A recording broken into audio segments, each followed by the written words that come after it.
Back first is Calvin DeHaan. Down to Nichushkin, trying to clear it out with a backhand. Here's another shot from AC Mont. Off the glove of Annunen and in. 8-2. Tampa. Not even 5 minutes into the third. 2 seconds left to go at Ball Arena, and there's the horn. The Denver Nuggets get absolutely throttled at home. They lose to the New York Knicks, give up a season-high 145 points to 118. I didn't watch the ending. I was too depressed. It just kept getting worse and worse. It should have been called It's a Sucky Life, and just when you think it can't suck anymore, it does.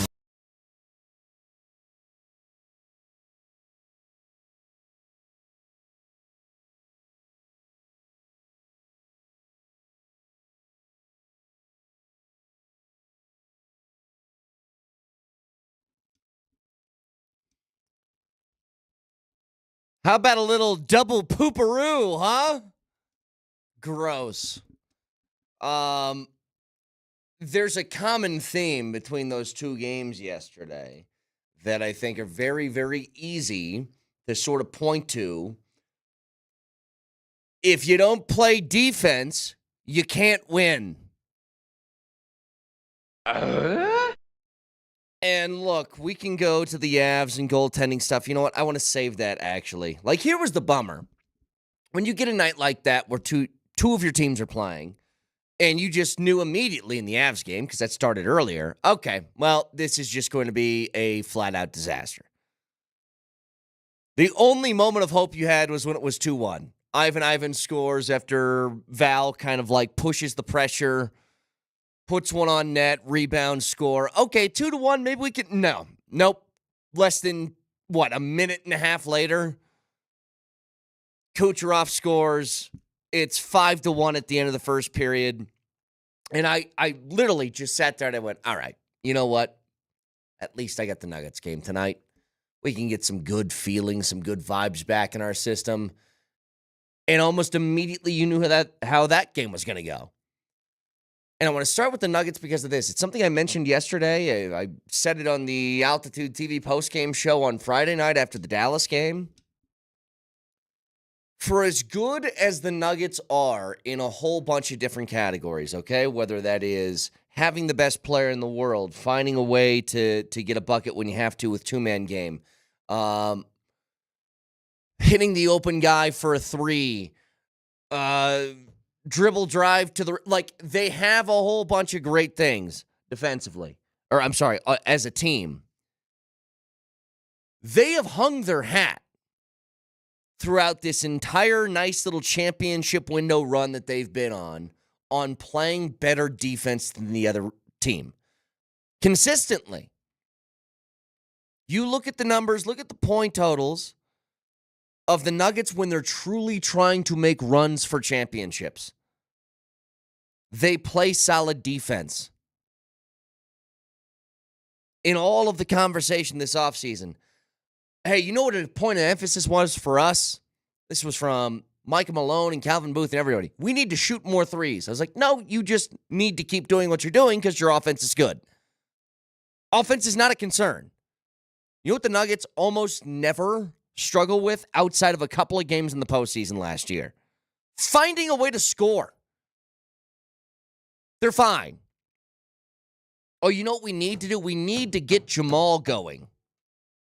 No, you need to get a stop on defense. You got to stop a straight line drive for an easy layup. No, what we have to do, we need to find a way to get production off the bench. No, you need to find a way to stop a team from scoring 145 points in regulation. That's what you have to do. Like, both of those efforts last night were pathetic. Awful. But it all comes from defense. And defense is all about effort. You know, mentioned this before, especially with the Nuggets. When you have somebody like Aaron Gordon that's out of the lineup, and he is your best, most versatile defender on the team, you know the defense is going to take a little bit of a hit. Okay, you know it is. But let me just give you some of the point totals this year and what you've given up. 145, 23, 120, 122, 122, 119, 119, 139, 125. Like, it goes on and on. They haven't had a single game in which they've held their opponent under 100 points.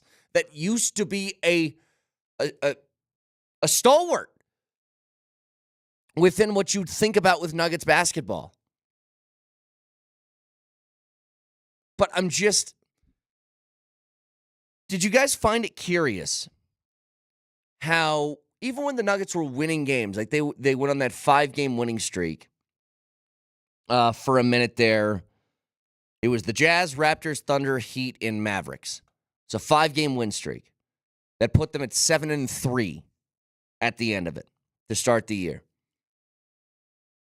And remember, every single game felt like, oh, whew, got away with that one. Like the opposing team always had the ball at the end of the game with a shot. Remember the Raptors game was 121-119. They missed a shot at the buzzer. The Thunder 124-122 missed a shot at the buzzer. The Mavs 122-120 missed a shot at the buzzer. Remember how nervous all those games were? It's because you're giving up 120 points a night. Because when you put up 124 points, which is good offensive basketball, but you're giving up 122, the games become coin flips.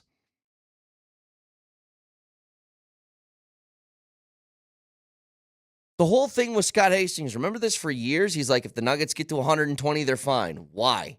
Because their defense was good enough to hold you to like 108. But this year, everybody's scoring on you, and I mean easy. I mean, dude, you gave up 61% from the floor last night, 53% from three. And yeah, the Knicks are a pretty good team. They got good players on it. But that's far too easy. I haven't even looked at the total numbers yet of where they stack up defensively. But it's got to be pretty pathetic. Yeah, they're 23rd in the league. They give up 116.6 per game. 116? It's just way, way, way too easy. Opponents averaging 47% from the floor against you. I mean, these aren't close to what the numbers were last year.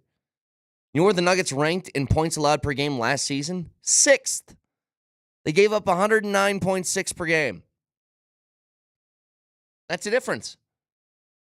And one common theme between both the teams last night is they have a really, really, really difficult time not putting themselves in a hole to start a game. Like the Avs are always like, oh, it's 2-0. Can we come back and win? The Nuggets are always trying to chase this 15-point deficit in the second half of a game. It's difficult to watch. So this is Jamal Murray after the game last night. I just think it's a long season. Guys have lives outside of basketball. We just beat LA in LA. Got some guys that are live in LA, so stayed in LA. And like I said, I don't think the focus was there from everybody. And that's what happens when you don't have a focus. Like I said, it's not on coach. It's not on what plays are running. It's not on anybody else but the guys that are out there on the court. So, like I said, it's tough. It's a tough one to go back and watch or even accept. But it was expected. If that's the kind of energy that the whole team is going to bring to start the game. And continuously, not have a response, then that's what happens. Is he saying that basically guys are out partying? I mean, is that kind of the implication there? Not to be like a radio host, make a small thing into a big thing, but is that the implication? Everything in that cut made sense to me except for the guys have lives outside of basketball. I wasn't sure what that part meant, but everything else made sense.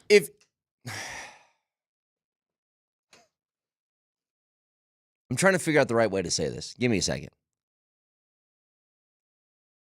Something is different at the beginning of this year. No, I don't need that music. I'm just trying to find the right words because I don't want this to sound like it's. Again, I don't want to sound like sports talk, hot takey radio host with this. But I do think by saying people have lives outside of basketball, that's something no fan wants to hear after a Hot loss. take alert. Hot take alert. All right, here it is. You went on a stretch for a week where Jokic was out of the lineup. And I get it. He had a kid. Nobody's blaming him for missing games because he had a son who was born. But remember what happened in the middle of that, too? Michael Malone missed a game because his daughter had a state volleyball game. Which, again, I'm not going to blame somebody for going and being a family man. But does that in some way send a message that, like, yeah, you know what? I got a life too. I'm going to go do this. Like, let me tell you, Nelly, in the middle of that, so Jokic is missing with the personal reasons absence, which was the birth of a son. Michael Malone misses a game because he wanted to watch his daughter play in the state volleyball tournament. And then in between games, what did Jamal Murray do in the middle of that? Oh, I'm going to fly to New York and go watch the UFC fight tonight. I'll be back tomorrow. I don't think fans want to hear the I got a life outside of basketball thing when you're getting your butt kicked like that. Like, I understand what he's saying, and I think it's very honest and good for Jamal to say it.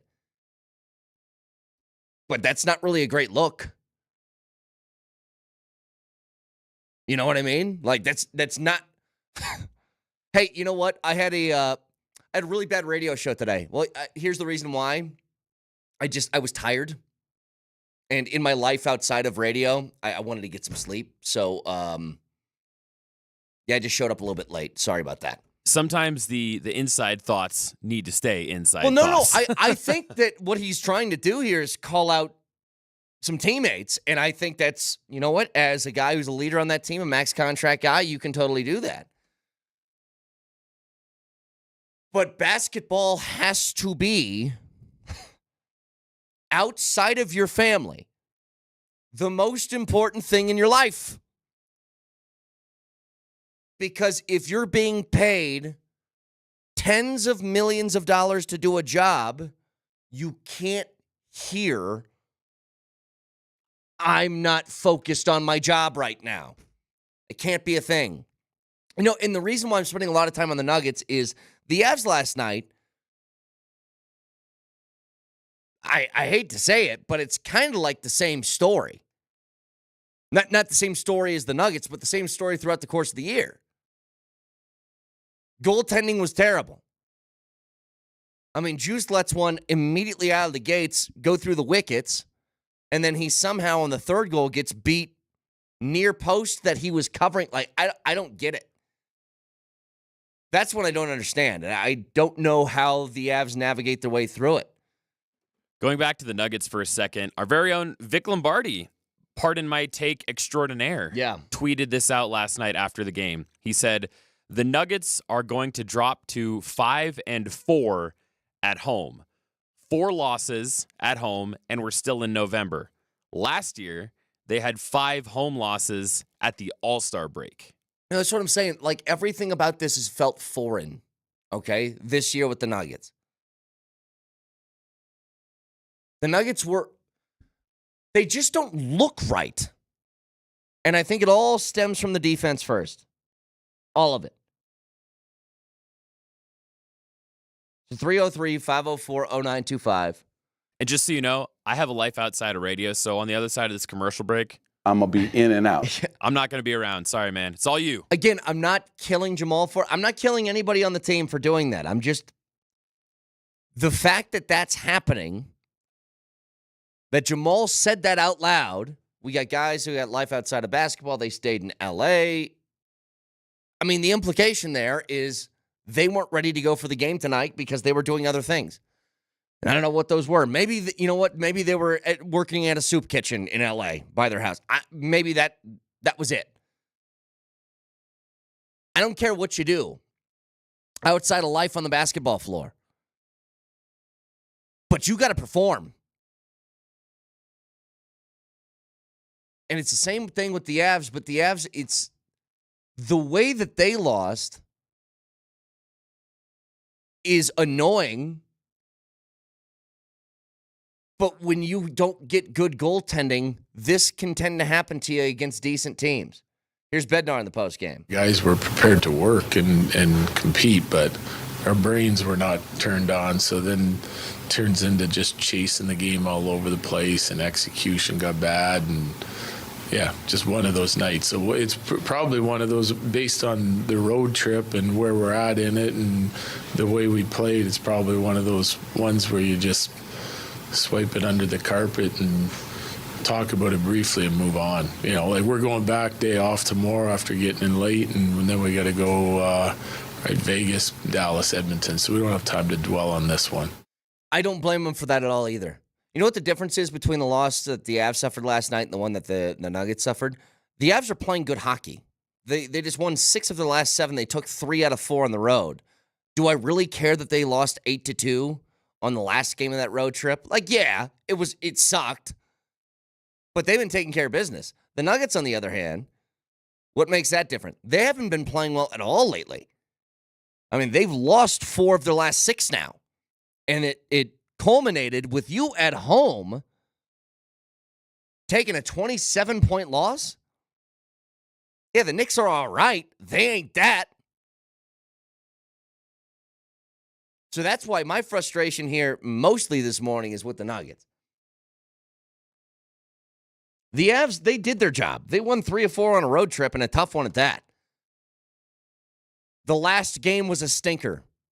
Whoop-de-doo, okay? You took 6 of 8 points on a road trip. They did their job. Now, they can't have another one like that. By the way, Georgie smashing his stick was terrifying. Because I don't know if you saw this, Nelly.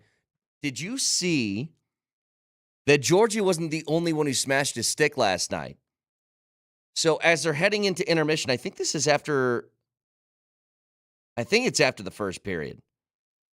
So Miles Wood snaps his stick at the top. Hang on, let me send you a DM here. I saw this. That was terrifying as he's walking down the hallway. Yeah, Miles Wood basically takes his stick, he snaps it on top of the tunnel, and the stick breaks in half and comes back and ricochets and hits Bednar right in the head. Like, it looked like the forehead, didn't it? And let me see this again. So, walks in, catches him right in the forehead. I was like, when I saw that, I was looking at the if they were going to pan over the bench, I'm like, does he have like a high sticking cut on his face somewhere? Can you internally give Miles Wood a double minor? But here's Bednar talking about Georgie smashing his stick. Hey, listen, they're frustrated, probably upset with themselves, one another, everyone. You know, I don't blame them for having emotion and you know, not liking the way the game was going. I mean, it was 5-1 at the time, 6-1 at the time, so it is what it is. They'll get past it. Yeah, and this is, by the way, that's classic Georgie. Georgie is going to wear his emotions on his sleeve. I think he does it a little bit too much, maybe, in that situation last night. I mean, he makes a couple of saves, and then they just can't clear the puck. It's like he was it felt like on the goal that he smashed the stick on, there was 3 pucks on the ice, and he was just like rapid fire trying to stop everything. I don't blame him for being frustrated at all. But an ugly game for both the Nuggets and the Avs last night. Good news is this. Both of these teams don't have a lot of time to get over it. The Avs play tomorrow. Nuggets play tomorrow. Nuggets play, yes, on the road at Utah, but Utah's terrible.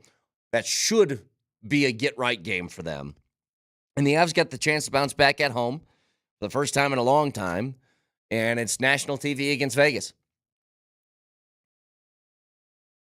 So they can bounce back here in just 24 hours. Now, in the meantime, you got a good football team in town. Denver Broncos, comfortably in a playoff spot, and you're getting something that I don't think we've seen since Peyton Manning left. And it's making all the difference. We'll get to it next.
All right, so here's what you got.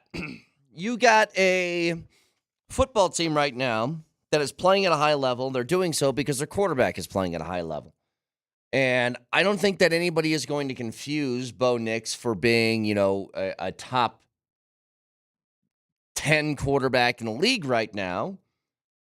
But the numbers are undeniable that he is playing very high level, risk averse, solid, fundamental football. And for a rookie to say that about them is, I think, it's not a very common thing. Rookies typically make mistakes. And he just doesn't. He barely puts the ball in harm's way. And so for all the things that maybe we thought Bo Nix lacked comparatively to some of the other quarterbacks in the league, maybe it's not the biggest, strongest arm. Maybe it's not, like freakish, I can put a ball in between two defenders on the money type of arm talent. But he knows his game. He's got an offense that's catered to it. And he's productive. And the difference now, compared to any other year, I believe, since Peyton Manning left, you got a coach who's actually elevated the level of play of not just your quarterback, but your football team. Say what you want about Sean Payton in year one. I had a lot of questions about how he was handling that. And we talked to Jeff Legwood last week. And I said, what do you think the difference is between this year and last year with Sean Payton? And you know what he told us? He said Sean Payton was out of the game for a little bit. And I think last year was him working through the kinks of clock management and a whole bunch of different things that you just kind of lose touch of when you're out of the game for a while. How many times did we have, maybe a play call coming in late? It happened early this year where it's like Bo Nix gets the play call, they break the huddle, and there's 4 seconds left in the play clock. That was a consistent problem with Nathaniel Hackett shortly before Sean Payton. But I think it took him a minute to get back into the rhythm. But here's one thing I think I can say for certain. If Sean Payton's not your head coach this year, your team doesn't have a 7-5 record. And ultimately, especially when you give something up in order to acquire a coach, I'm just not talking about a giant contract. When you give up a first-round pick to acquire a coach, you want to see return on your investment. Does it feel like a first-round pick is worth Sean Payton now? Because it kind of does to me. That you can have a rookie quarterback comfortably in a playoff spot in year one of the rookie QB's career. A lot of things I didn't like how it was handled last year from Sean Payton. Didn't think he truly gave Russell Wilson a fair shake. But you know what? At the end of the day, if personalities don't mesh, then they don't mesh. And you move on, you find somebody that works better with you. I'm just saying, with him and his ability to coach, just straight up coach, he has elevated this roster this year. There's only a handful of guys that I could think of that could do what Sean Payton is doing with this roster. Maybe you throw in a Kyle Shanahan, maybe an Andy Reid. I don't know who else. Not Sirianni. I mean, Kevin O'Connell, maybe. But there's only a handful of guys. And you put them with this roster that would have a 7-5 record at the moment. And it's a total credit to him. And it makes that first-round pick that you had to give up to acquire him sting a little bit less.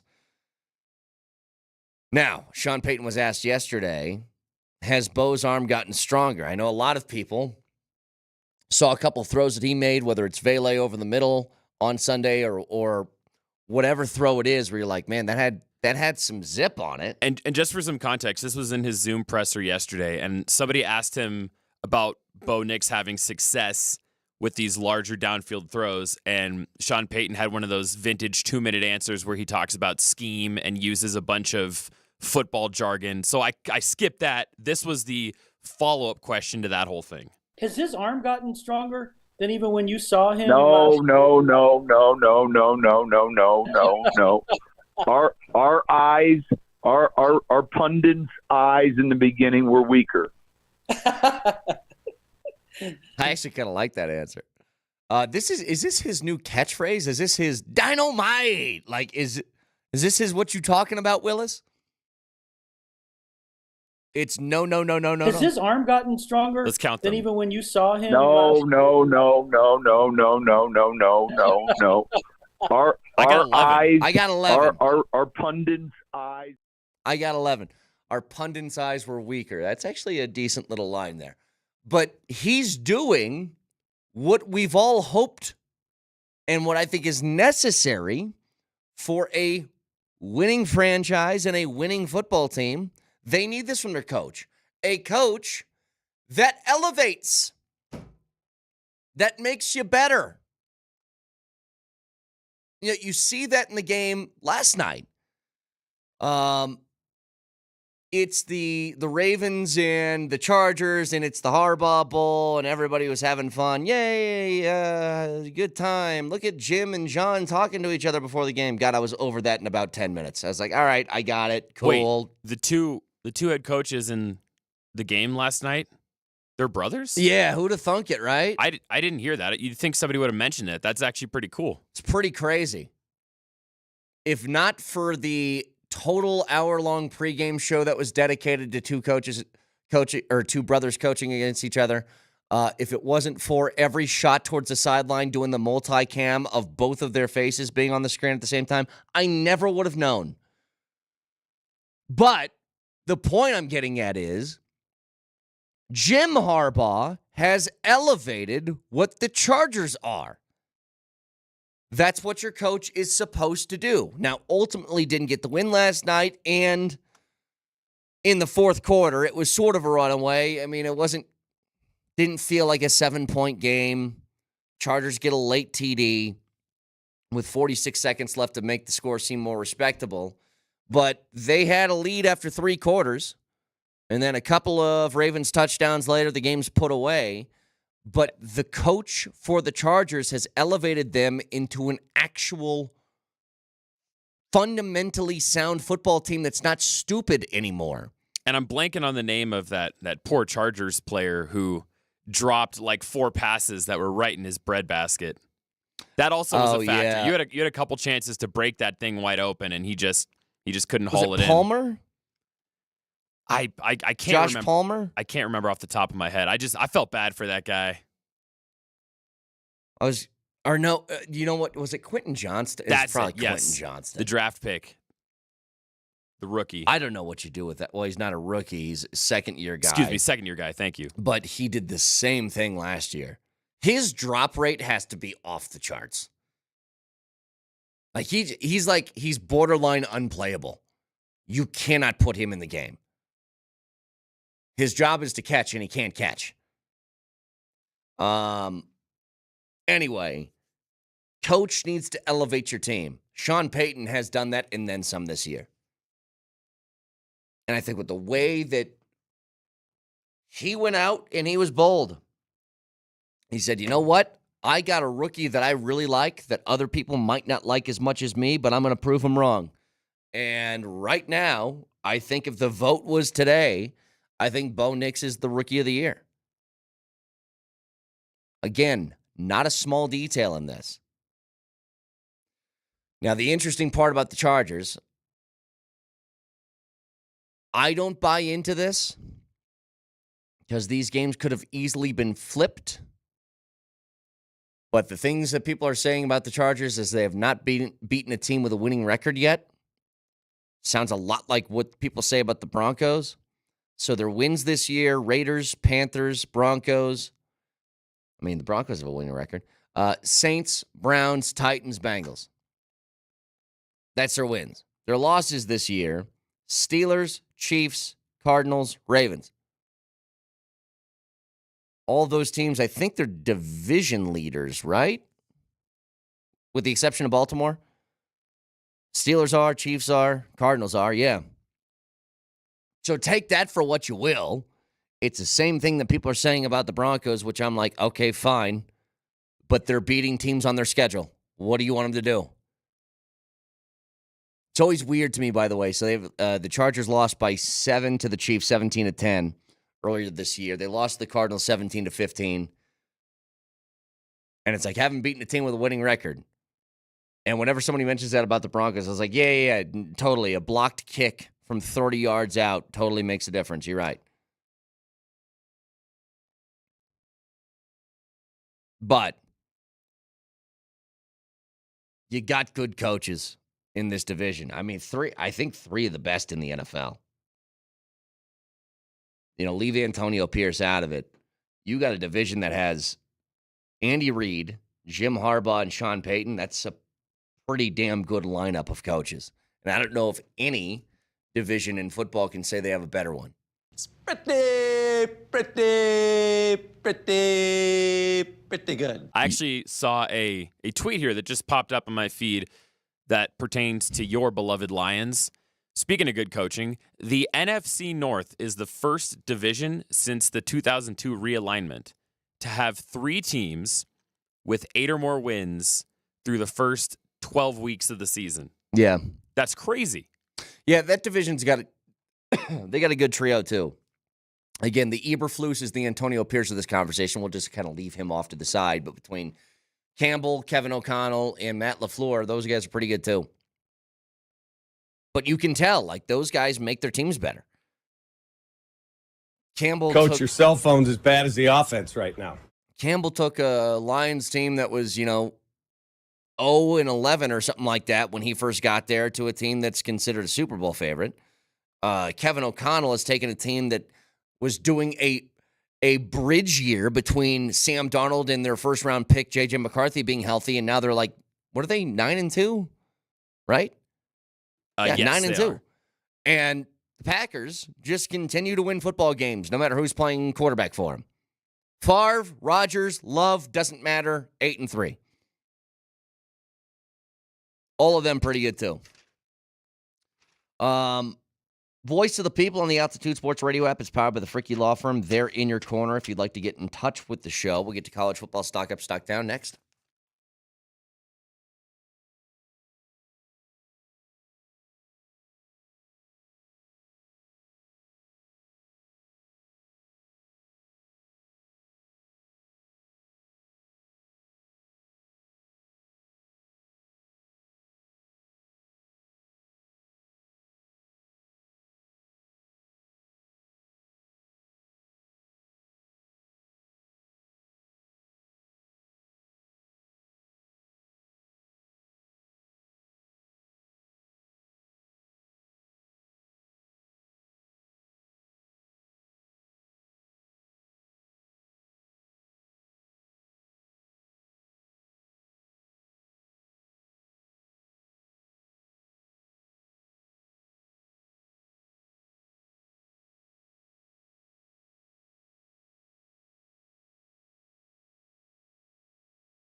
College football stocked up, stocked down. We do it every week following the college football weekend. We always start with the quarterbacks. Nelly, stock up.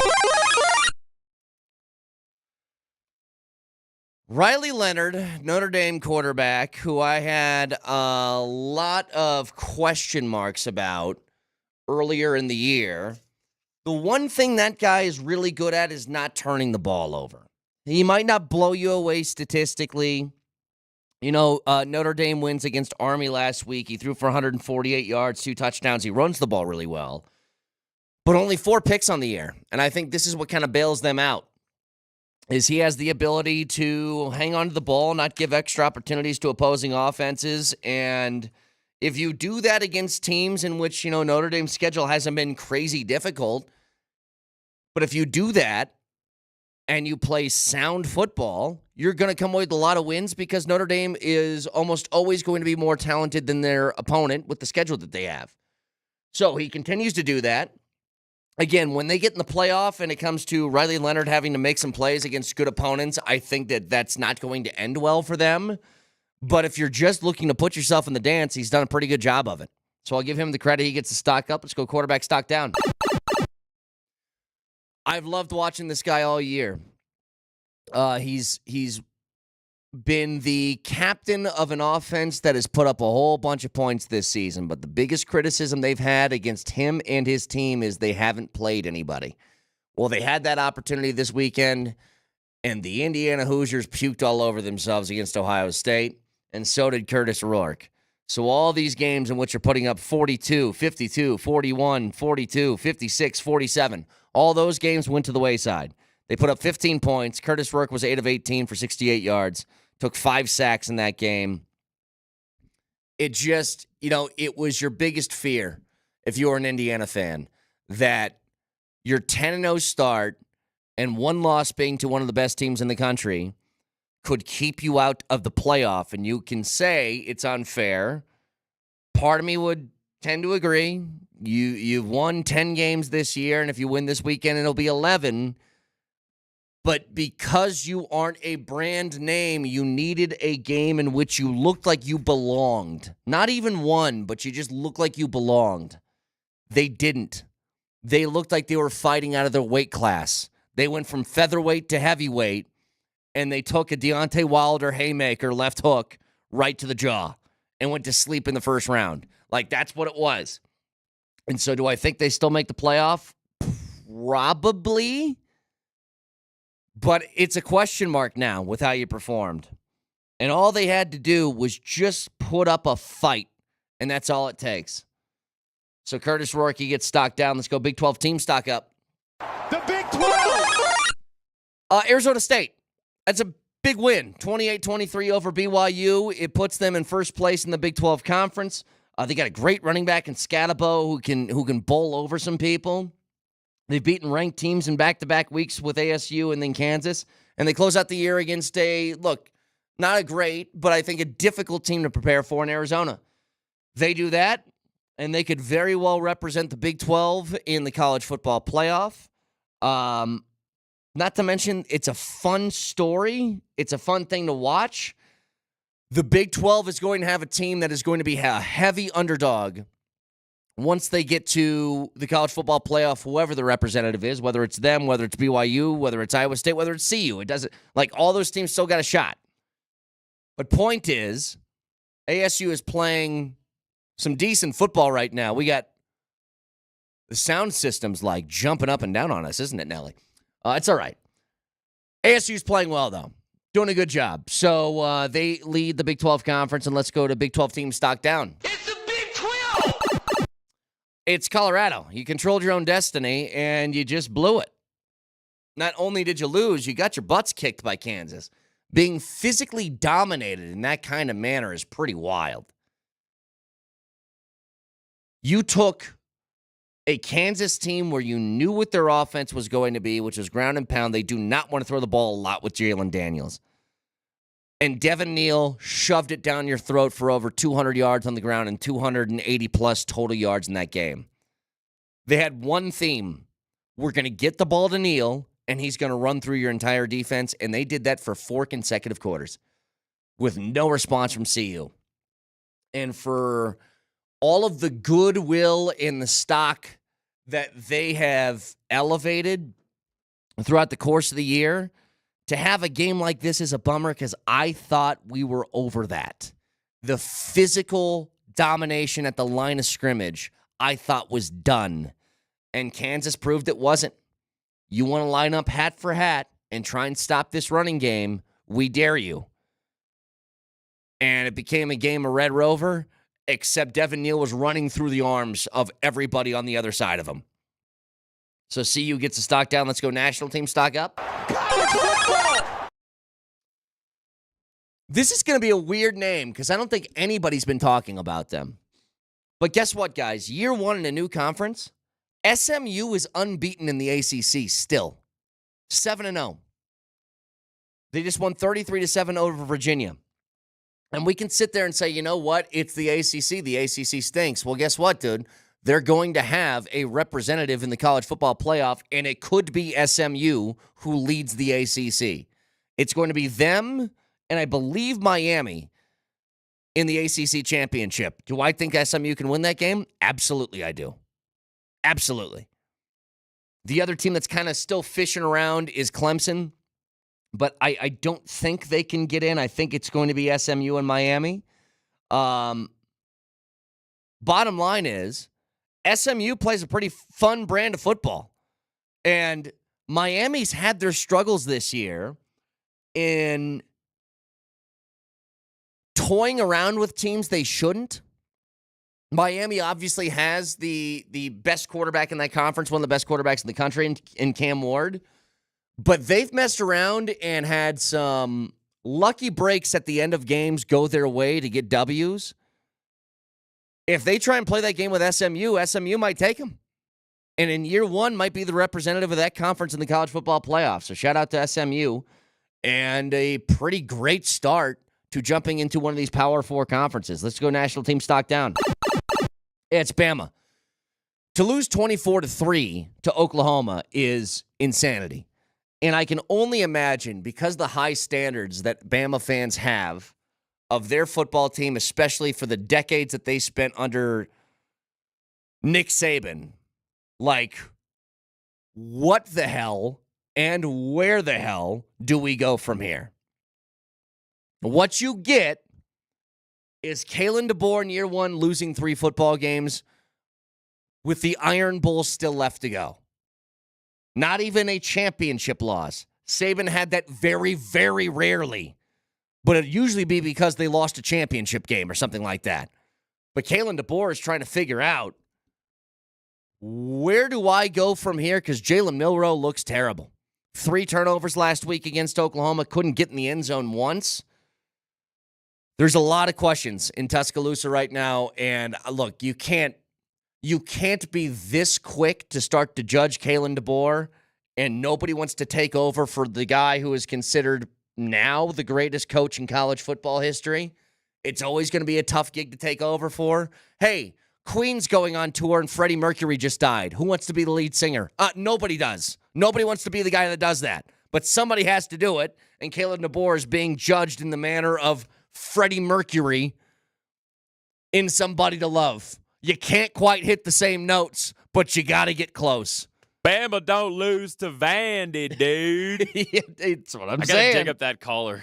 Heisman stock up. It's between the two guys. It's always between, okay? Like, to me, it's down to Hunter and Ashton Jeanty. Jeanty with another 170-yard game. The problem with them is that Boise State just doesn't look all that great. They keep winning, but they beat Wyoming 17-12. But here's the thing. If they don't have Ashton Jeanty, then I don't think they're beating these teams. The things that Ashton Jeanty is doing is he's putting up Barry Sanders numbers, which I thought were going to be an impossibility for college football players ever since he did it back in 88? It's remarkable the season he's having. But I've said it before. Ashton Jeanty is doing something that we haven't seen in years. Travis Hunter is doing something we've never seen, period, end of discussion. And you can throw guys like Cam Ward in that mix. You want to throw a Dylan Gabriel in there, okay, just to fill out the room, but it's between those two guys. So stock down, whatever. We'll just skip over that one. Let's go to upset of the week. It's pretty simple. I win. Well, Google me. No, you didn't, Kurt. You got your butt kicked this week, actually. So pretty simple.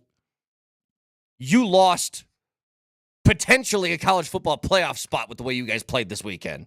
But I think it's OU and Bama. You could throw Florida, Ole Miss in there, although Florida's played a lot better lately. I wouldn't even put Kansas CU in the discussion because Kansas has done this 3 straight weeks now. It's no longer a surprise.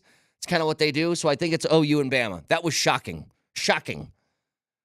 24-3 loss. So that is college football stock up, stock down. We do it every week following the college football weekend. And you can watch the show live on Twitch.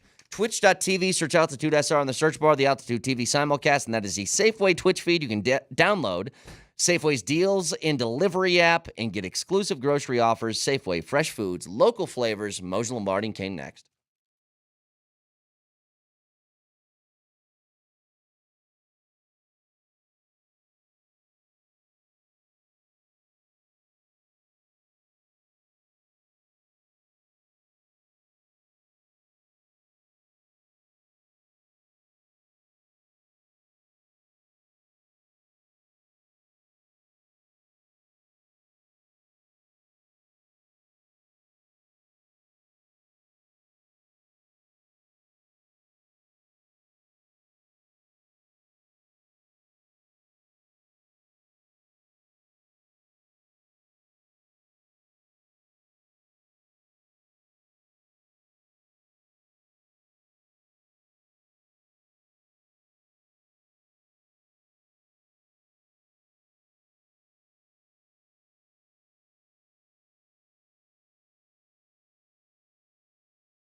Back first is Calvin DeHaan. Down to Chuskin, trying to clear it out with a backhand. Here's another shot from Asimon. Off the glove of Onanen and in. 8-2. Tampa. Not even 5 minutes into the third. 2 seconds left to go at Ball Arena, and there's the horn. The Denver Nuggets get absolutely throttled at home. They lose to the New York Knicks, give up a season-high 145 points to 118. I didn't watch the ending. I was too depressed. It just kept getting worse and worse. It should have been called It's a Sucky Life, and just when you think it can't suck anymore, it does.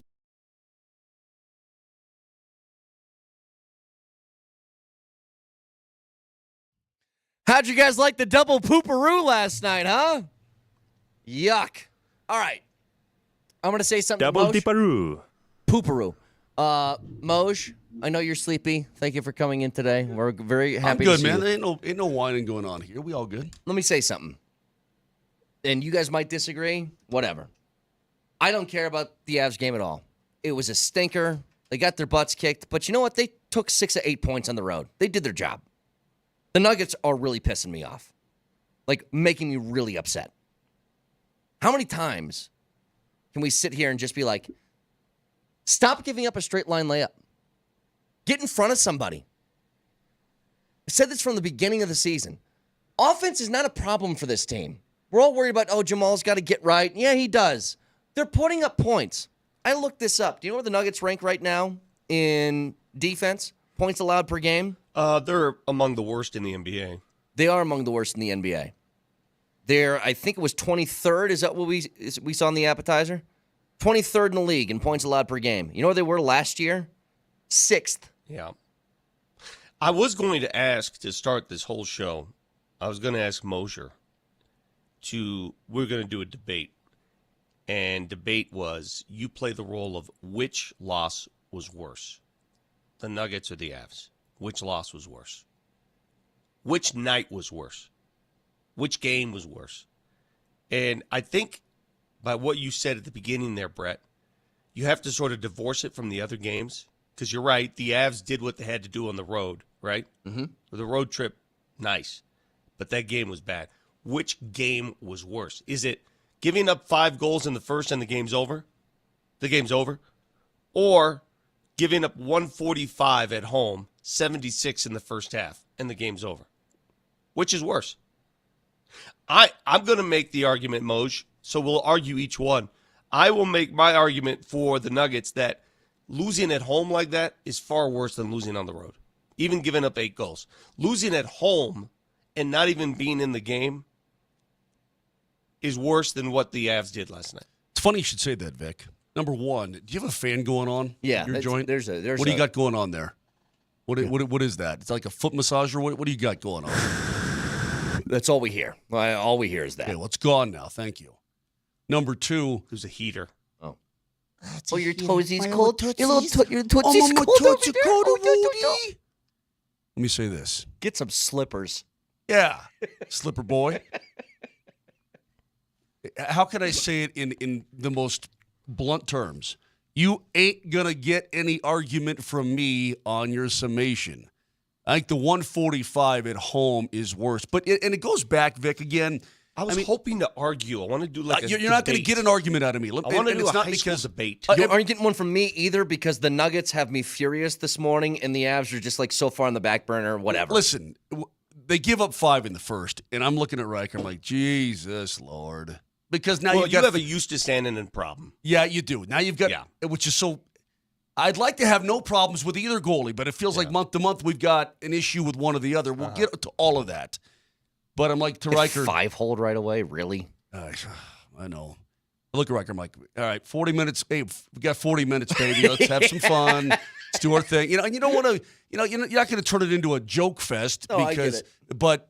You know you're not coming back. Not in that building against that goalie and that team. It's just one of those bleep happens nights. It's a crap. Right. And Coach Bednar, see, and here's maybe you can tell that the loss by the Avs is not as bad. Oh, I got it. Because Coach Bednar said this. Guys were prepared to work and compete, but our brains were not turned on. So then turns into just chasing the game all over the place, and execution got bad, and yeah, just one of those nights. So it's probably one of those, based on the road trip and where we're at in it and the way we played, it's probably one of those ones where you just swipe it under the carpet and talk about it briefly and move on. You know, like we're going back day off tomorrow after getting in late, and then we got to go Vegas, Dallas, Edmonton. So we don't have time to dwell on this one. And Coach Bednar would tell you, if he doesn't like the game, you know what he says? I didn't like it. Yeah. I didn't like anything about it. I didn't like our checking. I didn't like our effort. I didn't. You know what I mean? He'll straight up tell you. Now, you compare that to the reaction of Michael Malone following his game. Yeah, let's hear that. Is this the game that you feel like you can kind of flush and doesn't? Oh, man, no, we're not flushing. You don't flush when you get embarrassed. You don't flush when you gave up 145 points. You don't flush when you didn't play hard, you didn't play with effort, didn't play with physicality. I'm not flushing anything. So, Coach Bednar wants to just, all right, let's forget just about sweep it on the rug. All No right. big deal. We'll be fine. Coach Malone's like, no. Malone was like, bleep you. Don't even ask it. You know what? He's right. He is Yes. right. If you're the Nuggets, let me tell you something right now. There are a lot of people. That game was sold out. A lot of people paid a lot of money to attend that game last night. Mm-hmm. A lot of them were Knicks fans. Yeah, screw off Knicks fans. A lot of them were Knicks fans. Okay, whatever. A lot of people paid a lot of money to attend that game. And they got zero value. Zero. The game was over early. And not a moment of happiness. Nothing. No, we're not flushing. Nothing. No flushing. Right. So those people got ripped off last night. That's what I At a say. sporting event. That's what I said to my 14-year-old daughter. No, we're not flushing. When the water bill is so high and she takes a little tinkle. No. You don't flush when you get embarrassed. Yeah. And he went on to say, Vic, too. He says, I mean, I like Russell. He's vocal, but we need more than Russell. And this is a very telling line. I need Nikola Jokic. I need Jamal Murray. I need guys that have been here in that starting lineup to be vocal. And tonight we got embarrassed. He called out his starters. Yeah, he called out his stars. He certainly did, yes. And he doesn't do that too often. Never. He doesn't do it too often because they were humiliated last night. They offered zero resistance. They didn't show up, and they know it. They didn't hide from it. That's the thing, guys. They all spoke about it. Jamal did. We're going to hear from Jamal. Joker did. You're going to hear from Joker. They all said the same thing. We didn't show up. Now, it's November. Are you allowed not to show up in November? Of course. In a big game against the Knicks. Absolutely. What I'm afraid, though, Vic, gets back to, and this is the first thing I said to Brett when I walked in the door this morning. It goes back to what he said and his concern for about the past week and a half, and he already brought it up. It's just the lack of commitment to defend. Period. Even in the wins, the points are fine. Even if somebody's having an inconsistent season, or guys aren't filling it up from outside, or whatever. The point totals that you're putting up should be enough to win you basketball. Yeah. This is not 1985 NBA where the scores are 98 to 91. Well, let me say this. Everybody's getting 120 nowadays, and if you just defend a little bit better, a little bit more, you've got more wins. This is the point that I made in the appetizer. Is the reason why the Nuggets game is bothering me so much is the Nuggets aren't coming off, 5 straight wins and had a clunker. They've now lost 4 of their last 6. Like, they're already playing pretty poor basketball, and then you get embarrassed like that. That's one thing. But here's the other. You guys remember the Nuggets rattled off 5 in a row that put them at 7-3 on the year. Remember that? There were wins over the Jazz, Raptors, Thunder, Heat, and Mavs. It was a 5-game home stretch, by the way. But you remember in the middle of it what that felt like? That every morning following one of those games, we went on the air and we did what? We went, whew. Yeah. God, if not for a missed shot at the buzzer, we'd be talking about something different this morning. Remember? 122-120 over the Mavs, 124-122 over the Thunder, 121-119 over the Raptors. All of those games came down to opposing team had the ball in their hands with a chance to win or tie at the end of the game, and they missed. But here's the theme. You put up 122, 124, and 121, and it wasn't enough. It's not enough to make you feel comfortable. No resistance. Like, 120 used to be the benchmark for Nuggets are going to kick your ass if you score 120 points. Now it's like you need that to have a shot to win. Zero resistance, zero defense, zero intent to cover on one side of the court. Zero. You give up 76.5, 145 for a game. That is the most points a Michael Malone team has given up non-overtime since he's been here. I repeat. Here's the other thing. They're now 5-4 at home. 4 losses at home, and we're not even out of November yet. Do you know how many losses they had at the All-Star break last year at home? 5. They already have 4. Yeah. They already have 4. You know how many losses they had total at home last year? 8. We're already halfway there and not gotten out of the month of November. Something is wrong, and that something is lethargy. It's laziness. It is little Bon Jovi there, right? It's laziness. Brett? They know it. They feel it. They see it. They're too comfortable. I'm telling you, man, that bothers me. There's a lot of people that went to that game last night to see a damn good team, the Knicks, against a damn good team, the Nuggets, and they got a damn bad game. Well, let me play you Jamal Murray in the post game. See what you guys think of this. I just think it's a long season. Guys have lives outside of basketball. We just beat LA in LA. Got some guys that are live in LA, so stayed in LA. And like I said, I don't think the focus was there from everybody. And that's what happens when you don't have a focus. Like I said, it's not on coach. It's not on what plays we're running. It's not on anybody else but the guys that are out there on the court. So, like I said, it's tough. It's a tough one to go back and watch or even accept. But it was expected. If that's the kind of energy that the whole team is going to bring to start the game and continuously, not have a response, then that's what happens. Here's one thing that's not allowed, okay? This is not allowed. Even though I give Jamal credit for speaking some truth on there. This is what's not allowed. He's right about that, by the way. Yes, he is. But you're not allowed to do this. You're not allowed to go out and get your butt kicked like that at home, and then after the game have the, basketball's not my life thing, right? And I give him credit for being honest. You and me talked about this, Vic, a while ago. And I know this is like sort of sensitive, sort of be careful where you walk the area. work-life balance thing in Yes. today's age, all right? I just want you to know this was never a big deal. Now it's a sensitive subject. And if you bring it up, you sort of, you don't want to go into that? Well, yeah, we're going to go into that.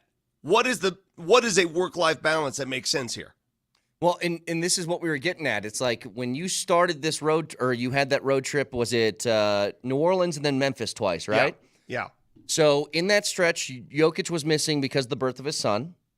Michael Malone missed a game to, was it his daughter's state volleyball or something, right? Championship. Remember, in that same stretch, Jamal went in between nights, in between games, to fly out to New York to go to a UFC fight, and then came back. Like, that's the kind of stuff, when you're losing 145 to 118, you can't help but be like, all right, and then Jamal says, we stayed in L.A., people got houses there, and it's like, all right, but you're getting paid tens of millions of dollars to show up when it's basketball time. So when it's basketball time, you got a basketball, okay? I want to ask Mark Mosier a question because I don't know the answer to this, and every team is different. Are Avalanche players allowed to come and go as they please when they go on road trips? Can they take off, or do they have to stay with the team the entire time? Gosh, I'm trying to remember anybody ever taking off for any reason whatsoever. So, like if when EJ was here, let's say that the Avs are playing, they got a road trip in Philly and then in New York, okay? But it's a night off in between. If EJ wanted to fly out and watch a horse race, he would never do it. Okay. I mean, they go with the team. There have been instances where guys won't make the trip back because maybe they just got traded to the Avs and you're in their city or something. So then you have a couple days off. They need to get some stuff and they're going to fly in the following night. I'm talking personal reasons, just taking off, being away from the team. I've personally, in my career, I've never seen a guy leave the team during a road trip for, no, I've never seen that happen. Okay. We're going to talk about it today. I mean, babies and we're going to babies put this and on the stuff- table. Okay. We're going to put this on the table All right. today, and I know we're going to get people calling us boomers. This work-life balance thing has jumped the shark in the NBA. It's too much. NBA's got a lot of it. Yeah. It's too much. So It's too much. We'll get to this in a little bit, Vic. I got Sean Payton audio I want to get to, and something that I was watching a little bit of the Ravens and Chargers last night too, that I think I can tie directly with LA and with the Broncos that I don't think we've seen here since Peyton Manning. One certain thing that's really helped them, which seems obvious, but you're finally getting it. We'll get to that in a little bit as well. Stick around. Oh, man. No, we're not flushing. No. Come on. No.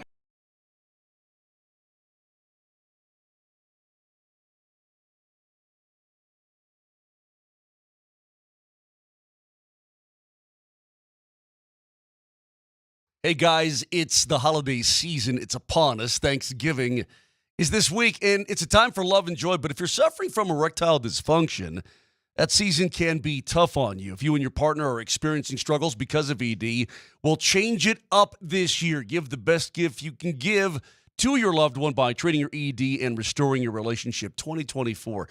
The time for embarrassment and all that kind of thing is way over. Go get fixed. If you had a problem with any other body part, knee, elbow, finger, whatever, you'd get it fixed, right? The Rocky Mountain Men's Clinic is awesome. They are the number one when it comes to treating ED and other men's issues. And the treatment works. They have great treatment success rate, over 90%. Some treatments even last an hour or more. It sounds pretty good to you, right? So do yourself a favor. Go to RockyMountainMen'sClinic.com. That's RockyMountainMen'sClinic.com or call 720-440-7900. They've got 5 locations here in Colorado. They've treated tens of thousands of men, and this will work for you. Do yourself a favor this holiday season. Give that gift to yourself and to your loved one. 720-440-7900 or go to RockyMountainMen'sClinic.com.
All right, Vic, I got some football things I want to get to, but do you want to continue the basketball thing, or you want to save it for later? Well, it's not just a basketball thing. It's how we're supposed to react when players basically tell you, and Jamal did, Joker did last night, Peyton Watson did. I don't know if you heard our interview on the postgame show. Peyton Watson said, that's on us.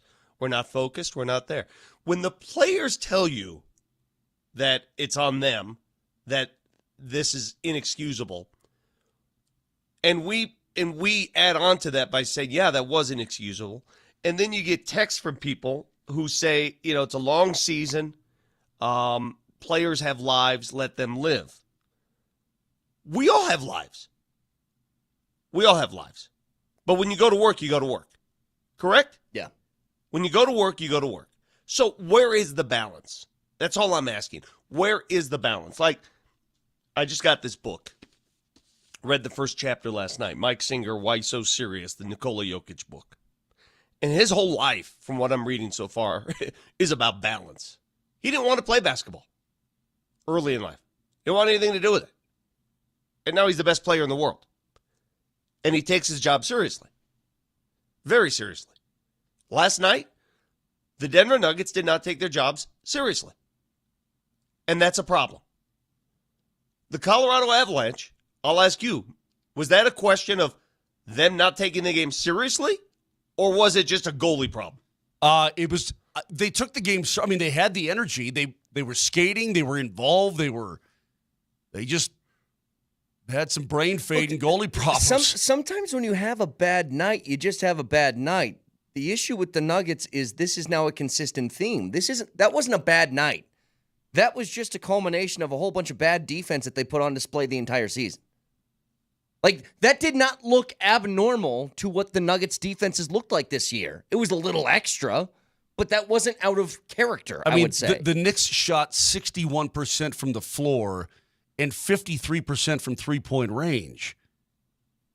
I mean, I would argue in practice, it'd be hard to do that in practice, for crying out loud. And a texter says, you guys are forgetting a major cog in our defensive machine, which is Aaron Gordon. Yeah, I know Aaron Gordon's a great defender. But they went to L.A. without Aaron Gordon and embarrassed the Lakers because they played hard. But he's right. Aaron Gordon is going to make you better defensively, Sure. But it's not going to make up for what we saw last night. The difference in the Knicks scoring 145 and 102 is not Aaron Gordon being on the floor or not. It's not it. It's a whole bunch of different stuff. But it's just, we've mentioned this before. The Nuggets there seems to be a lack of focus sometimes. And it's so weird for a team that has been sort of the model of consistency in the NBA over the last few years. It's accountability. It's accountability in the locker room. And, I'm getting texts right now saying, hey, you guys sometimes miss work. You guys are late. What about you guys? Listen, man, we can have this conversation all day. I like to think we hold each other accountable. I like to think that. I mean, hell, we do it on the air, live. Yeah.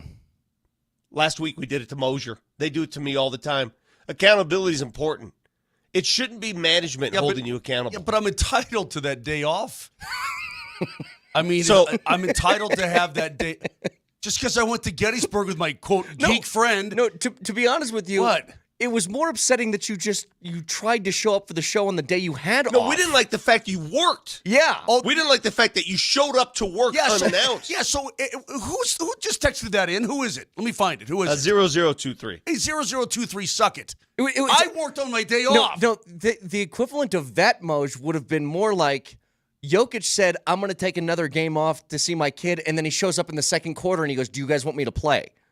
That's what you did to us. And then you know what he did? Then he went off for 40. Because I went off for 40 that day on this show. Yeah. But what I'm getting at is this. You can do whatever the hell you want to do. Nobody's going to get into your personal life. I have no qualms with what people do.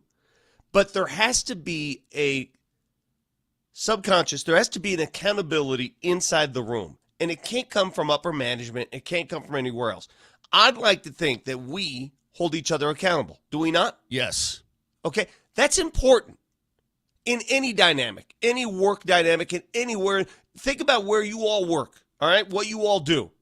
Accountability is very, very vital to the success of your team, your function in your workplace. I would also argue to you that the value of Jamal Murray and Aaron Gordon and Nathan McKinnon and all these guys, the value of them to the company is a little bit more than the three of us combined.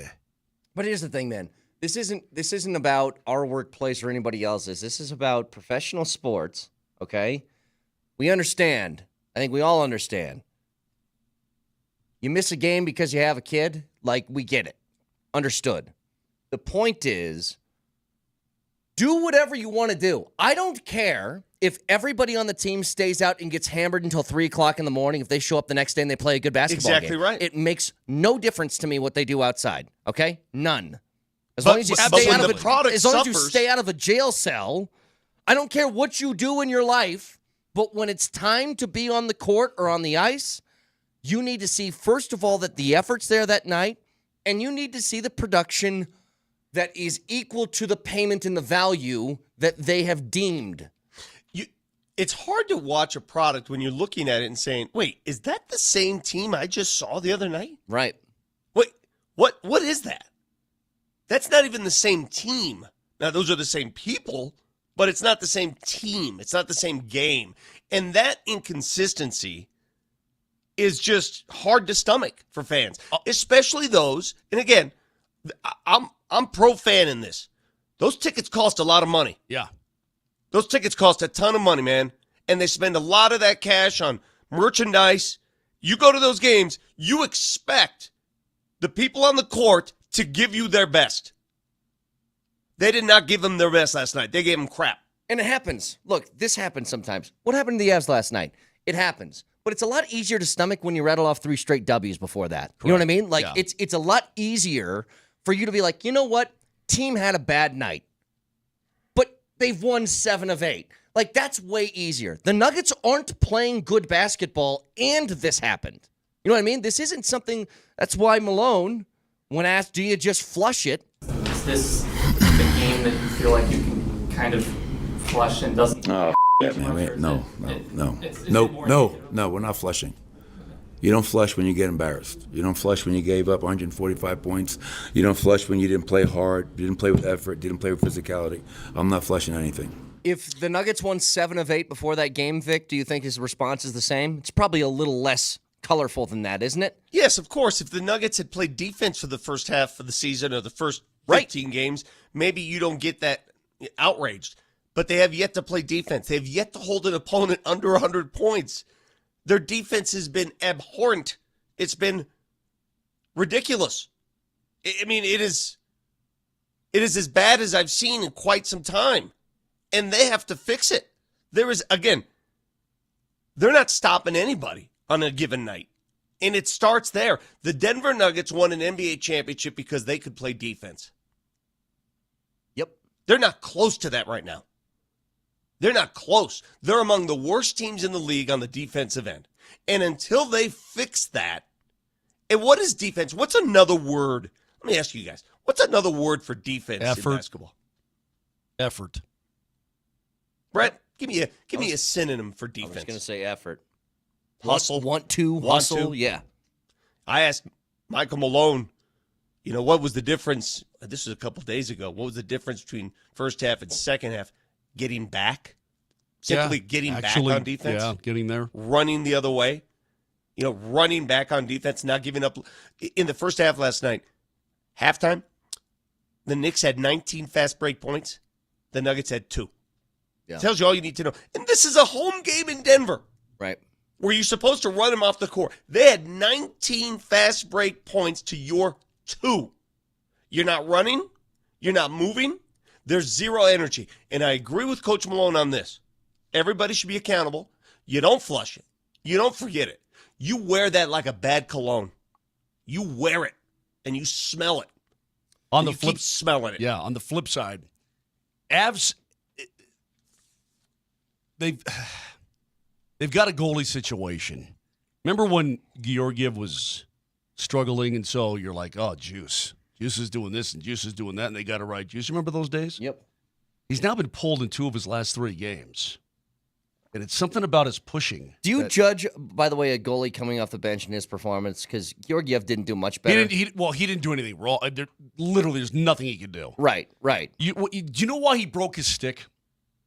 You saw him explode his stick, right? It's because the coverage in front of him was just so poor. Oh, sure. I mean, those guys are passing through the low slot and the top of the crease like there's no like they're playing ping pong. That's exactly it. Nathan MacKinnon, I don't know what's going on with him. He played about 22 minutes last night. He had no shots on goal. This is a guy who last year led the National Hockey League in shots on goal. This is a guy, and he's been through, we've seen Nate in funks before, have we not? Sure. And by the way, very few times, but yeah. He still leads the National Hockey League in scoring. Mm-hmm. But he's got 1 assist and like 4 shots on goal in his last 4 games. That's very un-MacKinnon-like. Very, very un-MacKinnon-like. You know, the other thing, speaking of smashing sticks, this is what Bednar said about that, by the way. Hey, listen, they're frustrated, probably upset with themselves, one another, everyone. You know, I don't blame them for having emotion and you know, not liking the way the game was going. I mean, it was 5-1 at the time, 6-1 at the time, so it is what it is. They'll get past it. It's a good thing about hockey. You have something in your hands that you can break. Well, listen.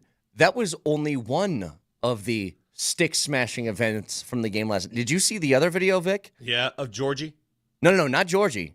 Miles Wood heading into the tunnel at intermission.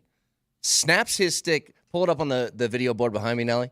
Smashes his stick on the overhead of the tunnel, snaps in half, and it ricochets and hits Bednar directly in the face. Are you kidding me? Directly in the face. Oh, my God. So hang on, wait for Nelly to bring this up. But if you guys missed it, it's like Miles Wood didn't see where the rest of the stick went. I'm sure he would have been a little bit more terrified if he saw who that hit behind him. But watch this. They're walking into the tunnel, snaps it, and catches him right on the dome. Look at this. All right, so there's Bedsy. Yeah, right in the middle of the forehead. You know what? I'm sure Bedsy, he likes the emotion. He likes the anger. I don't mind a good stick smash. I don't. In fact, I love a good goalie stick smash because a goalie stick, when it breaks, dude, I mean, it breaks, right? It's not just a blade flying off. He bashes it against the crossbar. Yeah. He then throws it. A broken stick gets the end glass, and then it explodes. Right? You know the difference? The difference between like that hockey anger and I'll say basketball anger. In hockey, because you're so reliant and dependent on one position at times, the goalie, right? It's like baseball and the pitcher. If the goalie doesn't perform well, a lot of that anger can go there. In basketball, it's a little different. You know, you got 5 guys carrying the same load, really, doing the same thing.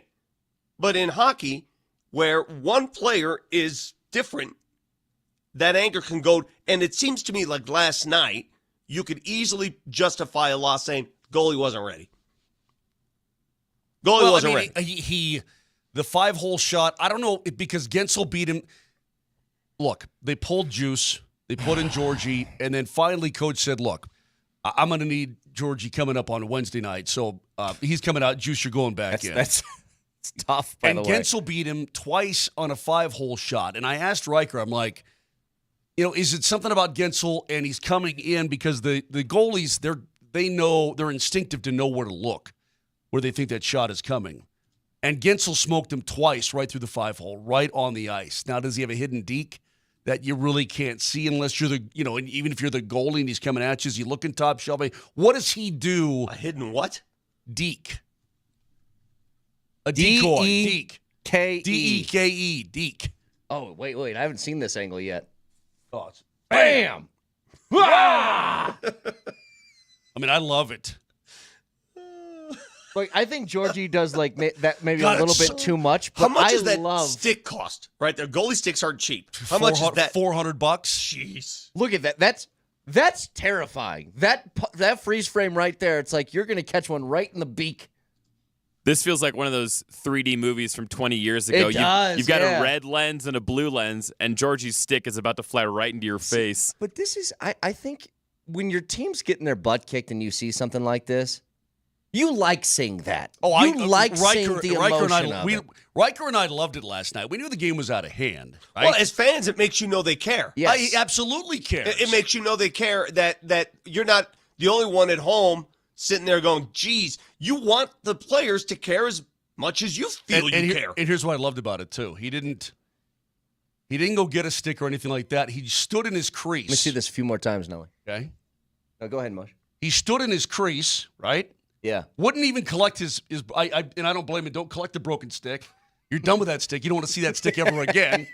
That stick is now excommunicated. That's you putting the ball in the pond after you have a double. You're like, Right. get rid of this thing. That's exactly right. You're like, this ball, hey, this is a $6 Titleist. Blink. He was just, flaming mad. So then DeHaan, it took a while. He just stayed in his crease. He's like, no, after what you guys just did to me on those 3 goals, somebody's bringing me a stick. I loved it. I thought it was great. Let me ask you guys the fundamental And he question. does care. It's like, you're getting smoked here. Don't make him look bad. He didn't do anything. I played with a buddy, by the way. He's like a 2 handicap. He put one in the water on a par 3, ends up doubling the hole, takes his other ball, throws that one in the pond too, just because he's mad. Looks at me and goes, "It's a $12 hole." It's like, yeah, it was. Yeah, it's those golf balls that get expensive after a bit. All right, so both teams play Wednesday night. The Nuggets are on the road to Utah, where they've not found much success over the last few years. And the Avs are home against Vegas. So let me ask you guys the fundamental question here. This is a question of mentality. Do you flush what happened last night? Or do you carry with you the anger that those games caused with you to the next game? What is the right thing to do? It depends on your situation. I think the Avs can flush it and just be like, all right, whatever, bad night. I think they can. The Nuggets can't. Look, man, they need to find some sort of motivating factor. And if getting your butt kicked like that isn't one of them, then I don't know what is. But I think both teams, they're just in a different place. But yeah, I think the Nuggets absolutely need to carry that over. For sure they do. And before you say, Moj, oh, well, it's Utah, they're bad. Utah obliterated that same Knicks team a couple nights ago. Hey, not to mention, the Nuggets aren't good enough to say that about anybody right now. Exactly. So if you come to this show tomorrow with that mentality, that stick might see you. Are you talking to me? Yeah. I'm not coming with that mentality. I'm not coming with any mentality. I'm cool. You know that. You know what you do. No, tomorrow is not. It's the NBA. It's the NBA. You need a win. Yeah. Go get a freaking win. Yep. That's what it is. 100%. All right. When we come back, got some audio from Sean Payton. Sean Payton, yes. And real quick, all of a sudden, Jack Eichel, he's a point out of the league lead. Mm-hmm. He's been on fire lately. When we come back, Sean Payton,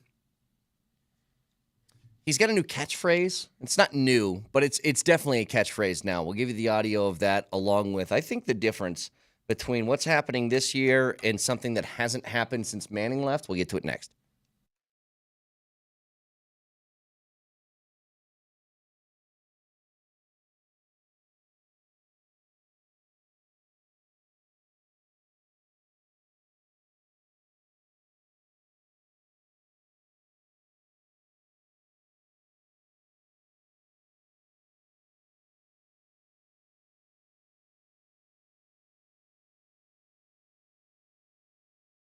Circus Sports, available right now in Colorado. How about an early look at the Thanksgiving games? You know you're going to watch a game at 10:30, 2:30, and 6:20, starting with the Bears and Lions. Lions 10.5-point favorites heading into that game Thursday morning at 10:30 a.m. The Giants-Cowboys, the afternoon game. The Cowboys 4-point favorites over New York. And then at night, should be a good one. Dolphins and Packers. Packers 3-point favorites in Lambeau. Jump on those lines early before they start to move. And you can find those and so much more in the Circus Sportsbook. Download the app right now. Best odds in the game, no question about it. I've looked at other places, nowhere better than the Circus Sportsbook. Download the app or go to circusports.com. And always remember, any gambling problem, call or text 1-800-GAMBLER.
All right, so you know what? I'm watching the Ravens and Chargers last night, and I don't know if you knew this, Vic, but two brothers were coaching against each other. Oh, really? Yeah. Did you have any idea that was the case? Good Lord. It's like, I get it. I get it. Okay, I understand. The amount of split screen shots of both of them, and it's like two brothers. This is just like their childhood, huh? Competitive guy? Okay. How much older is your brother than you, Brett? Little short of 2 years. All right, so you guys are relatively close in Yeah. age. You know, I've got two brothers, 4 years, and then 12 years. And you know how it works with brothers. Do you ever fight? Of course. You ever And fist everything's fight? a competition, and I mean, all the stuff they said about the Harbaughs was not unique to the Harbaugh family. Exactly. It's if you have brothers, that's what brothers do. So you've drawn blood. Yeah. With your brother. Okay. Yes. Now, not often because my brother was much bigger than me and I was smart. How about you and your sister, Moj? Well, I also have a stepbrother who's 6 months older than me. I didn't know that. That's a first. I've known you for a long time. How out of I mean, everybody just out in of your thin life, air. I know everybody you've had like a handshake 2-minute conversation with, and I didn't know you had a stepbrother. You both met him at the wedding, you idiots. I swear to God, I don't remember ever meeting Mosier's stepbrother. This is the first I've ever heard of this. Okay, hang on. I might have met him. I didn't know that it was your stepbrother. Maybe you just said this is Gary. I don't know. His name is Scott, and you met him. Met a lot of people. Bald that night. guy with his Scott. Met a wife. lot of people. Sorry, Sorry, my Scott, you didn't leave apologies, much of an Scott. impression. My I got to apologies, pick Scott. the gelato cart.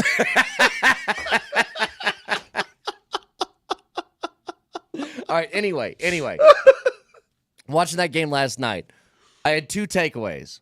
The first one was, you can't keep playing Quentin Johnston. I don't care that he's a first-round pick. The guy can't catch a football. Yeah, Did you what's guys going see- on? What's going on? Dude, you see the one where the most egregious one is where he had daylight for days. Yeah. He could have run to like he probably could have run to like Encino. Right? He could have run to Pasadena. He had so much daylight. I don't care that he's a first-round pick. You can't play a receiver who can't catch. That's a prerequisite for the job. You have to catch it, and he can't. He had 5 targets last night, no catches, and 3 drops. So anyway, that was number one. Number two, it's very similar to look at this, Vic. That was a dropped pass from him. Oh. Yeah. Very similar in the way I feel about the Chargers and the Broncos right now in this sense. And look, it was a 7-point loss for the Chargers last night. A little bit worse than that. They had a lead heading into the fourth, and then the Ravens scored a couple of They've got TDs. a real big problem now, though. J.K. Dobbins is out. He's got a knee. Now, I don't know if it's... Gus Edwards is still a decent enough guy to take over for him. But dude, Dobbins is a difference maker for No, them. I got you. But here's the point. If they don't have him, they ain't going anywhere. Here's the point. I don't think there's any denying this, okay?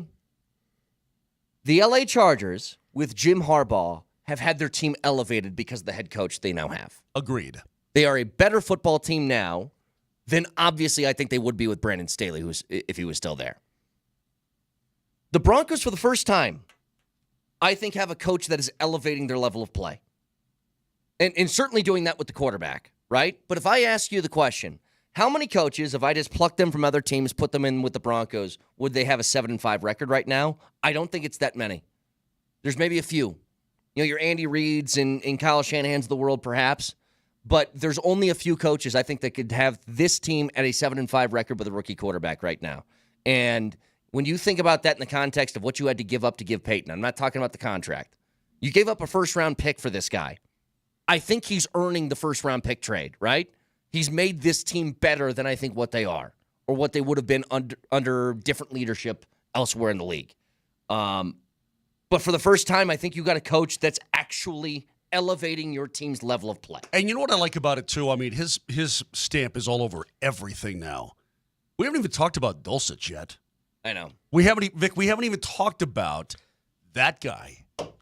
Third round pick? Yeah, but Peyton is like, look, I don't care where you were picked or who you are or what you are. You don't fit. If you don't fit, you can't play for me. You can't play for me. Well, it wasn't End of his story. pick. It wasn't under his watch. Of course it wasn't. But I'm just saying that we had high hopes for that guy. And at times, I think that guy's actually looked pretty decent. Yeah. Maybe it's his hair flapping in the wind. It looks so good, and it makes him look like he's better than he is. But Peyton's like, you know what? No, this is my team, It's going to be in my eye. I'm going to build it in my eye and coach it in my eye, and it's working. It's working, and they got a quarterback. It's huge. You know, they held on to him for a long time, hoping to dangle him out there for a draft pick, but no takers. People saw the tape. How has this happened twice, by the way? 2 tight ends who are like 6'5", physically like perfect size, what you want for a tight end.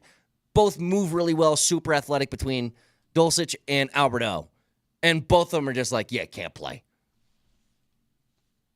Really unfortunate. Because if you have a body that big that can move like that, you would think you'd be able to do something with it, and they just couldn't. But you know, some teams just hit on tight ends and others don't. The Broncos have had no success. They played a team over the weekend. They drafted a pair of tight ends in the first round, Bowers and Mayer. I think Mayer was like early second, but yeah. They got two. They got two that play all the time. So some teams are better at drafting certain positions. The Broncos have not been good recently at drafting tight ends. They've been awful. What are some of your favorite catchphrases? 23 skidoo. Like, what you talking about, Willis? Dynamite. Like, yeah, what's your catchphrase? You're going all the way back to this 80s and 70s? Well, I mean, they don't really exist anymore. What do you got? I got one. What's that thing do? Where's the beef? Yeah, what that thing do? And boom goes the dynamite. Yeah, that dude too, that geek. Whatever happened to that geek? Is that the guy that's on Fox? No, but it does kind of look like it. Yeah, it's Geek City, yeah. I don't think a guy who's saying... Is that Kevin Burkhardt today? What if it was? What if that was like early Kevin Harlan and he just figured it out afterwards? No, but listen. Porter's got to shoot it for 3. Boom! Shakalaka! All right, guys. Well, you know what you got to do now. As much as I hate it, you can't play that. No. We can't. It is a catchphrase. You know what? I'm going to make a decision here, Nelly. I don't think we can play that song anymore for copyright violations. That's going to be my claim. Okay. Copyright. Gotcha. Yeah, I don't want to get in trouble with the Boom family. Here's the point. Because you watch them in the pro wrestling ring now, yes, and you don't want to get the double chocolate chug slam. Yeah, whatever it is. Sean Payton was asked yesterday.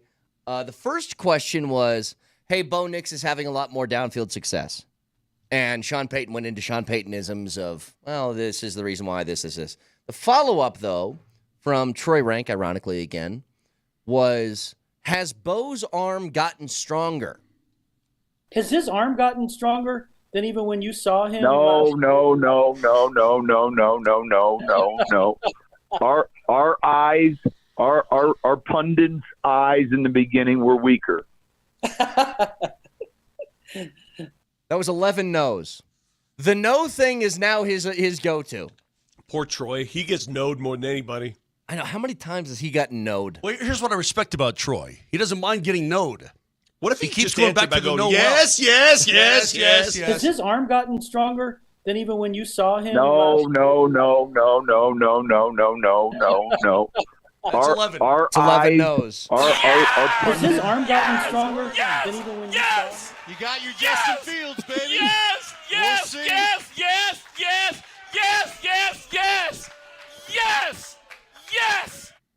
How many yeses was that? As compared to let's count out the yeses now. There was 11 no's from Sean Payton. Let's go with the DMAC yeses. Yes. You got your Justin Fields, baby. Yes.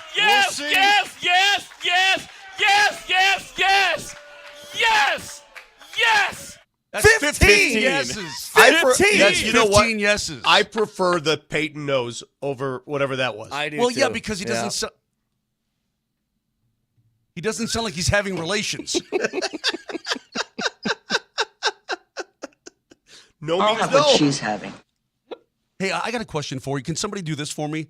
And I will be eternally grateful. No. Hey, Malone had a few no's last night. He had some no's. Malone had a few no's on his initial comment. Is this a game that you feel like you can kind of flush and doesn't? Oh, man. No. We're not flushing. That was 6. Oh, yeah. You don't That flush was when you 6 get no's. That was 6. There's a song by the band. No, we're not flushing. Malone got louder and louder. No. Come on. No. I think the emphasis of the louder no counts double. No, no, no. I like it. There's a song by the band Journey. You like Journey? Yeah.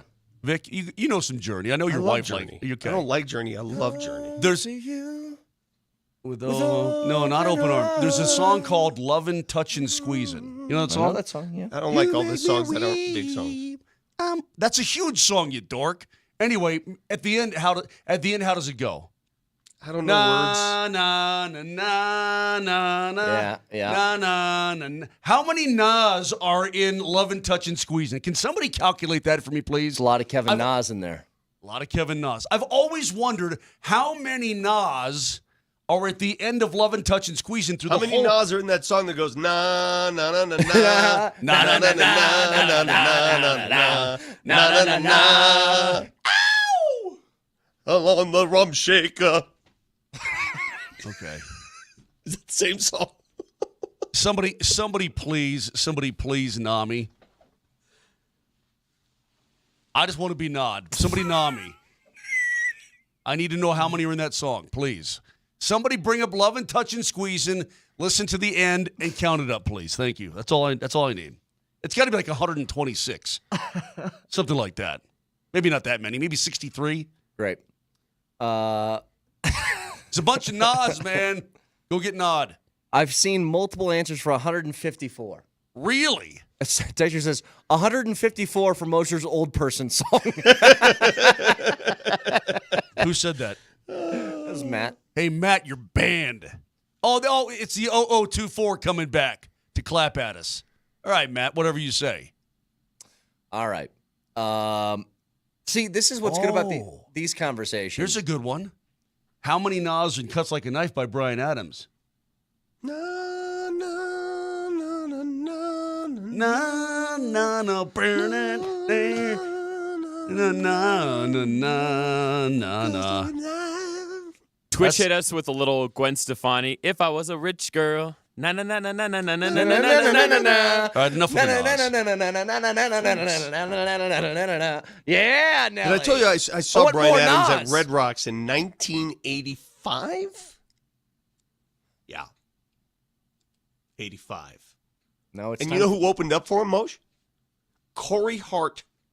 I wear my sunglasses at night so I can sing like I'm whining and screaming all the time. More Vic and Moshe old person songs next.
Na na na na na na. See, these are my favorite ones. No. Come on.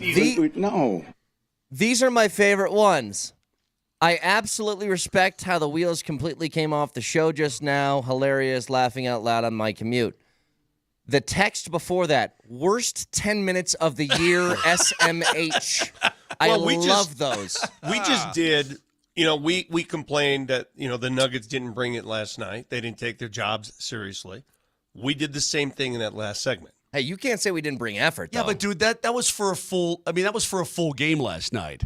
We only had like 1/10 of one quarter. Okay, I can't hear any more Nas now, Nelly. Nelly, I told you. It's killing me now. We gotta stop. This is just this is filler. 850. You know what this is? This is mailing it in for whoever. Yeah, this is Journey mailing it in. Yeah, Journey, that's filler, man. You just needed to cut like an extra 2-3 more minutes on your album. Greg Gorali and the keyboards, though, man, that was pretty rad. Nobody cares about your intel. Somebody did the math online and said that they do, in each time that loops, there are 22 Nas, and they do that section 7 times. So that's how they came up with the 154. Okay. They mailed it in. All right.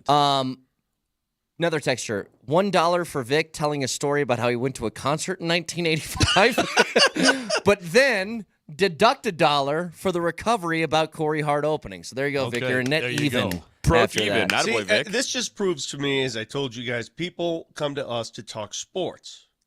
And when you guys go down that musical... Oh, for God's sake. when you go down that line, this is what happens. I guarantee our ratings just plummeted. We just might have the worst ratings of the month. Texter writes in, Nelly has lost the team. Yes, you have, Nelly. Hey, I want to know. No respect. Hang on. Before you get to that, I want to follow up on something. Because this is something I've heard a common theme here, okay?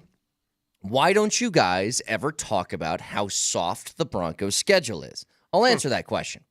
There's a team that played last night in Monday Night Football, the LA Chargers, who have almost the exact same resume as the Broncos.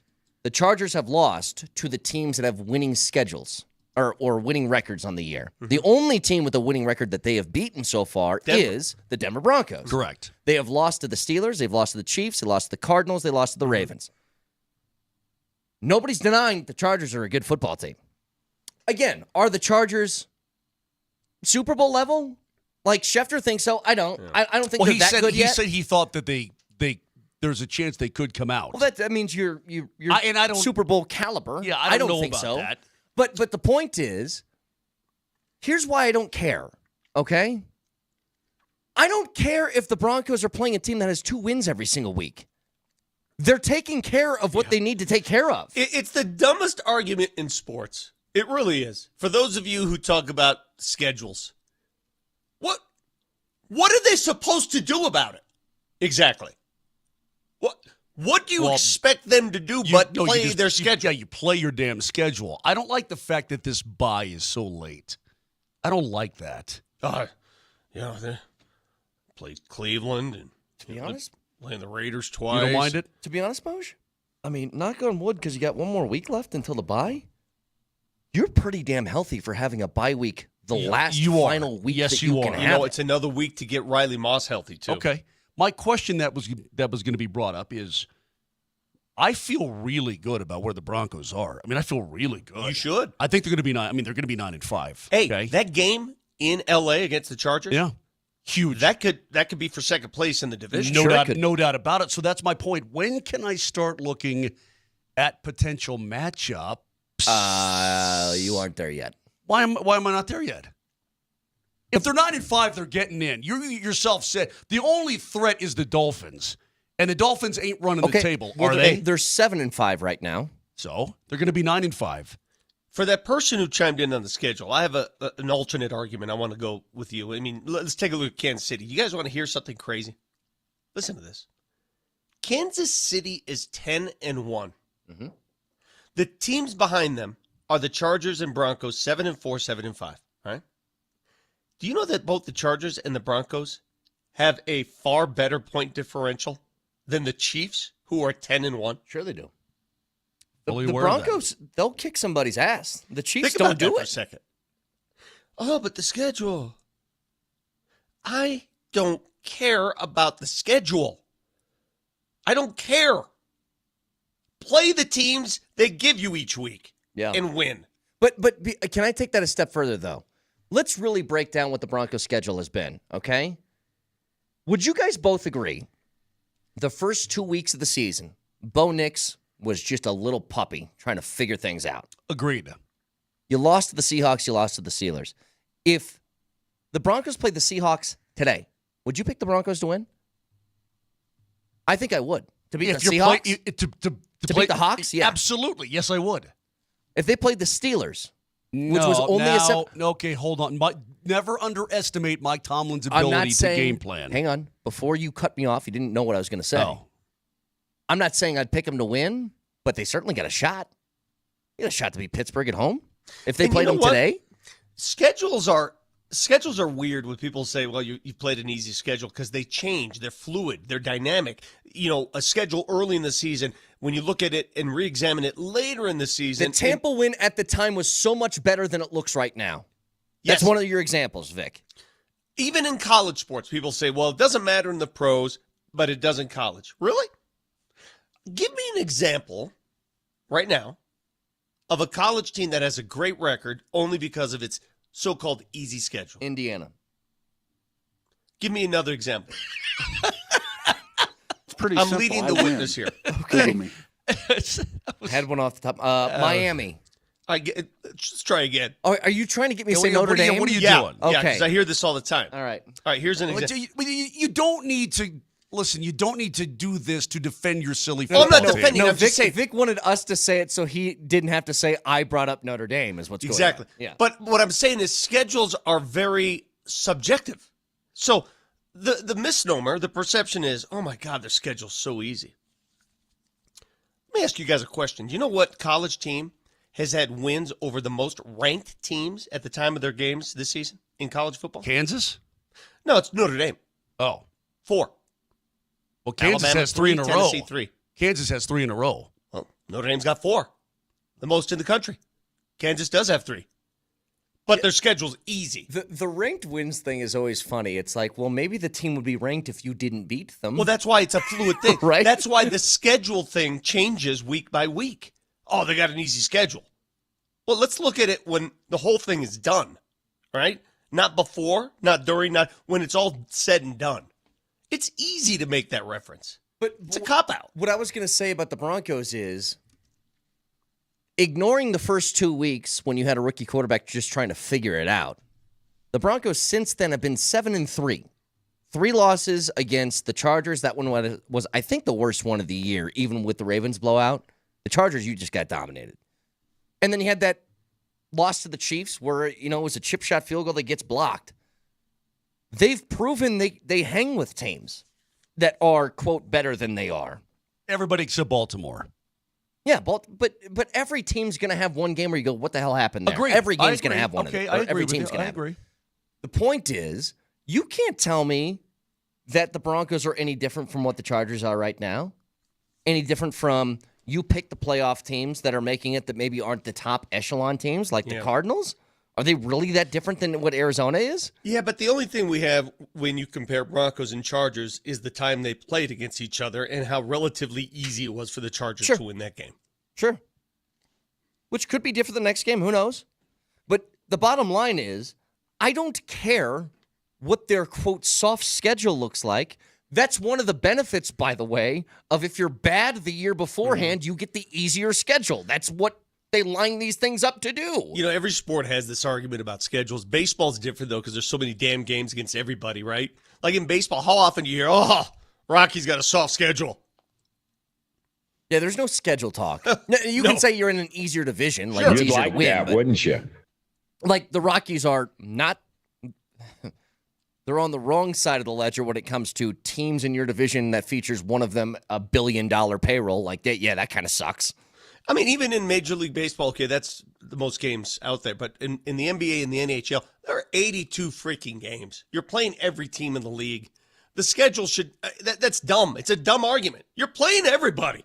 What division in baseball has the least money? AL Central? Because that one's like Kansas City, Detroit, Cleveland, Texas. Texas was top 5 in payroll. Or wait, is Texas? Oh, now I'm getting this confused on the American League side. I don't think the Central has some huge money team, though. Not like the Mets or Dodgers or Yankees or somebody like that. AL East has two of them. Astros? The Twins are in that division. Yeah, but the Astros have a lot. The Astros spend a lot of money. Yeah. The Astros spend a lot of bread. Yeah. Texas is they're in the West. So Central is... the Astros are in the West as well. Yeah. The Central is the White Sox, Guardians, Tigers, Royals, Twins. Hey, that's pretty equitable right there. That's a whole bunch of teams with no money trying to just slug it out with each other. So why are we having this conversation? All right, listen. Everybody got a payroll under $80 million, okay? What was that number, by the way? The Tigers, when they were trying to make the World Series, it was like $17.8 million for the entire roster? Yeah. Why are we having this conversation? This conversation started because somebody on the text line says the Broncos are profiting off an easy schedule, to which I say, what the hell are you talking about? Yeah. Play the teams in front of you. And if you beat those teams, you are what you are. Mm-hmm. That's the old Bill Parcells. You are what you are. And by the way, how many games have the Broncos won convincingly? That's the other thing, though. It's like, that's what's weird about the Chiefs. I know that style points don't matter, but you know what? In assessing like how good your team is, I think it kind of does. If you really want to like boil down to how good why do you think people aren't believing in the Chiefs as much as you would? If I told you the Chiefs were 10-1, you'd be like, oh, well, they're going to three-peat, right? But the way they've looked in going to 10-1 this year does play a factor in your belief. I think they are a horse of a different color. That's fine. I think that there's something about Kansas City and something about that witch that when it really matters the most, they find ways to get it done, especially if they're trailing. And so, yeah, they don't look the same. They aren't behaving the same. They aren't scoring the same. They aren't defending the same. Okay. But they are 10-1, and they find ways to win. And when it does matter the most, and you have to go through Arrowhead, that is going to be an incredibly difficult ask. The point in this wasn't so much about Kansas City, but it was about Denver and what Vic just said. The Broncos have 7 wins against a, quote, soft schedule. How many wins were one possession? Off the top of your head, how many? Oh, Broncos wins? Yeah. Only Pittsburgh, a couple, Seattle. yeah. Just a couple. No. The wins, losses? Wins. Oh, wins. I'm sorry. Maybe wins. Trying to One think of possession wins. is it even a couple? Well, it was the Jets. Yeah, Jets win. Does the Raiders barely squeaked it out. The Raiders qualifies. Does that qualify as one 10-point possession? win. No, 10-point win. Oh, that's true. Yeah, you're right. One win this year was by a point in that mess of a game in New York. Every other team that you've played and beaten, you've crushed them. Like, not been close. Yeah. Not holding your breath at the end of the game. Like, you thoroughly dominated them. And 3 of their 5 losses were one possession losses. Right. Now, the Chargers one gets a little screwy. That only the Chargers and the Ravens were the blowout losses. Just those 2 games. Yep, and the Chargers actually was a 7-point loss, but we all know it didn't feel that way. But the other games, you're right there. And the first 2, the first 2 games were you just trying to figure it out. Oh, Mosier. Oh, what? I'll save it for the next segment. Something good or bad? I forgot to tell you who I visited with and saw in L.A. during the Nuggets-Lakers game. Someone you often talk about. His good friend Kurt Sandoval. Altitude Sports Radio app. It's powered by the Will Height Law Firm. Injury lawyers. Lindsay go to Lohan? WillHeightWins.com. That's WillHeightWins.com.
So, no. Nelly, do we have the capability to listen live? Okay. Let me know if you got it, because ESPN First Take, they're talking about the Nuggets right now, and it looks like all of them are ripping apart the Nuggets, whether it's Stephen A., Shannon Sharp, Perk, all It's a those lot of different frowny guys. faces going on talking about the Nuggets. Can I preference this on the Nuggets? Because they're getting national play now. People are ripping the Nuggets. We opened our show ripping the Nuggets.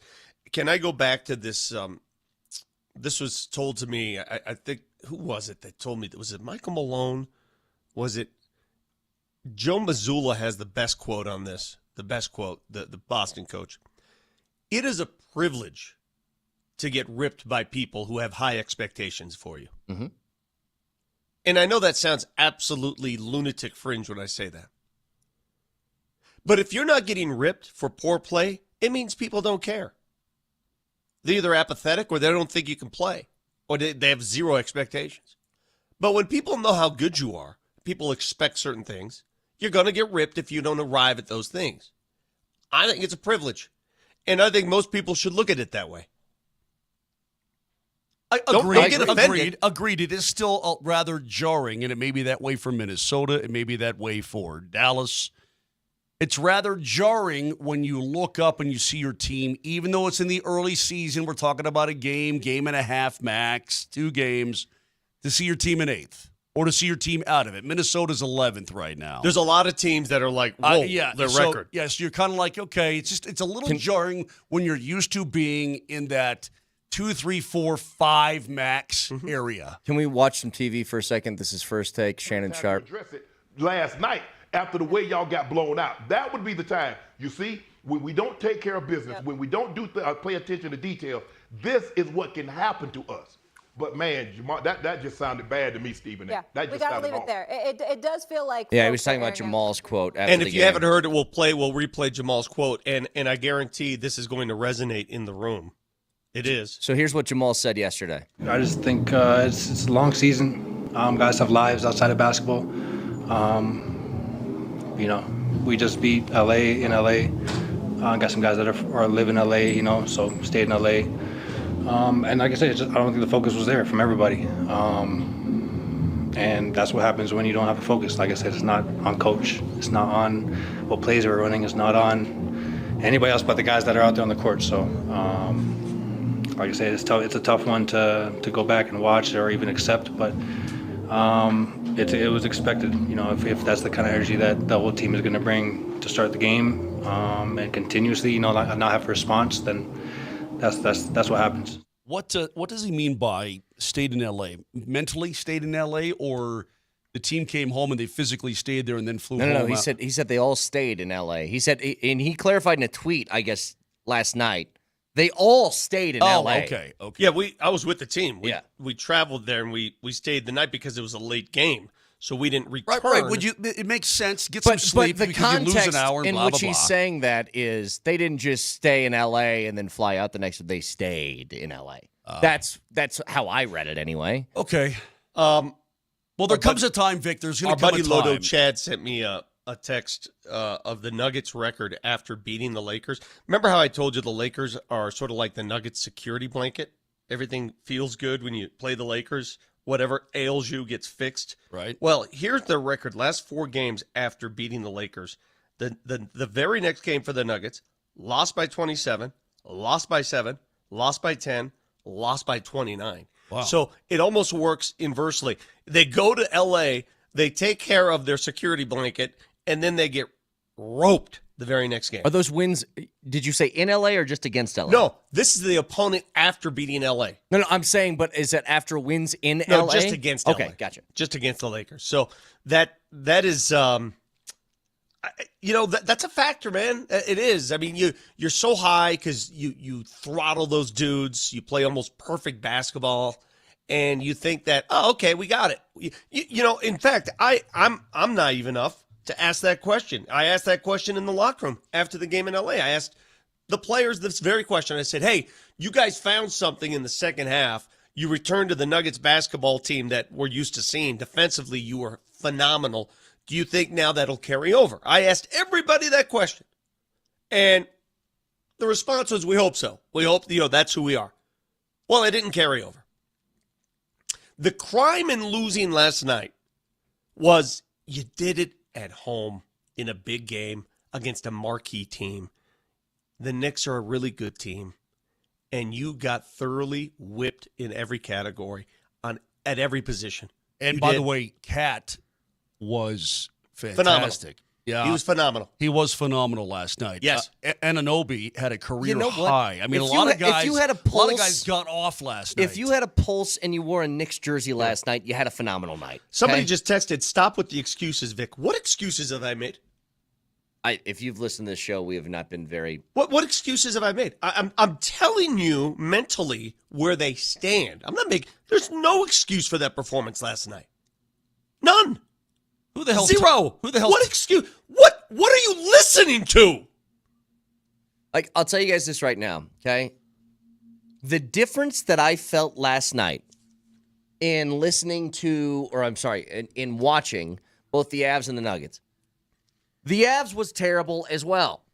I mean, you asked the question earlier, Vic, of which game felt worse. Is it worse to give up 5 in the first period knowing the game's done already? Is it worse to have 74 dropped on you? 76 in 76 in the first half? Yeah. Which one's worse? And I said from the very beginning, the difference with the Avs is the Avs have been playing good hockey. They won, is it 6-7 before that game last night? If you put up a clunker, sometimes you go, nah.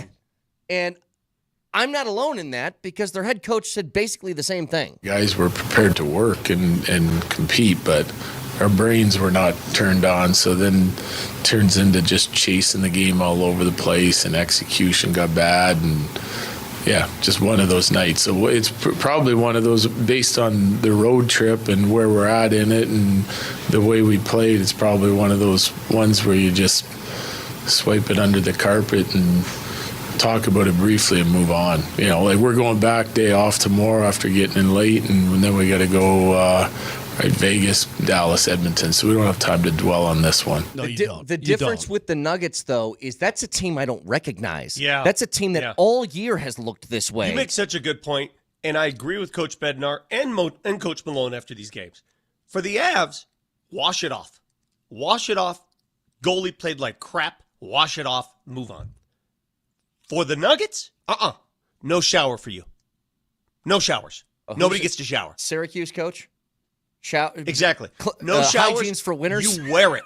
Hygienes for winners. You wear that $145 you give up, and you wear it to the very next game. Well, you guys heard it. Bednar said, yeah, just sweep it. I think he said under the carpet. I think he meant under the rug. Just sweep it under the rug. Forget about it. Go out, play well tomorrow night against Vegas. Here is Malone. Hey, you want to sweep that under the rug? Is this the game that you feel like you can kind of flush and doesn't? Oh, man, no, we're not flushing. You don't flush when you get embarrassed. You don't flush when you gave up 145 points. You don't flush when you didn't play hard, you didn't play with effort, didn't play with physicality. I'm not flushing anything. The first thing he said there, guys, his first 2 words. Bleep no. No, he said bleep that.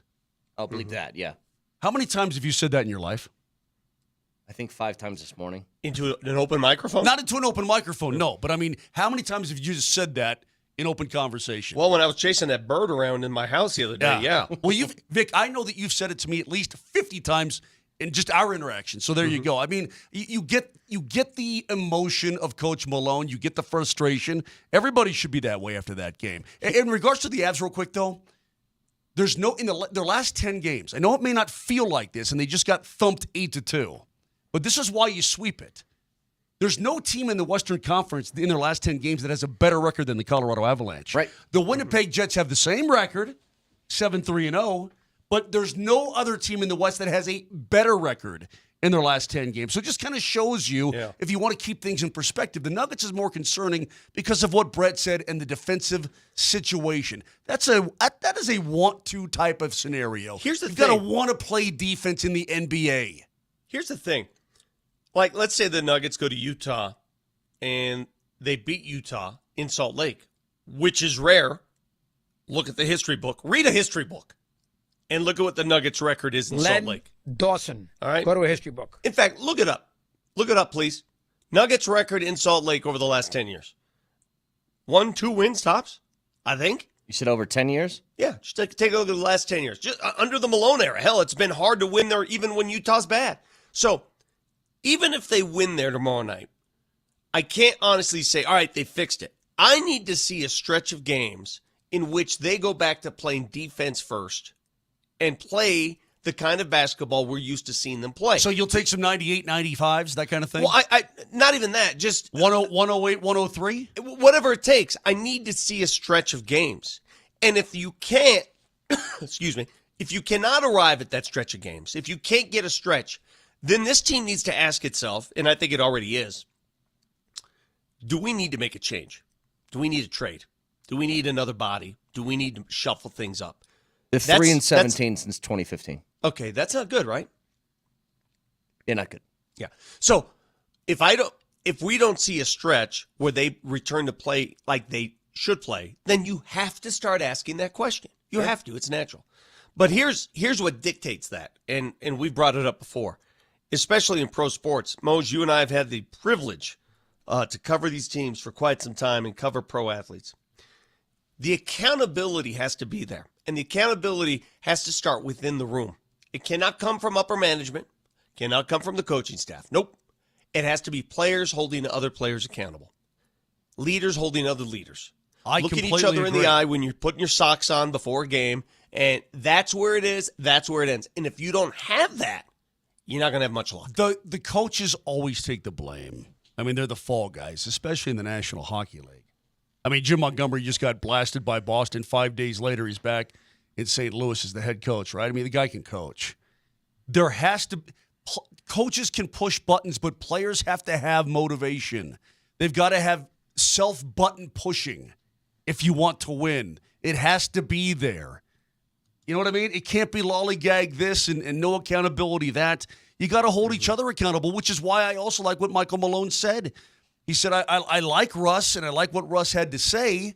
He said, but we need other guys to do the same kind of thing, and he called out his two best players. You're damn right he should have. Hey, if everybody played with the verve that Russell Westbrook plays, I mean, last night he scored 24 of 27 in the fourth quarter, and people are saying, well, he's chasing stats. I don't care. He's playing hard. To the very last whistle, he's playing hard as can be. 24 points. He had 4 threes last night. He did this all when the game was already over. He could have easily done what a lot of people do in that situation. Screw it. Well, this is when the big fella needs to take the bull by the horns. I mean, there's going to come a time, Vic, and I'm not even sure we're at that point yet.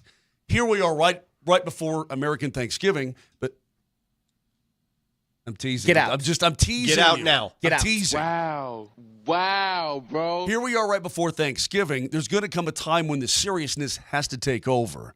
There's going to come a time when enough of this crap, let's go, has to be forefront. And it has to come from the best. It has to come from the best players. Think about it. We're talking about a team that still possesses a winning record. Imagine if you're in Philly right now or Milwaukee. Oh yeah. Well, here's one thing that happened. Okay, last night that I don't remember the last time this happened. Malone kind of called out Jokic and Murray, like stars of the team. Here's what he said. Well, yeah, I mean, like Russell Westbrook. I mean, he's vocal. I mean, but we need more than Russell Westbrook. I need Nikola Jokic. I need Jamal Murray. I need guys that have been here in that starting lineup to be vocal. And tonight we got embarrassed. I mean, what just happened is, and let's be honest, it happened tonight for 4 quarters. It happened in the first half against Dallas. So we're 16 games in, and we're talking about effort. We're talking about toughness. We're talking about physicality. Game 1 in Memphis. I mean, this is and regardless of who's in, who's out, who do we want to be as a team? I mean, so yeah, leadership would be great. Toughness would be great. Physicality would be great. Playing like you actually care would be great. And we didn't do that tonight. Give them credit. They're coming off of a bad loss in Utah, and they played like it. They played urgent, physical, desperate, motivated basketball. And we played like we won a game in L.A. and like we could just show up tonight. And when you think you can do that against a good team like that, that's what's going to happen. Yeah, there's no doubt. But, Vic, I've also seen Nikola Jokic incredibly animated in huddles, incredibly animated on the floor, talking to his teammates, right? Directing traffic, encouraging, yelling even, though, hey, be better here. I've seen him hold himself and other players accountable. I don't think there's an issue where there's too much of a lack of that. It's just, when do you need it and how do you approach it? Well, there's one way a coach can hold players accountable, because the coach has the ultimate playing time is certainly accountability. But in today's day and age, when players are paid so much money and you've invested so much, these are investments now. That's harder to do, man. It's harder to do. It's harder to say, well, you're not playing. Because as Coach Malone says that, I want guys who play with energy. Play those guys then. You can't sit max. You can't. How do you sit max contracts? Who are the guys who play with energy, though? Russell Westbrook. Okay. I mean, he played 26 minutes last night. And it's a lot. I mean, I get what you're saying, Vic, but you only got so many options you can go to. Which is why, if you can't put it together over a stretch, why you have to start thinking about what you can do to shake things up. And that's the other thing that motivates players is the uncertainty. Like, certainty is a wonderful thing. Job security is a wonderful thing. We all want it. But at the end of the day, I think I could speak for myself, and I think you guys can speak for yourselves. Job security is great, but it does lead to some lethargy at times. Sure. Who the hell is Tyler Kolek? He's the former guard for the Marquette team that plays for the Knicks now. What was your reaction when you saw Campaign last night? It hurt me. Okay. When I saw him hit a couple threes, corner threes, it hurt me. Yeah. I thought of Marty. That shooting motion is just disgusting. Gross. It's just gross. He's gross. Anyway, take a look around the league in about 20 minutes. Broadcasting from the Backus and Shanker Studios, serious lawyers for the seriously injured. Back after this.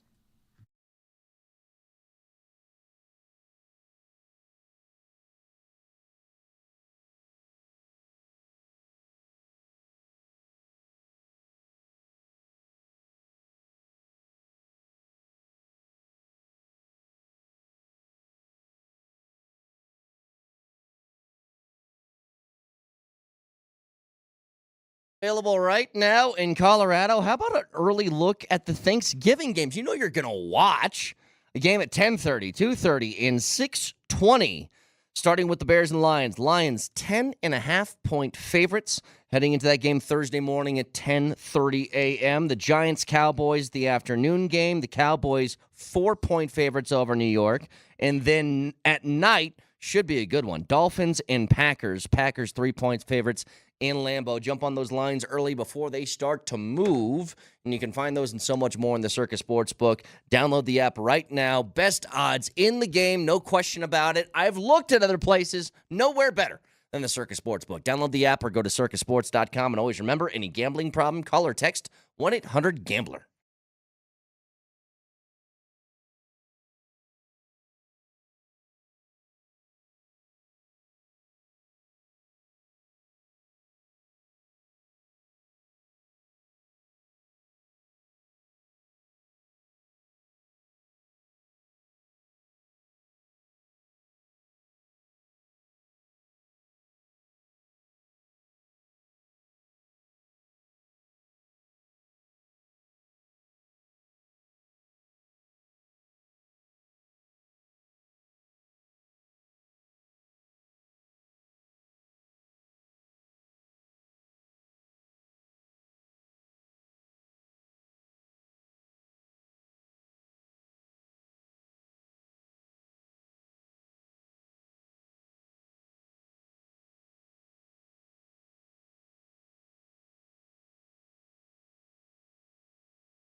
Hey, some interesting news with some local flavor here in the NFL.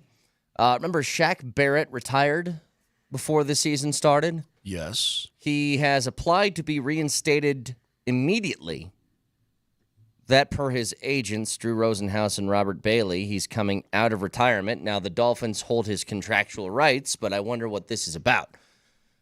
Maybe he thinks that the Dolphins are going to make a run. Maybe he's gotten some interest from some other team that's in a playoff push. I don't know. But he's only 32. It's not like he's ancient. Or maybe he just wanted to chill, and now he says, I feel good. Let's go make some money. Well, remember, he had the tragedy in his family of his daughter passing, I believe, in a drowning accident. Yeah. And I think that's probably going to wear on you a bit, too, Absolutely where you don't want to go to camp and stuff like that. So who knows?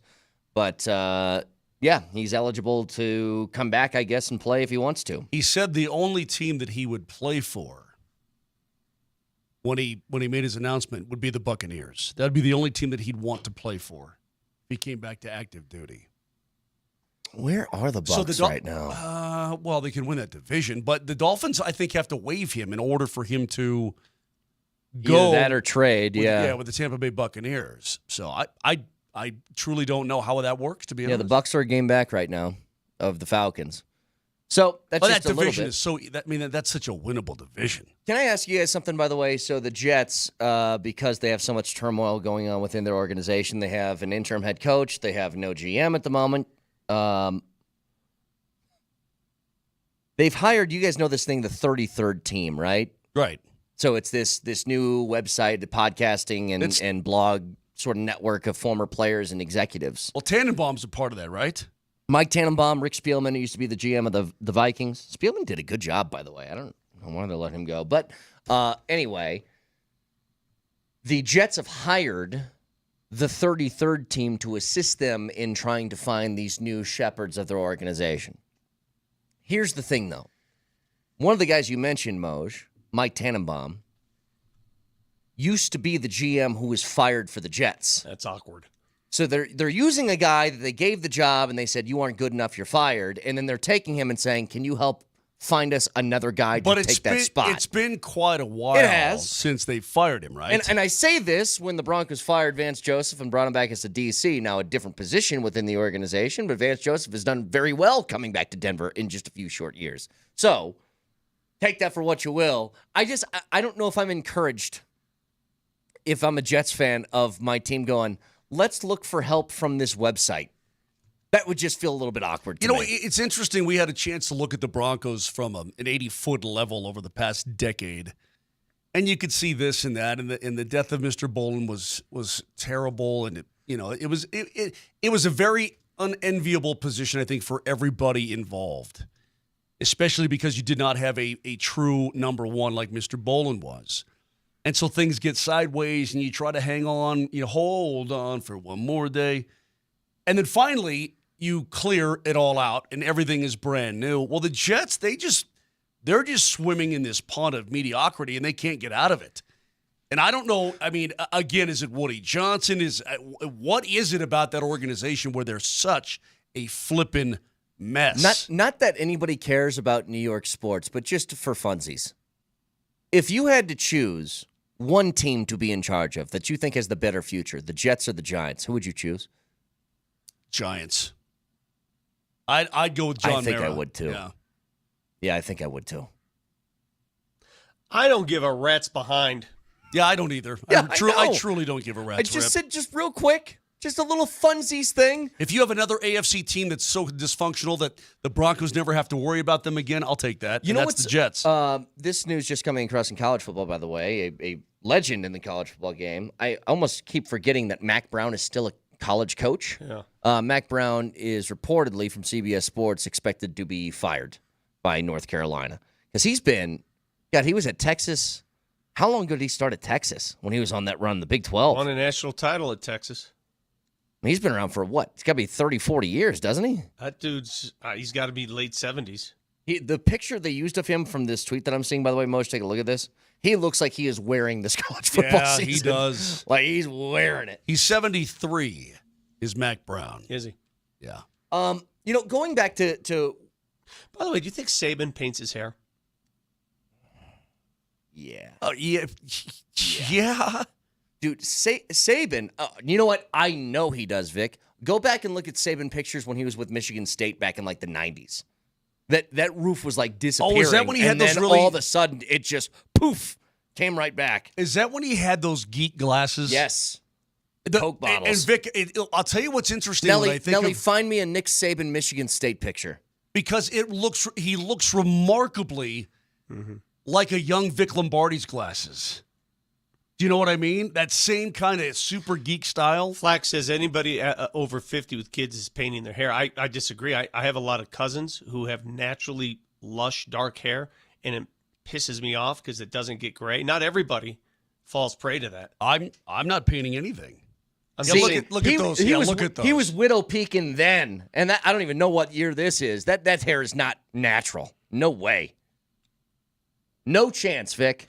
Does Ryan Day paint everything? Mustache, beard, There's hair? no way his face is that color. There's no way his face is naturally like that. Give me a good Ryan Day pick there, please, because every time I see him on the sideline, I'm like, whoa. It looks like AI. It looks fake.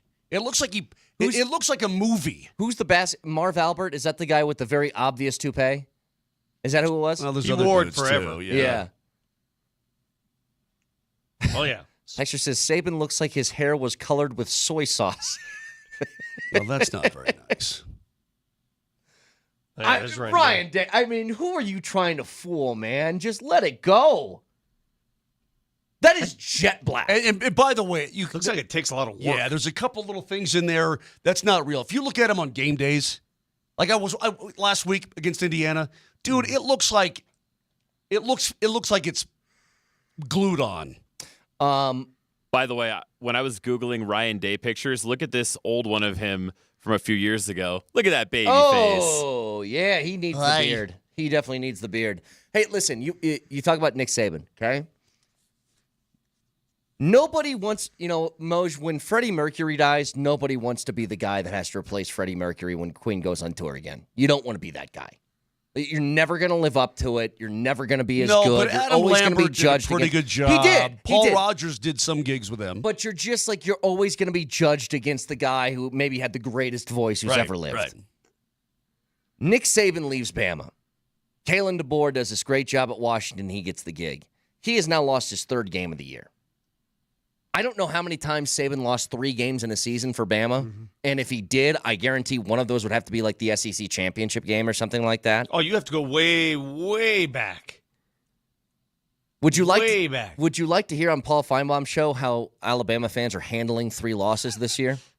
Is this Alabama football? Is this what we signed up for? Is this what Bear Bryant built? Is this what Nick Saban built? Man, I'm disgusted. You ought to be disgusted, too. I heard Coach DeBoer in his press conference after the game talking about we need to learn how to do better. Nah, dude, all that crap's over with. You ain't going to the playoffs, and every real Alabama fan don't give a damn now because there's nothing at stake. And you done took the greatest program in the world, and you can't handle this job. Come on, somebody testify with me. Somebody get up and say amen and hallelujah. All you got to do is look at this guy. He is overwhelmed. He is out of his league. He had no idea what he was stepping into. I've never been more embarrassed by it. Never been more embarrassed by what I've seen. Somebody get me a damn basketball ticket. I'm out the damn door. Elvis has left the damn effing building. So, hangs up right there on Feinbaum. SEC baby. Well, I don't know, dude. That sounds like a lot of Nuggets fans right now. Hey, somebody testify with me. They've had it so good for so long, and you get a 3-loss season. You're having kittens. Come on, man. That was a bad loss, though. Oklahoma's terrible. You're right. It was a bad loss. It was. That's the thing, though. When you take over for Saban, your expectations, whether you like it or not, are Saban. Guys, I'm going to start. Come on, somebody testify with me. Those expectations, the criticism, the skewering, it's a privilege. If more people looked at it that way, they wouldn't get so upset when they get criticized. When people rip on you because you're not meeting those expectations, it means they expect a lot more out of you. It means you're big time. That's a privilege. Congratulations. You've arrived. The thing is, do you think Kalen DeBoer, because this is going to happen over time, okay? Everybody, if your team is not at that level for long enough, people will recalibrate eventually. It's just not going to happen immediately for Bama fans. What does he have to do? Like, if he loses 3 games a year, he's done there. Hey, look at Brian Kelly at LSU.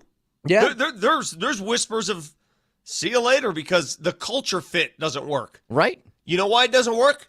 Because they've lost 4 games. Otherwise, the culture fit would be perfect. Don't you remember when he tried to fit with that culture, that introduction? Remember when you went to the LSU basketball game? Embarrassing. And he said, "You've been so good to me and my family." It's like, whoa, dude.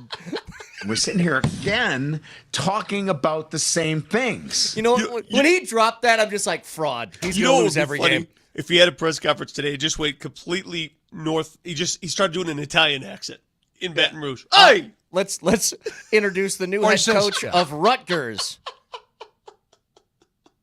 So listen, go out there, you get yourself some gabagool. You head to the game, light up a couple cigars, get a victory cigar ready, and that's what we do. We go out there, we run the football, we're physical, we hit you in the mouth, maybe hit you with a knife, who knows? Here's the new head coach of the Boston College Eagles, Brian Kelly. I am glad to be here to coach this football team. I think we can win the ACC, and we will not rest until we do. Moj, he's now the coach of NDSU, North Dakota State. We're going to win some games, don't you know? We're going to go big time. Yeah, we are. He's now moved to the Wyoming Cowboys. Well, we're going to saddle up here. We're going to do a good job. USC's head coach. Yeah, man, just let it rip. Dude. Totes, like, throw dude. it deep downfield. You know, Dude, who cares, bro? Totes have always wanted to be by the beach, man. We're going to win some games. Yeah, you know what's going to make us really good? Fish tacos pregame, man. Totes, You ever had dude. that with, like, some of that salsa? Super good, man. You fry up cod, man. That really gets you going on game day. How about Miami? I'm pulling my What was that? It just sounded like you said some chwachula just coming out right there. Yeah, Chwachula. We heard That's the gross. chwachula leave. All right, let's take a look around the league. Say next. hello to my little friend. Okay.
I'm out the damn door. Elvis has left the damn effing building.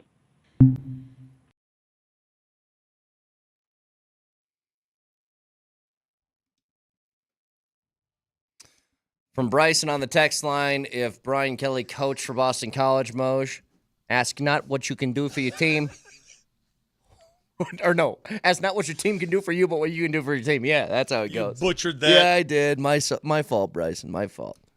Cool, Carl. All right, let's take a look around the NFL in the weekend that was in the NFL.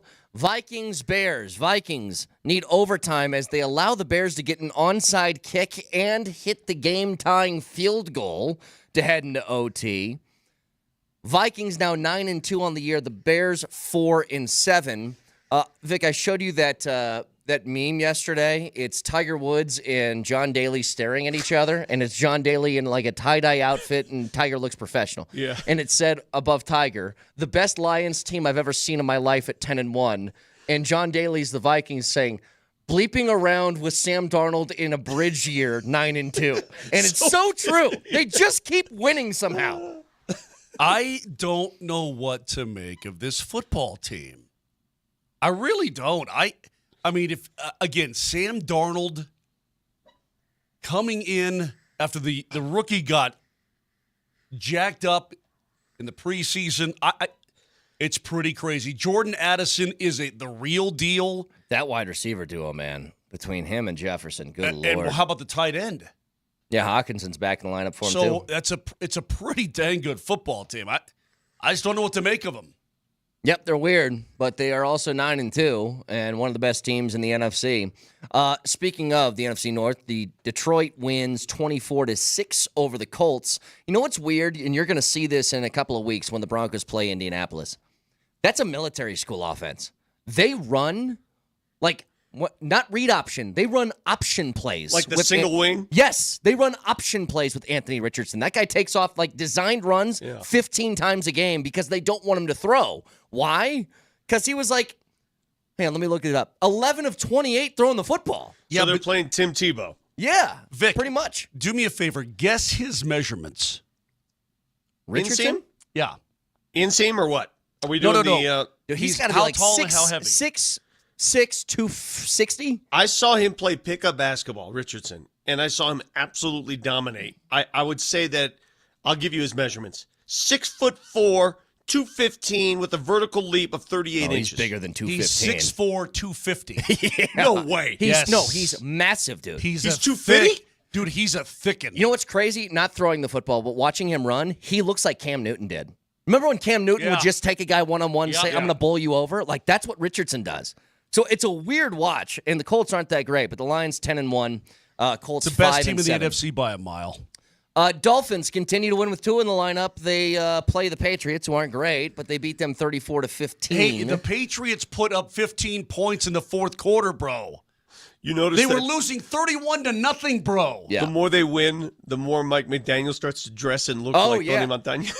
Dude, the more that they win, the louder Mike McDaniel gets. Yeah. At least he understands this little happy-go-lucky, fun personality thing doesn't work when you're 1-6. But at the same time, he knows he's got job security because he's been without Tua. Sure. I mean, when you're with you, I don't even know a more Jekyll and Hyde team in the history of the AFC East. Hey, I mean, with Tua, they look like serious playoff contenders. Without Tua, they look like junk. That is bizarre. You're telling me the Skylar Thompson, Tyler Huntley, whoever the hell else was playing quarterback when Tua was out, it's that drastically different between those two? That much? Even with Tyreek and Waddle still on the field and all those guys, it's that different? Without Tua, Mike McDaniel's fishing alone in the HOA pond over there. With Tua, he's throwing a yacht party. 100%. Yeah, Dolphins 5-6 now, and the closest team behind Denver in the AFC wildcard race. I'm still leery of them because could they win out? No, they're not going to win out. But golly, man, they scare me because they just look so different. So they're 5-6. The Patriots 3-9. The Bucks go on the road against the Giants and Tommy Cutlets, and Baker Mayfield and the Bucks stomp them 30-7. as Baker had a very vigorous Italian celebration. I'm so glad that the national reaction was the same as ours, where the combative Q&A with Baker Mayfield, almost as if to insult him for some offensive gesturing. We're insulted by people being insulted. Yeah, let's hear Stop this being again. insulted. Do we ever find out who it is? Let's hear this again. Hang on. I guess it was the DeVito celebration. Is that Tribute to Tommy, yeah. He's a good dude. He's got swag. Yeah, who came up with that? Oh, I have no idea. I just see him do it. No, but whose idea was it for you to do that? And when did you know you were going to do it? Most of the times I don't know what I'm going to do, so there's spontaneous stuff. That was just spontaneous? That was not planned? I mean, even your teammates got into it, too. Yeah, New York fans love Tommy here and give him something they like. Are you Italian by any chance or no? I haven't done a 23andMe, but I don't know. God, he handled that so perfectly, so deftly. Hey, I was watching the game at my ma's house. We saw you do that, and she was really offended by the way you moved your hands like that. You even Italian or what, bro? The third degree. Do we know who that was? Do we ever figure that out? People said it was Rossini. I don't know if it was Rossini or not, but anyway, Bucks are still a game back of Atlanta. They're 5-6, which is right in the thick of things in the NFC South, and the Giants are terrible. They're 2-9. Giants, by the way, 0-6 at home this year. Cowboys find a way to get a win on the road against the Commanders. What do you mean find a way? Finish. They only win on the road. Well, yeah, they're 4-2 on the road. They're 0-5 at home this year. But the way that they won, 2 special teams touchdowns in the fourth quarter. The kickoff return where Turpin drops the kickoff, does a spin move for no one, and then has an open seam for the end zone. I have a question, because they called him the fastest man in the NFL during that game. I thought it was the dude for the Chiefs who put a 4.2 up at the combine. Well, maybe the receiver. Maybe he's had the fastest on the field speed this year. Now they measure that he went 22.5 miles an hour. Maybe that's what they're talking about. So let me ask you, if you lined up the fastest men in the NFL, my money is still on Tyreek Hill. I agree. Yeah. I'm looking back at the spin. Nobody's around him.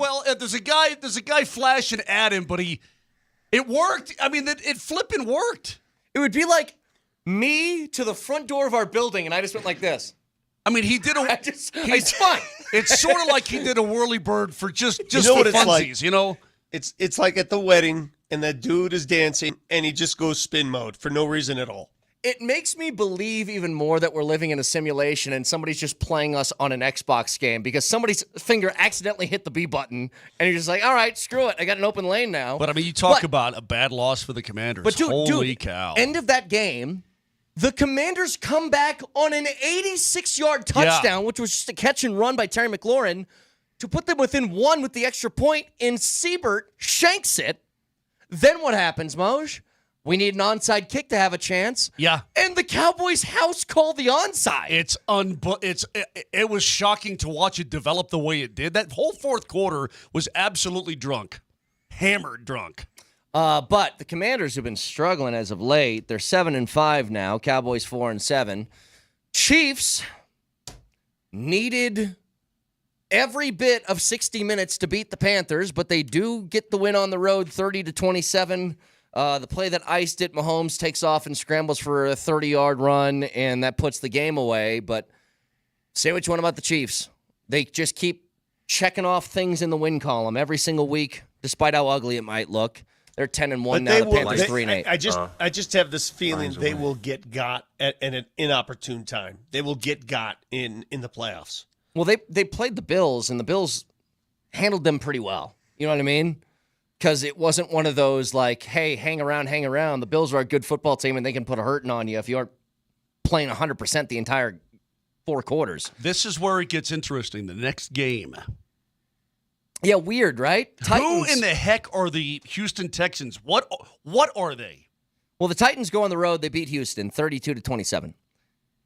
C.J. Stroud has hit a wall here in year 2. Yes, he has. The Texans overall, they have some interior offensive line issues that are really plaguing them. They don't play consistently.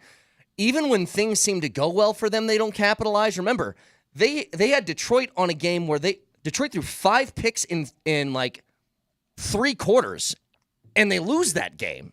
I don't know what the Texans are, but it's not nearly as scary as what they were last year. That's exactly right. And I'll tell you what's frustrating. If you go back Stroud's and you watch, not as good, dude. No, he's not. You go. Well, I mean, they're game planning the heck out of him. But you go back and you look at Will Levis.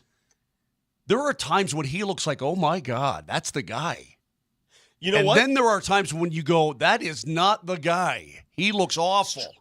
Stroud might be a great example of why, and I'm not saying we need to pump the brakes on Bo Nix. He is the franchise quarterback. But sometimes that graph doesn't go straight up. Yeah. It's going to go up and down. Mm-hmm. Stroud's a classic example of how this works. So Texans 7-5, Titans 3-8. Hey, listen, the Texans, is there a chance they could blow the postseason? I think the answer is yes. When you're losing at home to Tennessee, yes. What do you mean by blow the postseason? Like not make the playoffs? Yeah. Dude, they got the Colts, Titans, and Jags in their division. It's going to be really hard for them to blow that. They just lost at home to the damn Titans, bro. Yeah, I don't think there's any chance. Niners fans should be really nervous. I know they didn't have Brock Purdy last week, and who started for him? Former Bronco Brandon Allen. Isn't he the guy that got his car torched? It is him. But the Are Packers, you still driving that Honda? The Packers don't just beat them; they waxed them 38-10 in Lambeau. This is where I don't know how to figure out the Packers either. Some weeks they look really, really good. Other weeks they just look okay. But the Niners, they got some issues because this is kind of their last year of we got all the money in the world to play with before they got to pay Purdy, and they are not capitalizing on this at all. Brandon Allen should forever resonate with you, Brett, because he's the only person you've ever asked a question to at a press conference here in Denver. Well, if somebody else gets their car torched, trust me, I'll be there. That's sort of my thing now. That's your deal. If you have personal problems that happened to you in college, I will bring them up at an NFL press conference. Now, hold on a second. Let me get this straight. The way it happened, people were mad at him, so they torched because he was at Arkansas, I think, and they lost. And then, okay, but they accidentally torched a band member's car too. Is that they correct? made a mistake, yeah. Like they torched two Chevy Avalanches just to make sure they got the right one. Moj, Okay. the best thing about it, though, is we were at the Broncos facility, and, all the media is we're all uppity media members, and I loved it because I goaded Brett into asking the question, and as soon as he asked it, every other member of the media just looked at him and just with piercing eyes, like, how dare you waste our time with this? And then he gave a great answer, and then there was like two more follow-ups, and I go, not so pissed anymore, are we? Packers 8-3, Niners 5-6. Seahawks get a win that keeps them in the divisional race with the Cardinals, 16-6 at home over Arizona, and they are both 6-5 now on the year. Yeah, how do the Cardinals? I don't get that team at all. I don't understand. They beat the Dolphins. They got a good defense, man. Yeah, I don't know. They beat the Chargers. Okay? Buda Baker. But then they only put up 6. I mean, Kyler Murray's the comeback player of the year, and they put up 6. That pick 6 he threw was disastrous. That was bad. Yeah, that was bad. Yep, that lost the game for him. I know it was early in the game. But You know who's having a season for them? You know who the Broncos can really use? And he played right up the road. Take a look at Trey McBride's numbers. He's playing great. Yeah, he had 12 catches in that game. Great for year. a tight end. 12 for $133. The Sunday night game, Eagles and Rams. Eagles, they found something, and I think here's what they found. Hey, is the game close? Hand it to Saquon and you take it 70 yards for me, please. Saquon Barkley, 26 carries, 255 yards, and 2 touchdowns. He's legitimately going to be an MVP candidate. Yet the Rams should feel good. They're right there. Again, this division is just like the NFC South, man. You can get in. Win your division. You're a game out. The Niners are a game out. The Cardinals and Seahawks are tied at 6-5. It's all in front of you. You know what the Eagles offense is watching that game? It's give it to Barkley and then let everybody go long, hesitate, and then just let Jalen Hurts run for 8 yards on a first down. Yeah. That's basically it. And then it's 3rd and short, and then you push him in the butt. Yeah. I know you guys never watch it. You watch the video I sent you of Saquon Barkley versus and that's that dude against those little kids playing football, and he's like picking them up by the face and throwing them and stuff. Didn't see it. Nope. That was funny. Eagles 9-2. It was kind of funny though. Rams 5-6. Then finally the game last night. Ravens beat the Chargers 30-23. We talked about that a little bit today as well. So that is a look around the NFL. Did you guys watch that video I sent you? One of 18 on the day. Champ Mazda text line's open for you. One price, one person, 1 hour. 303-504-0925. Back after this.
Vic, I've got a very important question for you.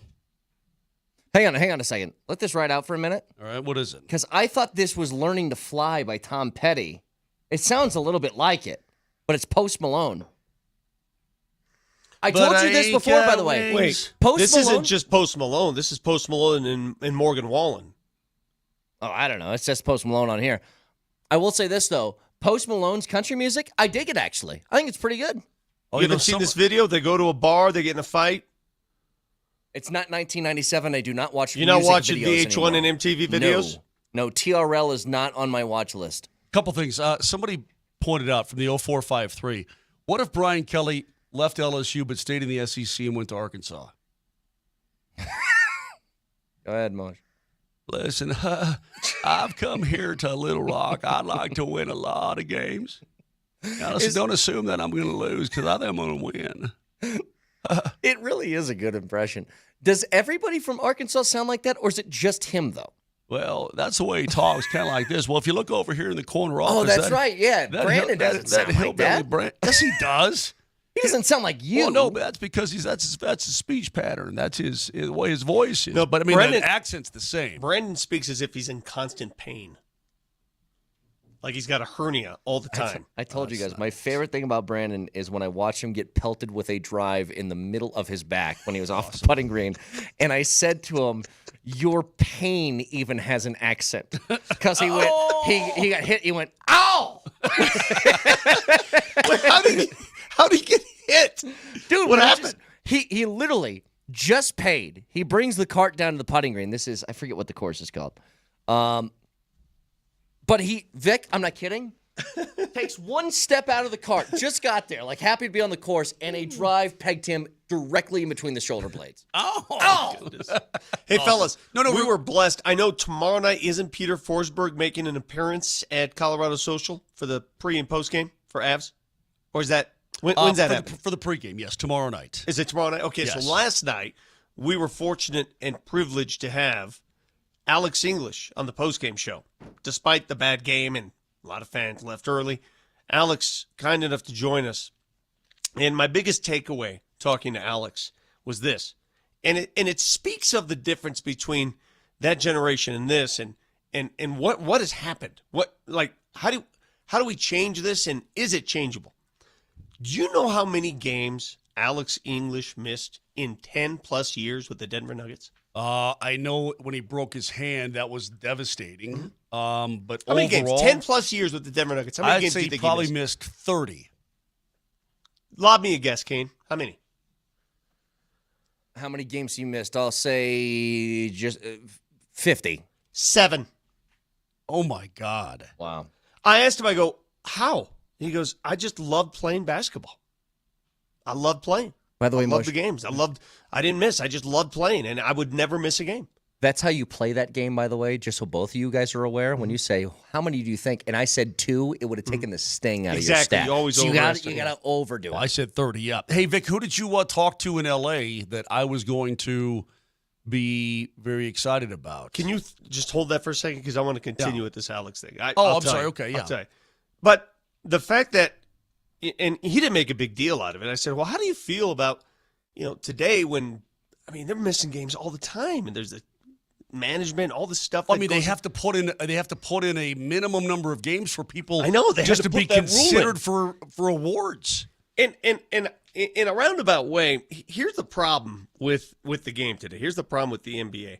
Because depth is an issue on a lot of teams. Like, it goes away quickly. And I've said this before, and it's something that the league has to look at. The league is too top-heavy in salaries. Too much money. Top-heavy. And it's never been this top-heavy before. It's the worst it's ever been. And it leads to depth issues. It leads to what we just talked about. You don't want to burn guys early in the season, so they sit. You want to keep them around, keep them fresh. This is what happens. Yeah. It's an investment that is so risky. You're spending so much money for your top-level players. This is what happens. This is what you get. That's an interesting take, for sure. And it seems very realistic to me, yeah. Is there a bigger disparity? Like in hockey, I know there's a disparity in salaries, but not like the NBA. Well, no. The NBA. Not like you have guys making $60 million a year and guys making $1.5 million a year. That's a pretty big disparity, yeah. But you'll have guys making $12 million a year and guys making $850. Is it okay? Is it that as much as it's for a lot of these superstars? They know they're making the postseason anyway. That they can afford to sit out a couple of weeks if they want to, and the team still gets there. Yeah, that's a factor, no doubt about it. But didn't Alex English know he was making the postseason? Yeah, I mean everybody's kind of built it. Look, Joker doesn't miss games. I know he did because he had a kid who was born, but Joker doesn't look over his games played throughout the course of his career. Do you know who's missed the fewest games in the NBA over the last 6 seasons? He played last night on the opposite team. 6 seasons? Russell Westbrook. No. Who? Played for the opposite team. Brunson? Nope. Bridges. Oh, yeah, Bridges never misses. That's right. Never misses a game. Well, shoot, man, MPJ's like not missing any games now. MPJ played all but one last year. Yeah. So yeah, I think it's a couple of different factors that go into it, but it is interesting. And look, my anger has now subsided a little bit from how mad I was this morning about the Nuggets game. Just go out and play well tomorrow, please. Do that. I don't want to try to get into Jamal's head at all. You know, I thought there was a time when the contract situation was worrying him, and maybe that figured into some things. I don't know. But now he's got it, and it's still sort of, hit and miss at times. I don't know. I mean, I really, really like the guy. Yeah, but I just, the focus on Jamal though is like I'm over that just because of this. Understood. The issue with the Nuggets is defense. That's a team stat. That's a team. Okay? Yeah, you're right. That's a team everything. I've read some texts like, blame Jamal. If you're blaming Jamal Murray and only Jamal Murray for last night's loss, you didn't watch the game and you don't know anything about the game. That was about as big a team loss as I remember. Yep. That was an entire team just not showing up. I completely agree, but I'm thinking to myself, if you're going to get to where you want to go, and there's plenty of time, I put my faith in these guys. I feel like they're going to turn it on at some point. I just don't know when the mission gets critical, when that's going to happen. Well, again, and it can't be just a one-off. If you go to Utah and perform well, great, but then you can't revert to what we saw last night. It's got to be a stretch, and that's what people want. They want to see a stretch of games where you played like you played last year at times. I will repeat this. The Nuggets have a problem, a ball arena problem right now. They have a problem at home of letting their shield down. They are 5-4 at home. They're almost a 500 team at home, which is unheard of. It's 50-80. And it should be unheard of. They wore it on their chest last night. It should be Didn't unheard that of. happen to the Avs a couple years ago? Yes. Where they really were struggling at home and were like, what's going on here? It should be unheard of here in Denver to even being 500 at home is insulting. You can't do that. This is Denver. The other thing that's a little bit worrisome at this point is they're the only team in the West in the top 11 that have a losing record against the conference. That's a little bit concerning as well. Consider 4 losses at home. We're still in November. They had 5 losses at home at the All-Star break last year. Yeah. You know, I was listening to it was a snippet of a podcast, and I know that Gilbert Arenas has been a very weird listen when it comes to him talking about Jokic, because he's very, like, in one breath he'll say that Jokic is like the most incredible thing he's ever seen. Weird. In the other breath he's like, yeah, he's a little bit overrated. I don't know. But he said something yesterday that is such a good point, at least for the Nuggets offense when Jokic is playing and at the top of his powers.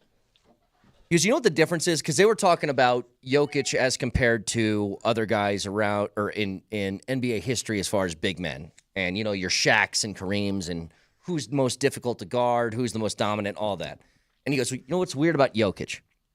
Because he played against, I don't know if he played against Joker maybe early in his career, but he said, I played against Shaq a lot. Here's how the defense would react when Shaq got the basketball. You wait to get a board, right? If the ball goes to Shaq, you're just like, all right, it is now a one-on-one battle between him and his defender. I don't have to worry about anything else. He goes, when Jokic has the basketball, you can't take a second off when you're playing defense against the Nuggets. Yeah. Because if you sleep for like half a second, somebody's cutting back door for an easy layup.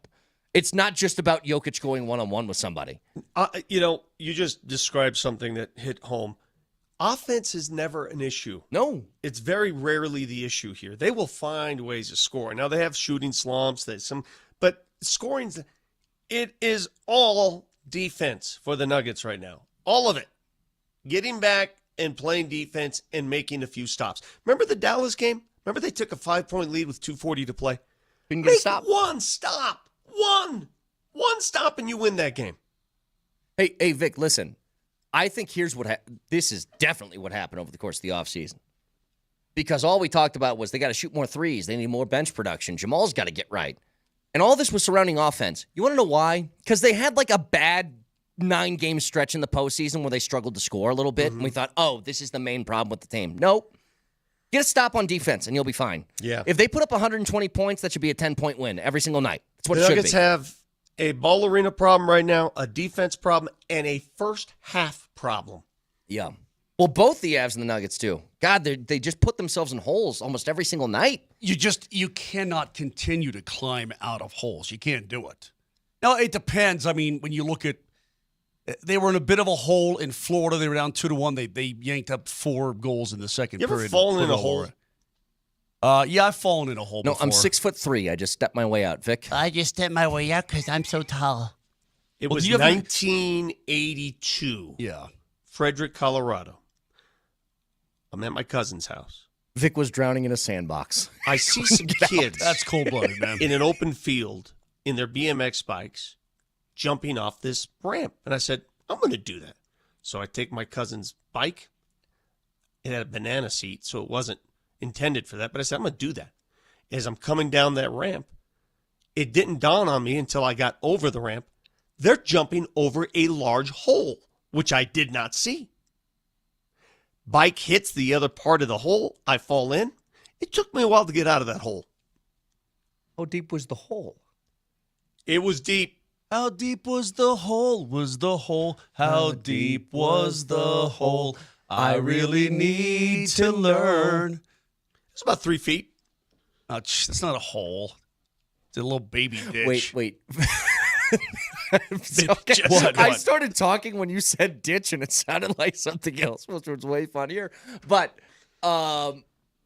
Vic, so was it kind of like, you ever seen the video of the kid in the pool who thinks he's drowning, and they just go, stand up, and then the kid's like waist high? Well, the problem was I broke my glasses, and I couldn't find them. They were shattered because I had landed on my face first on the other side of the hole. So it was scarring. It was emotionally scarring for me. Come for the sports, stay for the whole talk.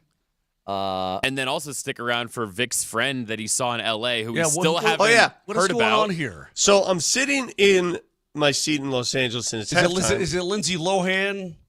No, I'm going to give you 3 guesses, and Okay. I'll provide a hint. All right. Who do you talk about incessantly for no reason on this show? Take your pick. Hang on, That's the first let guess. me try. My and brother-in-law guess. Bob? I didn't see your You brother-in-law saw Bob Bob there. No. That'd been sick. No. Let me see. My see. dead mother? Okay. Carrie Strug? Oh, if it was Carrie Strug? Was it Carrie Strug? No, it wasn't Carrie friggin' Strug. This is an active player. An active player. Oh, wait, hold on a second. Wait, so not in basketball. Obviously. No, he was a fan at this game. Cardinals legend Nolan Arenado? Yes. Oh, really? Oh, my Yes. I saw Nolan Arenado at the game. There's rumors that the Cardinals are trying to move him. Texas says, big 50, baby. Hey, a big 50. Nolan Arenado was at the game just Yes. hanging out. I mean, he's a SoCal guy, so there you go. He's not playing good baseball right now. I don't think you can move that contract.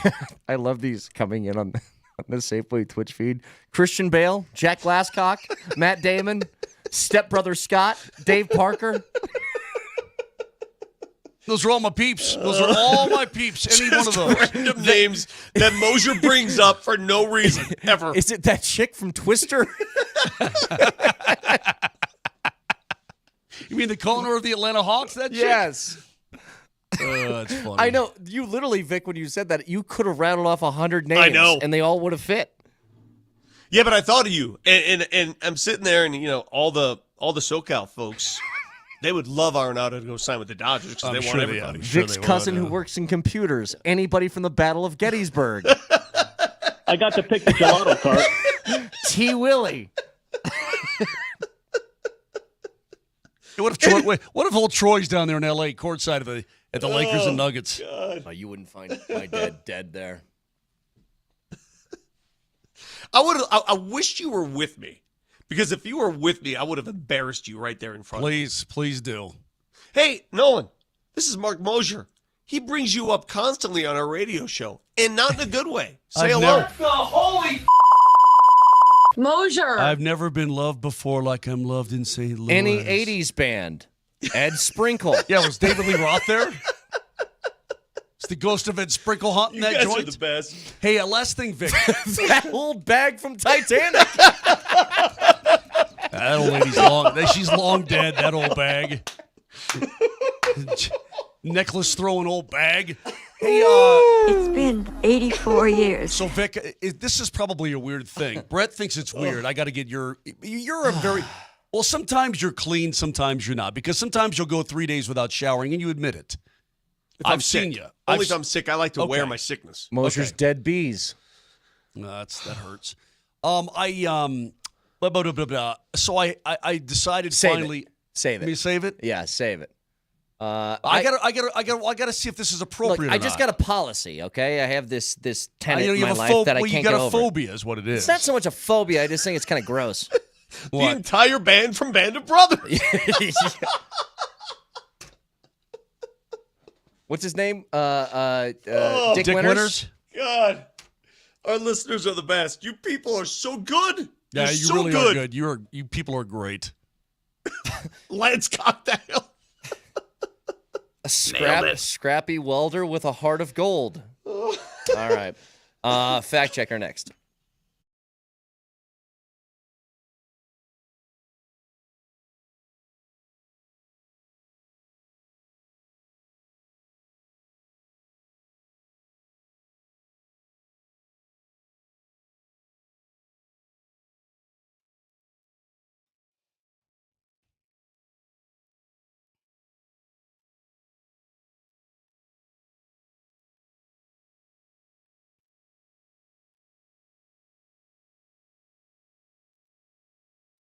We're near the end of October, or excuse me, November, I should say. October's way in the rearview mirror, and I don't have to tell you that we're coming near the end of the year itself.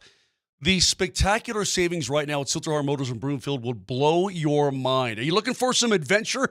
How about driving off in a brand new Ford Bronco with no money down and just $469 a month on a lease? The year-end extravaganza is happening. Do not miss out. Do yourself a favor.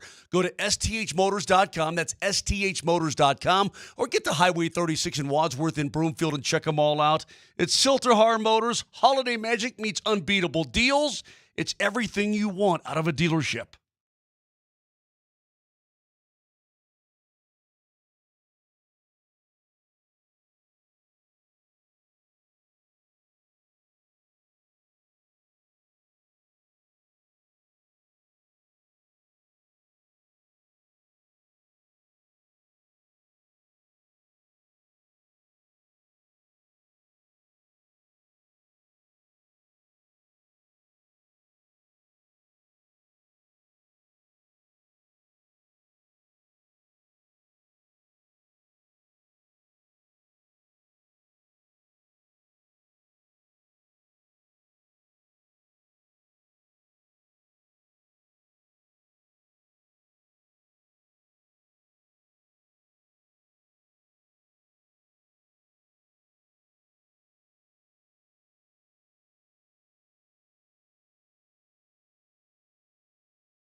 All right, go ahead, Moshe.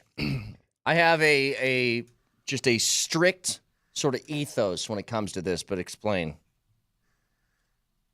After my wife has asked me numerous times in my life, I've decided to. Where do you think I'm going with this? Please, let's dissolve this. Please go. I've decided to pare down my hat collection. I have way, way, way too many hats. So do I. So I narrowed it down. I've got a kitchen garbage bag full of hats. Some are brand new, some are not so brand new. And I said, I'm going to bring them in and leave them for everybody around here to pick through with what they want. If they don't want them, I'll take the rest to Goodwill or to charity. No problem at all whatsoever. But Brett asked me, have you worn them? And I said, yeah, I think some I've worn a little bit. Yeah. And I said, those are out. And he for said, me. well, then I ain't touching it. Yeah. I said, okay, so he does not want, it's not like you're wearing my underwear, Jack. It's not like I'm bringing in my skivvies and saying, hey. You wear it out to golf, and then you're sweating in it, and it's just kind of nasty. Yeah, but I mean, okay, let's say they're not nasty, because I do wash hats. I do wash my hats. I have never washed a hat. Well, then you're gross. But I'm not washing my hat. I'll just wear another hat. Weird. I'll just say that hat is now dead. So is that weird that somebody would wear a hat that somebody else had already worn? Yeah. I ain't doing. I ain't touching your head sweat. Again, I'm not talking about your underwear, bro. It's not like the boys are swimming in the same pond. It's different. I ain't touching your forehead sweat. I know it goes through your system. It ain't going on me. Look, it's not just a hygienic thing either. It's also like it's a baseball glove. I need to form it to my own head, and when you wear it, the hat's going to be fit differently. Like it's all a bunch. It's a thing. I ain't doing it. It's almost like, oh, you want to wear my golf glove? No, I ain't doing that. I'm putting my hand in there. Yeah. Not doing it. I mean, so go ahead, hit a straw poll for me, Nelly. Let's just see. Straw poll. Oh, yeah. So, is Mose right or are me and Vic right? Do you? Well, I'm not really judging Here's the you. question. I'm just like, okay, would you take a hat that was worn already by somebody else? Yes or no? Because I can't do it. Does it have the insides all jacked up? No, I mean, most of them are brand new that I just never wear. I got a really totally awesome hat from the British Open that I paid for, okay? And it got to me, and it's a flat bill hat. Okay. So I gave it to Rob. I'm like, Rob, you'll wear this. What? See, here's what I don't get with you guys in flat bill hats. They don't stay that way if you don't want them to. Yeah, they do. Almost every hat that I own started as a flat bill. It's built flat. It's built flat. You take it, and you have to spend some time, but you bend it. No. And it will bend to the exact curve that you want. That's not correct. Would you wear somebody else's? Hey. I'm not going to accept this. I might not be an expert in many things. I'm a hat expert, okay? It's every day of my life I do one of these. I'm an expert in this category. You listen to me. You get a 5950 off the rack at a Lids, and it's totally flat. You can lay it on the table, and it's flat on the table. Give it 2 days. That thing will be formed in the way that you want if you work at it. Let me ask Moshe the ultimate question. Would you accept and wear somebody else's AirPods? I have no problem. Yeah, I just wash them out. Oh. Yeah. I'm going to vomit a little bit. Hey, Vic, it's not like I'm licking their ear canal or something. God. I mean, I'm uncomfortable. I am not putting in my ears what has been in your ears for months. You can wash them. When I had to do, when I was doing You Bet Tonight, filling in for whenever Lundy had to go out a few times last year, and they gave me the IFB from the TV studio. Every time I'm like, God, how clean is this? Who was wearing this before me? You got a big phobia, man. You just deal with it and move on. But it's going in, like it's inside of your body. I know it's just a little It's ear in your canal, brain, but it's dude. in there. So let me also say this. Hey, Moshe, here, have my mouthpiece. Go ahead, get a couple of snaps at fullback. Moshe, now. if I dug in my ear, would you touch my finger? It's not the same, Vic. You can clean it. If after you washed your hands, I would, yeah. I'd touch your finger. Pull my finger. I would do that too, whatever you need. So the point is this, is that some of these hats I'm very, very reluctant to part with. Some have sentimental value. I just don't wear them. And so it's like, man, I want them to go to a good home, which is why I wanted to offer them to everybody here, including Nelly. I will gladly take a look at them, but if they are previously worn, they're out. That's all I'm telling you. All right, Moshe, if I'm sucking on a Jolly Rancher for a good 5 minutes, would you finish it up for me? Absolutely not. The fact that this is even something you said to is No, insane. I had a thought in my head, though. Vic, if your wife had a Jolly Rancher and she gave the Jolly Rancher to you out of her own mouth, would you do it? Never. You wouldn't do it. It's your wife. I would not accept food off her plate. Dude, my you guys are weird then, man. Baby, You guys are a bunch of baby weird- Jamal In Carroll fact, has a sucker, you and know what she's I like, hate? Daddy, have a look. I hate and I you even couples. don't like that. I don't like you. We have good friends of ours who share their meals like, no. Couples No. that share. No. I don't know, man. You eat yours, I eat mine. No. Hell out of here. That's fork. Weird. Just weird. What is share? Isn't all of your mom's meals shared meals? No, but when they get on the plate and they're like, let me have a little bit of that, and then they eat off each other's plates. No. And when they feed each other, you fill up the fork, put it in the other one's mouth. You like that? I don't think I've ever done that to my wife in Savages? in like a romantic way. I don't think I've ever said, "Hey, honey, take a bite of this." Like what you see in the movies. I'm like, that's weird, man. That's weird. I'm not doing that. Eat your own crap. So you got a fork, you can handle it. God, you guys are just such babies, man. You're such ninnies. What's your problem? It's your wife. You understand exactly what I'm talking about, though.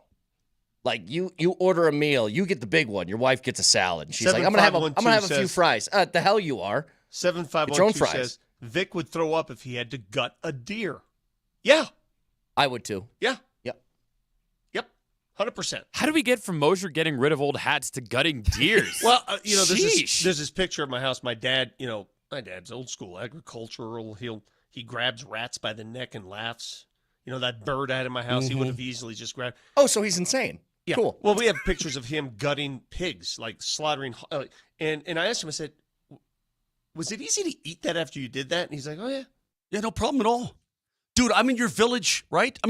I'm in your parents' village. I see the pig, right? I see the actual pig. And then all of a sudden he's on a spit and he's doing this thing. He's doing the roll. And then they're like saying, and they're like, he's going to be a sandwich. I'm like, you're damn right he is. See, that's and he's something- going to taste like $1 million. That's something I can't do, though, because, look, I love meat, okay? Big meat guy over here.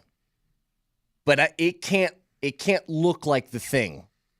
When I see those, those like, when people eat like a trout, when people eat the trout and they serve it and it's like eyes a are still full, in there? yes, it's Hey, a full fish. when the eyes and the head are still in there? No. Take that back. You put that back in the sea. Well, You give me a salmon fillet, different story. It's not like Christmas Story where they bring the goose out and they got the head still on it and he whacks it. Yeah. Last story for you. Several years ago, I'm in Normandy and I'm at my friend's house for a big barbecue. And so I'm out there shooting the breeze with him. Dominique Mesny, his name is. And he's roasting a lamb on the spit. Did you see him in L.A., Vic? Go ahead. Yeah. He's roasting a lamb on the spit. And I asked him about his petit mouton, his little sheep. So where'd you get it? He goes, Muck. And he points to the field next door. And behind the trees, it's full of sheep, including little lambs. He went over to his neighbor's house that morning, said, what do you need for one of these little guys? And all of a sudden, he's over.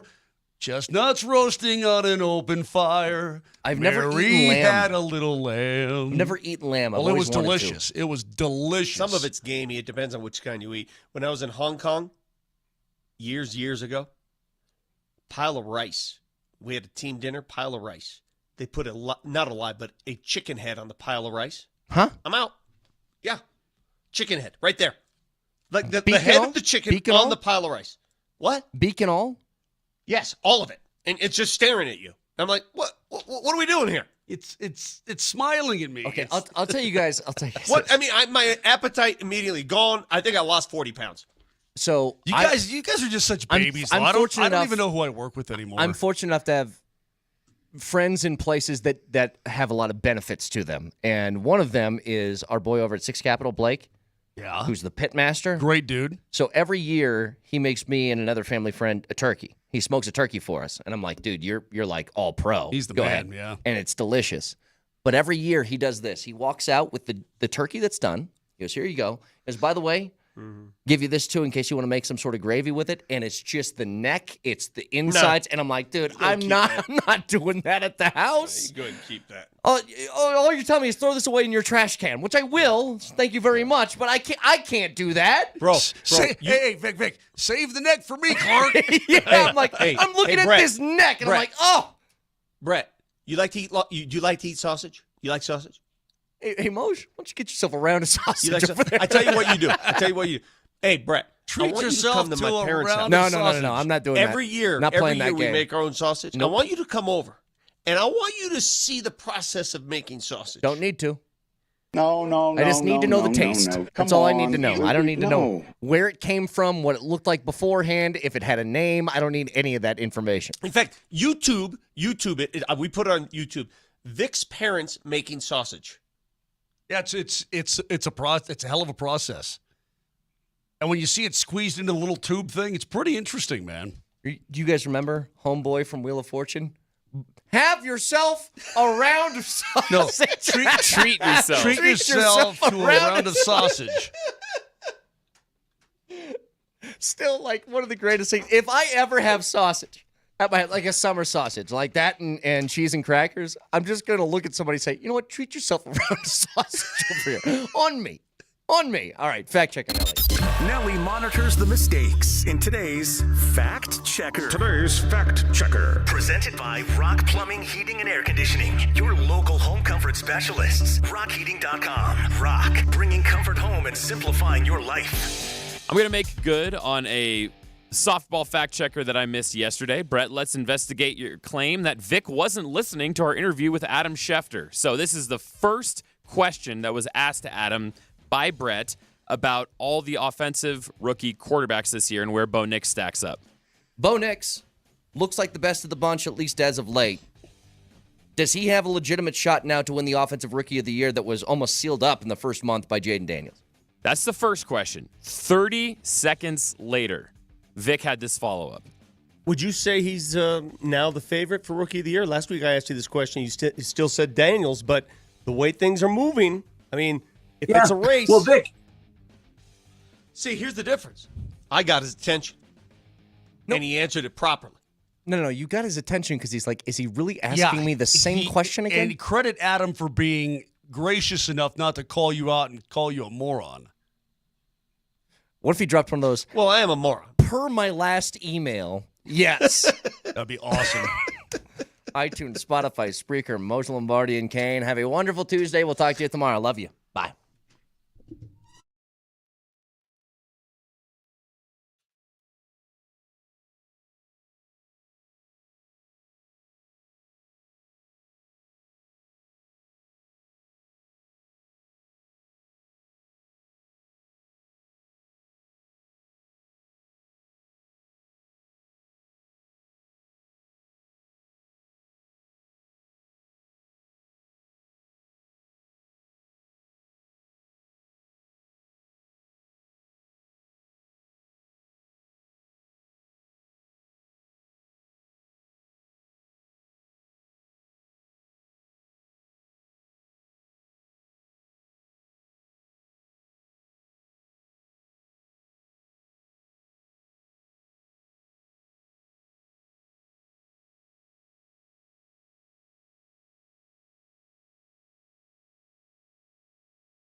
We'll slow it up. 2 seconds, 1. And the Avs are headed back to Colorado with a record of 3-1 on a 4-game East Coast road trip. The Tampa Bay Lightning sweep the season series between these two teams for the first time since 2018 and 19.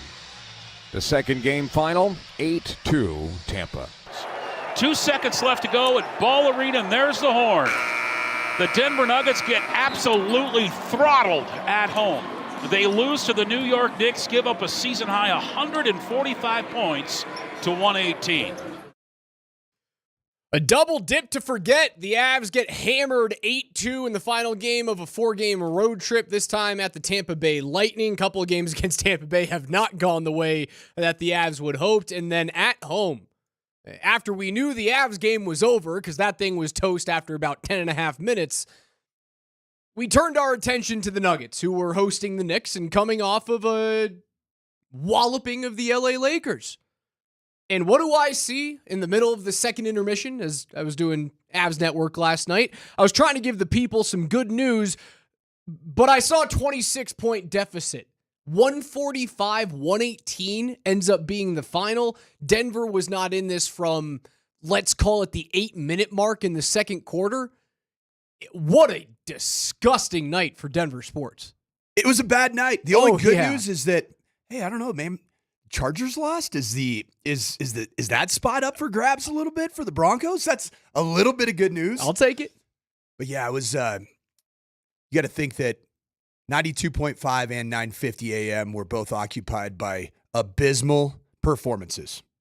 And apologies to our listeners because that was ugly. But it is one game out of 82 on both fronts, and this is one of those situations for me where. You look, maybe not so much with the Avs. I think Tampa's pace was just too much for them, frankly. But the Nuggets hanging out in L.A.? I'll get into the Avs in a sec, Coach, because I think the postmortem on both of these games, again, early season games, game 22 for the Avs, game, 20 or, game 16 for the Nuggets, not even close to that. The Avs are in a better spot right now.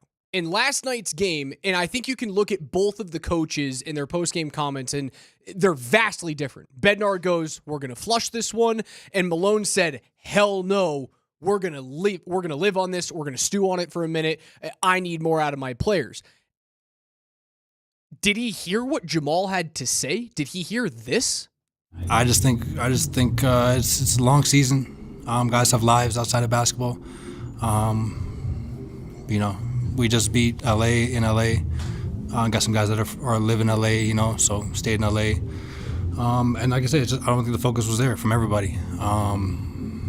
And that's what happens when you don't have the focus. Like I said, it's not on coach. It's not on what plays are running. It's not on anybody else but the guys that are out there on the court. So, like I said, it's tough. It's a tough one to go back and watch or even accept, but. It was expected, if that's the kind of energy that the whole team is going to bring to start the game and continuously, not have a response, then that's what happens. Before we get into the national pundits weighing in on this soundbite from Jamal Murray, rewind to last night when you first saw this clip. And I want to start with you, KJ. What was your emotional reaction, positive or negative, to what Jamal Murray said before you got it clouded by the masses? No, so last night when I heard it, I was upset just as much as I am right now. You cannot make excuses for that loss. I just need you to eat it for once. Just eat it, bro. I need you to have like some humble pie for once. Like that's the number one thing that kind of gets me about this team sometimes is, outside of Jokic, like sometimes these guys struggle with eating the humble pie. And I'm just like, man, you just got to have a slice and you've got to eat your some because guess what? You're not playing up to standard right now. We have more questions about Jamal Murray than we do about any other player on this team, and it's not even close. And for once, you have a chance to take some accountability and you don't. That's irresponsible, man. Are you a leader on this team or not? Raj? I mean, was that not Anthony Rendon speaking? That's not the Jamal Murray I'm used to from a couple of years ago. That's not the stone cold killer that I am used to. Is that Anthony Rendon speaking? That's what I saw. Is we have lives outside. Therefore, you should maybe feel bad for me. And because also, we just beat LA. Did you see what we just did? Did you give me my feathers there? Yeah, because guess what? Do you want a cookie, Jamal? Because apparently in sports, you are as good as 2 games ago. Not your last game. You're as good as 2 games ago. I didn't like it. I did not like it. For those of you who are on the text line saying, well, what about Coach when he left a couple of days ago to go watch his his daughter's volleyball game? What about Coach? He didn't show up. He didn't show up. And his assistant coaches did. And while it wasn't successful that night, when he's there, it's 100% effort. I don't give a damn what you do outside of the field of play. I don't care what you do. You can go out. You can have whatever vice gets your grip. No, careful. I don't care. Coach, no. There's a significant player who's missed significant moments because of those decisions. No, it's fine. That's fine. So I'm not okay with that. No, I'm okay with it. You're be professional. You are paid be on the court, crazy Coach. money. Be accountable and be the best version of yourself. You can do whatever you want as long as you're on the court and as long as the effort is 100% there, in my opinion. Do you want to know my reaction to when I first heard the Jamal Murray thing? What's up? So at first I'm like, okay, cool. I kind of like this. There's actually some honesty. I like when there's like transparency from players that aren't playing well. So I like that. I'm like, okay, so we're actually going to get some real talk here. But what I hated as a guy who's been in locker rooms, both as a player and as a coach, was there's a little bit of blame shifting to the guys from LA that have houses in LA. Well, I think, is Westbrook one of those guys? Because he actually didn't look like he was too concerned with his personal life away from basketball. Here's what Coach Malone said. Well, yeah, I mean, like Russell Westbrook, I mean, he's vocal. I mean, but we need more than Russell Westbrook. I need Nikola Jokic. I need Jamal Murray. I need guys that have been here in that starting lineup to be vocal. And, tonight we got embarrassed. I mean, what just happened is, and let's be honest, it happened tonight for 4 quarters. It happened in the first half against Dallas. So we're 16 games in and we're talking about effort. We're talking about toughness. We're talking about physicality. Game 1 in Memphis. I mean, this is, and regardless of who's in, who's out, who do we want to be as a team? So yeah, leadership would be great. Toughness would be great. Physicality would be great. Playing like you actually care would be great. And we didn't do that tonight. Give them credit.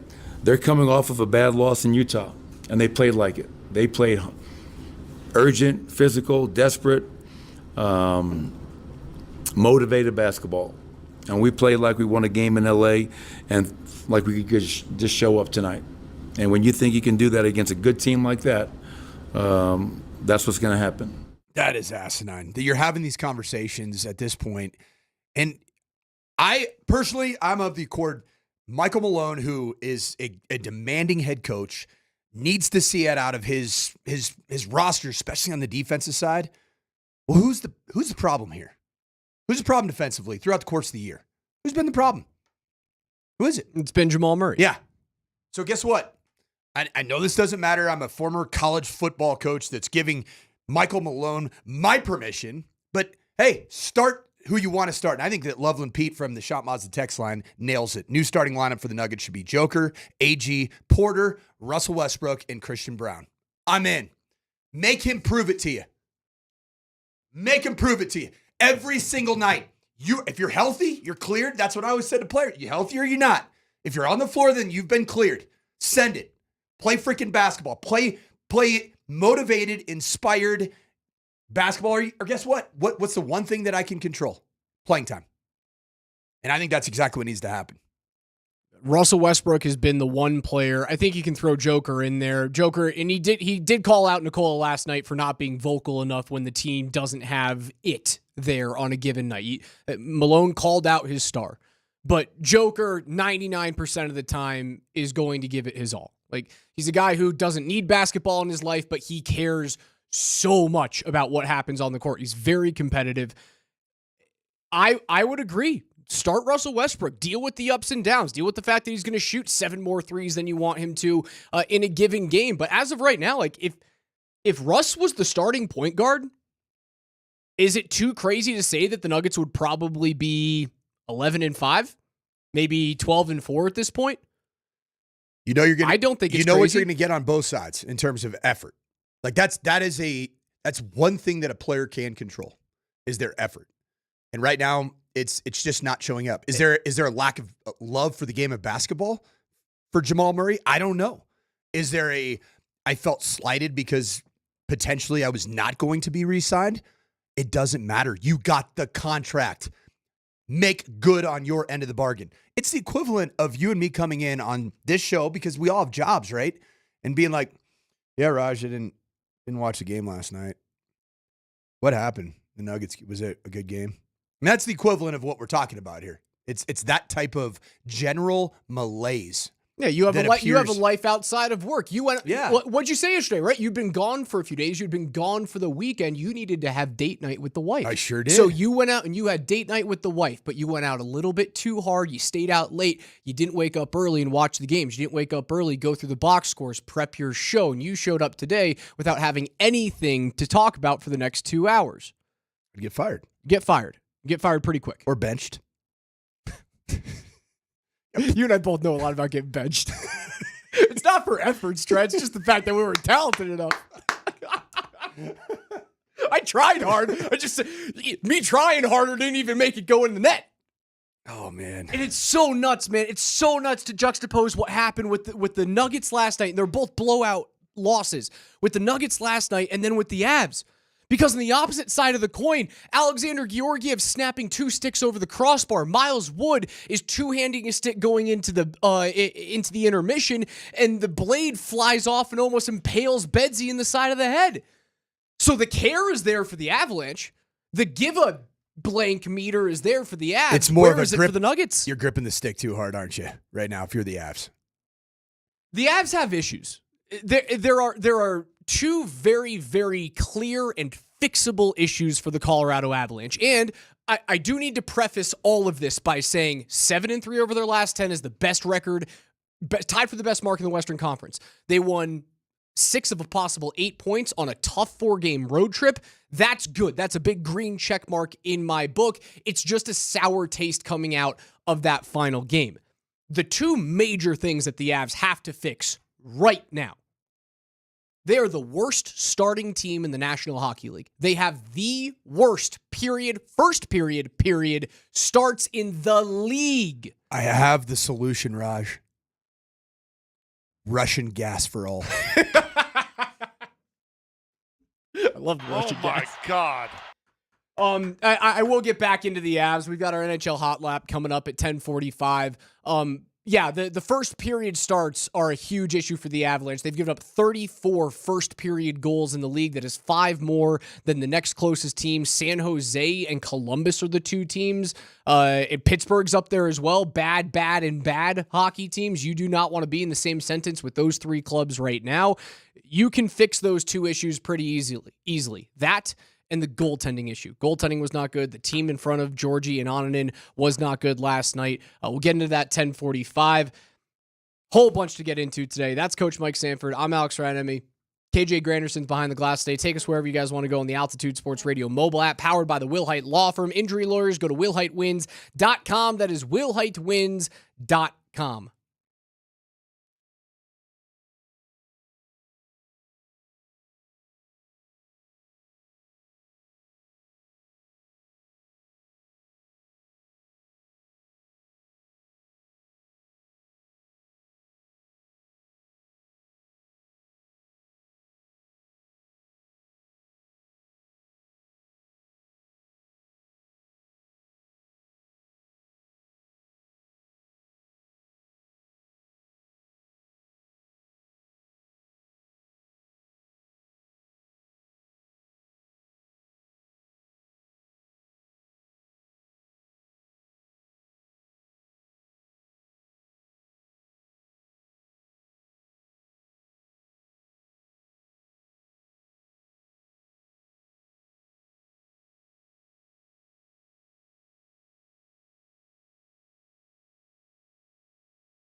We'll jump back into the night that wasn't for the Avs and the Nuggets.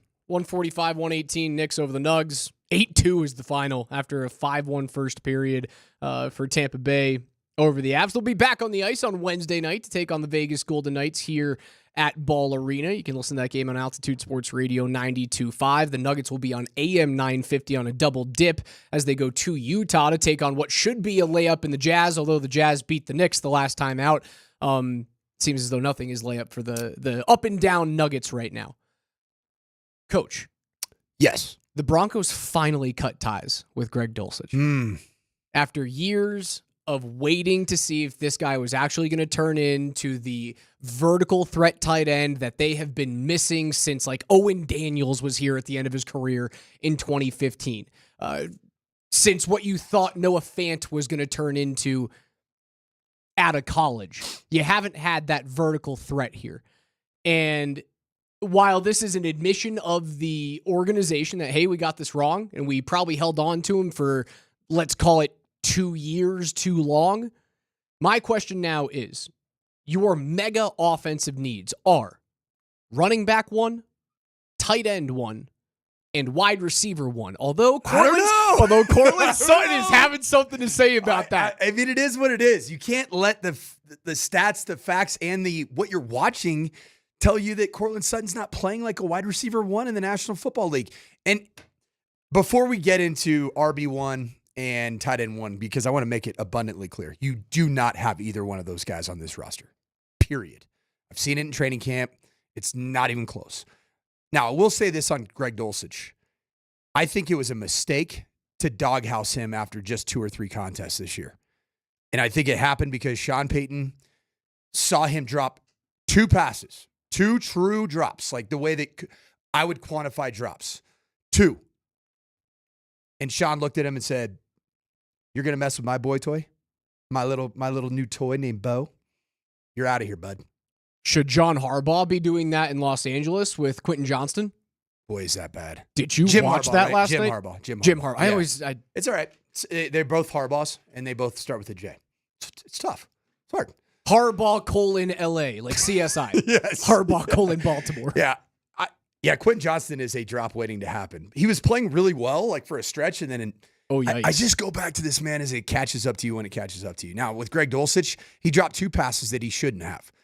The reason that I'm bullish on Dulcich is because he finally addressed the physical ailments, and he was healthy all training camp. I mean, he might have missed like a day, but I mean, he was healthy. If you looked at it in its entirety, I watched every practice, and I can't unsee what I saw during training camp. He was one of your he was one of your top 3 vertical threats in the offense. That's why I think he is going to land somewhere, and I do think he's going to have success. And he might end up landing somewhere where they're a team that's you might see in the postseason or down the stretch. So just keep your eyes on that. Is it fair to say at the beginning of the season that you let's rank those 3 groups, wide receiver 1, tight end 1, and running back 1, that the ranking of need from highest to lowest at the beginning of the season was wide receiver? Just based off the importance of it. I would say less about that I thought the running back and tight end groups were just better, but the receiver, the importance of having a bona fide 1 in the NFL is huge. Tight end number 2 before running backs? I would say so. And then running backs was I wouldn't say it was a distant third, but it was a third because you looked at that stable and you went, okay, maybe Javonte Williams can bounce back to what he was in his first year out of North Carolina. What is Audric Estime? Can Jaleel McLaughlin be a true number 2? It was a bunch of question marks, but you definitely had the thought that Javonte Williams could bounce back to possible number 1 starting back. As of right now, I think it's completely flipped.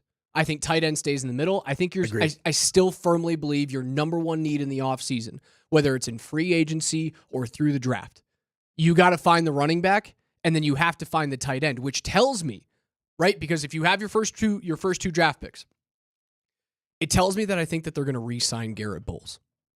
Because I believe that to be true because as well. You have to get those 2 guys likely in the draft. Look at the tight end free agents next year. They're never good. Pat Freiermuth is like the best tight end on the market, And he's right now. aging. He's aging. You're not going to find a tight end in free He's got a really agency. cool, sounds like he's getting booed every time he catches the ball, but it's really, other than that, who's the best available wide receiver next year? Is it going to be T. Higgins? Probably T. Higgins. Can you afford him is the big Probably question. not. And also, is this culture that Sean Payton, George Payton, Bo Nix, the defense have created, is it a culture that would be a great fit for a big me guy? And that appears to be what T. Higgins has been. The running backs as well. Who are your best free agent running backs going into next season? Is it Chuba Hubbard? Not bad, but not a true bona fide dynamic number one. He's a good runner. Do not get me wrong. Doesn't exactly make you go from 6 to 12 in a hurry. I'll tell you that. Chuba Hubbard. Does Najee Harris still have a lot of tread on the tire to garner a new contract? Good, but not great. And also, you want to get young at the position. You want to get young and you want to get cheap. And that tells me that I think you have to go tight end and running back in the first 2 rounds of the draft. Either way works for me. Because you can get a great running back in the second round. And I think you look at Courtland Sutton and you go, prove it in year 2, man. Are you the number one that we always thought you were going to be now that you have a quarterback? And he and Bo are clicking. The play for Courtland Sutton and Bo Nix over the past, let's call it 5 weeks together, has gotten rid of the desperate number one wide receiver need for me as of right now. If you look across the National Football League and the teams that are playing the best right now. Oh, Chuba got re-signed in Carolina. All right, never mind. Cool. See ya. Have fun losing games every year. But if you look at the best teams right now in the National Football League, they have bona fide RB1s. The one that would be the outlier this season is because Pacheco's been banged up. The Chiefs don't really have RB1, but my goodness, do the Eagles, who we were talking about Nick Sirianni getting fired, that looks like it is in the long distance in the rearview mirror. They got Saquon Barkley, who's the best player in the National Football League this season right now. Derrick Henry, the way that the Ravens are playing. When that game last night was fairly close, and obviously Quentin Johnston screwed the pooch, but at the end of the day, the Ravens did similar things that they did to the Broncos when they played last night against the Chargers, which is they asserted their dominance. And when you have Derrick Henry right next to your quarterback, it makes things a lot easier. What I don't love about the Broncos situation right now is that there are 3 running backs where you don't know who is your running back one any given Sunday. It's like, hey, we'll just wait and see. And there is something to be said about Audric Estime really getting that opportunity to be that guy, to know if you have that guy or not. I would just argue that I like Audric Estime. I think he's a situational running back. I just don't see the traits that a guy like Saquon Barkley has. He lacks that explosiveness. He's big, he's strong, he's physical. And Derrick Henry's just got this weird... He takes runs that look like 3-yard gains and then he spins out of them. He's slippery. He's just a very different running style back that he's one of one. You've got, if Ashton Genty's available at your spot and he comes out of this season healthy, you've got to take Ashton Genty in the first. Because he is a first round Difference talent. maker. I like Devin Neal. A lot of people are calling for Devin Neal after this weekend, the Kansas running back. I love Devin Neal. You know what he doesn't provide though? Is home run threat. He doesn't have finishing speed. Ashton Genty does. He did it against the Oregon defense. Finished above the defense. And I think if you're going to draft a running back in the first round, he better be able to have that quality. I like the 5th-year option on him back next year. And it's funny, you always look at these drafts knowing that you want to get, as a fan, you want to get a skill position player because it's a sexy draft pick. And typically it goes offensive tackle, defensive tackle. You forget, they draft a safety in round 2 or round 3, and you kind of forget about it for a little bit until they turn into a player like Riley Moss. But the needs of this team dictate that you have to take, for me, in this coming draft, with what Bo has turned into, you need to surround him with young talent. I go running back in round 1 if you have Genty available to you.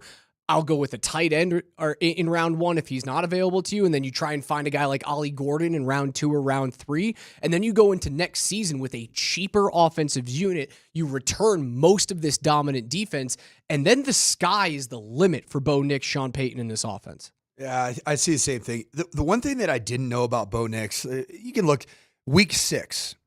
Jaden Daniels had clearly been the guy that was raising all boats around him. Like everybody's play was elevating as a result of his play. And that's, to me, a sign of a really good quarterback, if not elite quarterback. Over the course of the last 6 weeks, and particularly this run that Bo Nix is on with this receiving crew, which you can certainly Cortland Sutton, Devon Vele's in that camp.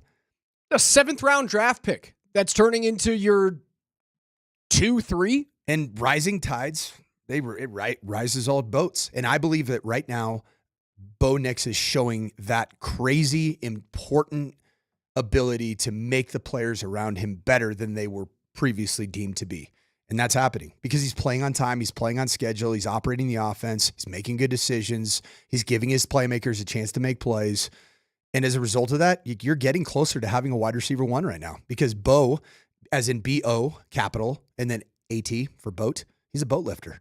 I'm telling you, if they see it the same way I do, Garrett Bowles being re-signed to a 3-year deal because you don't want to utilize that first-round draft pick on an offensive lineman. I almost think you have to.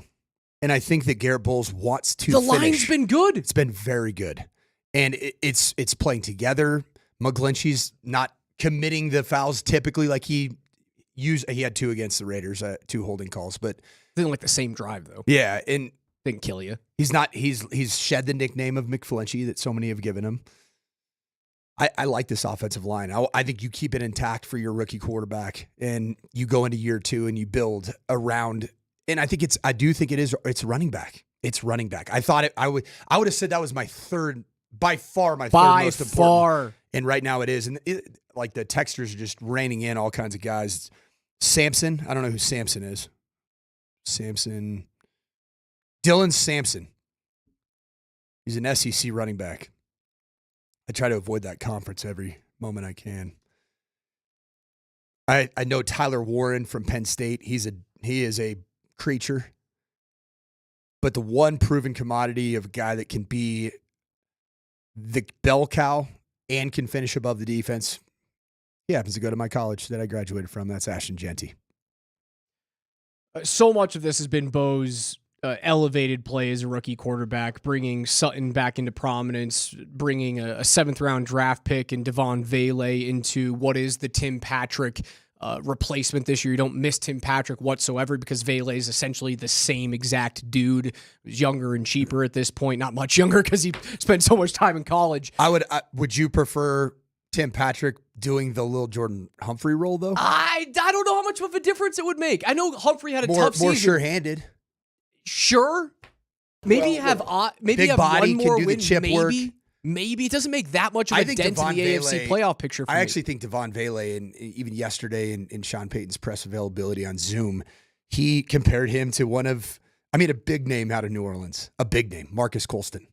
He said that there's a ton of things that remind him of one of his favorite receivers in New Orleans. And I love that the fact that Sean Payton is playing rookies and identifying their skill sets and strengths and wanting to build more with what already has been built with the connection between Bo Nix and Devon Vele. Okay, so with the connection between Colston and Vele as well, it's another 7th-round draft pick. How much of this is Bo outplaying what was preseason expectation, and how much of this is Sean Payton scheming his butt off, and why do we not talk about Sean Payton in terms of Coach of the Year aspect that we do now with Bo Nix having maybe overtaken Jaden Daniels for Rookie of the Year? Does Conversation Vegas agree with that? Vegas does not agree with the fact that I think Payton should be up there with like Mike Tomlin for Coach of the Year. I'm sorry. Does Vegas agree with the fact that Bo Nix has taken over the offensive Rookie of the Year? It's a toss-up now. I thought yesterday we went through. Isn't it like a $200 difference in money? Hardly. Okay. It's a toss-up. It is a coin toss. So why isn't the conversation being had right now that Payton has taken a roster with all of this dead money from the Russell Wilson failed experiment here in Denver? Why is Tomlin getting all of the praise in the world for being able to make that work, and Payton isn't getting it here? Because he's doing it with the guy that Sean Payton couldn't make it work with. So he's doing it with the 6th quarterback taken in the first round. Doesn't matter if Payton couldn't have gotten it done with Russell Wilson. He's getting it done with a guy that people didn't think should be drafted in the first round at all. I'm telling you, at this stage right now, I mean, you look at the Steelers' record. Obviously, they lose to the Browns, which should impact the Coach of the Year award in terms of the odds of who's going to win it. If this continues for the Denver Broncos, you beat Cleveland, say you beat the Colts, and then you beat the Chargers, then yes, he is. I think he is in pole position to win Coach of the Year, as he should, because you are probably close to locking up a postseason berth. You basically lock. The Dolphins are still alive, man, but I don't know if they're. A lot of people are starting to get really high on them because they've won a couple of games straight and they're getting healthy right now. I don't think they're as big of a threat as many of the national people think, but you look at that offense, you look at what Mike McDaniel was able to do against, certainly against Denver last year with the 70 burger that they threw up. That's exciting, but I think you're closer to a 6 seed than you are falling out of the playoff race. Yeah. The one team that you just I think is just surging right now, and we'll find out how real they are on Thursday night against the Green Bay Packers, because they've always historically struggled in cold weather games, but the Dolphins are surging right now. And there's a confidence that you can see Mike McDaniel starting to feel himself a little bit. He's getting up there. That's the Dolphins team that you got to worry about down the stretch. And so you have to continue to do what you do, what you started doing, and that's win the games you're supposed to. The schedule has been awesome.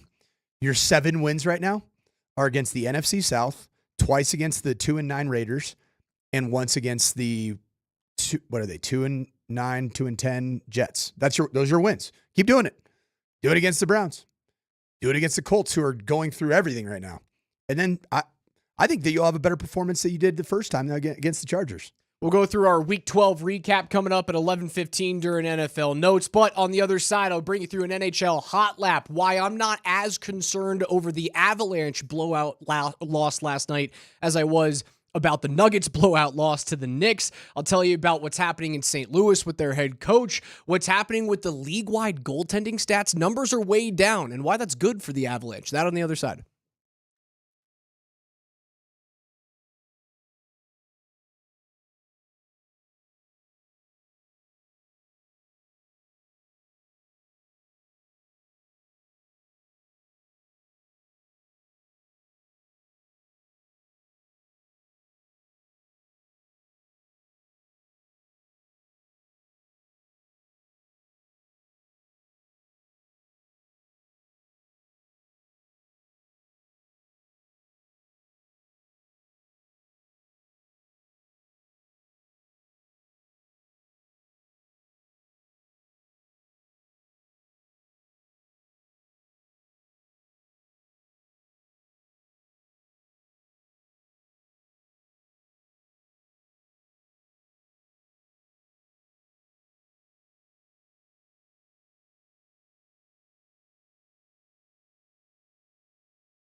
Coach, let's do it. Hot lap around the NHL. Avs get pounded last night, 8-2. Not a fun game to be the network host of. I'll tell you that for free. KJ, you and I had a long one. Long night.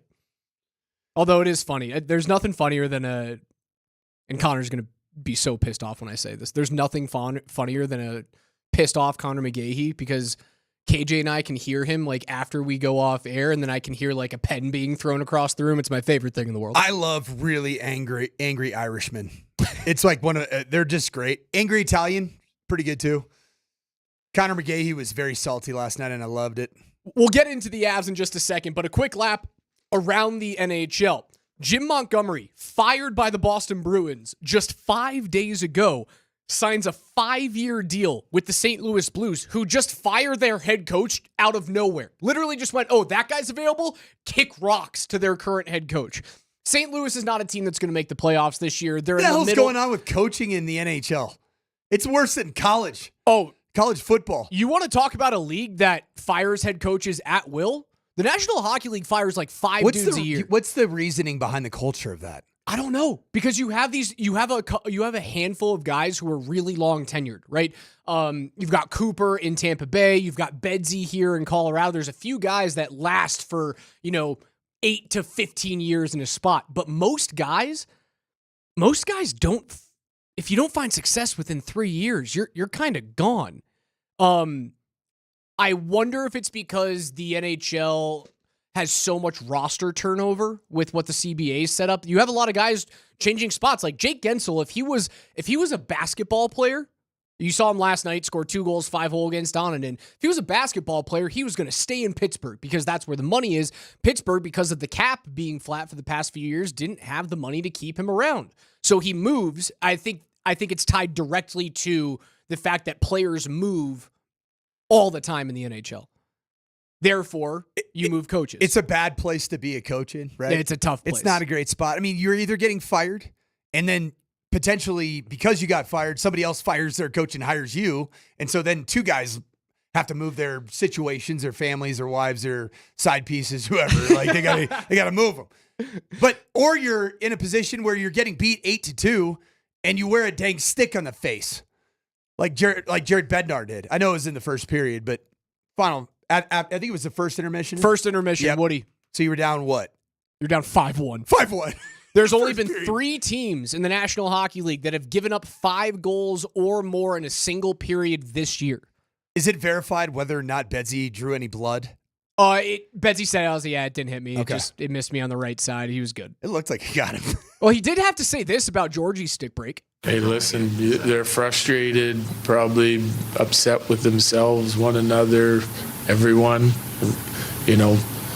I don't blame them for having emotion and not liking the way the game was going. I mean, it was 5-1 at the time, 6-1 at the time, so it is what it is. They'll get past it. They will get past it. And he said, we're going to sweep this one under the rug. We had a good road trip. This was a craptastic game, but there are a few things that they need to figure out.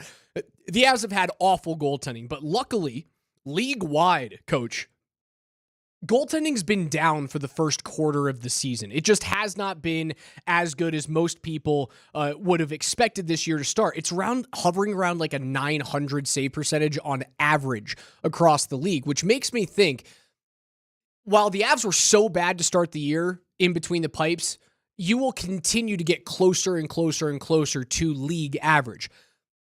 The next couple of weeks are everything for Alexander Georgiev because Justus Annunen has not answered the bell. He's come in, he's beaten a couple of bad teams. Anytime he is matched up against a winning hockey team or a team that it's expected to be in the playoffs, he has been, well, to put it quite bluntly, atrocious. And it might be spelling he's not the future number 1 here in Colorado. He might not be ready at 24 to take on the number 1 role for a cup contending team. That tells me Georgie has the next couple of weeks to prove to this organization you don't need to go make a move. And if he fails to meet that mark, the Avalanche must make a trade. You must make a trade. And it's not to get your guy Kaapo Kähkönen here. It's not to get a retread like Tristan Jarry. I had people throwing Tristan Jarry out on the text line as a Pittsburgh goaltender. That guy sucks. I don't want him here. You have to go out and get a player that has proven that he has an enormous ceiling. And for me, while it's a very, very big gamble, that guy to me is John Gibson in Anaheim. He's been injured the past few years. He's been in Anaheim with a bad team around him, and the numbers have not been good. But he's started 4 games this year. He has not lost a game in regulation. He is 3-0-1 with a .905 save percentage and a goals against average south of 2.8. Well, the great thing about that is that all of us would be able to pronounce his name correctly at any point in time. John Gibson? John Nice, Gibson. hearty American name. American-born goaltender. How about that? Johnny Gibson. I didn't know it existed anymore. Did he go to Providence? I feel like he was a Providence guy. I don't know. I can't remember where he went to college. I think they need to make a move if Georgiev does not step up to the plate the next couple of weeks, because I think the organization is looking. He's trending in a better direction. Direction. He wasn't awesome last night, but the team in front of him by the time he got into the game had given up. He's been trending better. What he's got to do to fight for his net minding life, at least in Colorado, can you just protect the near post? Just early on in games, please. If you can do that, Raj, might have a shot. There has been unstable goaltending. Heading into last night's game, the Avs allowed a league-high 12.5 goals above expected. That's the worst in the National Hockey League. They're around the Penguins, the Senators. The Panthers are actually down that low as well. They have not been giving up good, or they've not been putting out good goaltending. But on the opposite side of the equation, a lot of people always come to me, well, Raj, it's not the goalies. The Avs are so bad defensively. Their defensemen are so soft and so small. Well, the way that I combat that is this. Defensively, from a statistics standpoint, the Avs are not a leaky team. They're top 10 league-wide in shot suppression. They are top 10 league-wide in goal suppression in terms of expected goals against at 5-on-5 and killing penalties, which is where it matters most, because right now in the NHL, we are seeing the highest percentage of 5-on-5 goals scored in the last 2 to 3 decades in the first quarter of the season. The Avs are really good 5-on-5 defensively, top 10 in the league. So what that's telling me is those of you who hate the Avs defense and hate the defensive core, the stats are telling you they're keeping pucks away from their own net. The goalies just haven't been good enough. That's the reason why I'm not as terrified about the Avs situation as I am the Nuggets. The stats are telling me you're trending in the right direction. With the Nuggets, you're still one of the worst defensive teams in the league. And for a defensive head coach, that has to be really, really scary. I'm going to trust my eyes, and I'm going to say that the only consistency from Alexander Georgiev that we've seen is inconsistency in the time he's been here. So I'm going to say you're going to go out and make a move. You're going to have to, because you're in a very, very important window. What's it going to take to get John Gibson? Unfortunately, right now, Anaheim might be able to create a bidding war. Carolina's number 1 and number 2 goalies are out long-term with injuries. They lost Freddie Anderson 6 to 8 weeks with a lower body injury. And then Kochetkov blacked out behind the net one night a couple of games ago. Russian gas? I don't know about that. A little too much? He's out indefinitely, so Carolina's sniffing around goalies right now. Navy vet Mike asks, hey, Raj, who gets traded away for Gibson/goalie 1? You would likely have to move away from Georgiev. However, that's not a big issue for a team like Anaheim. They have the second most cap space in the National Hockey League right now. And Georgie is an unrestricted free agent at the end of the year. It would not cost much to move on from that contract. You would probably move on from Georgie, bring in a perceived number 1, and have Onninen as your backup. However, if you don't believe that Gabe Landeskog is going to be available to you at all this season, that's the reason why you might have to just deal with the Avs having questionable goaltending until the trade deadline so that they can give themselves the runway for Landy. If Landy's not going to come back, you might be able to keep an unrestricted goaltender in Georgie and have him be your backup to a guy like John Gibson. I think it would cost you a conditional second rounder to get him. Cool. You might have all you do is just draft 7 goalies that never see the light of NHL ice anyway every draft. You might have to draft, or you might have to give up a first rounder because in order to fit Gibson here for the next couple of years, because he's still under contract for 2 more seasons, you would have to have Anaheim retain up to 50% of that deal to get him into the door at $3.2 million per. Who was our recent first rounder that made the roster to start the season? Callum Ritchie. How any Callum Ritchie heat checks going on right now? He looks like he is too good for the CHL. Cool, I like that. That's good. Yeah, that's good. Big fan. Wasn't ready for the NHL. That's all right. Too good for the CHL. That means that he'll be on the team next year. Yep. But you don't want to give up too many first rounders. No, you don't. But I would, at this point, like you have to make a move. I think it, for me, not only to shore up the goaltending room, but I think it sends a message to the team that, like, 1, you guys got to figure it out. 2, we do believe in you as a forward and defensive core. It matters when you make moves like that. Last time you made a big trade deadline acquisition for multiple players, multiple impact players, was 21-22.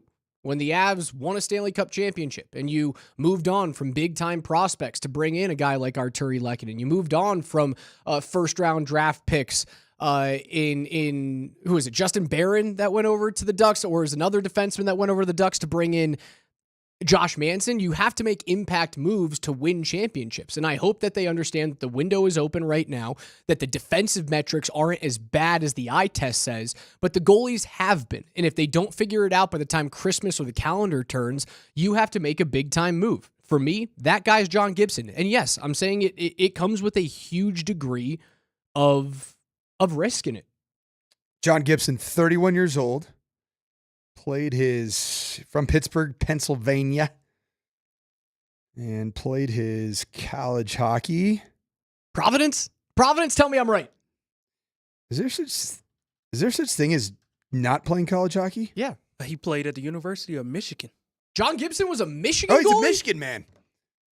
He had Dave Portnoy NIL money at the time. I didn't know that. No, listen, man, I love that guy. I think he's still got great hockey in front of him. I would love for him to find a way. Did he even play college hockey? He did. I think it looked pretty. He didn't play short-lived. college. John Gibson did not play college hockey. Oh, he committed. Well, Google lied to me. So he committed to the University Google. of Michigan. However, on July 27th, he opted out of his agreement with Michigan to instead play major junior ice hockey for the old Kitchener Rangers of the Ontario Hockey League. Can you name the current Av that played for the Kitchener Rangers?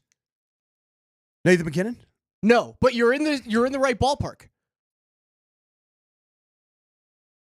No. Gabriel Landeskog. Oh, I almost Gabriel went there. Landeskog Almost was a went there. Kitchener Ranger. I want to see him make a move. It's not as big of a panic point for the Avs as it is for the Nuggets right now. We'll jump into hour 2. Week 12 NFL recap is coming up at 11:15. That is Coach Mike Sanford. I'm Alex Ryan. Tomorrow at this time, we'll have Chris Dempsey run you through an NBA baseline and where the panic meter is for the Nuggets.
Week 12 of the NFL is in the books with last night's Chargers and Ravens game. It was close for the majority. Ravens then, I think, put their stamp of, we're in a different tier than you are, Los Angeles. And or the Ravens were playing chess, 3D chess, and just not covering Quentin Johnston the entire second half. Like, Here, 4 drops. Yeah, you guys can throw to him. Did you see the supercut of every single time that Herbert threw to Johnston and he dropped a ball? They would supercut to the booth with the OCs and the quarterback's coach and the wide receivers coach. And ball hits Johnston in the hands. Dropped. And then you just see the OC fling his head up in the air. They would supercut to Harbaugh, who looks like he's biting a hole through his tongue. Yeah, this is a little bit more personal for old Jimmy. Oh yeah, and then they go to the stands right after Harbaugh, and everyone's doing the reverse cobra thing, hands on their head. They did it 4 different times. They did that almost as much as they did the split screen between Harbaugh and Harbaugh. There's a lot of between split screen. Jimmy and Johnny. The Kreckman and Lindahl drinking game for Broncos would have been you would have been highly intoxicated Yes, you from would have been. their edition of the Harbaugh drinking game. Who would have gone harder, the Kreckman and Lindahl drinking game in that one last night, or the Nuggets in LA after their Lakers win? I think a pretty similar type of probably right around the same level. My question after last night is, while the Chargers are in a way better spot right now than they were last year. Clearly. They're unlocking Herbert without having to have him throw the ball 56 times in a football game. J.K. Dobbins, while he was held in check last night, does look more along the lines of a true number 1 running back than he did in the past couple of years. Healthy. Lad McConkey. Pretty good player. Pretty darn looks good like you, player, man. Looks like you, Raj. He really doesn't look that much bigger than me. He does. I wish that he would have been drafted by the Panthers, because then you would have had 2 8th graders playing quarterback and wide receiver. 6 foot 185. How close do you think the real measurements are? Oh man, I actually saw him at the Senior Bowl, and ironically, he's a bit bigger in person than you'd think. Come on, make me feel better about myself. You be so sure. It's more the face inside of the helmet that looks really so tiny. Yeah, like, are you okay, bud? He looks like my son dressing up in his. My son dresses up as every football player with pads on and everything, goes out and throws passes to himself, diving catches. And I'd say that my son, my 8-year-old, has similar hands right now to Quentin Johnston. 6 receptions, 83 yards for Lad McConkey last night for the Chargers, and a 7-point loss to the Ravens. But after that game, my question, because it did feel at the end of it when Baltimore put that final stamp and Lamar dances into the end zone and sidesteps a defender. Who was the defender he sidestepped at the end of that game? Was it Henley? He just kind of let him sashay through and then go into the end zone. My question is this: why do we look at the LA Chargers on a completely different tier than we do the Broncos? Because it's clear that they're on a different tier than the Ravens are, as are the Broncos, having getting hammered by Baltimore early on in the season. If you look at the schedule, the only thing separating LA and Denver is the one game they played head-to-head. And I don't know if it's enough to separate them into a different playoff contending tier. I have maintained since the beginning of the season the most important thing for the Broncos to accomplish from just a franchise hierarchy standpoint is that you've got to take over the number 2 spot in the AFC West. And I think that's right there out there for the taking. After last night's game, had the Chargers beaten the Ravens at home, then you would have said they are clearly in a different tier. They didn't. They lost by 2 scores. Did they come back and they ended up coming back last night? It came back and made it a 7-point game. 7-point game, but it was 14-point game. It was fairly similar to the Broncos Chargers game, where you end up getting a late score, game slightly out of the bounds, you're up against the clock, you don't get the onside kick, because nobody gets the onside kick. So for all intents and purposes, they lost the game. It wasn't like they didn't go head to head with them like the Chiefs-Ravens game where it came down to Isaiah Likely's toe.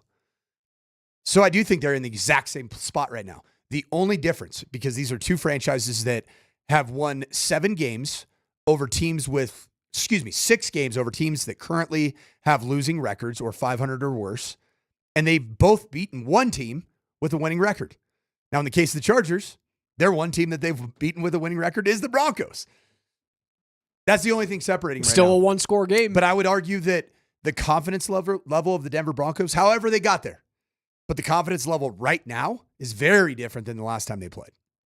Is that the only thing that's bridging the gap between them? Because it felt like the conversational gap between the Chargers and the Broncos was so wide. It might just be Crazy Justin Herbert. wide. It might be just Justin Herbert because he's a bit more of a known commodity in the National Football League. He's having a better year statistically from an advanced metric standpoint. I'm going to say a significantly better year than the rookie quarterback in Denver.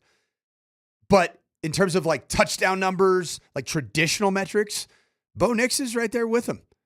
QBR was the one area where Justin Herbert was the best in the National Football League. He's had, I believe it was 6 or 7 consecutive starts where his QBR was above 100. That's a really good run that he was on. He looks really good. He's kind of passing the eye test, but this is the team that, to me, you have to take over. And if you can have a winning record in your division when this thing's all said and done, not only are you a playoff team, I mean, I think you're in a very good spot. Yeah, you could be the 6th seed, without a doubt. If you beat Los Angeles week 16, you are likely the 6th seed. You're not jumping over, because right now the NFL playoff picture looks like this. Denver in the 7 seed, Baltimore in the 6 seed. Sorry, the Chargers in the 6 seed, Baltimore in the 5. You're not catching Baltimore. The Texans, though, are tumbling. But they're going to win their division. Right, and even if they don't win their division, you can't be the 4 seed because you are not going to be a division champion. Right, unless something crazy happens. What's going on with Houston and what's going on with C.J. Stroud, who is the supposed old sophomore slump? What is happening? It's a real thing, and that's why I do say that there have been examples of rookie quarterbacks that the stars align. They do some really good things, and every quarterback goes through some type of leveling out because the pendulum of growth does swing. It does. It's never just a perfect linear path all the way up. And I that's my thing even right now, where a lot of the extremely hot takes of Bo Nix, not just as the franchise quarterback, but now we're saying he's the best, he's going to be a top 10 quarterback by the end of the end of the season. Let's just let it play out. His growth is great, but I would say you've got Cleveland coming to town. He plays great against Cleveland. Okay. Yeah, we keep growing in the right direction. Plays great against the Colts. All right. Beats the Chargers. Mm-hmm. But that 3-game stretch is going to be so important. You realize the battle that you're going to have to fight with Broncos fans next year when you go through, just wait for the sophomore slump to show up for Bo. You're going to have a battle ahead of you. If you're going to look at this situation the same way that C.J. Stroud is being looked at after winning Rookie of the Year in walk-away fashion. Oh, he's getting drugged through the mud right now, even by Texans Twitter. I mean, he was the savior of all saviors. You ready for that, Coach? Yeah. If there's regression next year, are you ready for that? You know what it's called? It's called the quarterback position. It happens. There's an inevitability about it, and it's crazy banter. I think it's as a result of over-coronation, which this town is extremely guilty of. And it's not just with Bo Nix. I think every town's guilty of it. It's just human nature. Everybody wants the savior. Everybody's in search of the savior. When you have any form of evidence that there's a savior, oh my gosh, we got it. And then it comes back to life. Speaking of coronation, something that I was expecting to be part of a coronation for Travis Hunter en route to what's probably a Heisman Trophy this year. You see he gets left off of the Thorpe Award finalists? That makes zero sense. So Thorpe Award is best defensive back in the country, correct? It is. He is on so many lists right now as a finalist. The lists right now are the Maxwell Award, which is best overall player, the Biletnikoff, best wide receiver, the Bednarik, which is the best defensive player overall, the Hornung, which is the most versatile player. And if you're talking about versatile players, there's no... Which one of these is he not going to win? Maybe Biletnikoff? Maybe the Biletnikoff. Maybe. The Walter Camp Award is the most outstanding player, and then he will eventually be a finalist and in New York for the Heisman. He's on all of these lists and may win all of them. He has a chance at the Biletnikoff, but doesn't make the Thorpe Award. That doesn't make much sense to me. You don't believe? They don't. They don't. There was a... I know it ended up being a blowout, Coach, and it wasn't a good matchup for them. But there was a drive when CU was down by 2 in the second half, and Travis was covering an out route on the left hash and made a diving effort to pick a ball off and just missed it. It was one of 3 separate times that he could have or should have picked a ball off on that drive alone. If he makes that play, I think the game is completely different. If he picks that ball off, I think CU is looking at Oklahoma State and all of the chaos that's happened in the Big 12, and they still control their own destiny. The only thing that I would disagree is the fact that Kansas already had the blueprint in place to exhaust copious amounts of time via the traditional 4-minute offense, not the Sean Payton 4-minute offense where you just drop back and throw the ball over the yard and just pray to God it finds the turf instead of a Raiders defensive back's hands. I don't know, man. I just think that the team that wins the trenches, that clearly wins the football game. It just happens. It's just how it goes.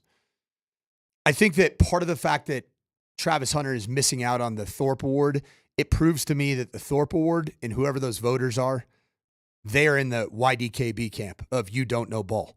Because they're going to probably cite his lack of statistics. His tackle numbers aren't very high. Interception numbers aren't ungodly. But you know what? It's because nobody goes at him consistently. Nobody throws in his direction. I mean, who was our guy? What was the island?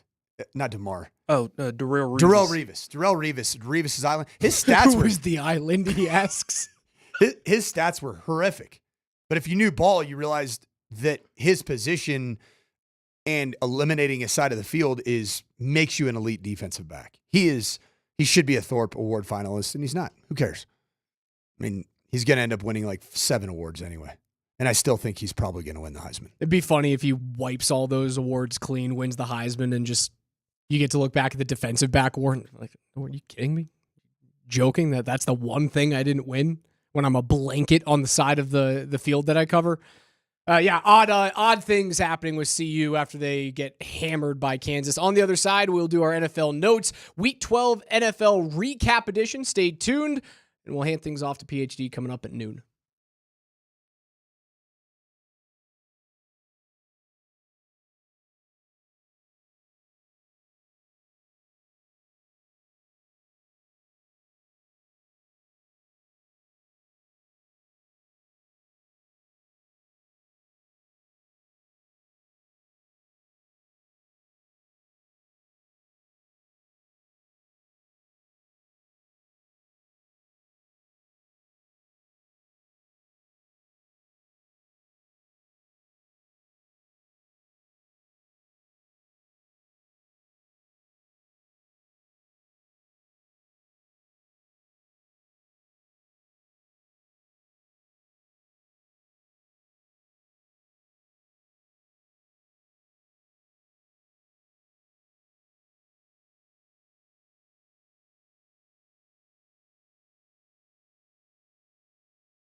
Altitude Sports Radio 92.5 presents Play some ball, y'all. KJ's NFL Notes. Why are you smiling? Because I love football. Football's fun. Fun, sir. Fun, sir. It's fun. Brought to you by Mountain High Appliance. Locally owned and operated since 1993. Colorado's most complete appliance store. All right, listen up. Every day here at 11:20 on the Morning Sprint with Coach and Raj, we go through the biggest stories in the NFL, and on Tuesdays, we recap the week that was, and that was Week 12. It ended last night with the Ravens beating the Chargers 30-23 thanks to 24 carries and 140 yards from Derrick Henry. Lamar Jackson puts the game away with the rushing touchdown. That just seemed too damn easy for that guy. Ravens are 8-4, Chargers now 7-4. The last two games that we saw this weekend, the Monday night game and the Sunday night game. The two non-quarterbacks that are up for MVP conversation, those guys were studs. Derrick Henry was really, really good last night. He was really, really good, but man, he's not even in the same stratosphere right now, statistically, and just the eye test in major games with a national audience like Saquon is. They hammered the Rams 37-20 thanks to a 70-yard touchdown run. A 6-yard shy of a career high for rushing yards, and he's got it, and he's got more, and he's gonna go all the way. What a night, what a season, what a player.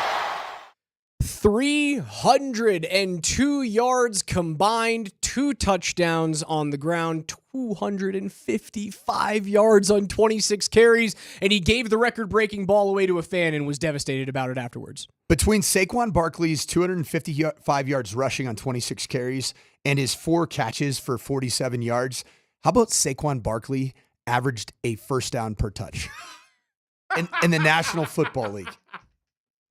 Against a defense that you looked at, they were like, LA's kind of turning it around now with this youth movement. So my old... they love Jared Verse off the edge. He's playing great. That's another one that at the Combine, it was hard to see like Jared Verse's true value. He's a football player, man. Good player. Eagles are 9-2. Don't forget about those guys in the NFC. The Seahawks 16-6 over the Cardinals. They get a 70-yard pick six to lock it up. Oh, Murray keeps it. Murray being chased by Witherspoon. Floats for Wilson. Off target to Kobe Bryant. And there goes Kobe Bryant. With a house call for Seattle. And a Marshawn Lynch homage. On 4th and 1, midway through the third quarter, Kyler Murray sprints out right. He's got pressure. He does have a couple of guys open, but he just sails a pass somehow. I was waiting for the other shoe to drop. I was waiting for the Call of Duty effect to start double taking XP place. Weekend, Coach. I just don't get you. I just don't know about Kyler Murray when you really need him to be a pro. He just doesn't seem to be a pro's pro. Honestly, it was a terrible pick, and it cost him the game. 16-6 is the final. Both of those teams now sit at 6-5. Who's going to win that division? Probably the Seahawks. They kind of went through they started the season off hot, went through a little bit of and then they're playing good football. I don't know, maybe the Rams. I think the Niners are toast. Toast, they're a game out. I'm just talking about I mean, you go to they're playing bad football. And I think that Brock Purdy's going to continue to have a shoulder injury until they give him his deal. And it's going to be proof in the pudding. You want to see what this team looks like without me? You think I'm just a check down merchant? You think I'm just the guy that's surrounded by a great supporting cast? No, they're not going to give him the deal. Enjoy the old 38-10 against the Packers. They're not going to give him the deal. They're not going to do that. If he continues to be injured, air quote, be injured, you know who and it goes like this consistently for the remainder of the year, that is a smart play by his agent. They're not going to give him the deal. They're going to, when Sam Darnold eventually hits the UFA market, come on back. They're going to sign that guy. I think there's a greater chance that they sign Daniel Jones in the offseason. They're idiots. They're not going to sign him back. He's not worth $50 million, man. Kyle Shanahan needs to quit pointing the finger at every outbound quarterback in his career and start looking at those 3 fingers that are pointing right back at him. Green Bay hammers the Niners at home. 38-10 is the final. They get 3 touchdowns and 106 yards from Josh Jacobs on the ground. The Niners now 5-6. Green Bay improves to 8-3 despite having turned the ball over at will in their last 5 weeks. Jordan Love No picks. No picks. He had a couple that were dropped. And one that was called back because of a penalty. I was wondering if you were going to admit that. I was watching it up from the press box, the press area at Allegiant, and I'm like, dude, don't throw that. Don't throw. What are you doing, Jordan? There's times I just want to jump through the cell phone and be like, Jordan, please answer right now. Get your freaking feet anchored and make good decisions. But I'll tell you what, the Packers are playing well. The storyline out of Green Bay is this is a franchise that historically does not take a ton of free agents. Boy, have they hit on their 2 free agent signings in the offseason. Xavier McKinney leads all NFL defensive backs with 7 interceptions on the season. And then Josh Jacobs, man, he looks healthy. He is playing great. They are going to trend as the season goes on into a legit contender because Jordan Love did this last year. He kind of plays with his food a little bit earlier in the year. He starts locking in terms of the decision-making, and then receivers got to catch some balls for him. A really weird finish to this Houston and Tennessee game, a game that didn't feel like the Texans could lose to the Titans, but then C.J. Stroud, last year's Rookie of the Year, he was supposed to be the next guy to walk into the quarterback MVP conversation as early as this season. He steps back out of the end zone. Got his Orlovsky on, Dan Orlovsky. An Orlovsky play to seal the game? And he could run those deep in cuts right there. Mechie in motion. Stroud back in the end zone. He's got to be careful. It's a safety. The reaction from D'Amico Ryans on the sideline told it all. And right now, C.J. Stroud is having a tough sophomore year. He went to college. Freshman year, had a lot of fun. Sophomore year, dealing with the typical kind of just sophomore slump. Sophomore depression, I went through it myself. Sophomore year was a weird one for me in college. Is Will Levis the quarterback in Tennessee next year? I don't know. He stinks. He is terrible. I can't stand that dude. I was expecting more nuance than that. No, he's just not it. Brian Callahan. That sounds pretty good. I'm not dancing.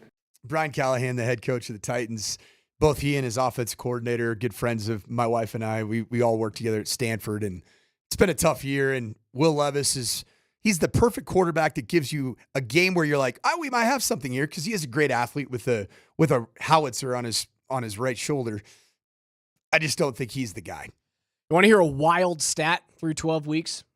In their last 13 games dating back to last year, the Kansas City Chiefs are a perfect 13-0 in their last 1-score games. It is the best streak in NFL history, and they squeak away from the Panthers on the road with a game-winning field goal, 31 yards. It was a chip shot. They got it done. The Broncos couldn't do the same thing against them. Mahomes, 270 yards and 3 touchdowns. They squeaked away, still not firing on all cylinders. The Panthers.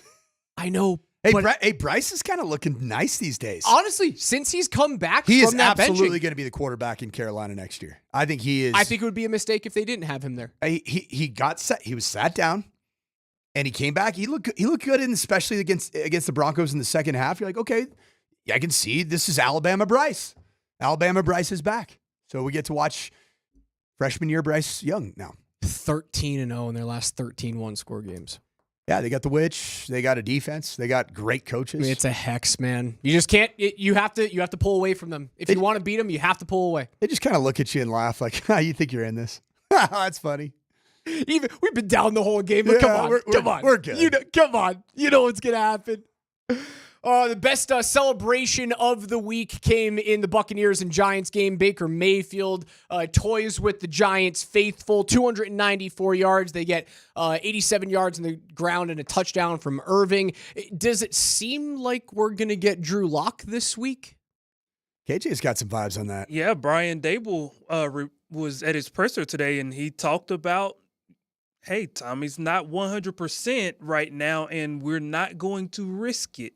So sounds like maybe they're not going to risk cut Tommy. They're gonna save that asset. So they're gonna go from we're gonna put that one in the a Tommy lockbox? DeVito. They're gonna go from the chef's kiss, capiche, and then they're gonna go to BCL, baby.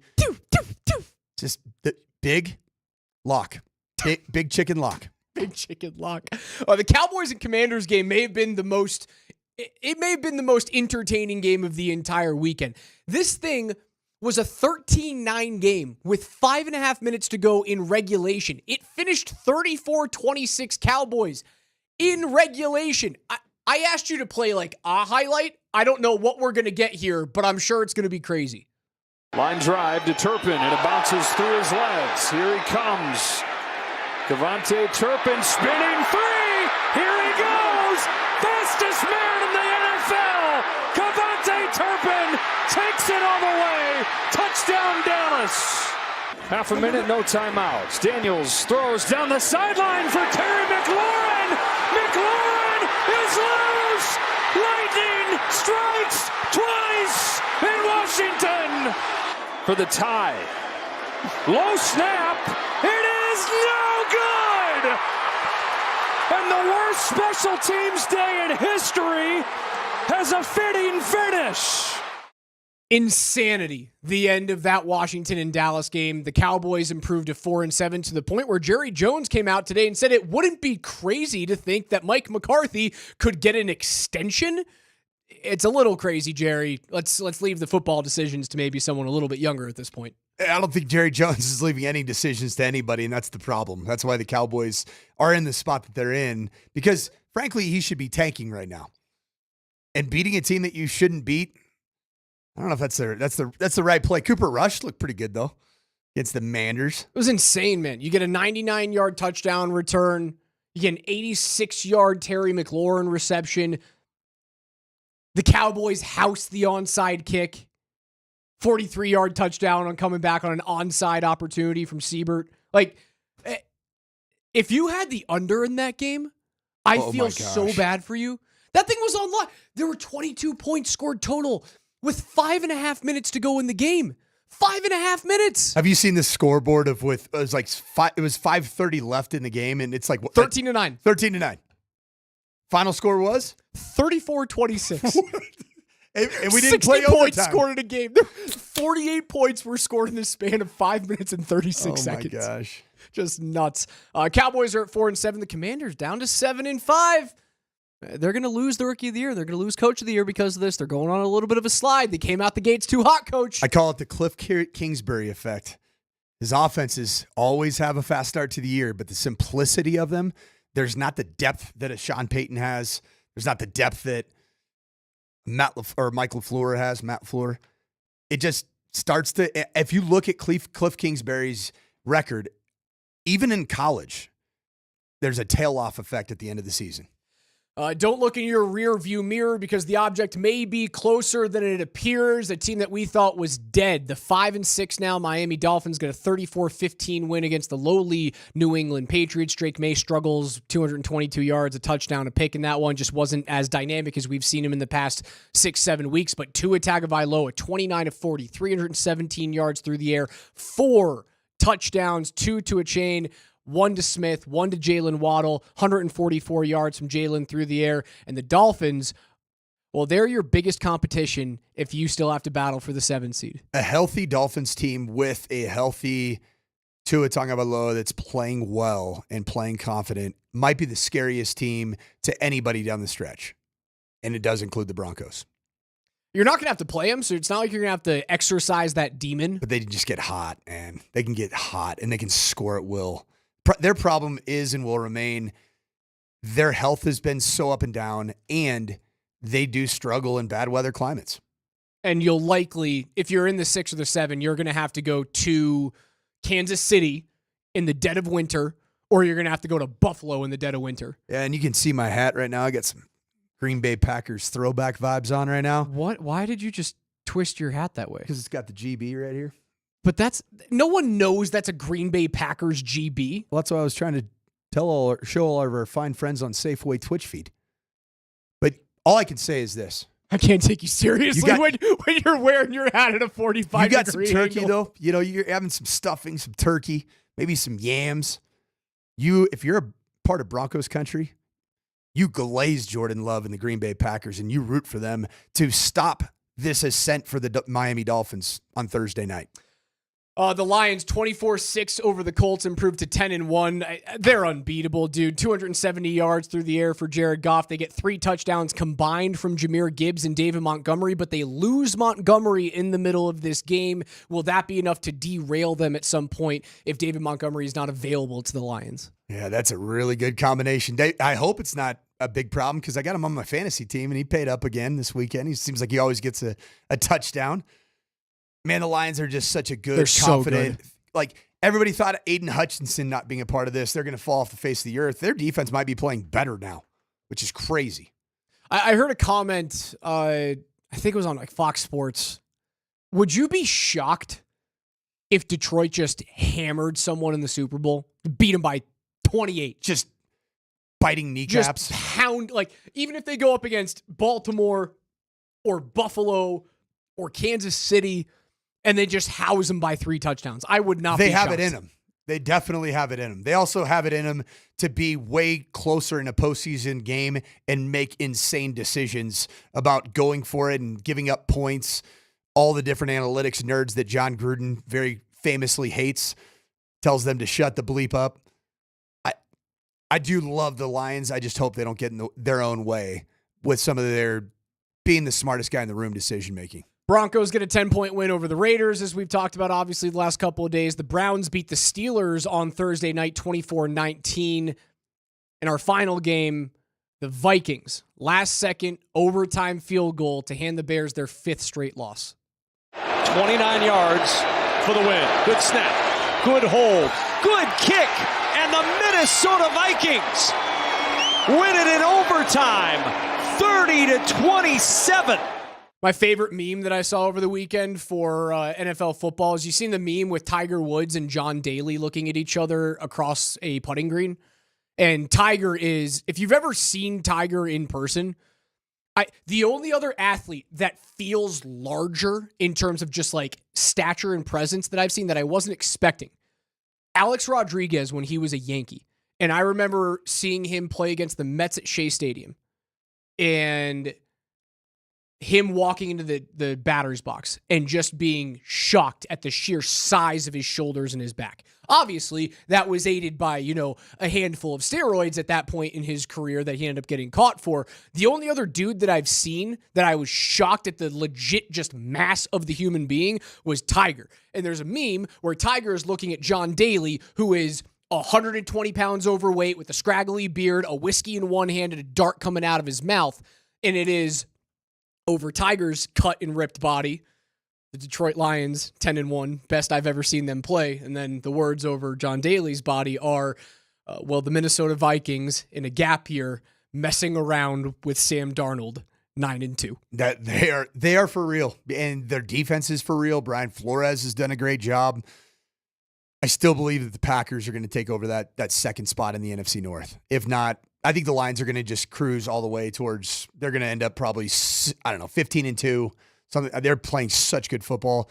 I just think the Packers are trending in a really positive direction. It's because of the health of Josh Jacobs and a defense that can get stops and create takeaways. That was a conversation that we never opened up to other coaches, right? We had Dan Quinn, Mike Tomlin, Sean Payton for Coach of the Year, that I think he should be in that conversation. The other guy that's KOC's there. Kevin O'Connell's doing great work. You're doing this without the quarterback that you drafted first round. But you got the quarterback whispered not just to his own franchise, to the entire league. It really. Just the pep talk after the game for every quarterback going through it. How bad do you feel for Caleb Williams? Because he's a guy who's playing well.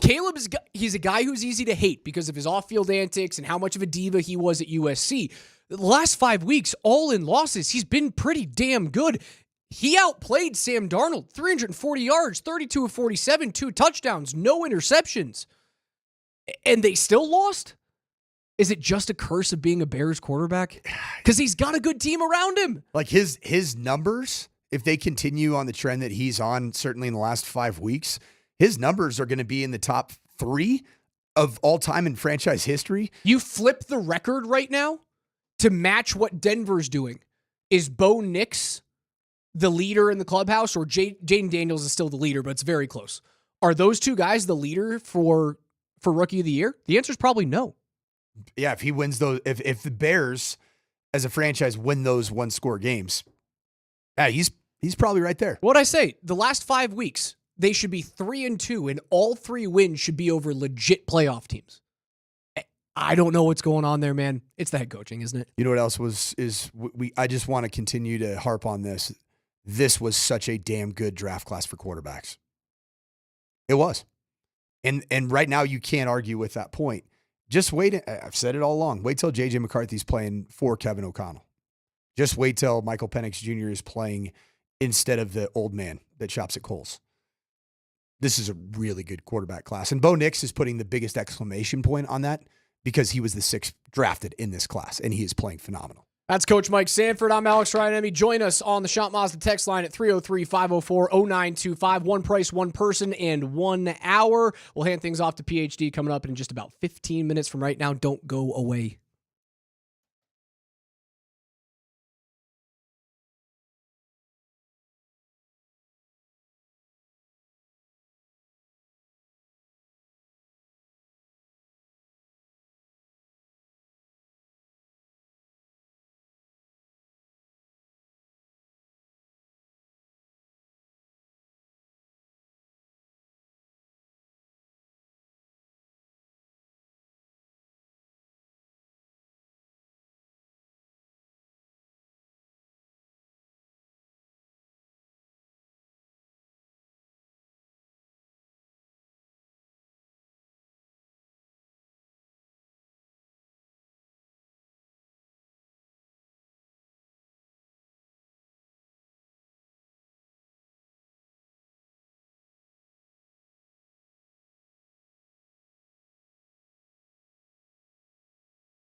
Coach, I got a question for you.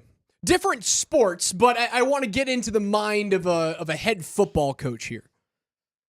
The Avs start terribly. They are statistically the worst starting team in the National Hockey League this year. They were that going into last night's game, having surrendered 29 goals in the first period before a 5-goal outing in the first last night against Tampa Bay. They now lead the league by a healthy margin with 34. Back in the Cup championship season of 21-22, do you know how many goals that they let up in the first period of that entire 82-game season? Love to hear it. They only gave up 41 goals. That's it. 41 goals in the first period the entire year. In 2020, 2021.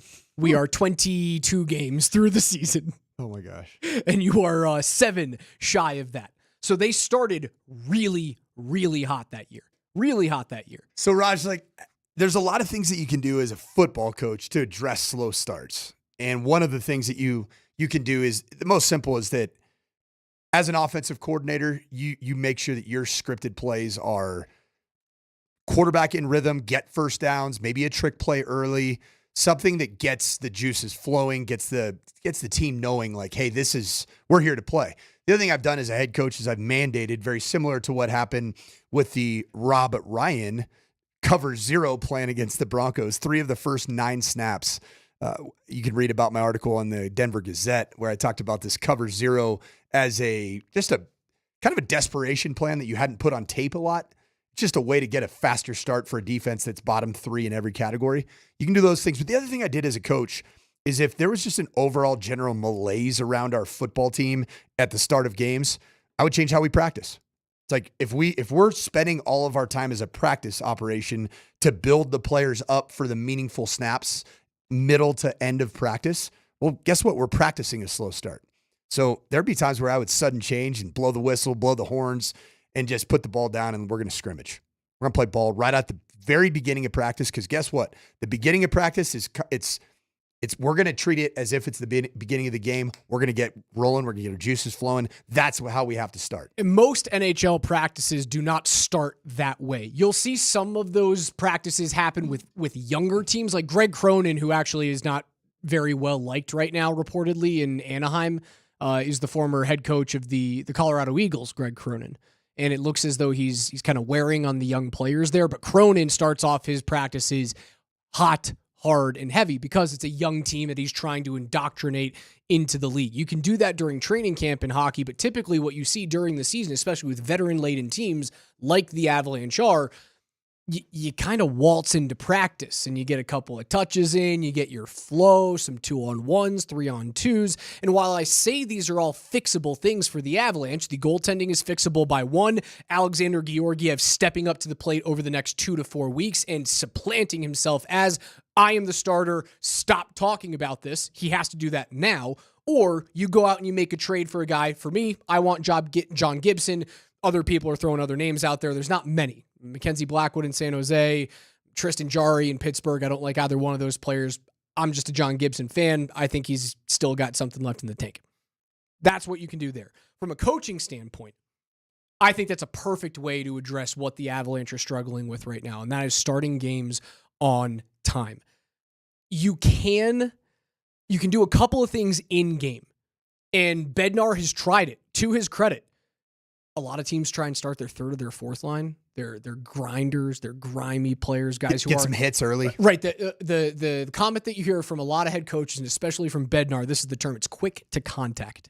Love that. It's like one of my favorite terms in hockey, quick to contact. And Bednar tried it a couple of days ago where he started the fourth line. They got scored on like 52 seconds in. They didn't touch the puck the entirety of the first shift. So you look at that and you go, well, they're not ready to play either, so why would I start them when I have the world's best player in Nathan MacKinnon? Cody asked me how I feel about Trent Miner. Trent Miner's not an NHL hockey player, man. He's not. He's a solid option in the American League. He'll come up, play a handful of games, cup of coffee in the NHL. The answer is no. If Trent Miner's your starting goaltender for a team that has cup championship aspirations, there's a big issue, Cody. You can do that, coach, which has not worked for the Avs very recently. The one thing I'd like to see them do is I might want to see him trap in the neutral zone. Play less aggressive in the neutral zone and try and gum up a team, much like opponents do to you. Play a 1-3-1 in the neutral zone, force teams to dump and chase, and utilize what is one of your greatest strengths, and that is puck-moving defensemen. To go and retrieve a puck in the corner, snap a pass D to D, find the middle breakout, and then go on offense yourself. Rather, is that how Dallas played a ton last year? Yeah, down in the postseason. That is a Pete DeBoer special. Is the 1-3-1 trap. Yep, and it does force you to play some kind of horrible hockey. Yeah, it's miserable. It's gross hockey. It is hard to watch. Miserable to watch. Miserable to play against when a team does it well. Fun to play against when a team sucks at it. It's almost as if you did that, both teams were essentially employing the same strategy. Oh, so I can't. Oh, I. When was this? It was Philadelphia years ago. It had to have been 15 years ago or something like that. Philadelphia and I want to say Buffalo. We talking Sabres today? Let's get our Sabres on. I can't remember when this happened, but it was an Eastern Conference matchup where two teams played trap against one another, and they didn't move the puck. There was a time where like the defenseman stood behind the net for a minute just with the puck, not doing anything.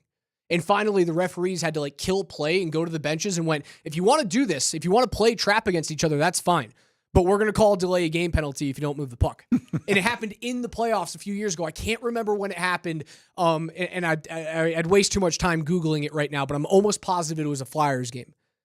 Nuts. Do you remember yesterday we were having a conversation about Florida and the breakneck pace that they play with? Just something that, as a casual observer watching Florida Panthers games over the last couple of years, it stood out to me how fast they skate, how aggressively they skate. It's like every single square inch of ice is controlled by some Florida Panther defender. They're all over the place. Can the Avs just roll out that in terms of starting faster? Just buzzing, just playing. I mean, they kind of do that. They run an aggressive 2-1-2 in the neutral zone, or in the neutral zone, or not in the neutral zone, in the offensive zone. They're an aggressive forechecking team. They're not as heavy as Florida is, but they are there. And I was right. It was the Flyers and the Tampa Bay Lightning back in 2011 just stood still for a full minute to start the game. John Cooper, again, famous for a 1-3-1 neutral zone. Why not? Do it. The Avs don't start early? Screw it. Trap someone into submission. Try something new, because right now... Just keep the damn puck out of the net in the first 52 seconds. Right now, it sucks. The starts are miserable, but they're fixable. And the team cares. That's what I love about that. You're snapping sticks. They're not hanging out in L.A. just drinking champagne after you beat the freaking Lakers, who you've owned for the last 2-3 years. Michael Malone would... If Michael Malone had a stick to break, should we just get Michael Malone a bunch of twigs? Bunch of hockey twigs, put him on the bench. He is a huge clipboard guy, and you can use the clipboard too. Just snap one over your knee. Just get it going. Let's go get Coach a quiver a hockey stick so he can snap them, throw them across the court like he's Bobby Knight. We'll talk to you guys tomorrow at 10. PhD's coming up next.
What's going on? Tyler out today. Birdo is here, which is awesome. And Scott Hastings will be here with us for a little bit. My man, Birdo. What's up, brother? It's good to see you, my man. What's going on? Man, we're just kind of catching up on some things. The two of us have probably circled the same wagons without like really running into each other. Yeah, we know the same people and the same stories and everybody in sports radio, but I've never really spoken to you. I don't want to talk about the specific incident we just talked about on the air. We were actually, I guess I could say it a little bit. I didn't even realize we were both in the same building at a previous station when somebody got arrested. Yeah. And I didn't even realize you were there. But I get it. And I didn't even know that. And there were only like maybe 4 or 5 people in the building at the time. And you were one of them. Yeah. And we're just and that was a long ass time ago. That was a long time. That was 20 years ago, maybe. Dude. 15, 17, something like that. It was a long time probably, ago, brother. Yeah, man, that might have been like 16 something years ago, a long time ago. Woo. Oh my God, man! You just hang around. You just keep breathing. You just keep pedaling. Just keep walking down the road. Are you ever gonna sit there? Because you are the kind. I would never do this. What's that? Because I don't snitch. But would you write a book? When it's all said and done, you can be like, my 40 years in Denver sports talk. Yeah. Here's what I got. Here's all the stories you didn't know. Well, it's funny because I do this little YouTube channel, and I've sort of started doing like I call it radio days, and I've done a couple of them, and I should do more. It always hits me like at weird times. Like I would have a hard time just sitting down and doing it. Yeah. But every now and then it's like, oh, what about this? What about that? It kind of gets you going. So I don't know if I think I'm probably too lazy to write, but I think I could, Yeah, somebody give D-Mac an advance so he can spill the beans, man. I got some stories Spill though, the bro. tea. I got some stories. We all got stories. We all got stories at this point. Scotty, what's going on, buddy? I was doing another show. Yeah. That's all right. You left me out. That's all right. You left me. I was doing another show. We're Raj in was in there. We're in the Backus and Shanker studios. Their passion is justice. Leggy's on at 12:45. Okay, and you're going to be here for a minute, I right? should be there for leg and then out of here. Hey, are you Flying to guys? Utah? Yeah. Are you guys coming back after the? Yeah, you are, because there's like 3 days before. So you're flying to Utah, coming back, Wednesday. chilling. Off Thanksgiving, play Friday at home. No, you do? Yeah, I think so. Oh, really? We Oh, have okay. a conflict Wednesday night, and like the I don't- Avs and Nugs both play tomorrow. Dude, I don't think you play till Sunday on the road. I think you play Wednesday. You got a couple days off, then you go back to the Clippers on Sunday. The Clippers come here. Oh, the right? Clippers are Wait, here? wait. No, Oh, no. You I go don't to think LA. so. You go to Salt Lake yeah, City. So we leave Saturday night. So we have Thursday, Friday. So you're coming back. You're not staying on the road. Yeah, no. Right. Come back for Thanksgiving. Well, as we found out last night, apparently when the Nuggets go to LA, they just get very distracted going to LA. At least they do a post game. Right. At least they do a post game. What do you want to say, bro? I'll give you the floor here from last night and all the shenanigans. You and I were in the room when Malone came up and opened up the double barrel shotgun. Yeah. Would you not say that's what he did? He ripped on Jamal. I'm sorry, he ripped on Jamal and Nikola by name. Got to have other people talk besides Russell Westbrook.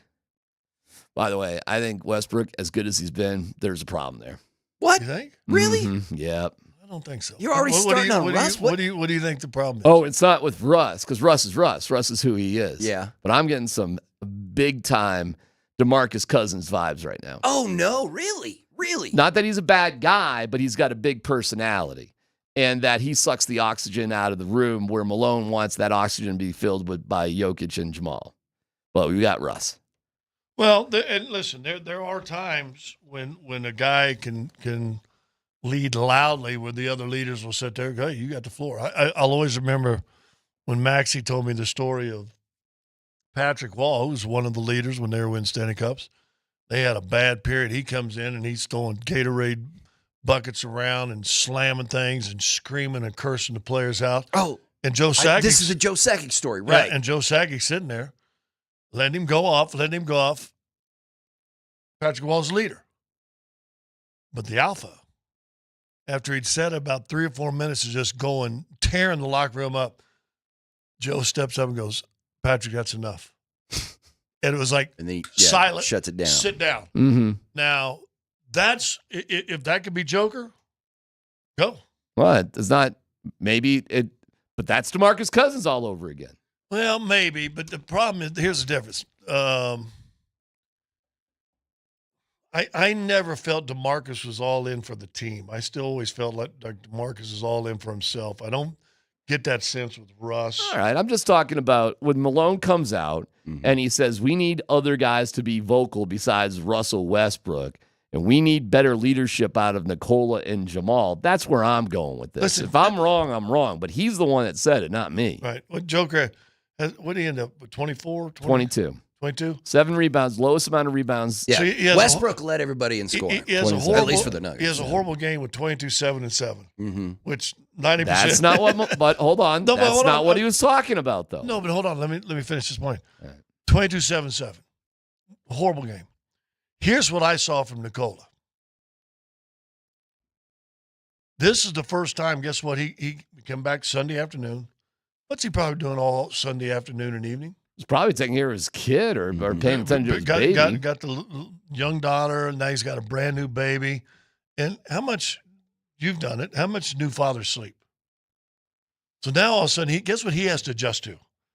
He ain't getting 8, 9 hours sleep no more, at least for the next couple months, or at least a month anyway. You ain't getting 8, 9 hours sleep. Now you're getting up 2, 3 hours. And knowing Joker, you're probably the guy that gets up on one of those feedings and does the feeding. Well, Scott, as Jamal laid it out, guys have other things going on besides basketball. I don't like the way you answered that question. I didn't hear that answer. Oh, you we did? got. I bet you we got it. Dan, if you got to play it, if you can.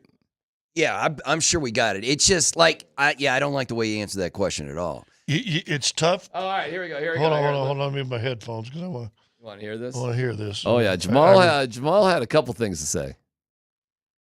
Tell me when you're good. I almost stayed. You can put your satchel down, by the way, and stay for a little bit. Yeah, I'm going to charge my phone for 20 minutes. Okay.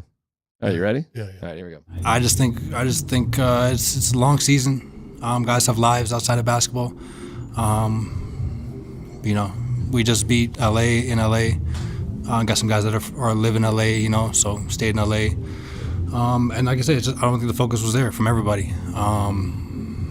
And that's what happens when you don't have the focus. Like I said, it's not on coach. It's not on what plays are running. It's not on anybody else but the guys that are out there on the court. So, like I said, it's tough. It's a tough one to go back and watch or even accept. But it was expected. If that's the kind of energy that the whole team is going to bring to start the game and continuously, not have a response, then that's what happens. By the way, can you hear that music in the background? Yeah. You know what that is, right? Was that the Knicks Yeah. locker room? Yes. Which is just around the corner. Well, I mean, they just tied a franchise record that they set in 1979, and they've scored more points than they've ever had since 1990, whatever it was. Jalen sets a record. OG sets a career high. Like, that was ridiculous what the Knicks did to the there Nuggets were last like night. 1,000 Knicks fans behind their bench at the end of the quarter. It was a Knicks home game, man, at the end. It was crazy. I was actually confused what he meant by guys, we stayed in L.A. Like, at first I thought, whoa, like, what, 4 or 5 guys, like, stayed in L.A. when you get back? But then that's not what he was saying. You guys stayed in L.A. What he's saying is we stayed in L.A. because there are guys who were from L.A. that wanted to be there. Meaning, correct me if I'm wrong, we made accommodations to satisfy a couple of other dudes. I'm from Canada. Why the hell do I want to stay in L.A.? I wish we just got back on the plane so I could be at home. Am I reading the room right on that one? Well, he did update he tweeted out. Like, I'm assuming that a lot of people went after him on social. Well, it because was confusing the way he said it. He did come out and say, I include he's like, I'm not calling out my team. I include myself in that. Well, right, because the whole team did stay in L.A. with you, Scott. What he's saying, now it makes more sense to me. He's saying the only reason we stayed in L.A. was because of a handful of guys who were from L.A. No, they stayed in L.A. because of the sleep study nonsense, right? That nonsense where they're like, the doctors now say, don't fly home directly after a flight. You stay. We probably have too many eggheads getting decisions like that, and sleep studies one of them. There's certain places, when I played, before the sleep studies, you wanted to spend the minimal amount of time in that city. Atlanta, Miami, Oh, L.A. right. You're implying other things too. And New York. Yeah, you're not staying overnight in Grand Rapids for the sleep study. You're staying in L.A. Yeah. If the Gotcha. sleep study is so important, I know it's only an hour flight. Why don't you stay in Utah and come back in the morning? Well said. And it was a Saturday night too. Yeah. So you got Saturday night, just crushed the Lakers. So you're having, and you're staying. And you're staying right downtown at LA What time Live. was your flight the next day? I think the bus left at 10 or 10:30. Woo, that's a tough turnaround. 10 or 10:30. That's I was in my car listening to the Broncos game. By the time I think we landed at 2. Uh-huh. So I was in my car for the most of the first quarter. All right, is Jamal saying, but this is where it's weird, Berto, Scott, because Jamal, he got on a plane and went to see that MMA fight between the games in Memphis, right? Yeah, but he's a grown ass adult. He can do, you know what I mean? Like, I don't have a problem with that. Do you? I mean, yeah, I do. It goes against the old school mentality, but let a dude live his life, man, right? Which I have no problem. Michael Jordan even talked about it in his own documentary with Dennis Rodman. I don't care what you do in the evening. I don't care. Right, if you're ready. If we're in LA, you're going. Well, if you're ready to play the next day. You know what he did the next day? 13 points. Yeah. You know, 3 for 16 shooting or something like that. Yeah, I don't know what's going on with his shooting. It's not good. Well, he was good in the first quarter. I think that was huge. Then he said after the game, because Ryan Blackburn, who's a good dude, was talking to him about, hey, he was trying to give him a compliment. Like, he goes, you look better going to the rim. He was trying to say something nice. And Jamal was like, as opposed to what? Yeah. And then he put Ryan on the spot to be critical of, like, as opposed to settling for bad jump shots. When will a guy get enough confidence to say that? Well, Ryan was pretty good. I don't know if we have that too, Dan. I mean, Ryan did tell him what he was saying. He goes, basically, you were looking lethargic. You know, Ryan kind of did confront him. I give Ryan Blackburn some credit on that one. And it was a tense moment there with him and Jamal. There's a lot of tense moments with Jamal. Yeah, no kidding. And I'm sick of that stuff too. I don't even bother with that stuff. I don't know why he's got to this point. When he finally came out. Joker's fine. Yeah, Joker's he basically agreed with everything Malone said. Yeah. Yeah. Where he's like, we didn't show up. We didn't come to play. By the way, Joker was a little quicker I don't think it was a total workout. He's got a newborn. I mean, there is a different part. I mean, he wasn't quick. It's still Joker. He took some time. But, like, he came back quicker than usual. So I was the only one actually sitting there. Everybody else was, you know, all the writers, the other muggles are out there clickety-clack because I'm going to write because whatever. And it's just like me and Joker for like 30 seconds. I'm like, I guess we should wait. And, like, you know, and sure enough, everybody came back in. But it's just me and Joker, like, looking at each other. I'm like, well, we'll wait. And he's like, mm-hmm. And, you know. But he was good. He's very analytical, in my opinion, with the way he looks at everything. He is so non-emotional with things. Mm-hmm. So he said, you know, we didn't have it.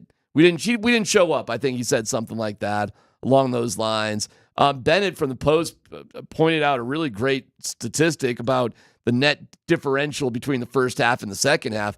They are terrible. I mean, this Nuggets team for the season, you mean? Like the whole season, they're terrible in the first half. Horrible. Yeah. Horrible. And they're just trying to catch up from these deficits they're putting themselves in. And they've done it 2 or 3 times, but that's a hard way to live. Well, you can look at it by the numbers, and you can see that that's who this team is so far to this point. Yeah, a lot of things to talk about. Well, what's the solution? I mean, we're talking about the problem. It's game 16. Yeah, okay. I agree with Scotty, man. The regular season means nothing. I respectfully want to ask you about that. And you want to talk about a yin and a yang. The Avalanche got blown out. Yeah. Bednar almost gets his eyes taken out by a Miles Wood flying blade. And he's just like, nah, whatever. We're not even going to think about it. No big deal. But that loss right there was the 5th game on a 9-day road trip. Yeah, but you can't. Can we get home? We'll get that first period was like we were talking about all the records the Knicks set. Tampa tied a franchise record with 5 goals in the first. Like, that's ridiculous, man. Can't be giving up 5 goals in a period. They were already on the airplane. We'll get on to all of it. Yeah, Plus, maybe. Jeff Legwald will be joining us too while we have Scott Berto here for the ride. It's PhD on Altitude Sports Radio 92.5.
Back for Kucherov. Approaches the dot. Backdoor for Point. The tap into the backdoor for Gensel misses. But Hagel's got it wide open.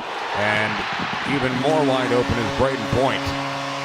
Alexander Georgiev has had enough. Breaks his stick in two. Launches it off the glass behind the net. The second power play goal of the night for the Tampa Bay Lightning on an incredibly soft call on Josh Manson.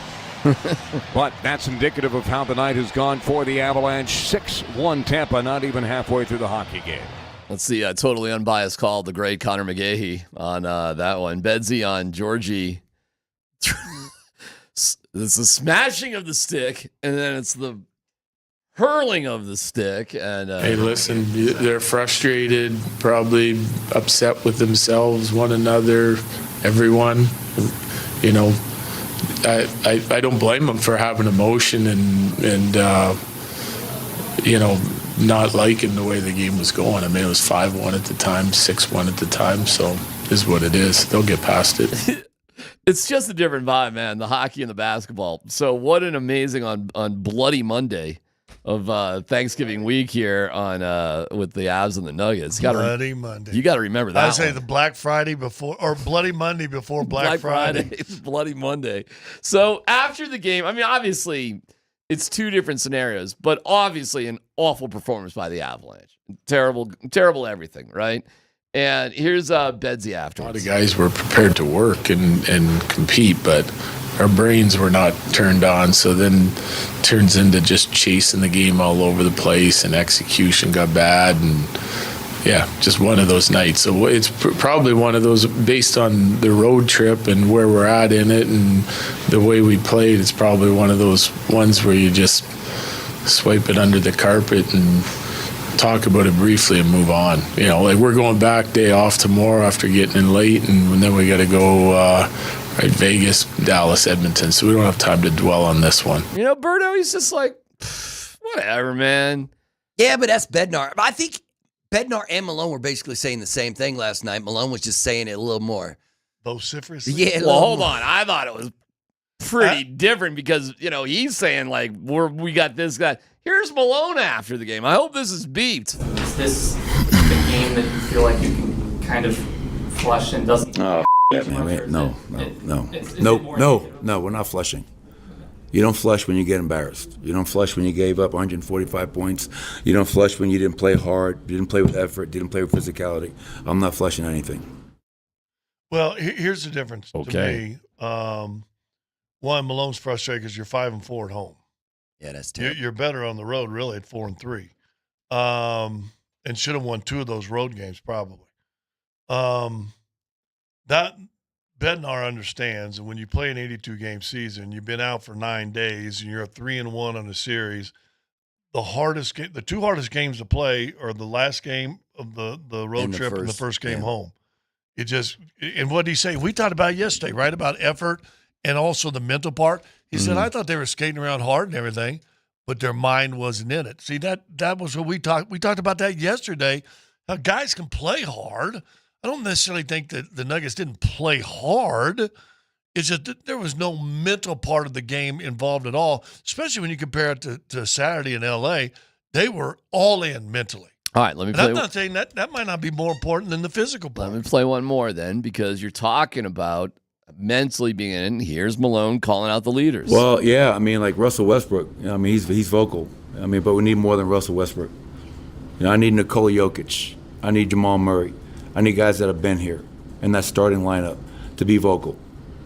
And, you know, tonight we got embarrassed. I mean, what just happened is, and let's be honest, it happened tonight for 4 quarters. It happened in the first half against Dallas. So we're 16 games in and we're talking about effort. We're talking about toughness. We're talking about physicality. Game 1 in Memphis. I mean, this is, and regardless of who's in, who's out, you know, who do we want to be as a team? You know, I mean, so yeah, leadership would be great. Toughness would be great. Physicality would be great. Playing like you actually care would be great. And we didn't do that tonight. Give them credit. They're coming off of a bad loss in Utah, and they played like it. They played urgent, physical, desperate, motivated basketball. And we played like we won a game in L.A. and like we could just show up tonight. And when you think you can do that against a good team like that, that's what's going to happen. Can I ask you the toughest question, though? This is a tough question. Can I ask you just an honest, tough question? Does he lose, Malone, who I think is great, does he lose credibility in the room with criticism about something like that because he missed a game for his daughter's volleyball game? I don't think so. I don't think that has anything to do with it. The only time you lose credibility in the room in a tirade and going off, and listen, I've known Mike since he was 19 years old, so I mean that, he talks about his Irish anger all the time. Mm-hmm. You know, you probably seen guys like that in your family, right? It's Tuesday night at the dinner. At dinner, right? You lose credibility if you don't have a relationship in the room. That's the biggest thing. Mm-hmm. And Michael talks about that all the time, about building relationship and talking to guys. Guys aren't playing. I got to make sure that I'm talking to them. Blah, blah, blah, blah, blah. That's building a relationship. You can go off if you got a relationship. If you don't have a relationship, or if it's a one-sided relationship and you just think you do, then you're skating on thin All right, ice. because you know what this past couple weeks has been, fellas? It's been life outside basketball for several people. This has been life outside basketball. Okay? And it's just not one person. And you know what? I'll just leave it there. But there's been several examples of people putting life outside basketball, it appears, ahead of basketball. We cool with that? Yes. We all right? I think we're good. At the end of it is a net benefit. It is. Okay. I think it's instead of wearing these guys down. Yes, Malone, go watch your daughter play volleyball, man. Okay. Jamal, go have fun in Vegas or wherever you want to go, man. I have no You're cool with it. I have no problem. I don't need to ride herd on these guys. They're adults. They're adults. Malone said after the game, we play like this, we're not going to make the playoffs. Well, let me ask They're Scotty. the 7 seed, right? Or 8 seed, something like that. They're not in the top 6 right now. No, you're right. They might be in a play-in spot right now. Well, they are right now. Yeah, they're in the number 8 spot. They are tied with the Suns. But you think it's going to have a bigger net benefit down the line? Yeah. Trust in your people, and then they'll return that trust later. You know what I mean? I feel like you trust until you find a reason not to. But Scotty, let me ask you this: when we're talking about the coach losing his trust, or when he's talking about players being vocal, can a player who is struggling? It's tough. Be vocal because Jamal's this is his worst season since 2018. He's off to the worst start. It's been a little while since he struggled like this. So can you ask him to be a vocal leader when he's trying to get his own game right? Only if being vocal, and it's probably in the privacy of the locker room, that he has a very honest come to Jesus. Hey guys, I'm struggling. Yeah, and imparts his flaws and his struggles. The team, I need you. I said, I don't know what's going on. I promise you I'm gonna keep working. And they gotta see that. They gotta see the work. Then he can. I still chalk it up like this, and I don't know. Maybe it's too many years of seeing too many games, and that's why I always put that game 20, 25 in there. Especially teams that are one of the better teams in a conference. And I think Denver's probably up there, right? There's a time in the season it clicks in that, okay, let's go.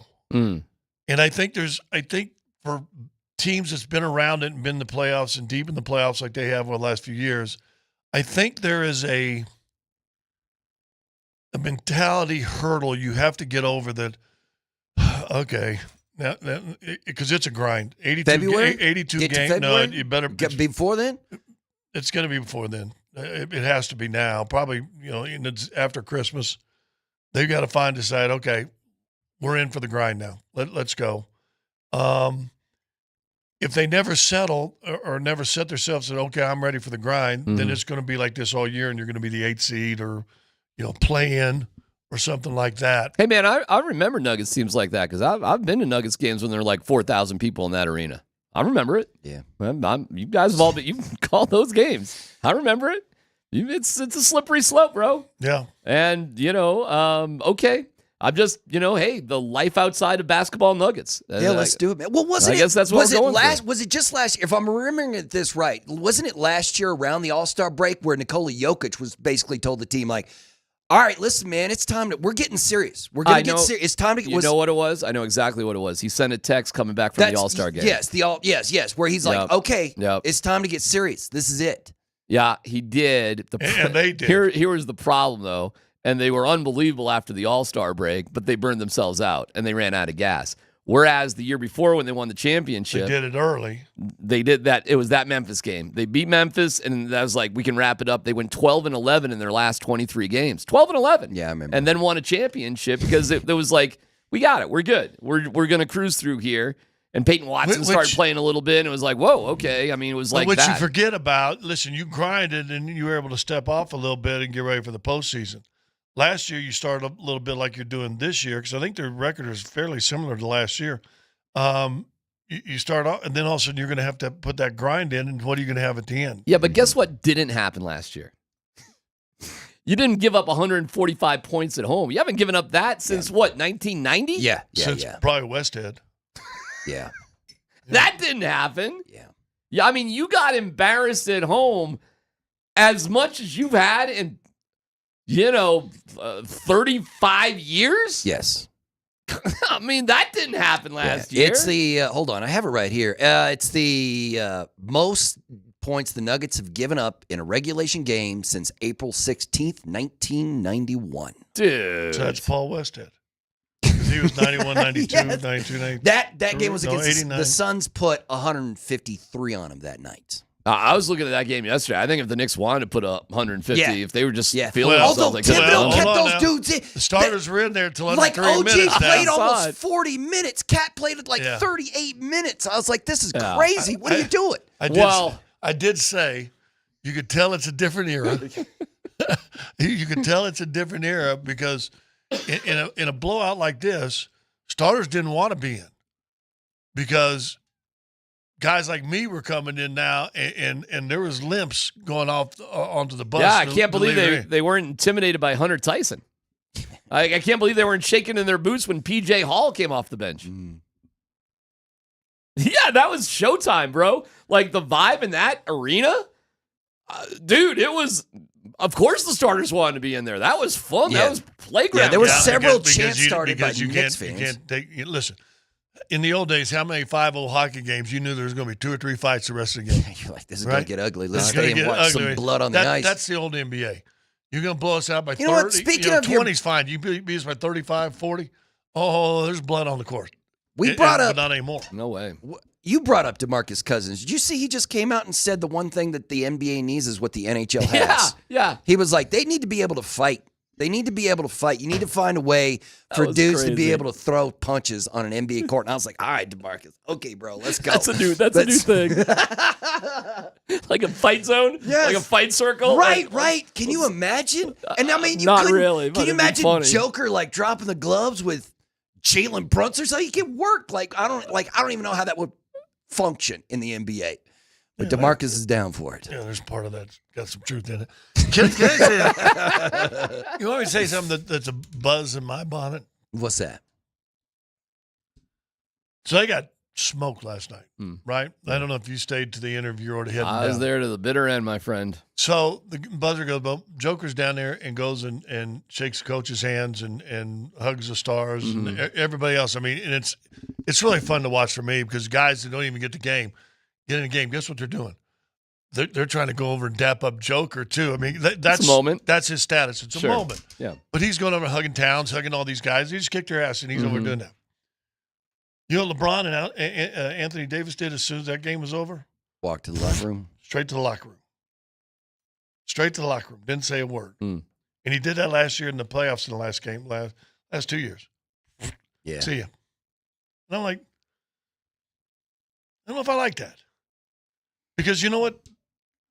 Hall, to shake Anthony Davis' hand, you think that would have been a thrill for him? Yeah, but Davis doesn't have that obligation. It's a cool moment for Joker, but you're not obligated. It's a to do classy that. moment, but it's not an obligation moment. Right. I mean, when the So bad it's boys, not classy, but it's still not an obligation. Right. right when the bad boys hammered the Bulls or whatever, you weren't. I mean, or I the did. Bulls hammered you. Were you dapping up Jordan and the crew? I did. Really?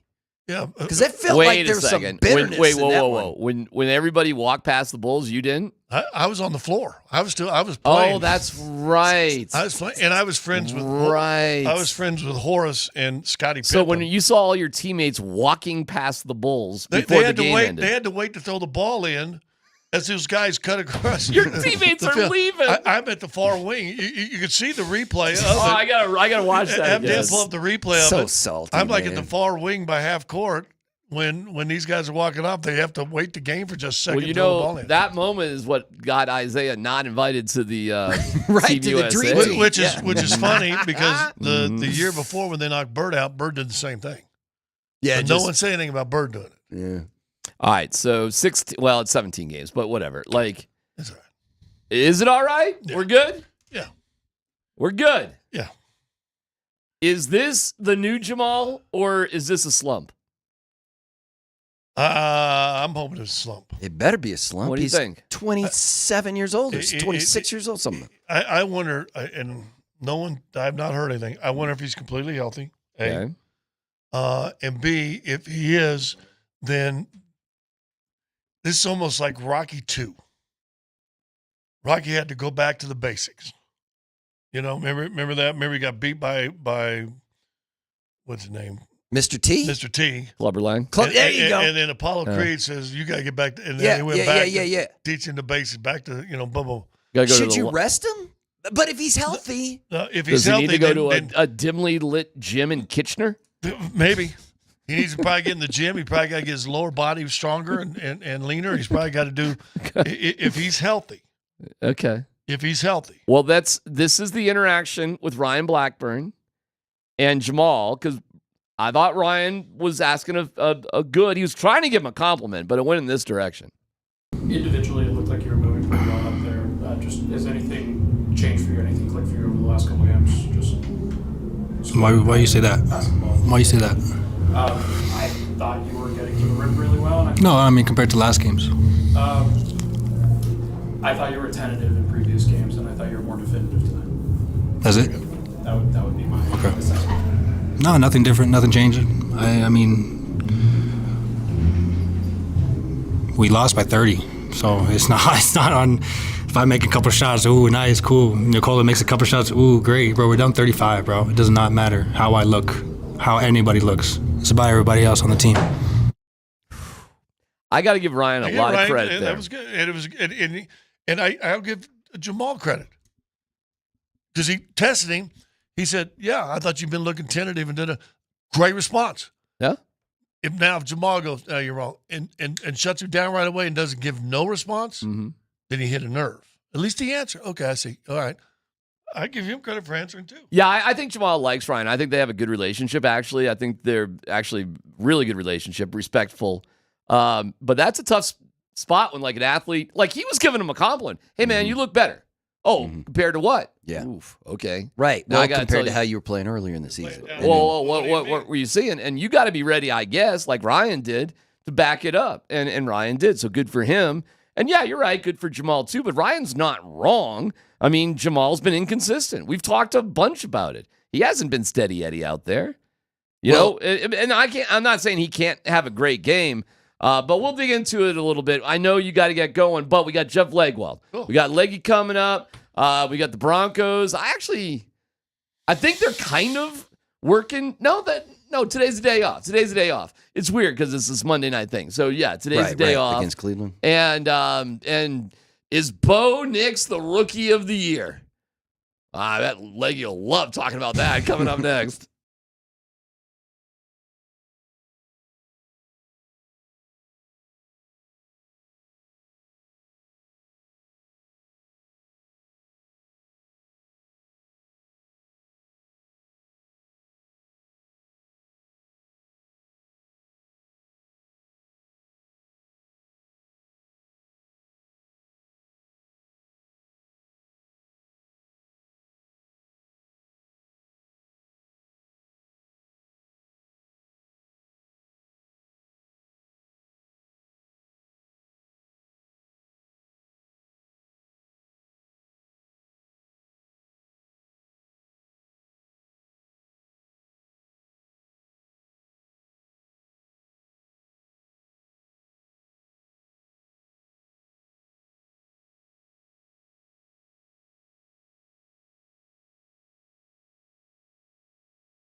It's huge. That's what your goal is going into the season. They're a good football team, and we played them 2 tough games, and we got 2 good wins out of it. And I know after last year it was the opposite, so it was good for us to find a way to win this game.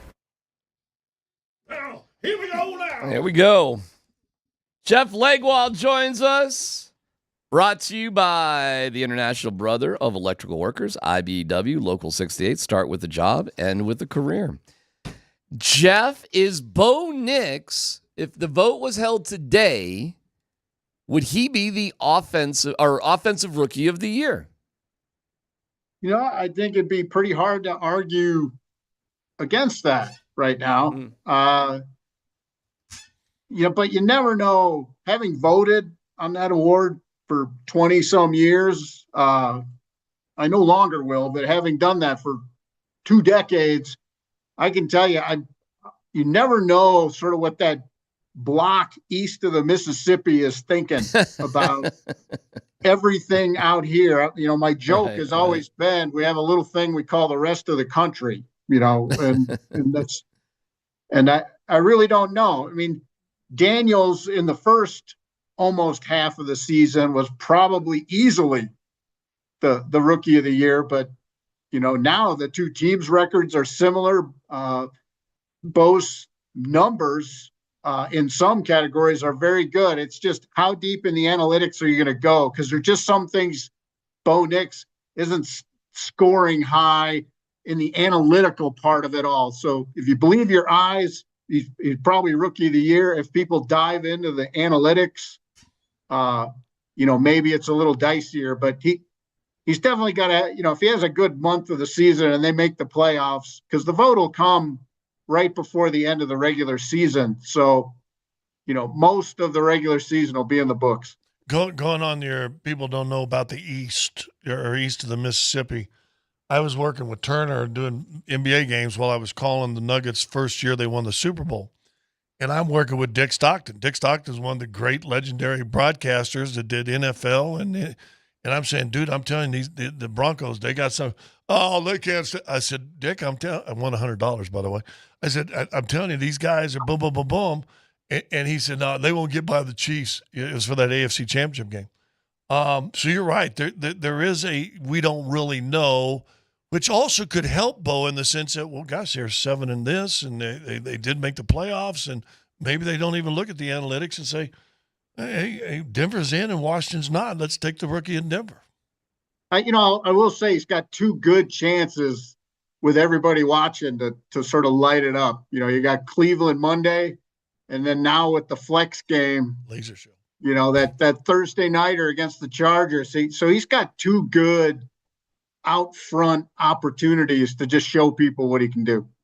Speaking of winning Rookie of the Year, could Sean Payton, I should say, I don't think Sean Payton could win Coach of the Year, mostly because, and this is the craziest thing, I was just having this conversation with Scotty, I've never run into a head coach that it feels like more people outside of this city dislike. Why is it it is so crazy that it almost feels personal with some of these national media guys and opposing teams. What is it about Sean Payton that seems to rub other people, other media members, other national organizations wrong?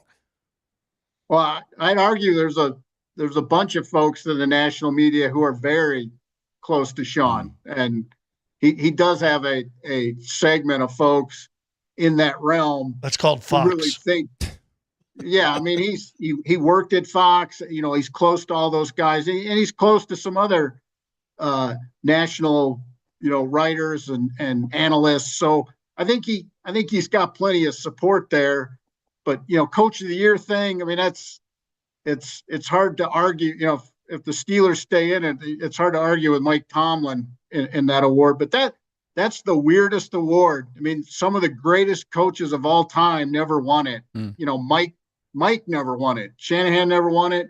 Chuck Noll never won it. Wow. I mean, it's just an odd award that tends to sort of, throw the rose petals at somebody who went from, 4 wins to 10 wins instead of, who's really bringing it on the success level each year. I don't think Phil Jackson ever won Coach of the Year in the NBA.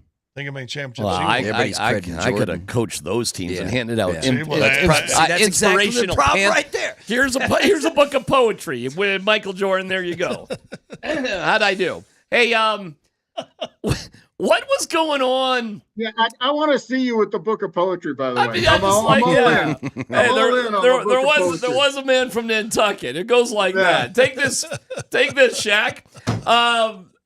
What the hell was going on behind the scenes? Because we got the Sean Payton quote, hey, the Raiders, they tried hard, but they lost. And then it's like the too bad press conference. Yeah, man. This team was the better team today, They lost. There had to be some other. What am I missing here? Was there something happened on the sidelines? Is there a weird relationship? It's my understanding you're not missing anything, but I think he's just really getting a sense that he ain't in the NFC South anymore. Okay, all right.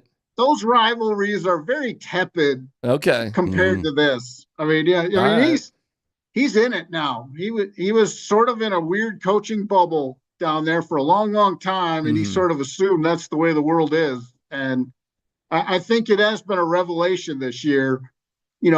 Everything from the number of Bronco fans at some of the road games to the intensity of some of these rivalries. And he has admitted that he's starting to learn. Okay. Basically. All right. Well, cool. Yeah. That's good. I don't think there was some undercurrent, of anything, sinister behind the scenes. I think it's just sort of, the Raiders did sort of start the game with that sort of edge of, not today type of thing. And I think, everybody's competitive and they get riled up. Hey, talk about the coaching, and we haven't talked about it here on much. I thought Sean Payton, you're going to talk about Coach of the Year, I thought Sean Payton really struggled that last drive when they go 3 straight passes, 3 and out, take 15 or 18 seconds off the clock. I thought that was kind of a bonehead move. But before that, they're burning through all their timeouts because of the clock and delay of game, troubles and stuff like that. Now, I know last year it was all Russell's fault. It was Russell's fault that we didn't get to play in. So I'm assuming this is all on the quarterback. But, boy, there's only one variable that's the same from last year to this year, and that's the guy calling the plays. I would say, Scotty, he is always going to be on the ragged edge with that because they sub more guys every play than any team I've ever covered. I mean, you're talking 4 at minimum, sometimes 4 subs, all the skill positions other than quarterback are coming and going between every play. And I think sometimes when they're working through all that, from the box down to him on the sideline into Bo, I think they get caught sometimes just trying to get so many personnel groupings in, and he's changing things up all the time. He's all over the play card. I think sometimes that's why they do better when they're sort of in tempo and they just leave nicks. And he does that when you can always tell when he thinks the pass rush is a problem because they go tempo and they open the formation and they stay there. Even if they go 2 running, like they had a 2 running back set Sunday, but they were in what people would call a 5 wide look, not 5 wide receivers, but they were in an open look with 2 running backs. And they've done that with 2 tight ends. But that if you want to tell that he thinks the pass rush is a problem, just watch when they go tempo in certain drives and then they start to open it up all the time. We love it, Jeff. Thank you. We appreciate it. Real quick, most overrated food at Thanksgiving is... Oh, for me, cranberry sauce. Cranberry sauce. Yeah, that's pretty easy. Kind of sucks in general. I like the real cranberries in the cranberry. People who do that. Yeah, I like that. I don't eat cranberry sauce unless I'm in the bog to get the cranberries myself. Yeah, with your book of poetry. With the book of poetry, yes. I've got Walt Whitman and my pants legs rolled up. I'm good. Thank you, Jeff. Leaves of D-Mac. That's right. Jeff Blakewell, brought to you by the International Brotherhood of Electrical Workers, IBEW, Local 68. Start with the job, end with the career. Scotty, safe travels to Utah. I'm sure that'll be a wicked, awesome plane ride. I'm sure everybody on that Nuggets plane is going to be so happy and joyous and just barrel of fun. Barrel of fun. Meanwhile, Berto, man, let's get into them Broncos. And Prime spoke today. Oh. It was a little sad. Yeah, it was the saddest thing that happened this weekend. Yeah, man. We'll dig into that coming up next.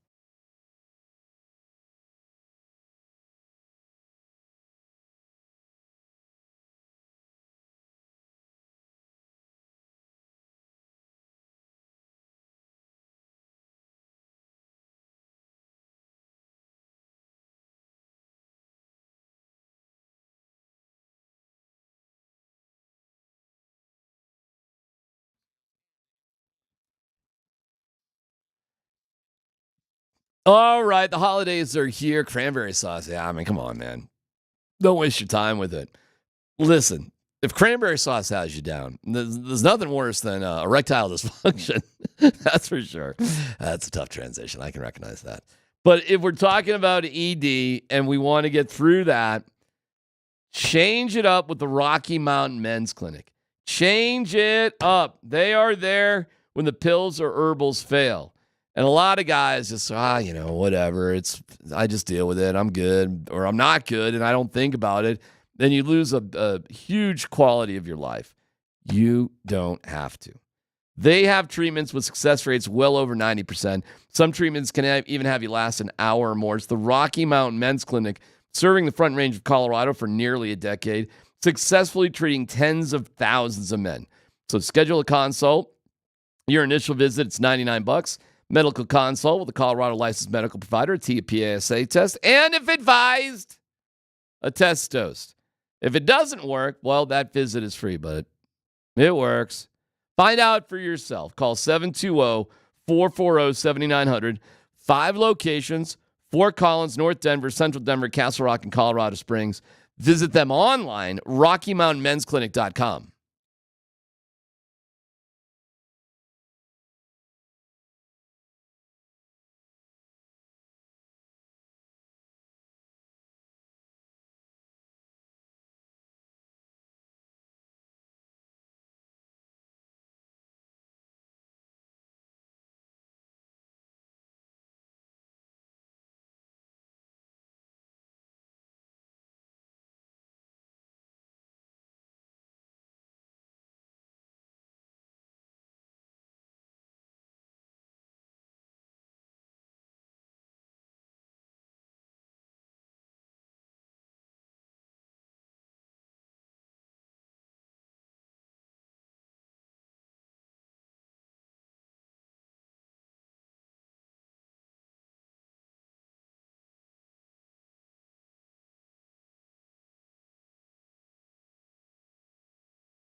No, we got a bowl game.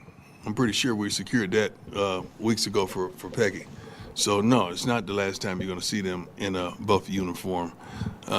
These two and all the rest of the seniors have done a wonderful job of getting us to where we are, instilling so much expectation in our fan base and expectation in ourselves. So we're going to fight and try to go out there and kick some butt and end this thing on the right note. And we're going to go to a bowl game and end this thing on the right note because our fans deserve the absolute best. And I feel like whatever bowl game we're chosen to go to or whatever we choose, we're going to pack it. We're going to do what we normally do everywhere we go on the road. And it's going to be a tremendous game. And you're going to see everything you've seen throughout the season regarding our athletes.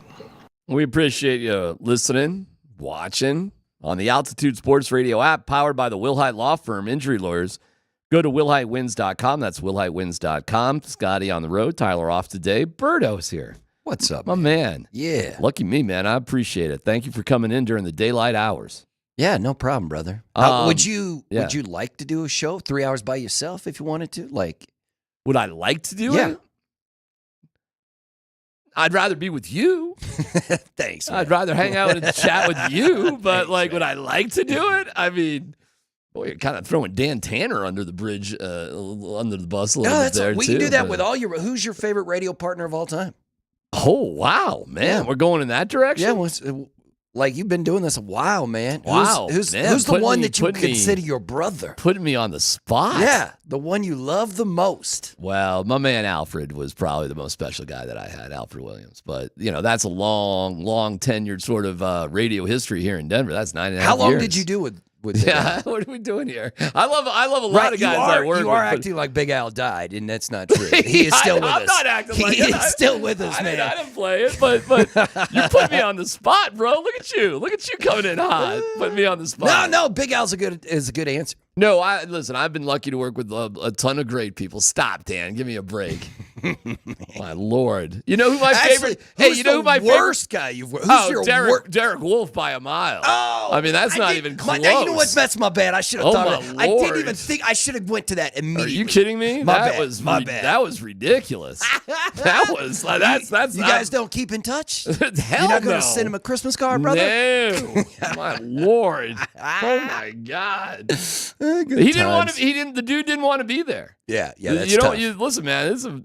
Listen, I'm lucky. First of all, I'm thrilled to be working with Tyler and Scott. If we're just going down this road a little bit, I mean, these guys are incredible. I just have a really deep history. That's all. But I've worked with Tyler for more than 4 years.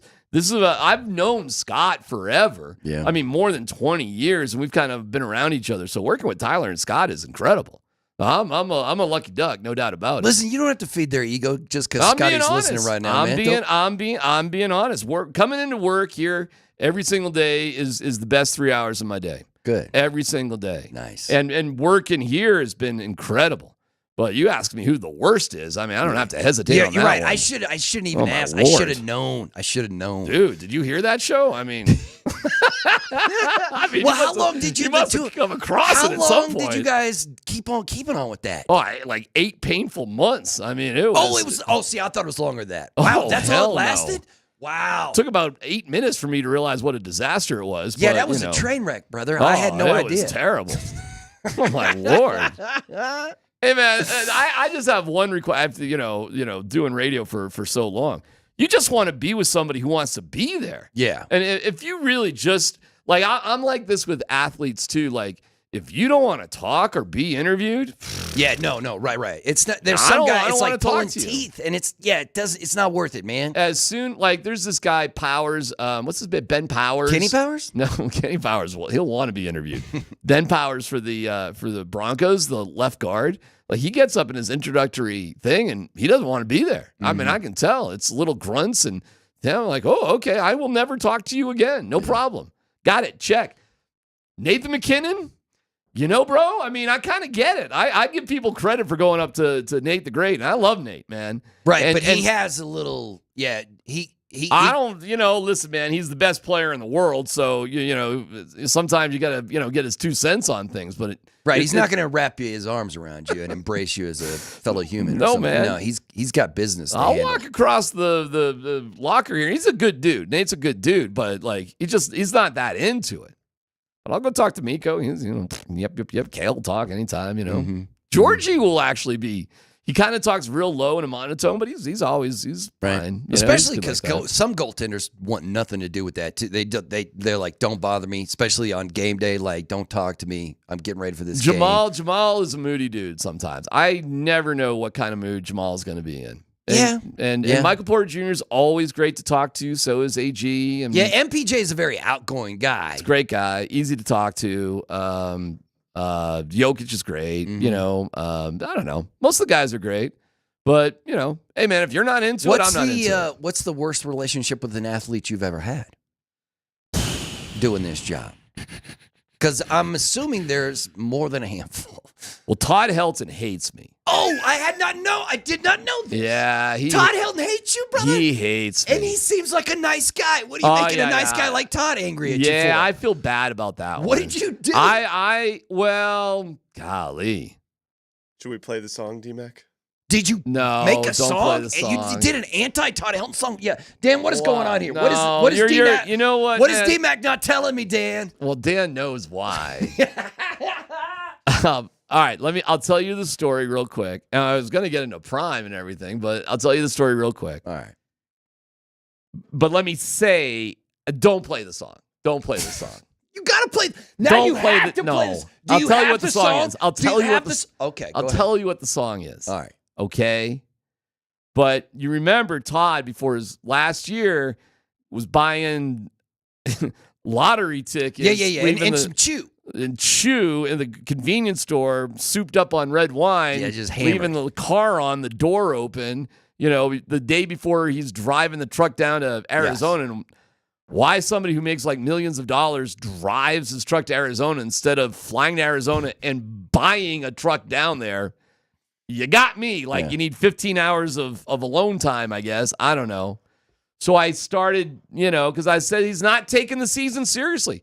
Man, this could apply a little bit to the Nuggets right now. A little bit.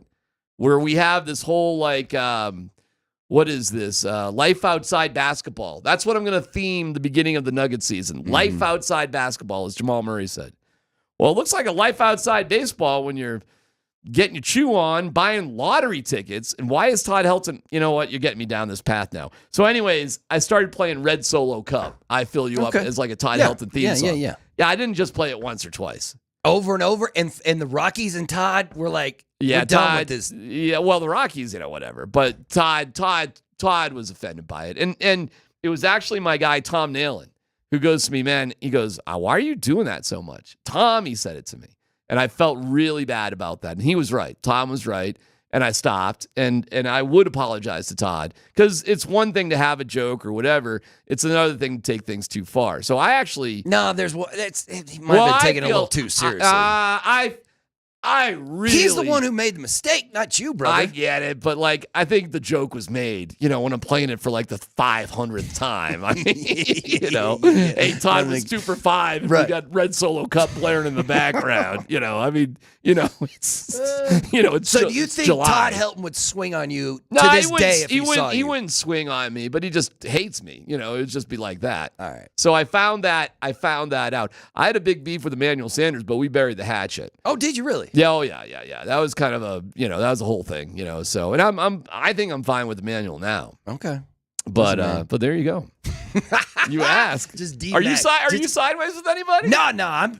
Dan knows I don't deal with any. I talk to no one. I deal with no one. Right, I don't want to deal with. No offense. It's a lot easier when you don't look at them, when you're not, talking to them eye to eye. But that's the thing I most respect about you and some of the other guys is who get on the radio and say some outlandish stuff, is that you also will go into the locker room. Yep. And as long as you'll sit there face to face with the athlete, you're literally I'm fine with every athlete I've ever been critical of here in Denver, I've been face to face with. Mm-hmm. Yeah. So yeah, I have no problem with that. So if you got an issue, let me know.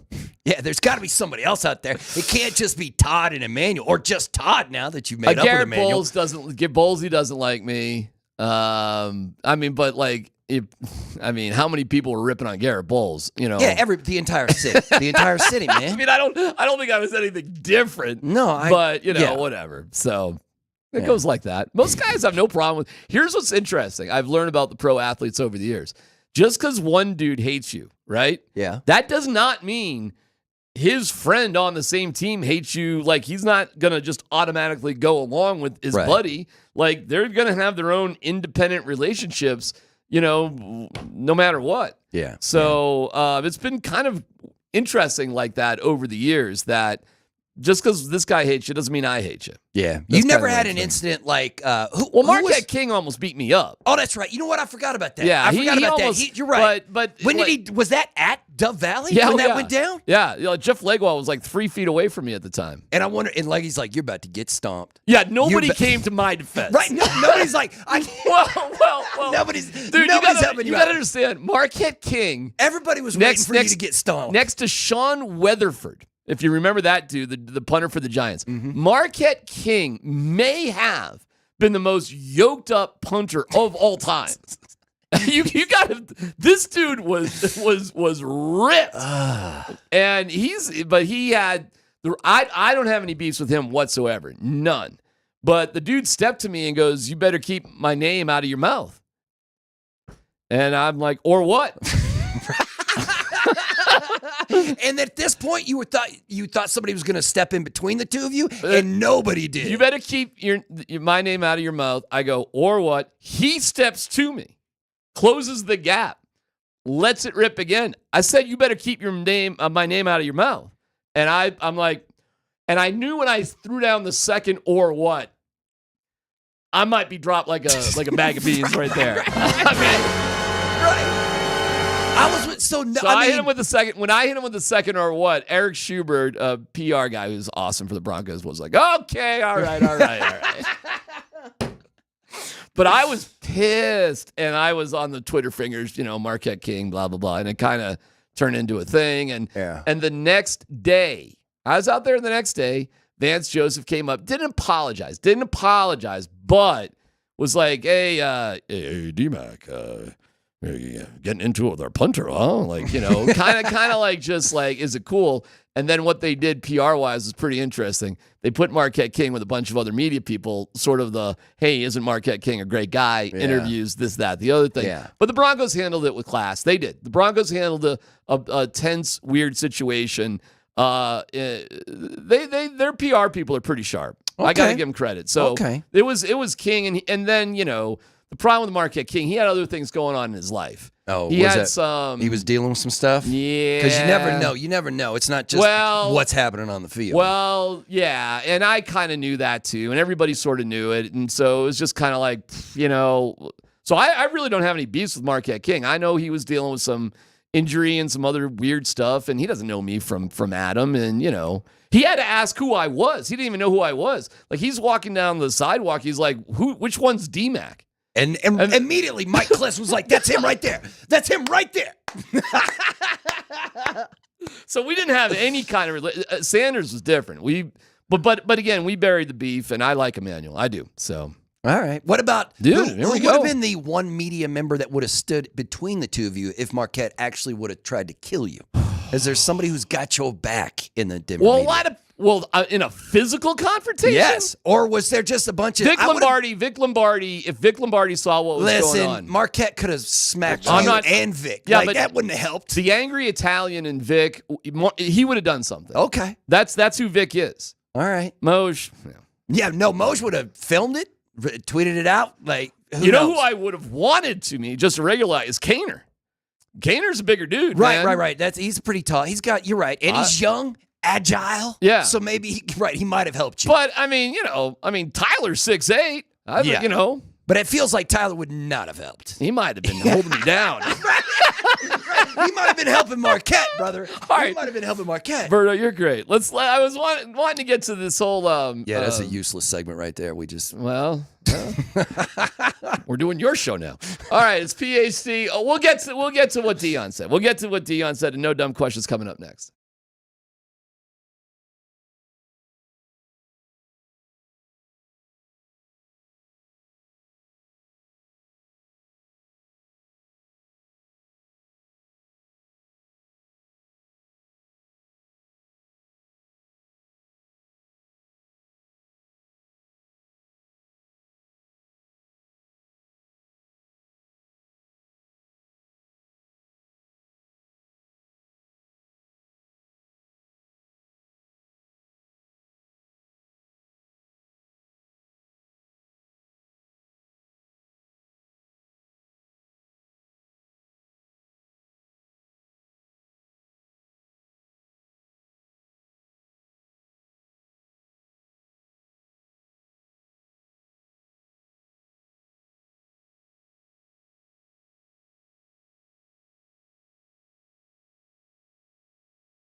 I have no idea.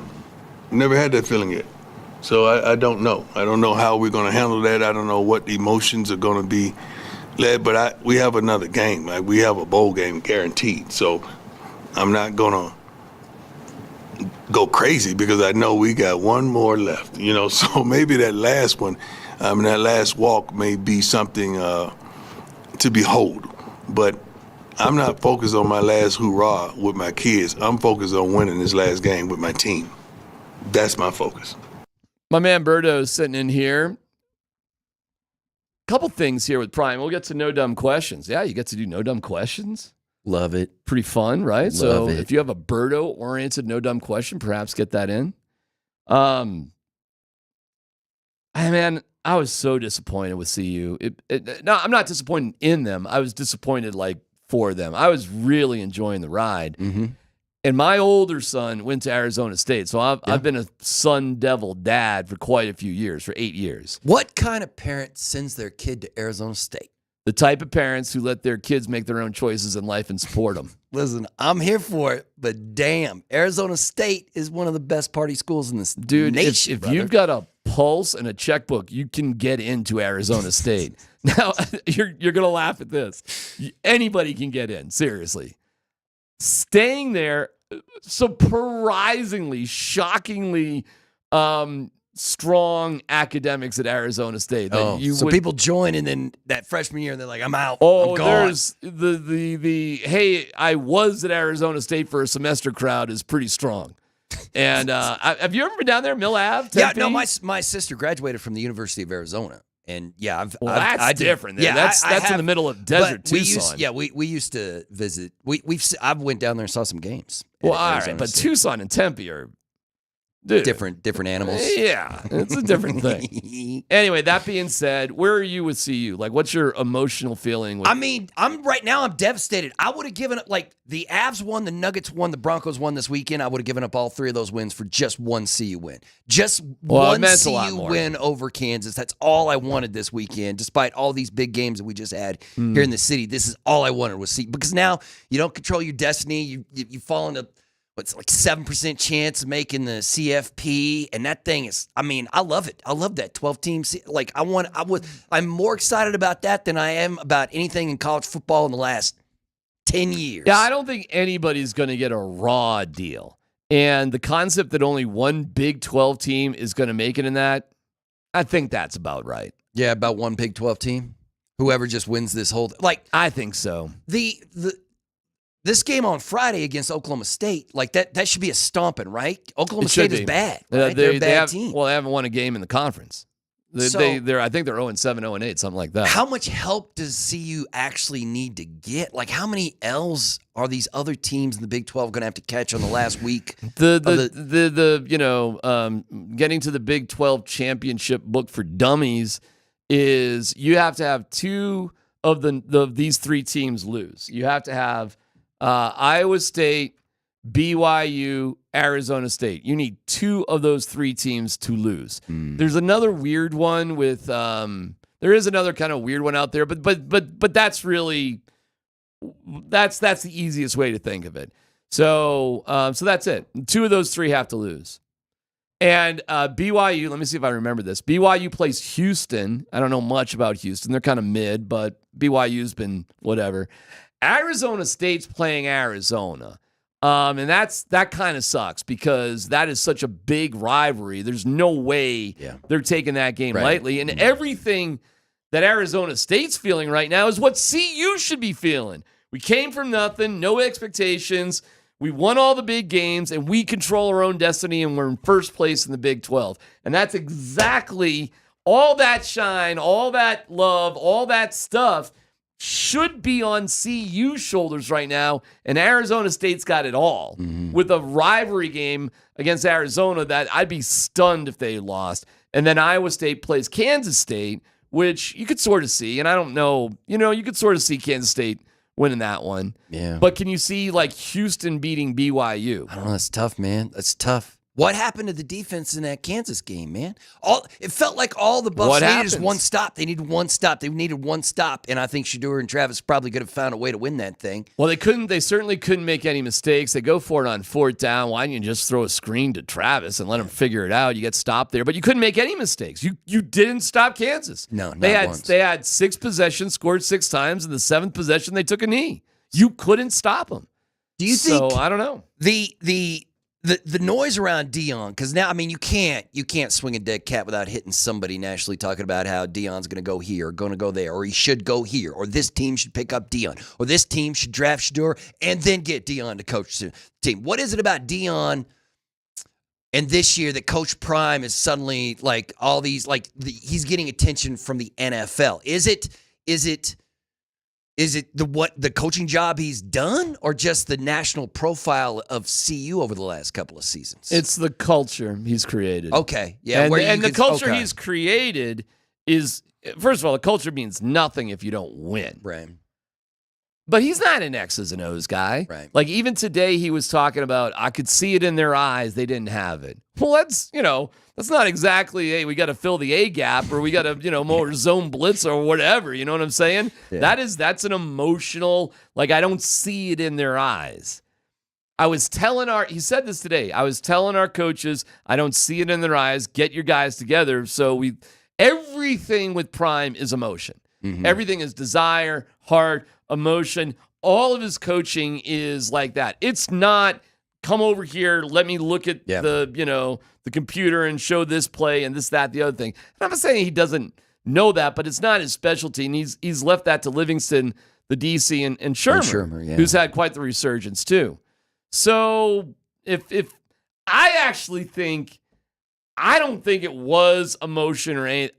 I respectfully disagree with Prime on that. I think they just got X and O'd out coached. Mm-hmm. I think Kansas saw something schematically that they could take advantage of, and they had the players to do it. So I actually don't think it was like we weren't into it or we didn't have the heart for it or any of that. I think it's like Kansas just out-schemed them, out-coached them. Yeah. I think they out-coached them. Yeah, I'll agree with that statement. Do you think, will that brand of, not that I want Deion to leave. I want him to stay at CU, be there forever. It's fine. I love me some Coach Prime.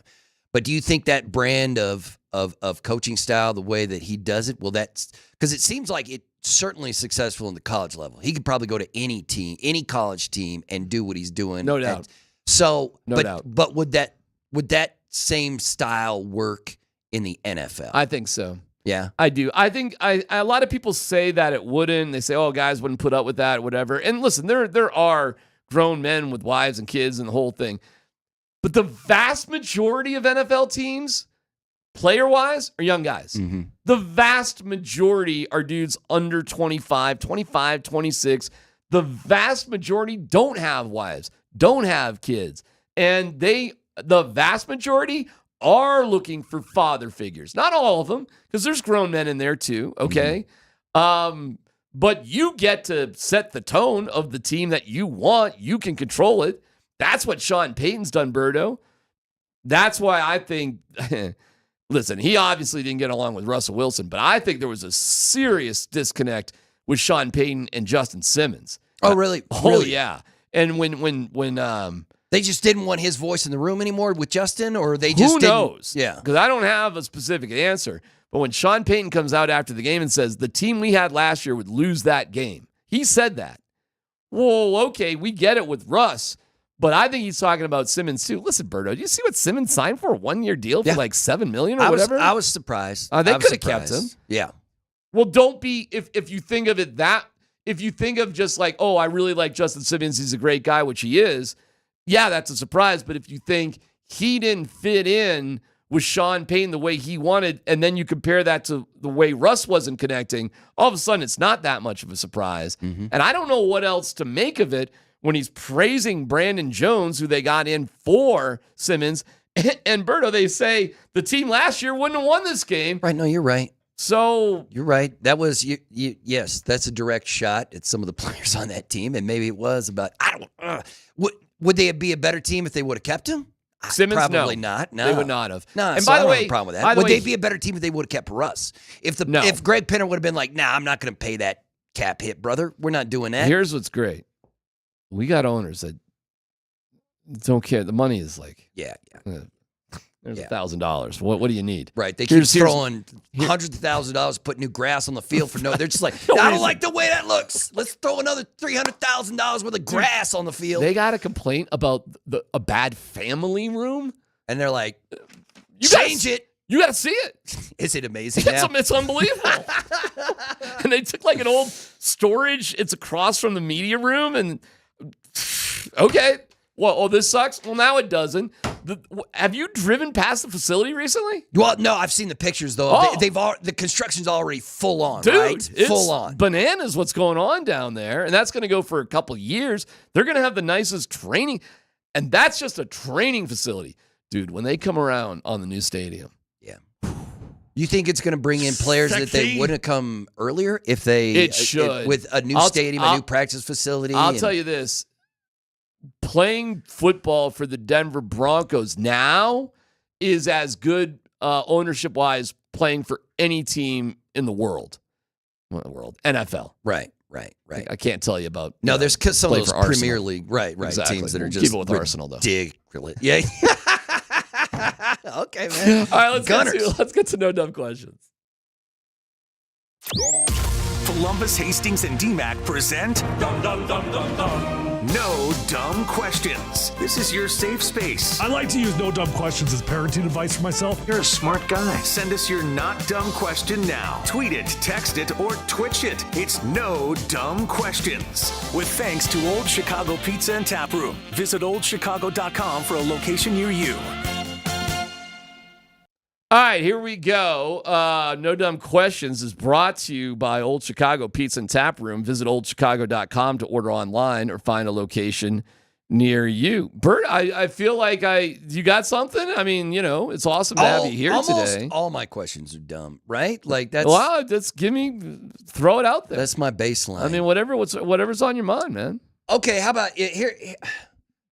We were just talking about Dion. Give me a percentage you think of Coach Prime leaving the Buffs if he gets if an NFL team hands him more money than he can handle, $25 million a year. A week ago, I would have said 95% gone.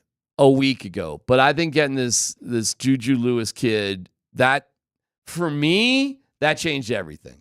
So anything is possible. Anything is possible. 2% skim milk. I don't know. I mean, something like that. Yeah, low. like you can't put it completely out of your mind. Right. Like I because- guess, yeah, anything could possibly happen. And the opportunity to coach Shedeur is obviously so bizarrely unique. It's hard to compare anything to it. Mm-hmm. But I think not only with this Juju Lewis kid, but again, Prime's presser today, because it's weird because you've got the you got your commitment deadline coming up in like 2 weeks. Well, so you got to have your ducks in a row, and they're going to hit the portal too. I think they just have so many things moving forward. And I didn't know this Juju Lewis kid was so cemented in. So, yeah, listen, man, I reserve my right to change my opinion based on new information. So I'll say pretty low. What about you?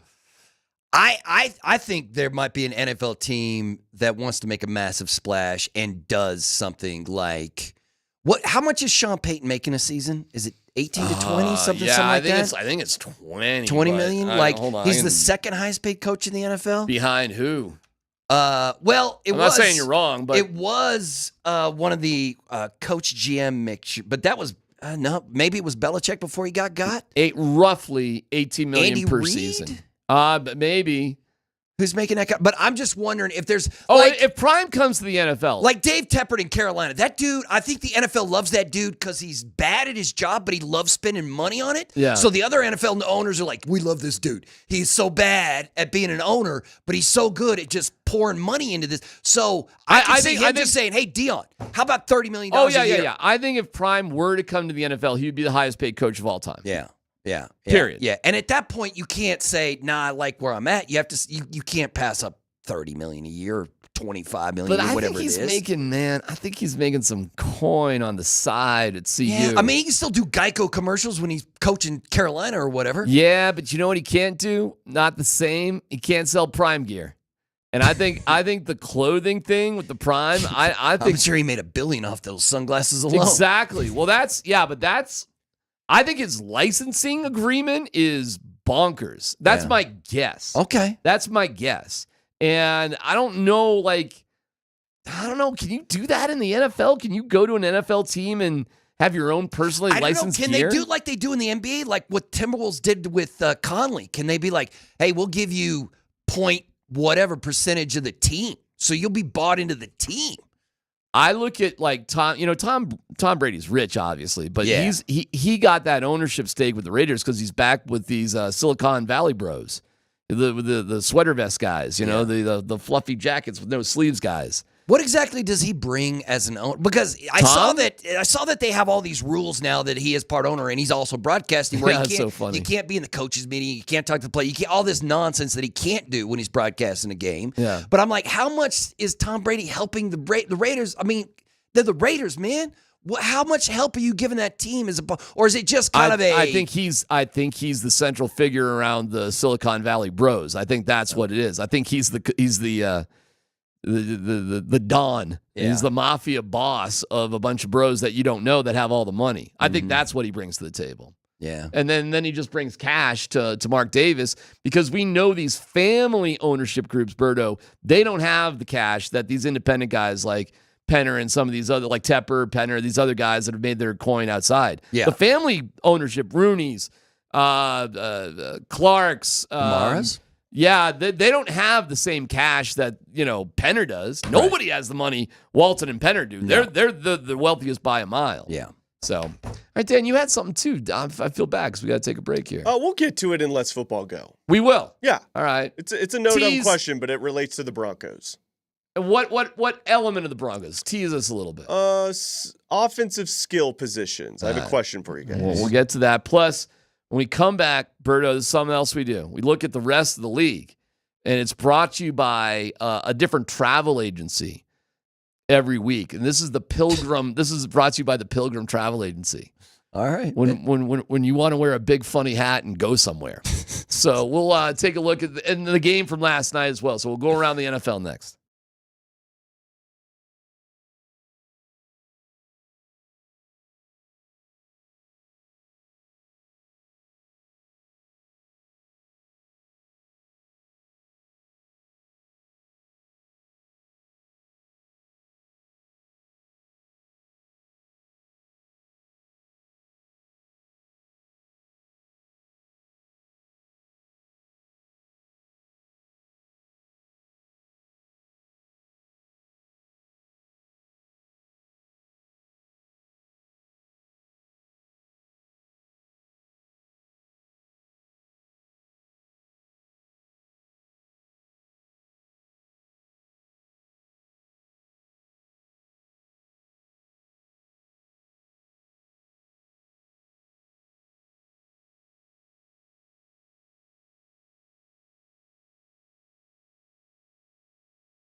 Okay, here we go, Berto. That's the hijinks of this bit. So, Pilgrim Travel Agency. Happy Thanksgiving, by the way. Right. You know what I'm saying? Right. If you want to wipe out an entire native population, go Pilgrim. He just got right to the joke. Berto literally got to the joke that Dan and I were saying, probably shouldn't do that one. Oh, my bad. No. Let's go, Balls. The Harbro game last night. Good protection, aired out. Bateman downfield, and he has got it for the touchdown. Ravens beat the Chargers 30-23. Who are you rooting for in this game from a Broncos perspective, Berto? Chargers. Are you not surprised how good if it wasn't for the Raiders, man? Like, if the Raiders ever figured their stuff out, the AFC West would be nasty. The AFC West is a lot better this year than I thought it was going to be. I thought it was going to be the Chiefs and then everybody else. But the Chargers and the Broncos have come along for it. So why were you pulling – and I'm not saying you're wrong to do it. Because I was trying to do the math on this, like what helps the Broncos the most. Why would the Chargers beating the Ravens help the Broncos more? I don't know. Just John instead of Jim. I don't know, man. I was just feeling it with my gut. Like, I wasn't doing math. Like, you were looking at the actual standings. A little bit, yeah. And what would help and you think a Ravens win would – I don't know. It's always – Well, here's what I know. And I actually, you know what? I don't really know because it goes tiebreakers and nerd stuff. And, yeah. I'm so cool. The Chargers already beat the Broncos, but you could beat the Chargers, and then you'd go to some other tiebreaker. You can't win the tiebreaker against the Ravens. They already beat you. You don't play them again. Right. So I was thinking if you wanted a higher seed, it'd be better that the Ravens did win because you could at least beat the Chargers again and maybe get the. But I don't know where it goes after head-to-head. Right now, the Broncos are in the playoffs. They're in the 7th spot, right? Yeah. They're in the 7th position. So that would mean that they would play who in the first round, though? Bills. Oh, well, damn, I don't want to do that. You're right, because do you know who they'd play if they were 6? Who? Pittsburgh. I'm down to do that. Right? Yes. Let's go, baby. That would be awesome. I want nothing to do with traveling to Buffalo. No way. No. That wouldn't be any fun, man. Nah, that'd be night. I lived there for 5 years, by the way, as a Buffalo guy. Really? I was just having a conversation the other night with KJ where I was like, I don't think anybody moves to Buffalo. You're either born in Buffalo and stay or get the hell out. Dude, you are so right. And trust me, they let you know it. Do they really? They're like, you're not a native like all those people here. If you don't know where the Big Blue Tower is off the Skujackwada Expressway going from Cheektowaga to North Tonawanda. You're a poser. Yeah, man. If you can't get yourself down Transit Drive to Williamsville, to Orchard Park at the, Frank and Teresa's Anchor Bar on Delaware Ave. Berto is one of them places. Yeah. We're us. We love it. We, up yours. We don't want you here. No, I can feel it. You can feel that energy coming off them. It's that whole Rust Belt just horror show place to live. Like Buffalo, Cleveland, crazy Detroit. Talk. It's all that, talk. Who in the world wants to live there? All right, we're around the NFL, brought to you by the Pilgrim Travel Agency, the Wicked Pissa. Next game is the Eagles, the Rams. And he's 6 yards shy of a career high for rushing yards. And he's got it, and he's got more. And he's going to go all the way. What a night. What a season. What a player. Is there a worse offseason move? No. Than the Giants saying hasta la vista to Saquon Barkley? No, because he goes to Philly, and then he just got you 300 plus from the line of scrimmage last night. No, that's terrible. That's terrible. All right. He's killed he makes that whole team better. Jalen Hurts doesn't have to do a bunch. Like Jalen doesn't have to go into his bag because you can just hand the ball to Saquon. I'm thinking, of course, it's awful to be a Raiders fan, period, because, there's the prison time and there's everything else. But I'm thinking the worst fan base to be right now in the NFL, I think, is the Giants. Because of a life of regret, like Daniel Jones didn't work out. You lost Saquon Barkley. you suck. You're 2-9. Now they don't even want to play DeVito, right? So Drew Lock's going to be the like. Oh, is that happening? Yeah, I didn't even catch they're that. like who? It was who did I hear say that? It was a member of the Giants. It might have been their head coach. Well, DeVito's got an injury. And so he was like, DeVito got hurt. I didn't even know that. But the crazy thing, he was like, we don't want to risk it with Tommy. And you're like, what do you risk it with Tommy DeVito, brother? Maybe I think they're going to give Drew's going to be the man. Well, they've like them and the Raiders have zero incentive to win. No, right? Everybody go get you Shedeur. Both those teams want them some Shedeur. But the problem as an owner is, how do you get all these guys whose livelihoods still are kind of on the line? Yeah. And this is what I call the Lovie Smith revenge game. When Lovie and the crew knew they were out in Houston. Yes, I know what you're talking. Yes, they win. Yes. They screw over getting the number 1 pick, but as karma would have it, that's how they got CJ Stroud. Yes. Yeah. That's kind of how the Avs ended up with Cale McCarr. Remember, I thought the Avs were going to get the number 1 pick that year, and they, whoo. All right, Around the NFL brought to you by the Pilgrim Travel Agency. We'll stuff your turkey. Okay. Boy, you had a banger with the first one. The first one was a banger. Running out of steam. All right, here we go with Washington and the Cowboys. Half a minute, no timeouts. Daniels throws down the sideline for Terry McLaurin. McLaurin is loose. Lightning strikes twice in Washington. So they tie, or they have a chance, the Commanders, with a miracle play late in the game. Now, it is their home field. Do you go for 2 to win the game, or and they missed the extra point, and then they got the onside kick that got back for a touchdown, yada, yada, yada. Would you have gone for 2 with less than, 30, 40 seconds to go?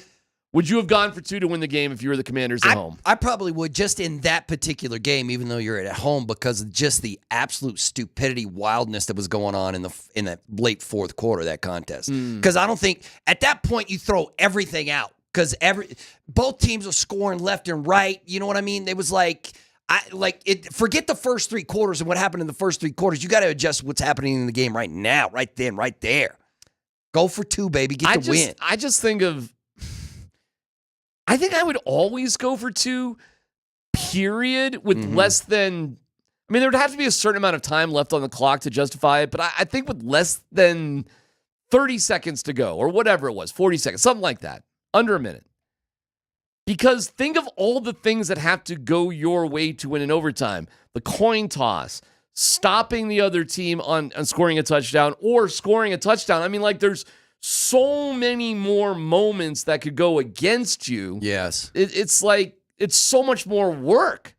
And a coin toss has a big part of it. Or Berto, we make a 2-point conversion and we win. Yes.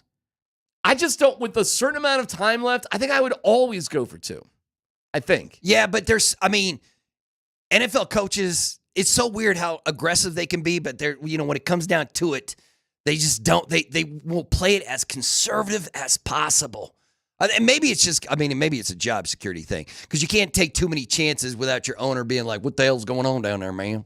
All right, last one. It's Around the NFL, brought to you by the Pilgrim Travel Agency. When you want to get the hell out of New England, we can't help you. Let's go. Chiefs and the Panthers. Page work out of the gun. Mahomes, a floater, caught, touchdown. Noah Gray on the receiving end. And the Chiefs get the score before the halftime break. Berto, are they the worst 10-1 team in NFL history? Nah, man, they're great. It's crazy. Mahomes, you hear what Mahomes said? It'd be nice if we could win a game by a few points. Yes, yeah. He's like, I want a blowout. He was looking for a blowout. They have, but their win-loss record in 1-score games is ridiculous now. Absolutely ridiculous. It's kind of crazy. Are you not picking so? Listen, in the East, there's Detroit and Philly, and then it feels like everybody else right now. You know what I mean? It feels like the Lions and Eagles are doing things that everybody else over there isn't doing. In the AFC, man. Oh, anybody. Yeah, it's so dumb. I don't know what the hell's going on. Dude, it could be anybody in the AFC. I think the Bills are the best team. I think. But ain't nobody can be shocked if Kansas City handles Buffalo in the playoffs, right? No. I mean, it's what they always seem to Well, do. I think Kansas City could beat anybody if it's a one-score game. I think what you got to do is more or less what Buffalo did do to them. You got to put a couple on. Like, and I don't think they're a great comeback team either, but not only are most of their games one-score games, but most of their games, the margin throughout the game isn't more than one score. So the games are close, but they're always close. The whole game, very stressful, meaning they're not making some sort of crazy comebacks. Right. They just know how to win games at the end. So if you can get up probably 2 possessions on the Chiefs, you probably got the game. It's just nobody can do it. Yeah, there's something about that I feel like, I mean, it sounds so cliche, but that whole heart of a champion thing where teams figure out ways to win when they shouldn't. And that's just what the Chiefs does. Meanwhile, last night, it was Bloody Monday in Denver sports. It was epic. And then you got Malone calling out Jokic and Jamal talking about life is bigger than basketball or whatever that was. And people wanted to stay in LA for mysterious reasons. And I mean, what the hell happened yesterday? The grizzled details coming up next.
My guy Berto sitting in today, which is awesome. Big question. Is this the game that you feel like you can kind of flush and doesn't? Oh, man. No. We're not flushing. You don't flush when you get embarrassed. You don't flush when you gave up 145 points. You don't flush when you didn't play hard, you didn't play with effort, didn't play with physicality. I'm not flushing anything. Let's go to the rink. A lot of guys were prepared to work and compete, but our brains were not turned on. So then turns into just chasing the game all over the place, and execution It was got bad. Bloody Monday for the Nuggets and the Avs. Which game was worse? Berto. Nuggets lost. Why? Nuggets lost because 8-2 loss by the Avs at the end of a four-game 9-day road trip where you've won the first 3 games. You just hammered Florida 7-4, and then you end up in Tampa, and then they just stomp you in the first period. Then you give up 5 goals in the first period. They start the juice, then they go to Georgie, and then they go back to the juice. That was there crazy. Ain't nothing going good about that. That was crazy. You know what's crazy about both the Avs and the Nugs? Both the Colorado Avalanche and the Denver Nuggets are some of the worst starting teams in both those leagues. They just start how many times has the Avs been down 1-0 to start a game in the first period? And within the first, it feels 90 seconds or so. And how many All the times time. has the Nuggets got down double digits in the first half of a game? Literally, their net rating, which was pointed out by Bennett of the Post, is significantly different in the second half than more positive in the second half, but awful in the first half. No, you're right. You're literally right about both those things. So what does that say about your team though? Like, is that just That's a good question. what? Like, is it just you're just not ready to go? You're not ready to go at the drop of the puck or the tip. Hard to say. Nikola Jokic was actually asked that last night after the game, and he was like, "Well, maybe we should take a nap more, or should we eat different, or I don't know." He really didn't have an answer for it. Right. And listen, man, they were in a deep hole on Friday night against the Mavs. They dug out of it. Yeah, but it wasn't still enough. No, and it felt bad. And hey, as good as that game was against the Lakers, they were down 10 at one point before they went, what was it, like 53-17 or whatever they closed with, whatever they it dominated was. the second half of that game. And then last night, being at the game last night, it felt different. On Friday night, even though they were down a ton, I was like, I don't know, man. Let's see. Last night when they got down, I didn't have that vibe at all. It never felt like they were going to make the comeback or try to make. And you know what? Never. You can say whatever you want to say about Coach Malone over the last 10 years. He's the best coach the Nuggets have ever had. And part of the reason that that's the case is that this doesn't happen to Malone teams. Malone teams don't get blasted like that. They don't get blown out. And I'm sure a lot of it has to do with Joker not wanting to be in that situation either. Well, you pointed out earlier that they hadn't given up that amount of points since 1991. 91 is the most at home. They never get beat. Like, that's the most points they've given up at home since Phoenix put 153 on them at McNichols Arena in April of 1991. So that's crazy what happened last night. Absolutely crazy. Like, the Knicks tied a franchise record, set a couple of team records. It is absolutely like they tied a team record that they set in 1979. That's how long it's been. They had 45 assists in a game last night. Crazy. Knicks. That's the most assists they've had in a game since 1979. And the most assists that's ever been recorded in an NBA game was 53. So it's like, what, man? You almost have to just fall over and let a team do that to you. All right, here's Malone afterwards about two things. Malone on leadership, and then we'll get to the Jamal about, other things besides basketball. Well, yeah, like Russell Westbrook. He's vocal. But we need more than Russell Westbrook. I need Nikola Jokic. I need Jamal Murray. I need guys that have been here in that starting lineup to be vocal. And tonight we got embarrassed. What just happened is, and let's be honest, it happened tonight for 4 quarters. It happened in the first half against Dallas. So we're 16 games in, and we're talking about effort. We're talking about toughness. We're talking about physicality. Game 1 in Memphis. This is, and regardless of who's in, who's out, who do we want to be as a team? So yeah, leadership would be great. Toughness would be great. Physicality would be great.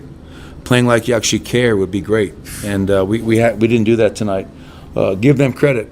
They're coming off of a bad loss in Utah, and they played like it. They played urgent, physical, desperate, motivated basketball. And we played like we won a game in L.A. and like we could just show up tonight. And when you think you can do that against a good team like that, that's what's going to happen. Tough words. Yeah, but like Scotty said, here's the problem. Like, I can understand Coach Malone being angry. I can understand the fan base being upset. If you were at that game last night, that was no fun at all. There was a bunch of Knicks fans in there. They were starting cheers and chants, and I was like, what the hell is going on? You're right. Took over. And so it's kind of embarrassing. But at the same time, just like Hastings said, it's game 16 of the regular season, man. It's like, I don't know. I get it. Listen, let me tell you, the vibe, and it does not happen often. But when the Nuggets get blown out at home, and again, this rarely happens, but when it does, here's what happens. The ushers don't care where you go with 5 minutes to go left in the game at Ball Arena when it's a blowout. You know what the Nuggets fans are doing? They're out of there. Mm-hmm. And it creates a very weird vibe because the opposition fans, who it's a big deal that you're there for your team on the road, it always is, they kind of figure out, oh, we can just go behind our team's bench. Mm-hmm. And that's what happens. Yeah. And this, again, doesn't happen often, but when it does, it sucks. Because they all filter, wherever they're sitting, they all filter down to the home team's bench, and all of a sudden there's a party going on. And then, Berto, it's just a quirky nature of the building, and I don't think there's really anything you can do about it. The interview room where Malone speaks, Jokic speaks, right Jamal, it is like wafer-thin walls between that and the opposition locker room. And guess what happens when teams blow out the Nuggets? It's freaking like, it's like 1999 with Prince playing next door. They celebrate, man, and it's loud. So the whole vibe is pretty bad. So while Malone is doing all this, you got to understand, it's a nightclub next door. Right. He's going off on his team, but in the background, the Knicks are dancing. They're dancing. It's hard to hear there, but I'm telling you, when you're there, it's, it's another sort of in-your-face sort of moment. Now, by the time Jokic gets there, because he takes forever, I mean, the whole building's cleared out. But Jamal's doing that too. So here's what Jamal hits us with after the game. I just think it's a long season. Guys have lives outside of basketball. We just beat LA in LA. Got some guys that are live in LA, so stayed in LA. And like I said, I don't think the focus was there from everybody. And that's what happens when you don't have the focus. Like I said, it's not on coach. It's not on what plays are running. It's not on anybody else but the guys that are out there on the court. So, like I said, it's tough. It's a tough one to go back and watch or even accept. But it was expected. If that's the kind of energy that the whole team is going to bring to start the game and continuously, not have a response, then that's what happens. All right, I was a little confused with the LA thing. I'll get back to that in a second. Well, let me just address it real quick. I thought he was implying like the team came back and like some guys stayed in LA and I don't know, booked a Southwest flight or a private jet or whatever. But what he's really saying is they stayed in LA as a team. Yeah. As a team because I guess there are guys from LA. And I think he's also implying it's a Saturday night in L.A. and we're staying in L.A., let the good times roll. Mm-hmm. Because, listen, if they were playing in Toronto and you want to get, the Northern Lights bar going at Kitchener, I'm sure Jamal could show you where to go. But if there's guys that, like that L.A. scene. But this is the same guy, Berto, that, went to an MMA fight. Yeah. On an off day, and listen, man, it's an off day. You got a lot of money. You're flying from Memphis to New York. I think the John Jones fight was in the Garden. That's probably not a long flight. You got your money. It's an off day, but you did do that. I mean, your coach did miss a game because of his daughter's, volleyball. Jokic had an important moment in his life with his having another kid. I mean, Jamal hit us with guys have lives outside of basketball. That's not. So what's your vibe on that? The lives outside of basketball. I don't like the way he answered the question, but I think I know what he was trying to go for. But what it sounds like he's saying is like, what do you want from us? We just won in L.A. Like, it almost felt like he was saying, he was like, listen, man, we got stuff going on. It was one loss. Lives outside of basketball. So it was. But here's your coach that's going not on. Jamal's mentality, though. It's not his mentality on the court. Like, right? Have you ever seen him on the court? Like, he gets too emotional. But like, the last time you and I actually sat down and did a show together was after a Nuggets loss in the playoffs when Jamal Murray threw that heating pad on the court. Remember when we were having that conversation? That's right. And it was like, Jamal's too fiery. And now we're saying now he doesn't care? I don't know if it's that he doesn't care.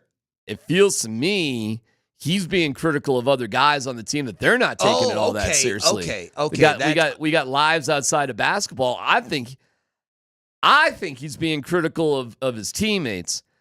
When Malone is saying at least Russell Westbrook is talking, and he brings up Jokic and Murray by name like he wants them to be more vocal leaders, I think Westbrook has been great. But is it possible Westbrook, as a leader, just being himself, is sucking up the oxygen in the room, and Murray and Jokic are just kind of laying back? Maybe a little bit, because he does have a massive personality. He Does. And Russ is always going to be Russ, right? He's never going to, he doesn't blend into your team. You get used to him, right? Like, he's not going to adjust. And Berto, that is what I saw personality-wise with DeMarcus Cousins, too. Like, it's just such a big personality. Yeah, but he helps the Nuggets win, though. He's helping the team win. Cousins didn't help him win? Like, do you feel like the Nuggets are 5-4 at home, which is insane. That's an insane record to be this early in the season and have 4 losses at home. You lost 8 games total last year, and you're already at 4 this year? You only lost 5 before the All-Star break. Crazy. So what's going on? Like, is Coach Malone saying if Jamal was more vocal, maybe you wouldn't have these lapses, or you wouldn't go? I don't know exactly what he's trying to say. Or is he just saying, I need the entire energy level of this team up, and if it's not where it needs to be, I need Joker and Jamal to say we need the energy, like to give that. The message comes across clearer if it's somebody of the stature of Nikola Jokic saying it? I think Malone wants it, but I'll tell you this, bro.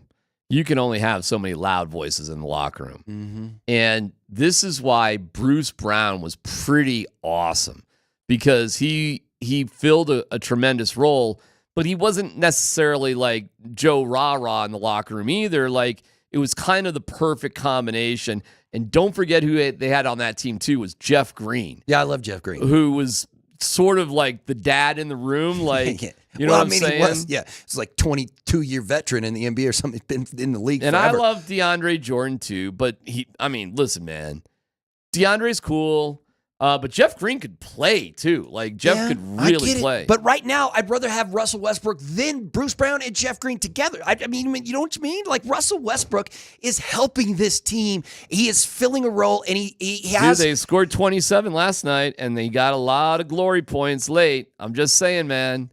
And now the coach is saying, hey, be more like this guy. I don't know. I don't know how that goes over. Yeah, I mean, I think maybe the problem is that he is such a loud and new, like the continuity of the Nuggets have been the same for so long. Let me give you one more real quick. No changes. All right, we got to take a break. What you got? You remember when Tim Tebow just won every wind sprint? Yeah. Is this wait. Who are you comparing to Tim Tebow? Who are you saying is Tim? I mean, putting up 27. How many fourth quarter points did Russell Wilson have? Or Russell Westbrook? Wow, did I just do that? I think he scored all 27 of those points in the second half of that game. He had 0. Didn't Russ have 0 points at halftime? I think he had 0 at halftime. He scored 27. Right. We're winning some wind sprints there, aren't we, with a coach? Okay, let's football go. Coming up next.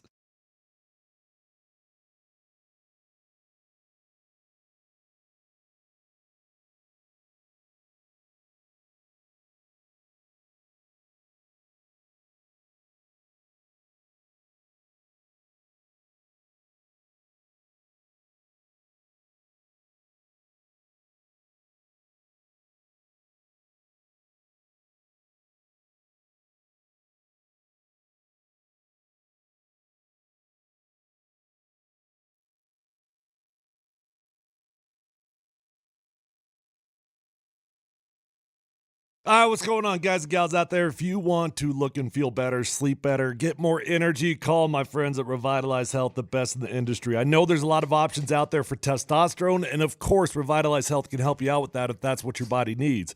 But there's so much more to your health and wellness, and that's why Revitalize Health specializes in testosterone, but peptide therapy, hormone replacement, medical weight loss options, vitamin B12 shots, whatever your body needs. They're going to come up with a customized game plan, and you are going to feel amazing.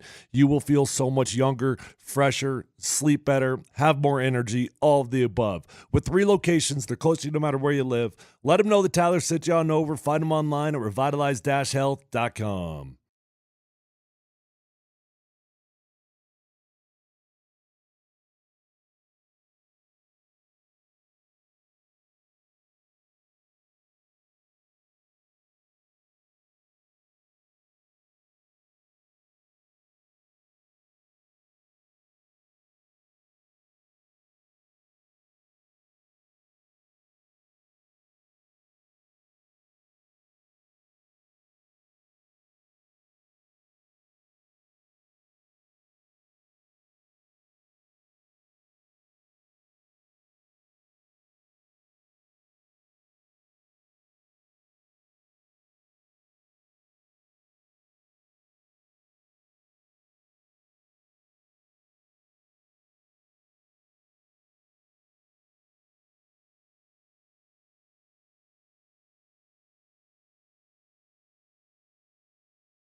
Yeah.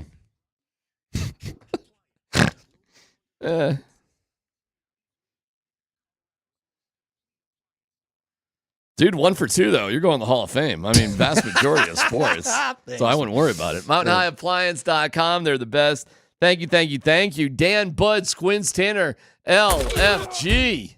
All right, I'm going to get to my no-dumb question in relation to the Broncos here in just a second, but we do have some Broncos news that we have to address. So yesterday, the Broncos officially released tight end Greg Dulcich. Yes. Today, he was claimed off waivers by the New York Giants. Wow. Also news Okay. per Mike Interesting. Kliss, outside linebacker Drew Sanders has been activated to the Broncos 53-man roster. He had been on the PUP list with an Achilles injury he suffered early in the offseason program. He will be back for the final 6 games of the year.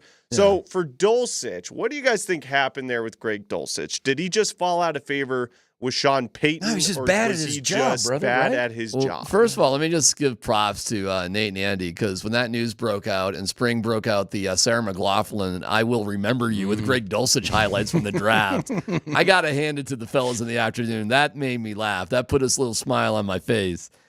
Dulcich couldn't play football. He couldn't block and he couldn't catch, Berto. I don't know what else to It's say. not ideal. Not ideal when that's what your profession is, right? Yeah, it's tough, man. Just some guys don't make it in the league. I mean, usually you're deficient at one or the other, but that dude couldn't do either. That being said, he's I think a really good athlete.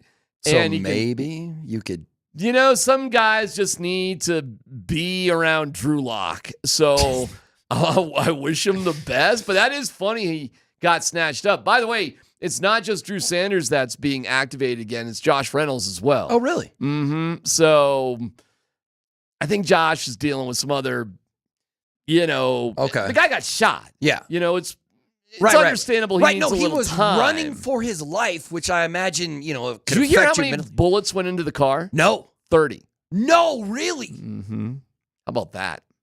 Man, So- you get 30 shots at you and you don't get hit, man. You Well, go, oh, well, so he got lucky. hit twice. Oh, that's true. That's Right, true. he got hit twice. in the head and the arm, and Man, that's crazy. He's so lucky he survived that incident, man. it's ridiculous. So I wish him the best, man. I'm glad he's coming back. And Drew Sanders is kind of this really weird, cool depth addition to an already pretty good defense.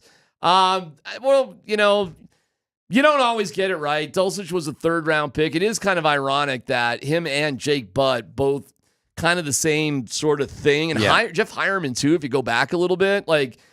Man, they have just not been able to hit on those tight ends deeper in the draft. Well, that's why you suggested Noah that Fant as well, really, if you I go through still it. hear fans in this city saying they shouldn't have taken Bo and should have taken Brock instead and then taken Shedeur next year. Even with what Bo's doing right now. They're like, I think the best pick would have been Brock. Are you on AndyLindahl.com? No, Or listen. where are you It's so getting that? crazy that people are thinking that. Well, that's Andy. That's literally Andy. But I got to be careful because we literally had him on the other day, and I was just like, Andy. What you thinking there? Yeah, and he still wouldn't. So Maybe it's the Shedeur. Just people, they just want Shedeur to be a Bronco because of what he's doing up there in CU, and that's why they would pass on a Bo that just won you 7 games. They're not that smart. Nobody. This is the whole crowd that is insistent the right pick was Surtain because we were gonna get Bo Nix 4 years later. I mean, it's completely illogical. Oh, that's a hell of a plan. Let's draft Surtain. Let's fire 2 head coaches, 30 assistant coaches, get a new owner, and overhaul everything. Yeah, exactly the way we drew it up. Right? What a plan. Next story, Dan. All right, my no-dumb question in regards to the Broncos is, so Courtland Sutton caught 2 touchdowns against the Raiders. Did you guys know that was the first time in his career he's had a multi-touchdown game? Really? In his NFL career. So my question for you guys, they rearranged some money for him in the offseason to get him a little bit of extra cash. Should the Broncos sign Courtland Sutton to a long-term contract extension over the offseason? No. Looks like he's got a pretty good chemistry going there with Bo Nix. Well, are you no, or are you a conditional no? I'm a conditional no. Yeah. Okay. What about you? I would be a conditional no too, but it's a conditional no, meaning if he were to sign for he's not a $30 million a year guy. No, he's not okay? Justin Jefferson. Although there are, like, it's crazy, Berto. There's like 13 of those dudes in the league. It's bananas. Yeah. They're getting paid. He ain't that guy, but he's still pretty valuable, and I would hate to lose him. So I would be tempted to find a middle ground in there somehow. And I didn't feel like that at the beginning of the season, but I think he has proven himself to be incredibly valuable. And his chemistry with Bo Nix is pretty amazing. And I don't think his skill level, because he's not a burst guy, some of these small little dudes we've had over the years that all, the KJ Hamlers of the world that all seem to get hurt because they're so precious and delicate. Cortland is a house. And so I just think a guy like that is probably likely to stick around a little bit longer, but he's not a $30 million a year guy. But if they can figure something out in the low 20s or something, it wouldn't be the worst thing in the world. They have $100 million in cap space next year. When it comes free. If they could shave a little bit of that to keep him happy and keep him, I'd like to see Cortland Sutton on the Broncos for the next 3 years with Bo Nix. I'd like to see what turns out there. Yeah, I'm with you. I would be okay with that, but I wouldn't be okay with them just being like, all right, we'll lock him up as our number one wide receiver, number one for the next 5 seasons. No, I think you still got to find that guy, and you'll have some money to do it, and you'll have draft position to do it as well. Are they going to draft a receiver, or do you think they're going to go out and buy one? They're talking about this kid, and I don't know much about him, but his name is popping up, Isaiah Bond from Texas, who apparently has that 4.2, 4.3 speed. Again, speed.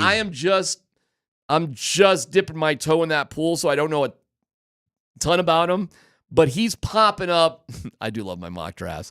And I do too. Love those damn things. Well, NFL mockdraftdatabase.com, I swear to God, it's my religion in the offseason because it's a sample of every mock draft. They put them all together, and then you just hit on your team, and you can see the guys they're talking about. Mm-hmm. And his name's coming up over and over again right now. So he's one of these like Xavier Worthy of the Chiefs. He's one of those type of guys. Yeah. So the reason that guy is great is if you can get away with paying, Court like 23, something like that, you get this guy on a rookie contract before you have to pay him Justin Jefferson money. It's pretty exciting what you could do. Yeah, I think it would be. You know how I keep seeing on these mock drafts the Broncos taking. Now they might have won too many games to do it now, but I kept seeing them selecting in the first round Ashton Genty. He's going to... And I was like, there's no way they're going to get that guy, not right? now. Well, at a point, they would have, but I see Genty going in the top 15 almost everywhere. And you see what Saquon did,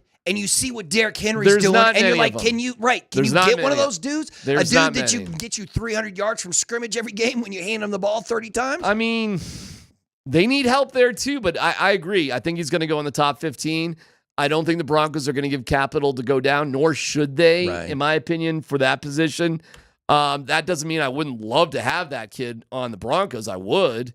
But I just, I think the Broncos have had too good of a season to get him. Yeah. I think that's the way it goes. I mean, we were talking, you want to talk about Fantasyland at the beginning of the year. We were talking about getting Travis Hunter. Yeah. I was banging that drum all day long. Rightfully so. And now you look at it, you're like, never. It's never going to happen. Never. He's not going to.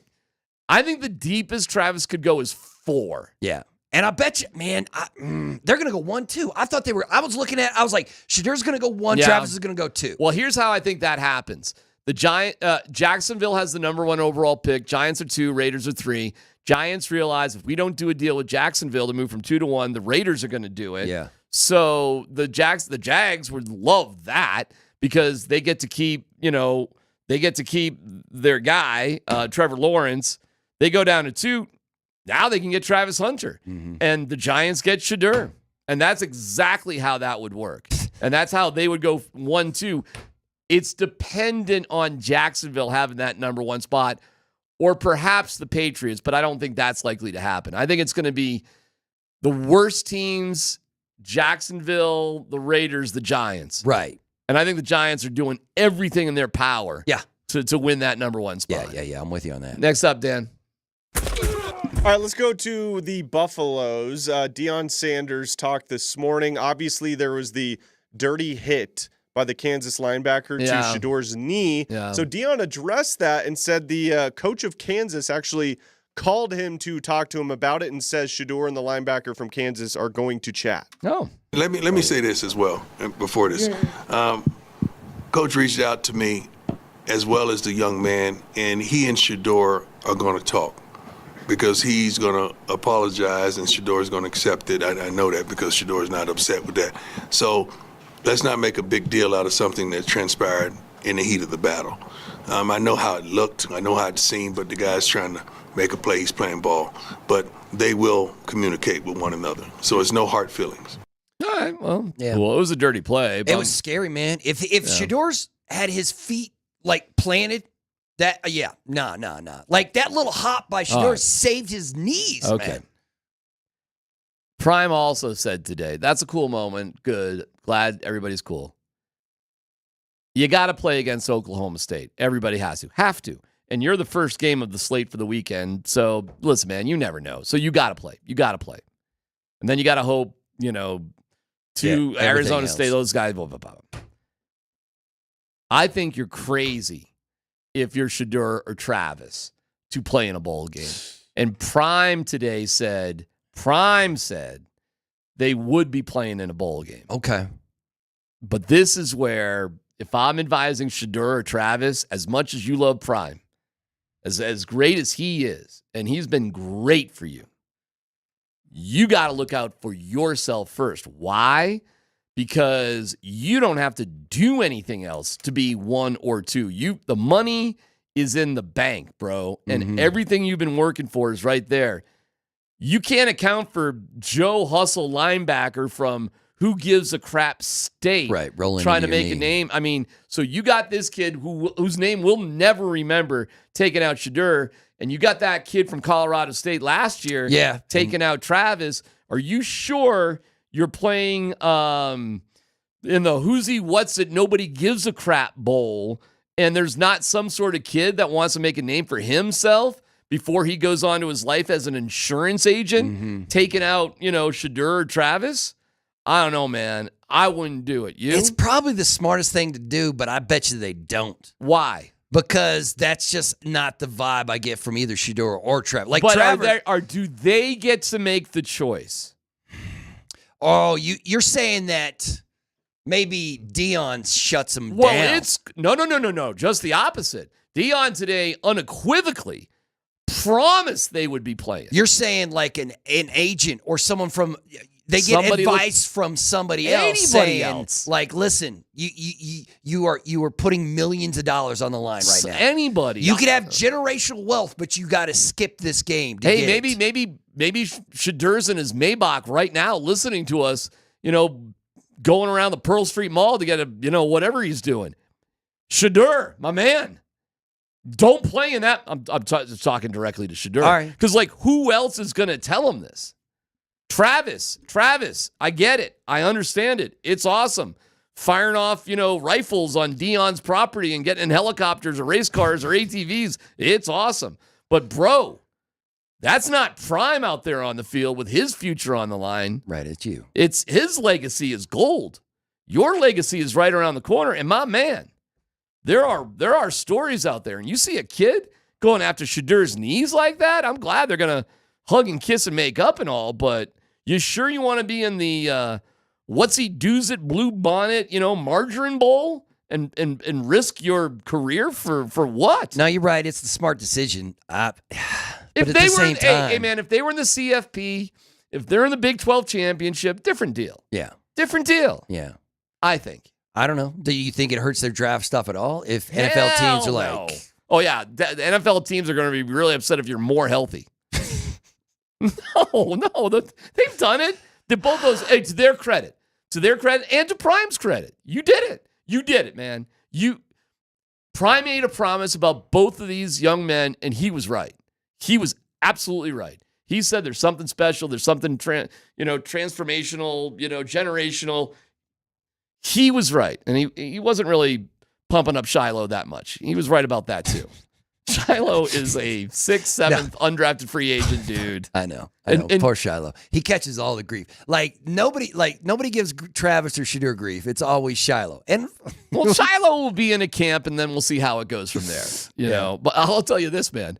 Shiloh is the one that would benefit the most if Prime was a coach in the NFL. Oh, so you think he'd get practice squad or something? Because you can't put him in a. I think he'd be on the 53 if Prime was the coach of the team. Not even Dion would do that, right? He'd be sitting there high-fiving Bronny. We did it. It's PhD on 92.5.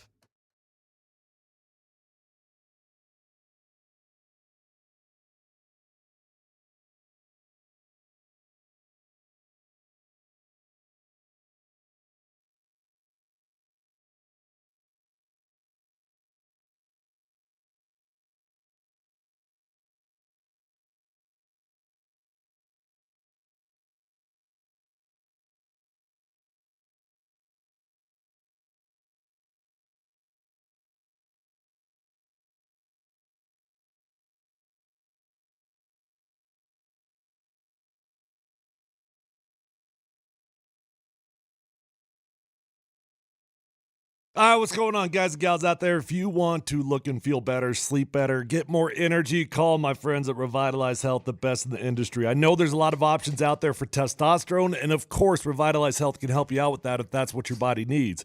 But there's so much more to your health and wellness, and that's why Revitalize Health specializes in testosterone, but peptide therapy, hormone replacement, medical weight loss options, vitamin B12 shots, whatever your body needs. They're going to come up with a customized game plan, and you are going to feel amazing. You will feel so much younger, fresher, sleep better, have more energy, all of the above. With 3 locations, they're close to you no matter where you live. Let them know that Tyler sent you on over. Find them online at revitalize-health.com.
Hey, man, it's been fun having you chill with me for a little bit, Berto. I appreciate it. Yeah. All these years is the first time I've done an actual show with you. No, it's awesome. You're great. Dan's awesome.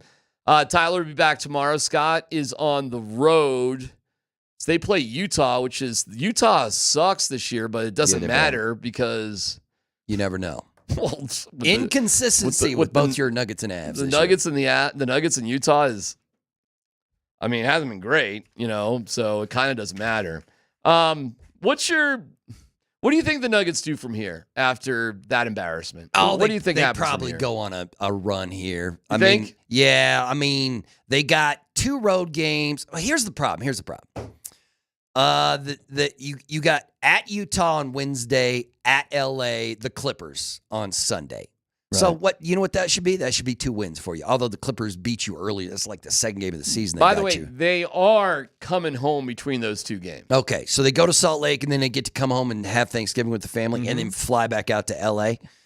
You play Golden State. You know what that is? That's an NBA Cup game, D-Mac. Yeah, is Golden State for real? Do you think they're for real? I didn't think they were, but I do now. Well, that's a home game. That we got the court. Then we got the Magic Golden Court. Right. Yeah. Wait, are we? Yes, dude, we're the home team. Well, we're 1-2. Yes, you're already. Are we out of it? Yeah. Oh, okay. I mean, I don't think you're officially out of it because there's some teams who haven't played that 3rd NBA Cup game. Okay. But as soon as those teams play the 3rd game, they will knock the Nuggets out. They will be eliminated permanently. Okay. Because I don't think there's no way. Because Golden State has already won the group. The Warriors, they've won their first 3 Cup games, so they won the group. If all this is, and listen, if all this is just, hey, dude, game 17, don't sweat it. If that's what this is, cool. I'm with you. Listen, the NBA, Berto, has told you how stupid this time of the year is with this NBA Cup. Yes, they're trying everything they possibly can to be like, listen, the regular season matters. It matters. Right. And the NBA is telling us, we all know you think the NBA starts on Christmas, and we're trying to prove that it doesn't. And what they should do is just move the start of the season to Christmas. And have you know what I mean? Thank you, and have the playoffs in the finals in July. Yeah. How great would that be? It'd be fine. Like, I'm one of the people who think that, like, the great thing about basketball is that I consider it to be a summer sport. It'd be a summer sport. Totally. And by the way, we're vibing here. Hockey start in August. I know you sound crazy, but instead of finishing the season, and I was in Tampa, bro, for the Stanley Cup final, okay? Yeah. Hot. It was unbelievable. It's hot, 100 degrees. So what's the difference between being hot when you start and when you finish? Shouldn't hockey, theoretically, if it's going to be hot at one point of the season, wouldn't it make more sense to have that at the beginning and have more of a hockey cold vibe in March for the finals? I hadn't thought about that. Like that. And by the way, what would you do in March? In March, you know what you do? What? Separate yourself from the NBA finals. You would have your finals in March. Yeah, okay, there's March Madness, but at the end of the day, you'd be after football. You'd have kind of the sports, spring training. Who cares? Yes. You would get more attention for the Stanley Cup final if it finished in March. Okay, I've been banging the drum for the NBA starting on Christmas forever. Well, I totally agree with you on that. Ever. Totally I had agree. not thought about starting the NHL in August and just like moving the season that way. What do you think? It's going to be hot one way or the other. Either at the beginning or the end, it's still hot. So don't give me the plus. It's 100 degrees. Let's go inside for a hockey game. Sounds good. All right. So wait, so you'd start camp in July is what you're saying? Sure. And then start the regular season in August? Sure. You know what? I love change. I say let's do it. You know what I'm saying? Let's do it's it. Training camp. Like training camp's cool and everything. Yeah. But it's ESPN is telling you how crappy sports is in August. They put on 12-year-old baseball games. Yeah. So you want to throw You know up. what? Do it. I don't know what kind of gymnastics you'd have to go through to make that possible. Well, but they're I'm about here to, for it. Bro, they're about to take a 2-week break. I know, for the 4 nations. Whatever this thing is, we're going to leave out Russia because we hate Russia, but, never mind like all the good hockey players. Okay, Sweden, all right. Yeah, Finland. I have no idea how it's going to look either. My My point is, it's not like they haven't adjusted hockey for a variety of reasons. Right. So just you know change what? the start. 1 year, you have a very short off season. 1 year, and then you have the rest of time that you get it right. Okay, I'm here. You know what? Let me ask you this question, because this was Brian Windhorst from ESPN just reported that the NBA is like, what the hell's going on with these conferences? The Western Conference is so much better than the Eastern Conference is bad. He's like, so get rid of them. They're thinking that when the yes. NBA expands, when a team gets to Seattle and Vegas here in 2 seasons, okay, that they'll just get rid of the conference. Instead of sending the Minnesota Timberwolves to the Eastern Conference, which they were thinking about doing, moving the Timberwolves to the East. Forget them. And just keep Seattle and Vegas in the West. It's just forget the conferences Forget altogether and the top 16 teams make the playoffs. Forget them. Here's the problem, though. You have to have 23 of those teams vote to make it happen. And then there's going to be more than 7, 8 teams in the East who are like, no. I'm the crappy Chicago Bulls. I could still make the play-in if we keep it in the conferences. Well, not only that, but it's a lot cheaper if you have to travel less. And you're going to have all those Northeastern teams that are just going to be, I like our 35-minute flight to Philadelphia. Yes. So, I hope they do that. And starting the NBA season on Christmas, of course, is the right thing to do. By the way, while we're making sports better, I love this topic, by the way, making sports better. And this is going to happen. You're going to have 2 preseason football games because the money is the money. You're going to have 2 bye weeks, an 18th game, and we're going to back that bad boy Super Bowl up to President's Day weekend, and we're going to freaking love it. No, I'm sure we will. We'll all love it, because where is more NFL football a bad thing? No, because you're right. I mean, look at this week. Look at what's happening this week, right? We get Thanksgiving games. We get a Black Friday game. Do we have games on Saturday? Dude, we're going to have a game on Wednesday with Christmas. It's awesome. The NFL doesn't care. They're like, we're taking over everything. And that's fine. I'm here for it. I'm going to watch that game on Christmas. I mean, the Nuggets are playing that night against the Suns in Phoenix. Yeah. So, they're doing a Christmas game. But dude, let me tell you, that game the Nuggets had with AG going over what's his face there? Landry Shamet.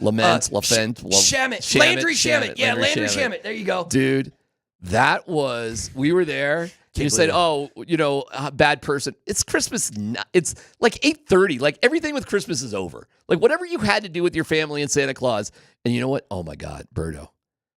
That was the most hammered crowd I've ever seen at a sporting event. I mean, it was unreal. And that game was a freaking banger. Overtime, the dunk of the century. Yeah. And they won. And they won it. Yeah. Dude, I'm all for that. Yeah, that game ended like 11 o'clock at night or something, just late. Yeah, bro. last year, the Nuggets were that prime. Yeah, the afternoon game. Yeah. Or was it almost morning when they played that game? That was that wasn't as fun.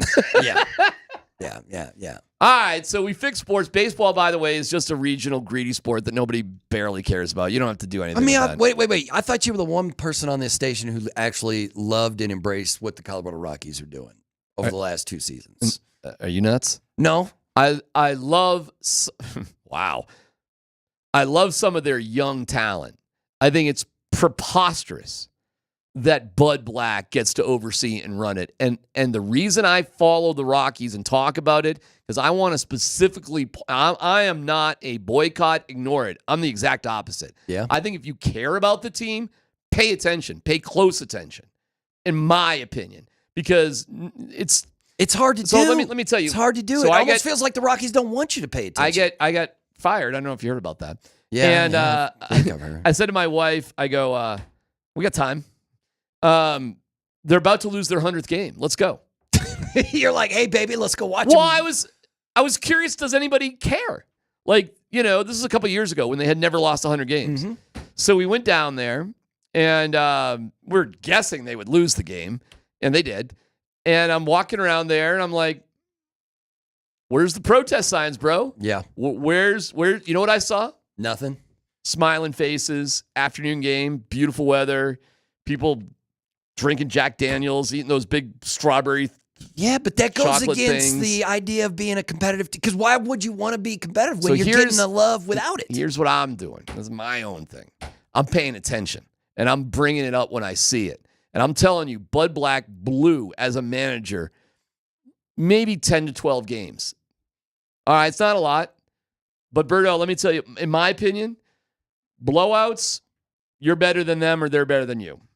It's the 1-run games that managers matter. And you wouldn't believe 1-2-run games, how many games Bud Black mismanaged. And to think that he is the captain to turn this young generation around. They just blew out Brendan Rodgers. They got rid of him for Amador. I saw that. You got nothing. You got well, nothing. Amador's 21-year-old, 22-year-old kid. Tovar obviously is incredible. You got a young generation of talent that I like. I don't like what they do in a lot of things, but I do like their young talent. But Bud Black ain't the guy to do it. He's not the guy to do it. Yeah. So get ready for another 100-loss season with good old Bud Black that everybody just goes with because he's a good dude. No, there's no way that team if they have another 100-loss season. No. It does. He's bulletproof. No. You know why? Because he's a nice guy. And everybody will, I swear to God, that is why he keeps his job, because he's a nice guy. Man, you should have got a job over there, brother. You never get fired again. But I'm a jerk. All right, Nate and Andy coming up next. Altitude Sports 925. No.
Denver, Colorado. Altitude Sports Radio 92.5. It's Kreckman and Lindahl. 2 seconds left to go at Ball Arena, and there's the horn. The Denver Nuggets get absolutely throttled at home. They lose to the New York Knicks, give up a season-high 145 points to 118. Here's Nate and Andy, driven by Colorado Off-Road. I feel like that was pretty kind, Spring. I feel like that was some kid gloves right there. What did you not enjoy last night? I guess reading the score is bad enough. They know what they did. They know what they did. 145 to 118. Most points the Nuggets have given up in regulation in the Michael Malone era. Knicks come in and absolutely destroy the Denver Nuggets. Meanwhile, the Avalanche went to Tampa Bay 8-2, Andy. 8-2. Florida flu in full effect. I think it was 4-1 when we got off the air. The Lightning would score one more time before the end of the first period. Juice got yanked pretty quick. It was just like, hey, look at that large 5-hole. I'll zip the puck right through there. Even on the Avs' second goal, the Lightning scored on themselves. That was how ridiculous that game was last night. The Avalanche got killed. The Nuggets got killed. I don't remember a night of regular season action with those two teams where they both just got their teeth kicked in that badly. That was a couple of 70-20s last night. Yeah, that was the basketball and the hockey equivalent of 70-20 last night. I was a little worried about what the Avs would do because you had a 3-0 trip. You don't ever want to see a team take the foot off the gas. Yeah. But it kind of felt like, I can remember listening to Mosier and Rycroft the first game of the series. I'm struggling to remember who it was against, but they had to, I think, pull one out at the end or pull one out in OT or hold on or something like that. And everybody was like, hey, you got to get this one. The next two, the next three are going to be very tough. Sure. And sure enough, they go ahead and won 2 of the next 3. That was the Flyers game. There you go. Was where they started on this road Flyers trip. weren't great. Yeah. But, that was more interesting than it should have been. But they got the win. And then you go ahead and you beat Washington and you beat Florida. Yep. And there just was something about they're in a warm climate. It's a weird week because it's that weird Thanksgiving week. I don't know if players feel that or not because no matter your sport, guys don't know what Thanksgiving is, right? They're traveling, they're playing, they're doing something. Most of them aren't American. Well, so what do they care? Hey, I've got a cut. I guess we'll be playing it tomorrow. I talked to our guy Ryan Lee. Uh-huh. You remember your buddy from the Mammoth? Oh yeah. So yeah, we got an interview because the Mammoth play Friday night at 7:30. I asked him about American Thanksgiving, and he was pretty funny about it. So, yeah, you're right. Most of the Canadians, they don't care. No. He's jealous, but... Yeah, they can have turkey, but too. Even the football players, I remember traveling, I must have did 3 CU trips. Uh-huh. I did 2 Nebraska trips and 1 Utah trip with CU. And, you're traveling on the day of Thanksgiving. You're eating in a hotel. I think I told you the first Harbaugh Bowl, which you got last night, wasn't it 2012 we got our first Harbaugh Bowl? Because I want to say that was the first Utah CU Friday after Thanksgiving game. Oh. And me and Mark Johnson and the producer Reed are just walking around Utah begging for some bar to be open so we can just watch the Harbaugh Bowl. Sure. Because NFL Network wasn't quite in all the hotels yet. I'm sorry, what city were you in? What was it? Ogden? Where is... The University of Utah? It's in Salt Lake. Oh, that's where we were. Yeah. You were in Utah. You were walking around looking for a bar in Utah, in a place that doesn't believe in those things. Yeah. What's in Ogden? Is there a college in Ogden? Weber State is in Ogden. How the hell do I know Ogden, Utah? I got no reason to know Ogden, Utah. Frankly. Utah State is in Logan. BYU is in Provo. Utah is in...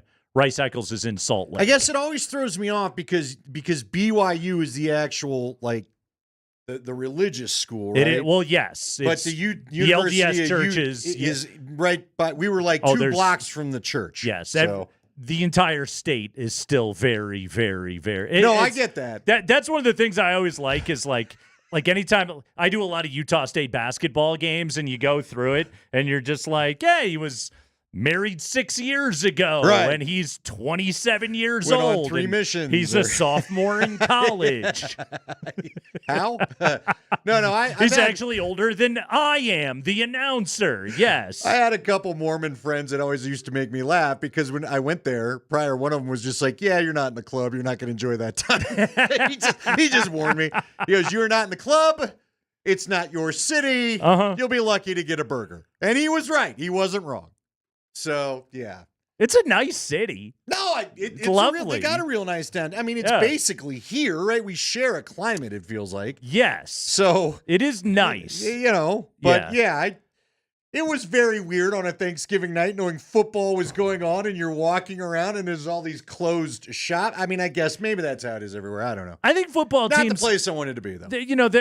They're in season. All Thanksgiving means to them is like they get a big Thanksgiving meal as your team meal. They get a turkey dinner one night. Yeah. Did I tell you? The Nebraska game, the one Nebraska game I went to, I'm trying to remember.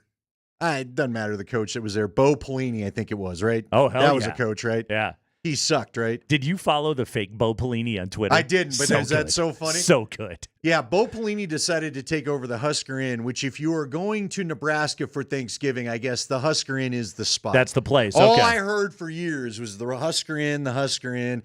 I finally get to go to Nebraska, our final road trip there. Yeah. And Bo Pelini took over the Husker Inn and put his guys there. So we had to eat at our Marriott, and I don't even know what it was. It was like, I swear to God, I got a pork chop that had cranberries in it.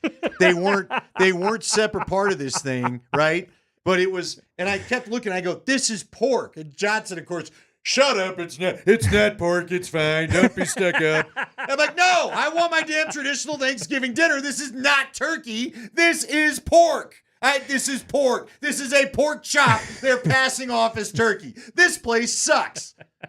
And then what rolls out at the end? All I need is a simple piece of pumpkin pie. There's movies about it. You can't get this thing right. The guy fights in planes, trains, and automobiles to get home for the meal. The menu is pretty set, and they gave us like a brownie sundae. So like had brownies and a little ice cream thing. And I go, what is this on Thanksgiving? This is an abomination. You're an American hotel. Do you not know the drill? What is this? So I hated it all. And then on top of it, it was like Ndamukong Suh Day, and I walked out there, and they just got boat raced. The Buffs were absolutely boat raced. I heard terrible things coming from the crowd. I mean, they really hate you. The Nebraska people are actually fairly friendly in the town. When you get inside the stadium, they ain't friendly no more. What was that the game when Ndamukong Suh had the pick six? No, he was getting honored at halftime. He was on his way to Rookie of the Year for Detroit or wherever he was playing. Okay, Did he go? Did he go started to Detroit? in Detroit, then he was in Miami. Dude. And so he comes back, and so he wasn't playing. They're all in a froth because they're honoring him at halftime.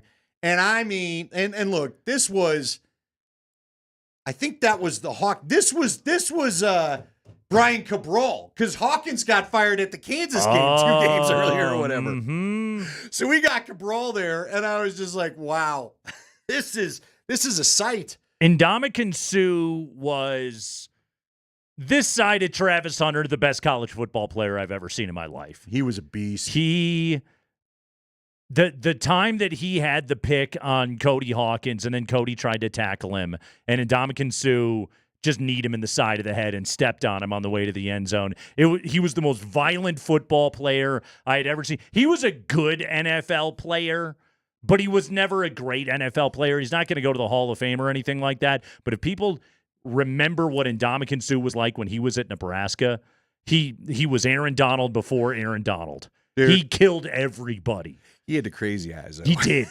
He was scary. He was scary. I'll just put it out there, and I don't know why. This is pure coincidence.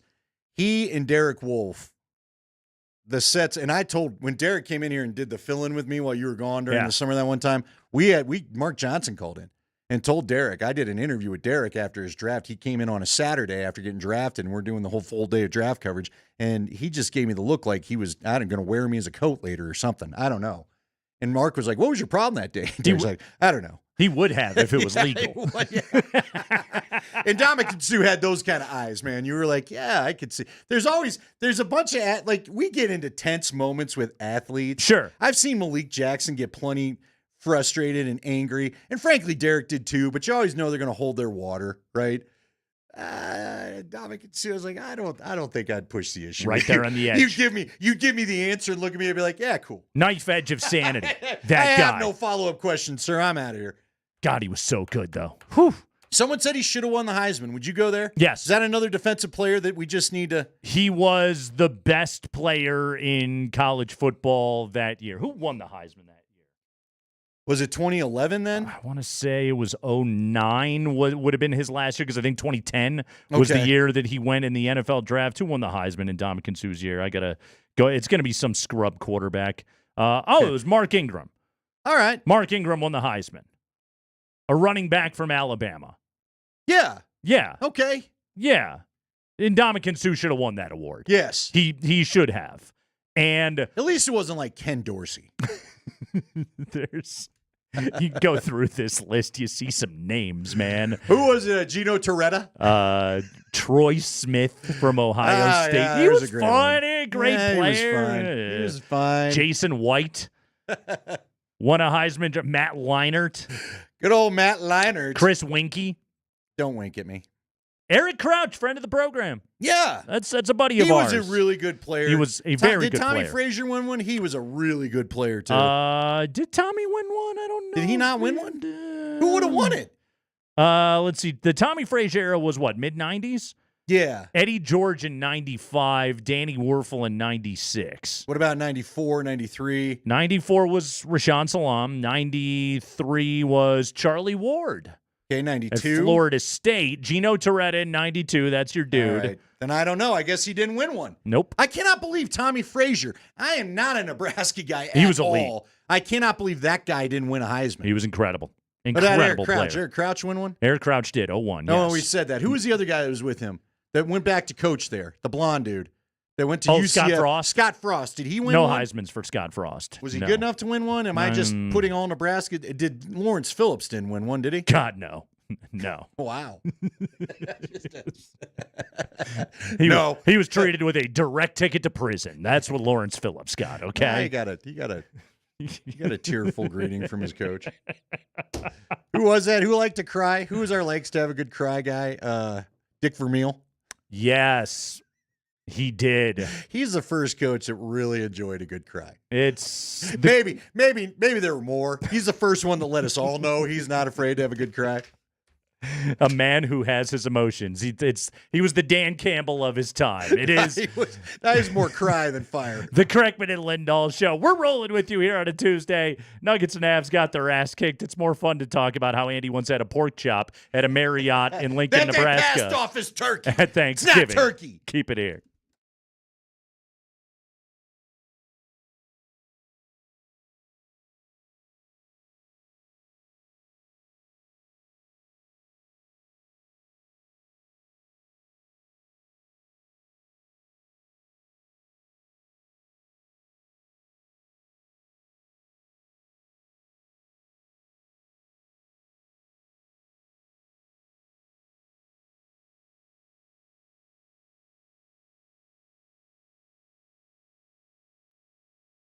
Hey guys, Andy Lindahl here for the Rocky Mountain Men's Clinic. The holiday season's in full throttle. This is the week it all gets fired up. I'm sure you've got a ton of things to do right now.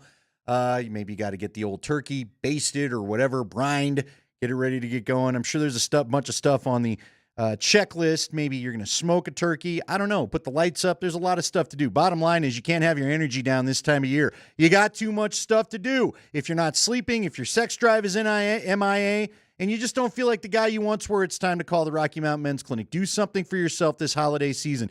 Talk to them about what they can do if you're suffering from low T. Matter of fact, if you're not sure, but you'd like to take a quiz, who doesn't love a quiz? Go on over to the RockyMountainMen'sClinic.com. They've got an easy quiz you can take. It's just 10 questions, yes or no answers, takes 2 minutes. And then if you feel like maybe low T is what you're dealing with, for me it was the bad sleep and not a lot of energy in the morning, even after a decent night's sleep. Go on in there. Get your blood drawn. It's a T and PSA test. You get to talk to a Colorado licensed medical provider. Your first test is $99, but if you sign up for testosterone the day of your visit, it's free. So find the location nearest you. They have 5 throughout Colorado. Give them a call today, 720-440-7900, or visit the RockyMountainMen'sClinic.com.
Hell yeah, spring. Craigman and Lindahl, Altitude Sports Radio 92.5. We are with you on a Tuesday afternoon. We got Broncos-Browns coming up here. That's a Monday night affair. Week 12 is officially now in the books. Broncos are 7-5 and sitting pretty for the postseason. Still currently, they are the 7 seed. We'll get to power rankings today, coming up at 20 minutes after 4 o'clock. But after the Chargers lost last night, they fall to 7-4. Baltimore jumps up to the 5 seed at 8-4. They are half a game back of Pittsburgh, currently in that AFC North. So the Nuggets. I feel like we kind of brushed past this a little bit in the opening segment of the show. So, you're down 23 at the half. Yes, you are. Which they were getting their butt kicked in the first half against Dallas before they finally came back, and then they ran out of gas, and then they weren't able to win that game. There's too much just sleepwalking through the starts of games, which we know what the Denver Nuggets are. We know the Nuggets have to – you got to bank wins at home. You got to bank wins at altitude. You've got to be able to take care of all of that and get those victories. They did not do that last night. These were the Tom Thibodeau Knicks. They always play hard because that guy does not accept anything less than it. He keeps his rotations short. Did you realize even having won – that game last night by 1,000, the way that they did, he didn't even take his regulars off the floor until 2:19 left in the game. 2:19 left. Yeah. He plays his dudes. He does. He doesn't believe in garbage time. He doesn't believe in lengthening his rotation or anything like that. If you're playing for Thibs, you play. And quite frankly, if you wanted to go out and give a D- effort the way the Nuggets did last night, you were playing the team that was not going to let you off the hook. Those guys will kick the crap out of you. And that's what happened last night. OG Anunoby goes for 40. Jalen Brunson, who's a human energizer rabbit, he never stops. He plays hard the entire game. He goes for 23 with 17 assists last night. My fantasy team thanks you, Jalen Brunson. I appreciate that. But the Nuggets do not thank you because you just destroyed those guys. After the game, Jamal Murray spoke to the media. This is what Jamal Murray had to say as to, hey, why were you guys so good on Saturday night in L.A. against the Lakers, playing your best game of the season, and then you come back home 2 days later and you look like this? What happened, Jamal?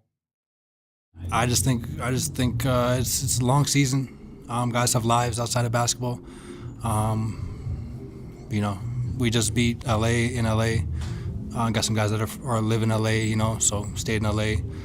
And like I said, I don't think the focus was there from everybody.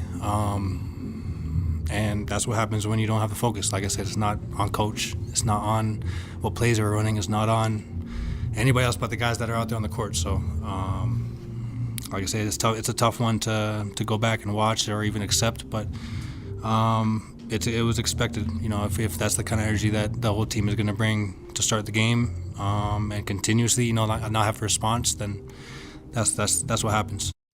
Down 23 at the half, out-rebounded 25-17 in the first half. They were outscored in the paint 38-20 in the first half, Andy. Fast break points 17-2 in favor of the Knicks in the first half of that game. Those, what I just gave you right there, those are all hustle stats. And they didn't hustle. The defensive rotations were bad. It was terrible last night. Miles McBride pulling down rebounds between three guys that are bigger than him. What are we doing out there? And look, Jamal Murray was the one that said it. So Jamal Murray's taking a lot of arrows today. Not blue arrows, but just arrows. The blue arrow? Yeah, wasn't those. It was the entire team. Oh, yeah. And he was the one sitting at the podium taking the accountability. He didn't shirk that thing off. He said, we didn't bring it hard enough. Okay? Now, Andy, you and I have both been doing this long enough to know the Los Angeles nightlife is pretty undefeated. Guys like it there. It's pretty good. Yeah. Yeah, they enjoy the trip. They tend to. And like Jamal said, guys have houses there. Guys wanted to go out and live it up. The organization decided, we'll give our guys a night in L.A. We'll fly home tomorrow. We'll play on Monday night against the Knicks. Apparently, the sense of urgency, basically outside of Russell Westbrook, was not there last night for anybody. And it was true all over the roster, okay? I know Jokic had a good offensive game. Defensively, he was invisible last night. Michael Porter did not play well. Jamal Murray did not play well. The funny part is I didn't think Jamal's defensive effort was that bad. He basically had like one time where OG beat him down the court. Other than that, I didn't think he was that bad defensively last night. But just in general, the sense of urgency wasn't there. And here's another thing about it. The Knicks played really well. So there's a world you would have lost that game anyway, but there needed to be a greater effort. Pretty disappointing. All right, I am torn by this because you brought something up to me on our little daily phone call I hadn't thought about because I'd forgotten about it. Yeah. But it's the kind of thing that's probably not going to be forgotten about now by many. Trying to watch both games in particular last night, and then I looked at some of the scores from around the NBA. It's kind of a nice little blowout week. I do feel like we're in this weird time where guys still, I don't know, dude.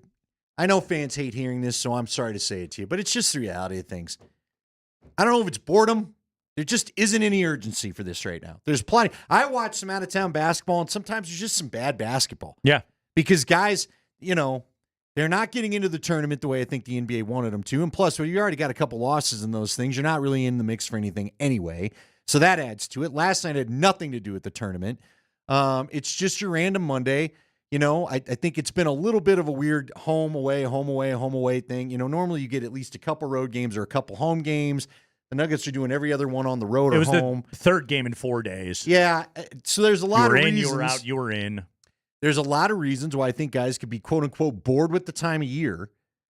But at the same time, Nate, to your point, this is a team that probably needs to reestablish a few things. Yeah. You know what I mean? Mm-hmm. I probably shouldn't be excusing boredom this year the way I could a year ago when you were still, you're defending champs. You're not the defending champs anymore. You're trying to wipe a bad taste out of your mouth. And then you just talk about all the weird absences from this team anyway. Yeah. So Michael Malone after the game, and let's hear from Coach Malone first. Michael Malone after the game got asked about it. Do you just flush this thing? Here was Malone last night. Is this the game that you feel like you can kind of flush and doesn't? Oh, man. No, we're not flushing. You don't flush when you get embarrassed. You don't flush when you gave up 145 points. You don't flush when you didn't play hard, didn't play with effort, didn't play with physicality. I'm not flushing anything. Yeah. Wow, he went Sean Payton there. I hadn't heard that one. He and Sean Payton with the nose. No. Here's a funny thing about Michael Malone, too. The man has a tremendous respect for the game. I know he wouldn't do this, but also, I bet you Malone looked over at Thibs at halftime last night and was just like, don't you dare take your foot off the gas right now.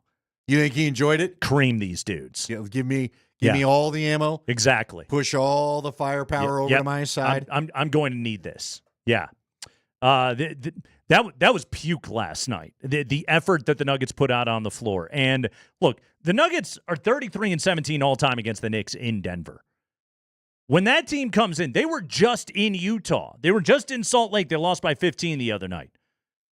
They're in the midst of a long West Coast swing. You got to get that victory. You have to have a better effort. Now, look, the Knicks are a good NBA team. It is the NBA. The three-point line is a great equalizer. Sometimes you might just lose one of those games, okay? But the effort absolutely needed to be there last night. But the organization, and this is one where I look at Malone and I say, you got to look in the mirror a little bit on this one, guy, is you let the team stay over in L.A. instead of just go right home.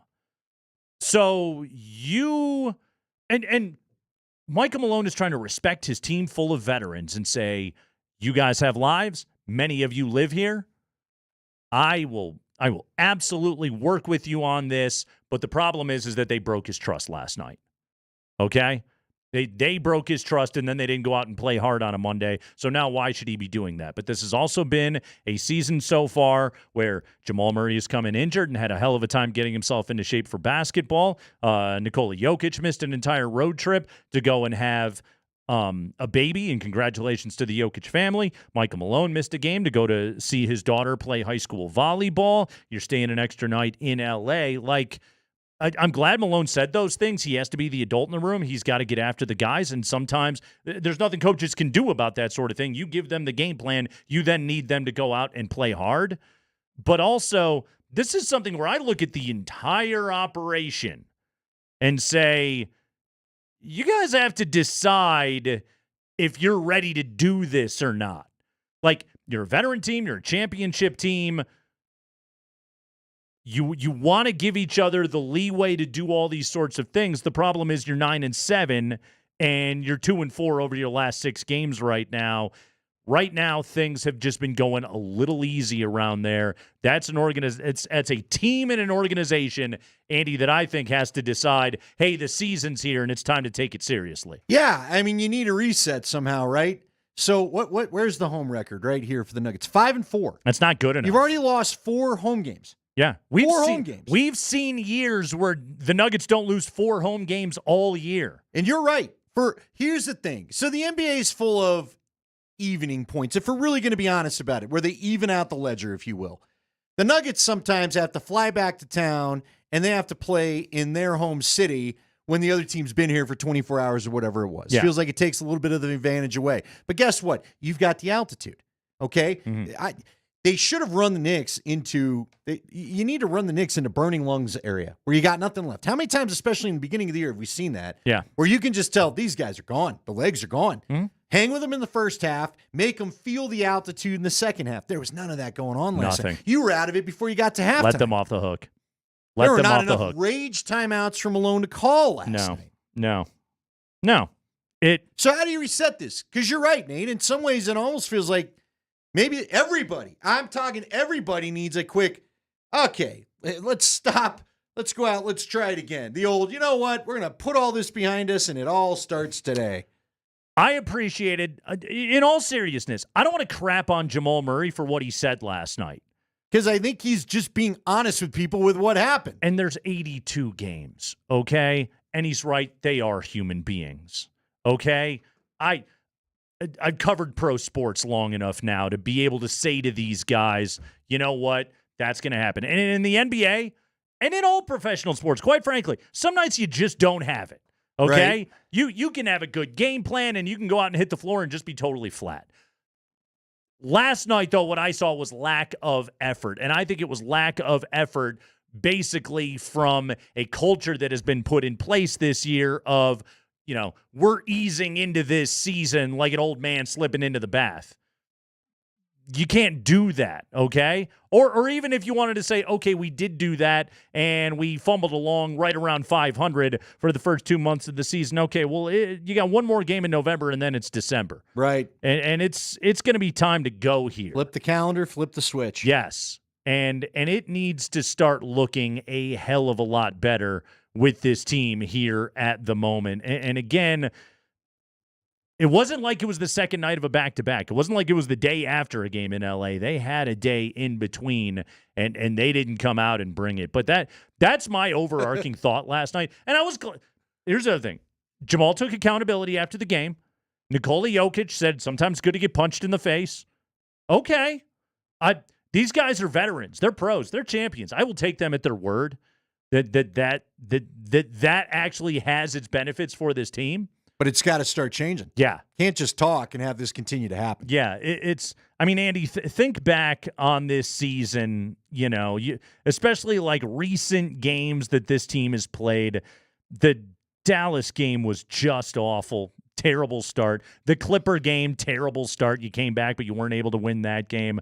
The Knicks game last night, you didn't start, and then you never really showed up. And that's what needs to get better right now. Yeah, I need to see some of the cohesiveness we saw last year when you had the best starting 5 going in the game, frankly. And I realize you're missing a couple of dudes, but listen, KCP shouldn't be too missed the way Christian Brown's playing. Right. I don't think he is as far as production on the court. Now, I don't know if there's another veteran voice you need in there, but by all accounts, Katie Wingy had a report last night that Russell Westbrook was basically all over his teammates for the crap effort in the middle of the second quarter. Filling that role. So there's still a veteran voice saying what you need to have set out there. Yeah. There should be some guys excited to finally get playing here with the, still the absence of AG and The rotation's opened up to let a few more guys in. But if it's gonna go this way, guess what? Malone's going to shrink that thing down again because he needs to start winning some games. Yeah. And then we're going to be back to, are they going to be too tired kind of talk? It's going to be back to Jokic playing 40 minutes a night. Yeah. That's what we're going to find ourselves back at. Now, okay, you're at Utah tomorrow night. Go whoop them again. Remember, you gave them a pretty good whooping last time. They stink. It's a terrible team. What are they, 4-12 or whatever they are? Go smack those dudes. In all seriousness, play angry. Andy, I know there's 82 of these things. I don't want to drop a must win on this thing, but you guys got to have a better effort than this. This is not going well. Texter wants to know, is Jamal ever going to lead when Joker isn't there? It's a great question. It's not an unfair question. One of the things that we have talked about over and over and over again is nights where somebody else is the best player on the floor and it isn't all just on Nikola Jokic. When you look up at the end of the night, Joker's going to have the numbers, but did somebody else carry the water?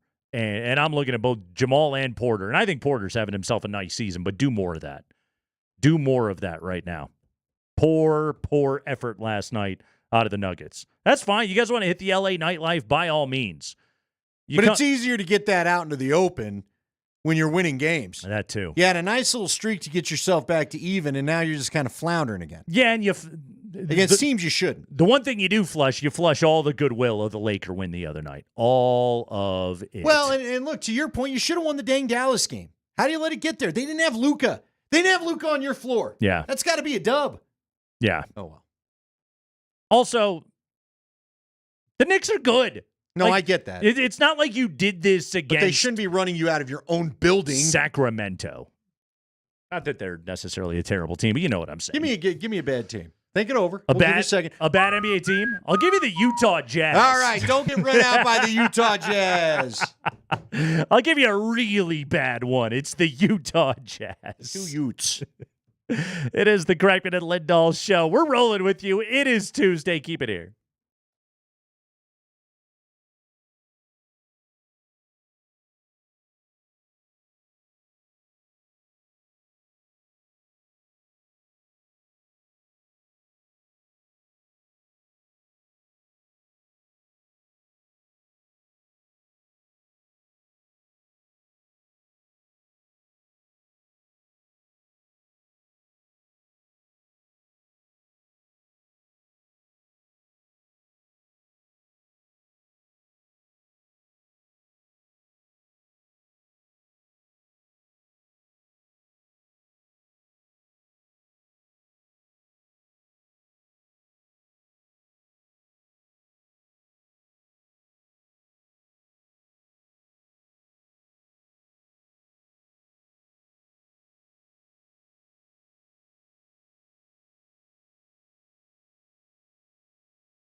to Diarra. Diarra behind the arc, puts it up, no good. It's tipped, and the game is over. The Buffaloes have knocked off Connecticut. Dan Schulman on ESPN. That game just went final. Maui Invitational, Andy. Colorado 73, number 2 UConn 72. Yeah. UConn has now lost to Memphis and CU at the Maui Invitational. Buffs fell to Michigan State yesterday. Didn't play great. Come out today, knock off UConn. Buffs shoot 51% from the field, 56% from 3. That's a good way to beat the number 2 team in the country right there. That's not bad at all. Julian Hammond went for 16. Elijah Malone, NAIA transfer, went for 16 in that game. Andre Yakimovsky, Andy, the transfer from Washington State, grad transfer, fun name. Andre Yakimovsky hit the go-ahead layup with 8 seconds to play. He went for 12 and 10. How about Tad Boyle? His Buffs are 5-1 right now. That team is completely rebuilt. Completely. They have, basically nobody. I guess Julian Hammond and Javon Ruffin were kind of rotation guys last year, but that's pretty much it. He came back with a brand new team, and they just got a signature win for this season. That's a great, great win. All I know is I'm glad you showed me and said the name before I ever had to hit air with it. Yakimovsky. Spell it phonetically. It starts with a J. Yeah. But we're good with the soft J's in these parts. Well, who was your guy? Kofi Coburn? Kofi Coburn. Yeah, I didn't say that name right first time I saw it. Spelled Cockburn. Yeah, it looks like a completely different word, as does Yakimovsky. Looks like something you got to go to the clinic for. Well, yeah. Yeah. If I didn't know any better, I'd go, that's a fake name. Stop with the fake name. I'm not saying this over the PA. Yakimovsky. Good old Yakimovsky. Yeah. 73-72. What a win for the Buffs. What a win. Happy Thanksgiving, Tad Boyle. I think they got one more at the Maui Invitational. What is going on with all our teams? Who did they lose to in the opener? The Buffs? Yeah. Well, they lost to Michigan State, which was actually pretty good team then, I guess. Yes, which was officially their first loss of this season. So far this year, they've beaten Eastern Washington. They barely beat UNC. That was Tad's 300th win. That was game number 2. But that game was, they had to sweat that one out. But then they blew out Cal State Fullerton. They blew out my safety school, Harvard. They lose against Izzo and Michigan State yesterday. And now they just beat the number 2 team in the country. That's a great start to the year. I feel like your safety school's like your safety words. You're never really using either. Because you've said your safety school, Harvard, a couple of times. Have I used that joke before? Well, no, you told it to Johnson. I think even it was too slick. Johnson didn't pick up on it. I mean, if we bring up, I'll drop Princeton and Yale in there as well. Don't worry. No, you're a big Ivy League guy? Yeah, again. You didn't like Andy from The Office, so you never would have gone Cornell? Cornell, Big Red. If they needed me, had my local state school said no thank you, I could have gone to one of those institutions. So you were sweating getting into Illinois, but you knew Cornell, Harvard, Princeton, no problem. That was good to go. No. I'll always remember the meeting with my guidance counselor where I was like, I really want to go to Northwestern. And she was like, can I recommend the state school? Yeah? I'm taking a look. There's no amount of extracurriculars that are going to make up for these scores. You know what's funny? When I was more a kid, I guess in high school, I finally figured out I wasn't going to any of these big schools. But, I used to tell people, because I don't know, when you're a kid, don't you just pick the coolest school you could think of at the time? Oh, yeah. And I was a big Mutombo fan. I don't know what it was. I like Georgetown. I like the uniforms. I like the Hoya dog. I like the logo. So as I was in grade school, I was like, yeah, I'm going to Georgetown. And people always be like, you rich? Are you? I didn't know you were going to be a congressman. Yeah. What? Even then, I think people are like, no, you're not. I mean, it's cute and all. I'm glad you bought the hat, but no, you're not going there. It is a cool logo. Yeah, it's. I don't think John Thompson is gonna fudge those SAT scores for you to So get you in. think John Thompson needs a 5-foot white point guard? I don't think so.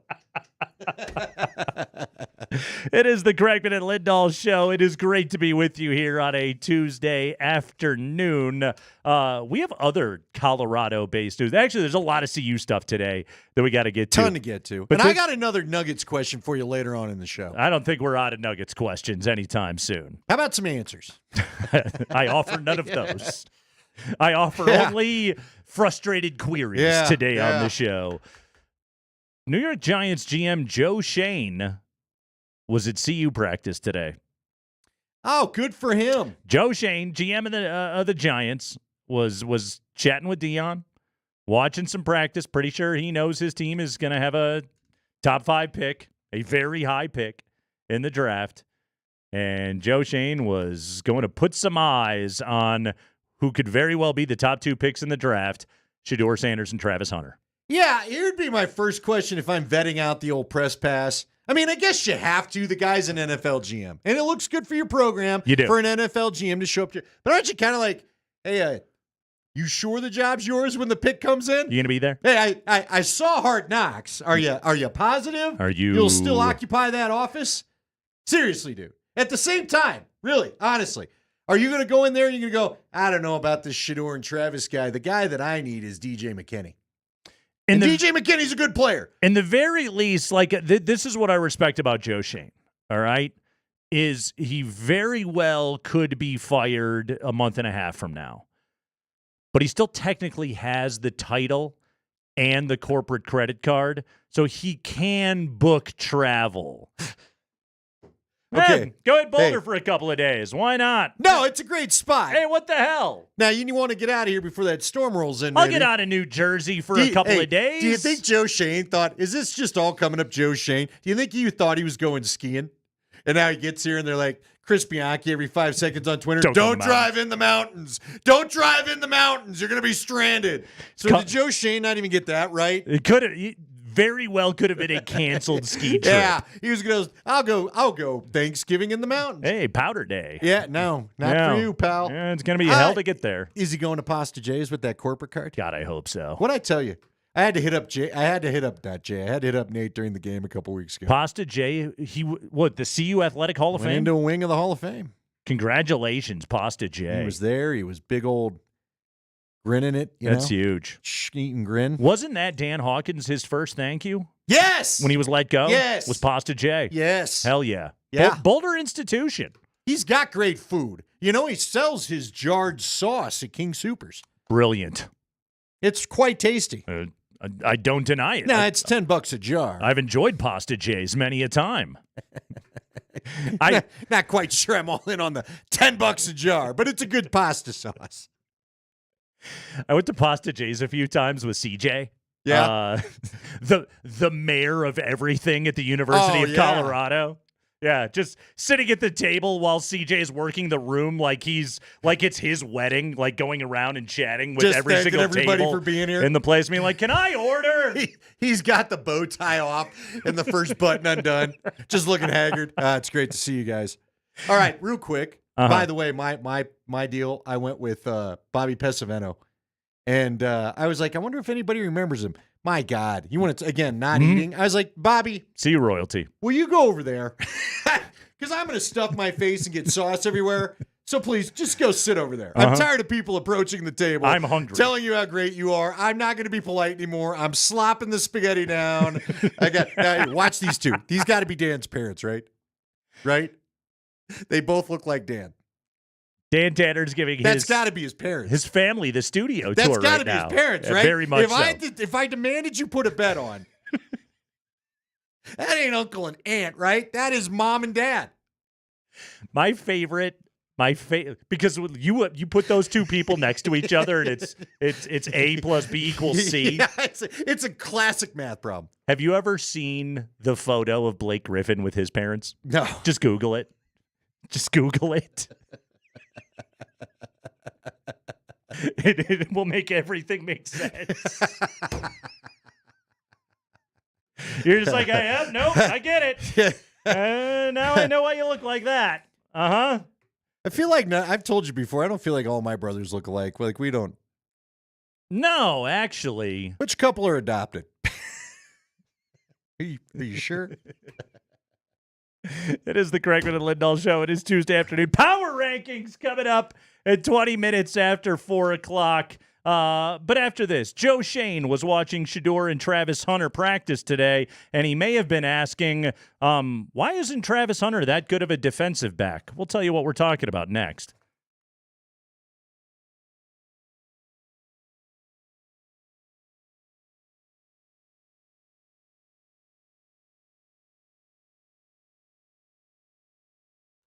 Hey guys, it is Nate Kreckman for my friends over at Rad Power Bikes. They are the industry leader. 16 plus years of innovation in the e-bike industry. You want to go and get yourself a Rad Power Bike if you're shopping for an e-bike. And you may be asking yourself, is an e-bike the thing that I need? It is. They're super easy to ride. They're so comfortable. Anyone can ride an e-bike. You don't got to be wearing spandex on that thing. Right now, this is a great time of year for an e-bike. They're good in any kind of weather. Rain, snow, cold, slush. Rad Power Bikes can handle it all. Fully customizable, super low maintenance. Plug that battery in, get 50, 60 miles per charge. If you're looking to replace your expensive car, go get a Rad Power Bike. You put the kids on the back, you haul groceries, cargo, whatever you need, baskets, bags. They've got a full itinerary of accessories over there at Rad Power Bikes. Is that using itinerary correctly? I don't think it is. We'll try again. RadPowerBikes.com. Check out the entire line of super fun, easy-to-ride e-bikes from Rad Power Bikes.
All right, it is hour number 2 of the show. Craigman and Lindahl, Altitude Sports Radio 92.5. Andy, I've got some college football award talk for you here on the show. You ready for some college football awards? No, I'm disappointed, so no. But go ahead, for those that missed it. So Travis Hunter and Shedeur Sanders are up for a number of different awards. Let's start with Shedeur Sanders. He is a finalist for the Davey O'Brien. The Davey O'Brien Award, which is given annually to the best quarterback in the country. Is it like a Messier? I don't believe Is Davey O'Brien around to pick the winner? Not as far as I know. Then it's not a Messier. Shedeur is the second finalist from CU, joining Darian Hagan, who was a runner-up for the award back in 1989. So congratulations to Shedeur Sanders. He is up for the Davey O'Brien. Davey draft today on the show. Davy Jones. Crockett. Davy Winfield. Lopes. Anyway. Running out of Davies very quickly. Bob Davey. Yeah, there you go. Yeah, former Notre Dame, not New Mexico spelled the coach. same way, but it's not. But it's. Didn't you have like a bad interaction with him at a halftime or something? No, Were you actually, the guy that had the rough interview with the guy? No, I always really liked Bob Davey. No, he's one person I actually never had a bad interaction with. Somebody had like a bad pregame with him. I can't remember who though. I could Marty. I could see that But happening. old Marty Cesario doing one of his ESPN bowl games. No, I always liked Bob Davey. Nice guy. Let's see. So Travis Hunter is a finalist for the Bednarik Award, right? The Biletnikoff Award, the Maxwell Award, and the Walter Camp Award. I feel like something's missing. So the Maxwell Award, Andy, is presented by the Maxwell Football Club. Okay. For the Collegiate Player of the Year. Closest thing to a Messier we're going to get. Travis Hunter is the first finalist from CU since '94 when Rashaan Salam was the runner-up. Okay. The Walter Camp Award, Player of the Year honor presented by the Walter Camp Football Foundation, has been awarded since '67.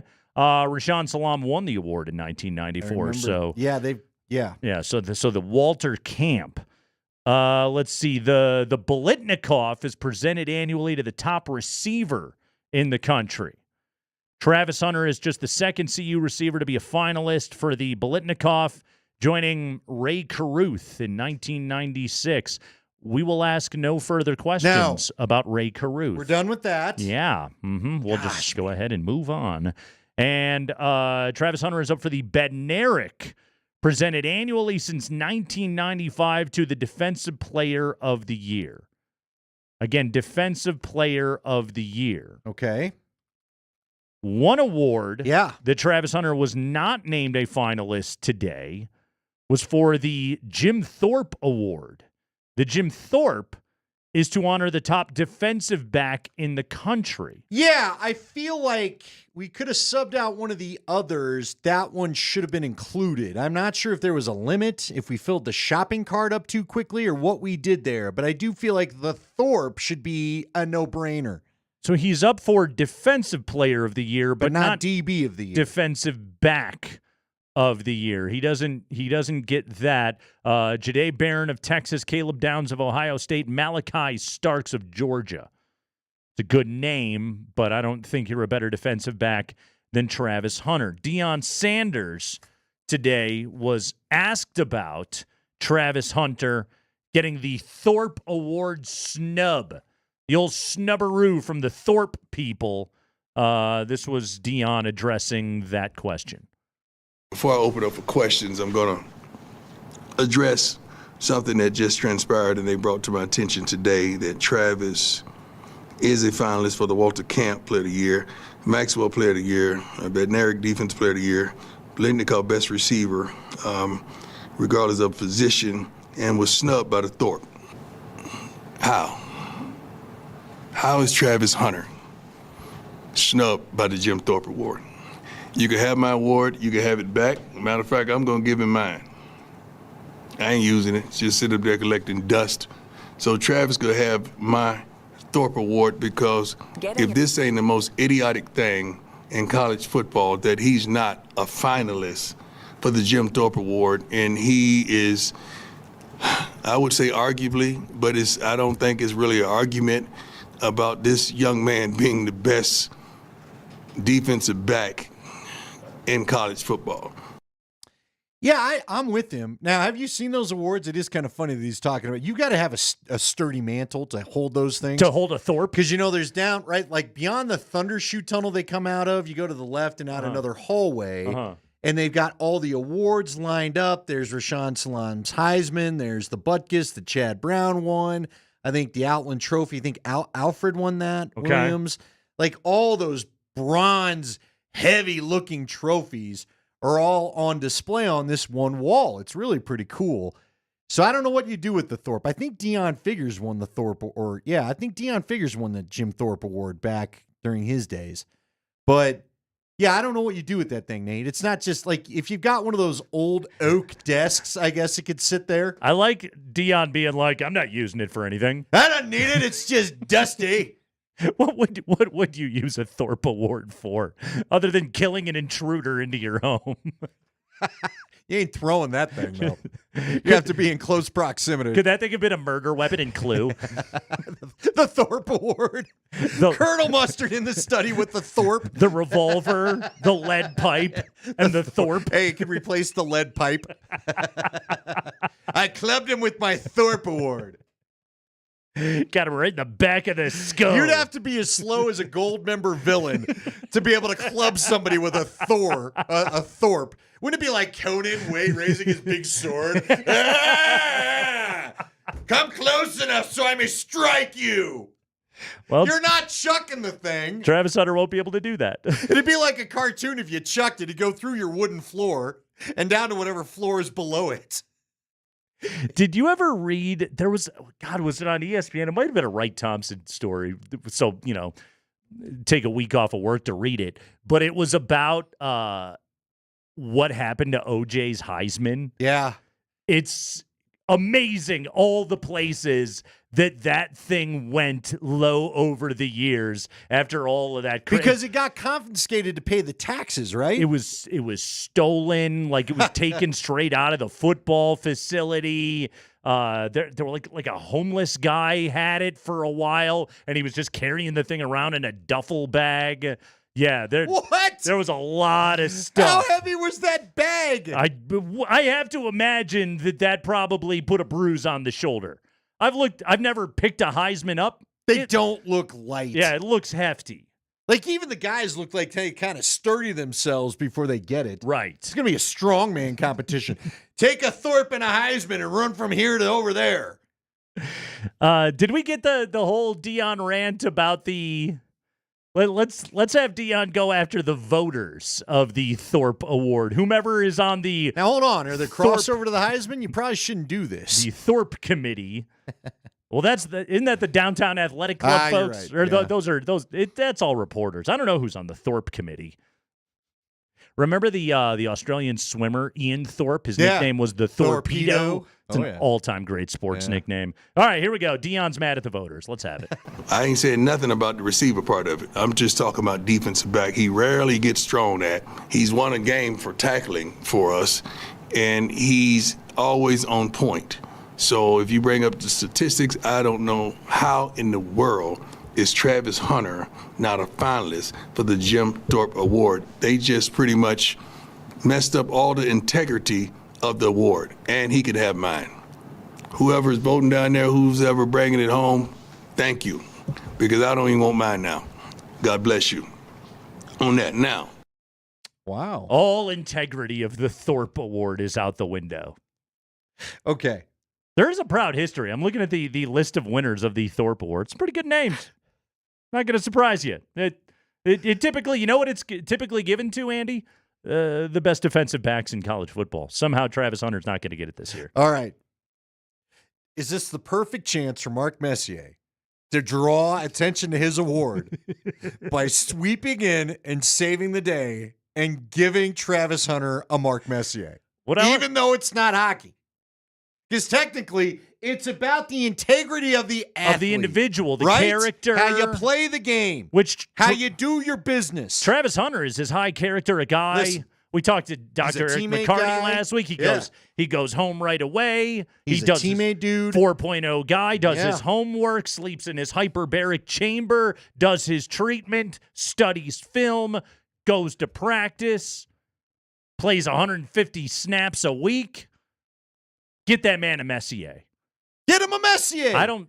Then everybody knows about the Messier because nobody seems to know that it's a real thing now. We're the only it ones is. that care about the Messier. Can we need to get Messier on. Get him on the Ask show. him simply about the Messier. See if you can make it happen, Spring. Get him on the program today. Get me a Mark Messier. You hand it to Travis Hunter. All solved. Uh-huh. You don't have a Thorpe, but here's a Messier. Is the Messier all bronzed up and hockey guy standing there? What does a Messier look like? Because if it's just a certificate, then never mind, Messier. Your award sucks. Hold on, I'm looking at the. Is it a bronzed stick? Oh, it's actually kind of a cool looking trophy. I can't tell how big it is. Is it a bust of him? It's just that bald head looking at you all night, peering into your eyes. I don't want it. Staring into your soul, like some artifacts taken from a pyramid that you're afraid is cursed. It's the Messier. You're looking at that thing. He's got the Bo Nix eyes from this past game. Just that face. You're looking over at your Messier and saying, "Somebody give me a Thorpe so I can kill this thing." This damn Messier's freaking me out. It appears to be a hockey player on a stand. Kind of cool looking. I don't know. But is it like a karate trophy? Is it like the All Valley Award? Is it just levels and Messier's up top? Everybody's heard of the All Valley Award. Well, the All Valley Karate Championship. There's the Messier. Now hold on. It's got like a shadow effect yeah. going on. Yeah. Boy, he's really fancy with all the names on the bottom. Did he figure out nobody actually wants it so you don't get nothing? He just slaps a name on there? Do they pass that thing around year to year to get your own Messier when you win it? I'd like a Messier, a little version of it, a little paperweight. It's not a very big award. Yeah, let's see if they sell one of those. If not, we'll open our own Etsy shop. It is the Craigman and Lindahl show. Deion Sanders, big mad that Travis getting no love on the Thorpe. Yes, all the integrity of the Jim Thorpe Award is out the window. Do you realize Trey Taylor from Air Force won that thing last year? The Messier or the Thorpe? The Thorpe. No, I did not. I didn't. Good for him. I think I remember having heard that at the time, and then it exited my brain, probably for something far more useless. And now I just remembered it. Yeah, Trey Taylor won that thing last year. Good award. Minka Fitzpatrick won it. Okay. Yeah, good. There you go. Good player right there. I swear Deion Figures won it in like 91 or 92. Deion Figures in 92. Yeah. Charles Woodson got it in 97. It feels like that's the one of all of them Travis should win, but probably. Did he not get one last year? No. Trey Taylor from Air Force won it last year. You literally just told me that. Travis was a little banged up last year. I suppose that could have. You had worked the against information him. longer than I did. I did. Mm-hmm. Craigman and Lindahl. You ready for power rankings? Oh, we got to rank some power. Are we going to power rank? They got to be up. Yes. Are we going to get a record-setting ranking again? Are we going to get a record-setting? Highest ever? Top 10? I think you're going to be Come pleased. back and find out. You'll be pleased, is all I can tell you now. Power rankings next.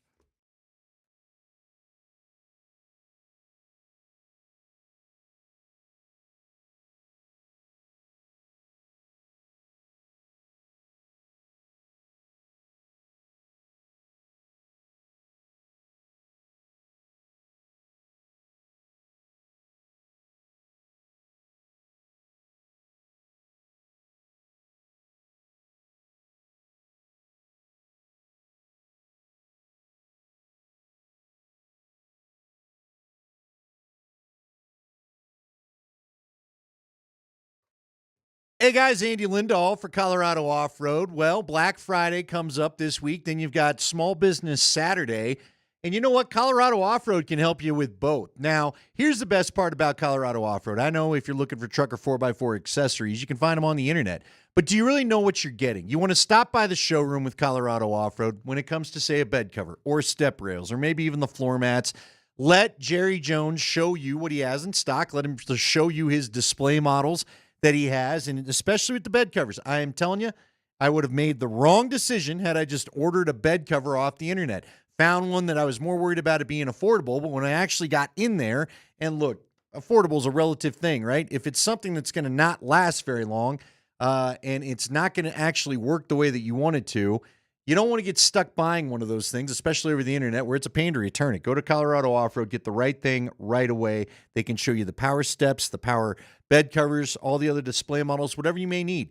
It's Jerry Jones, and again, he works for Small Business Saturday coming up this week as well. Colorado Off-Road. Find them on the web at cooffroad.com. Give them the shop a call at 303-761-1264. Find them right behind Arapahoe Community College off Prince Street there, 3 blocks south of downtown Littleton on Prince Street.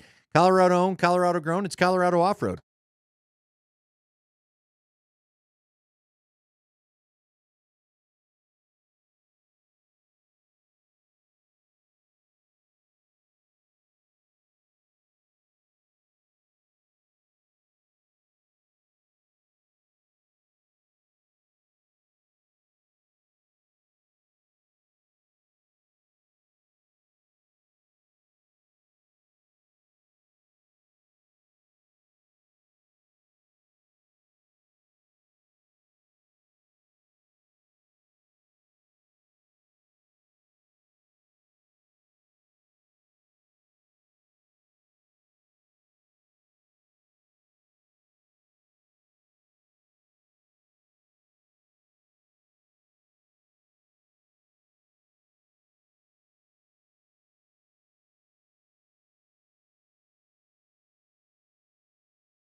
It's Tuesday afternoon on the Craigman and Lindahl Show. That means it's power ranking time. Broncos beat the Raiders by 10 on Sunday in Las Vegas to improve to 7-5 on the year. Coming up on Monday night, they will take on the Browns in Cleveland with another opportunity to continue to fortify their playoff positioning, particularly with the Dolphins in action on Thursday night at chilly Lambeau Field on Thanksgiving. Broncos, can they continue to move up in the rankings? Well, let's tell you where they're ranked right now. Andy, you ready? Starting off, let's go ahead and do this. The good people at ESPN, right? Yes. Let's see if I can get this order right this time. Let's see. You need to get that? That's not the guy? I'm good. That's not the guy. All right. We haven't heard. I know from you're the guy efforting yet. things, so we'll see. We currently are. Yes. At the moment, we're waiting to see if we can talk to Tad Boyle on the show because yes, the Buffs did beat number 2 UConn today, knocking off Dan Hurley and the Huskies in Maui. Huge victory. We're celebrating it here today on the program. We celebrate victories, and today we celebrate power rankings, as we do every Tuesday. All right, Andy, we start with ESPN. Last week, the Broncos, by the way, came out to an average of 14. They were at an average of 14 in the power rankings last week. So let's start this up. ESPN is where we begin today, Andy. ESPN, 4-letter network. Jeff Legwold's outlet. Last week, ESPN rated the Broncos coming off of a ho-hum victory over a pretty atrocious opponent, the Atlanta Falcons. Yeah, I know they're a playoff team, but they lead the NFC South. Somebody has to win it, right? Last week, they had the Broncos at 14. This week, the Broncos elevate, Andy, you ready? 4 spots. To number 10. We have a 10. 10. 10. 10. Top 10. 10. They're a David Letterman team. Highest in K&L history, number 10 from the home offices in Sioux City, Iowa. There you go. NFL.com. It's the NFL's website. That's the league the Broncos play in. Last week, they had the Broncos at 13. After a mighty destroying of the Las Vegas Raiders and Desmond Ridder, the Broncos jumped 3 spots to number 10. 10 10. again. 10. 10. Wow. And an aggressive tackle to celebrate. A lot of aggressiveness. That was a new deal. Last week, our highest rating on the board was courtesy of theathletic.com. The Athletic, where Nick Kosmider works. We'll talk to Nick tomorrow on the show. What is NFL? I'm kidding. That's where we got screwed up last week. It is. For those that missed it. We're Got good. my orders out of whack. Anyway, here we go. You're no longer up for the Messier. The Athletic last week had the Broncos at 11. 11. 11. These go to 11. We have to do the Spinal Tap reference every time. You got to get him to drop. Every time. Then they will never be ranked 11 again. This week, after a victory over the Raiders in Las Vegas in front of Mark Davis and his pumpkin pie haircut, the Broncos mushroom 1 spot to 10. 10! 10! 3 10s! 10! That's thrice 10! Yes! 10! Next, we go to CBS. CBS brings CBS. I'm not doing nothing with CBS. Next question. Thank you. Or the Thorpe. Thank you.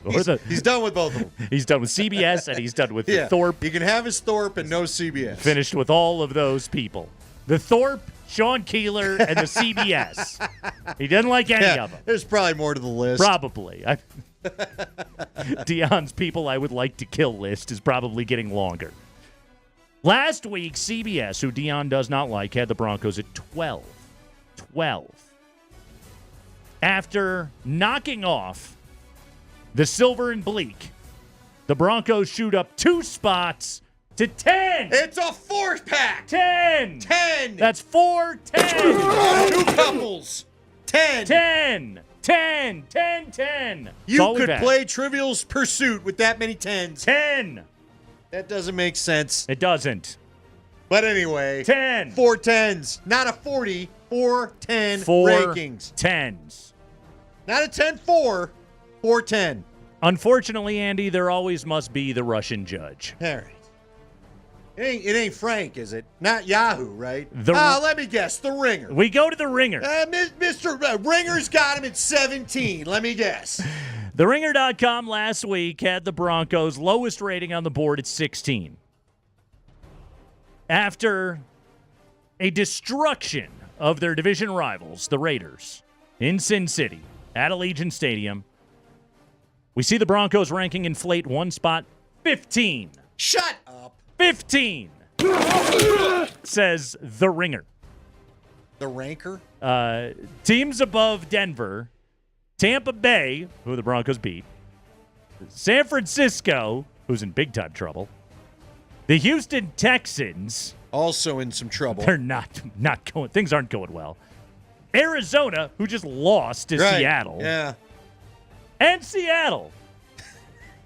They did beat the Broncos. All those teams are 500, but the Broncos are over 500. Seattle 6-5, Arizona 6-5. Don't care. Fine, whatever. Houston 7-5. How many wins do the Broncos have? Niners are 5-6. How many wins does the Broncos have? Go ahead. 7. 7. 7. 7. Say it. Uh-huh. Always got to be a Russian judge. USA Today. It's a newspaper that is made today on this day in the United States of America. Telling you today. Yes. What happened yesterday. Last week, USA Today ranked the Broncos right in the meaty part of the curve at 13. 13. All right. The Broncos win their second game in a row. Yeah. In Las Vegas, they defeat the Raiders. Looking good. They improved to 7-5, solidifying their playoff positioning. And the Broncos fall one spot to 14. Who the hell's doing the math over there? The USA Today? They won by double digits on the road against a divisional foe, and they fell. You know what, USA Today? Your name's stupid. And so's your ranking. They dropped the Broncos today. Who did that? Did they call in, like, the weatherman? Did they have somebody have to cross over because someone's on vacation? Did, like, the food guru decide to do the rankings Let the this food week? guy do it? What the hell? He likes football. Yeah, Guy Fieri's all in there. That's who it is. Guy Fieri got in there as guest picker. He's a Raider fan. He's a Raider fan, Yeah. so he drops his one for the victory. Mm-hmm. Screw you, USA Today, and Guy Fieri's frosted tips. You get downgraded when you win, says USA Today. Hey, that's how sports work. Apparently. Yahoo Sports. Our buddy Frank Schwab over at Yahoo Sports. We're not allowed to call Frank directly. We're not allowed to make eye contact with Frank. In fact, we are barred from contacting him. We have to go through his people. Frank Schwab last week had the Broncos at 14. This week, the Broncos skyrocket 3 spots to 11. Not good enough. 11. We've got 10. These go to 11. Not impressed anymore. There it is. There it Look is. how quick he goes. There you go. There it is. But this one goes to 11. Nigel. And finally, Pro Football Talk. It's a pro football site. Yep. Talking football. Talking football. Run by a lawyer. Run by who's not a referee. Florio, who's got great hair. Pro Football Talk last week had the Broncos at number 14. They were down at number 14. Andy, this week, after a victory on the road against the Raiders, the Denver Broncos have ascended 5 slots in the ranking. Number 9! Pro Football Talk. Niners! Come on. Niners! 9 times. Highest ranking in K&L history, surpassing the 10 that we just had not 2.5 minutes ago.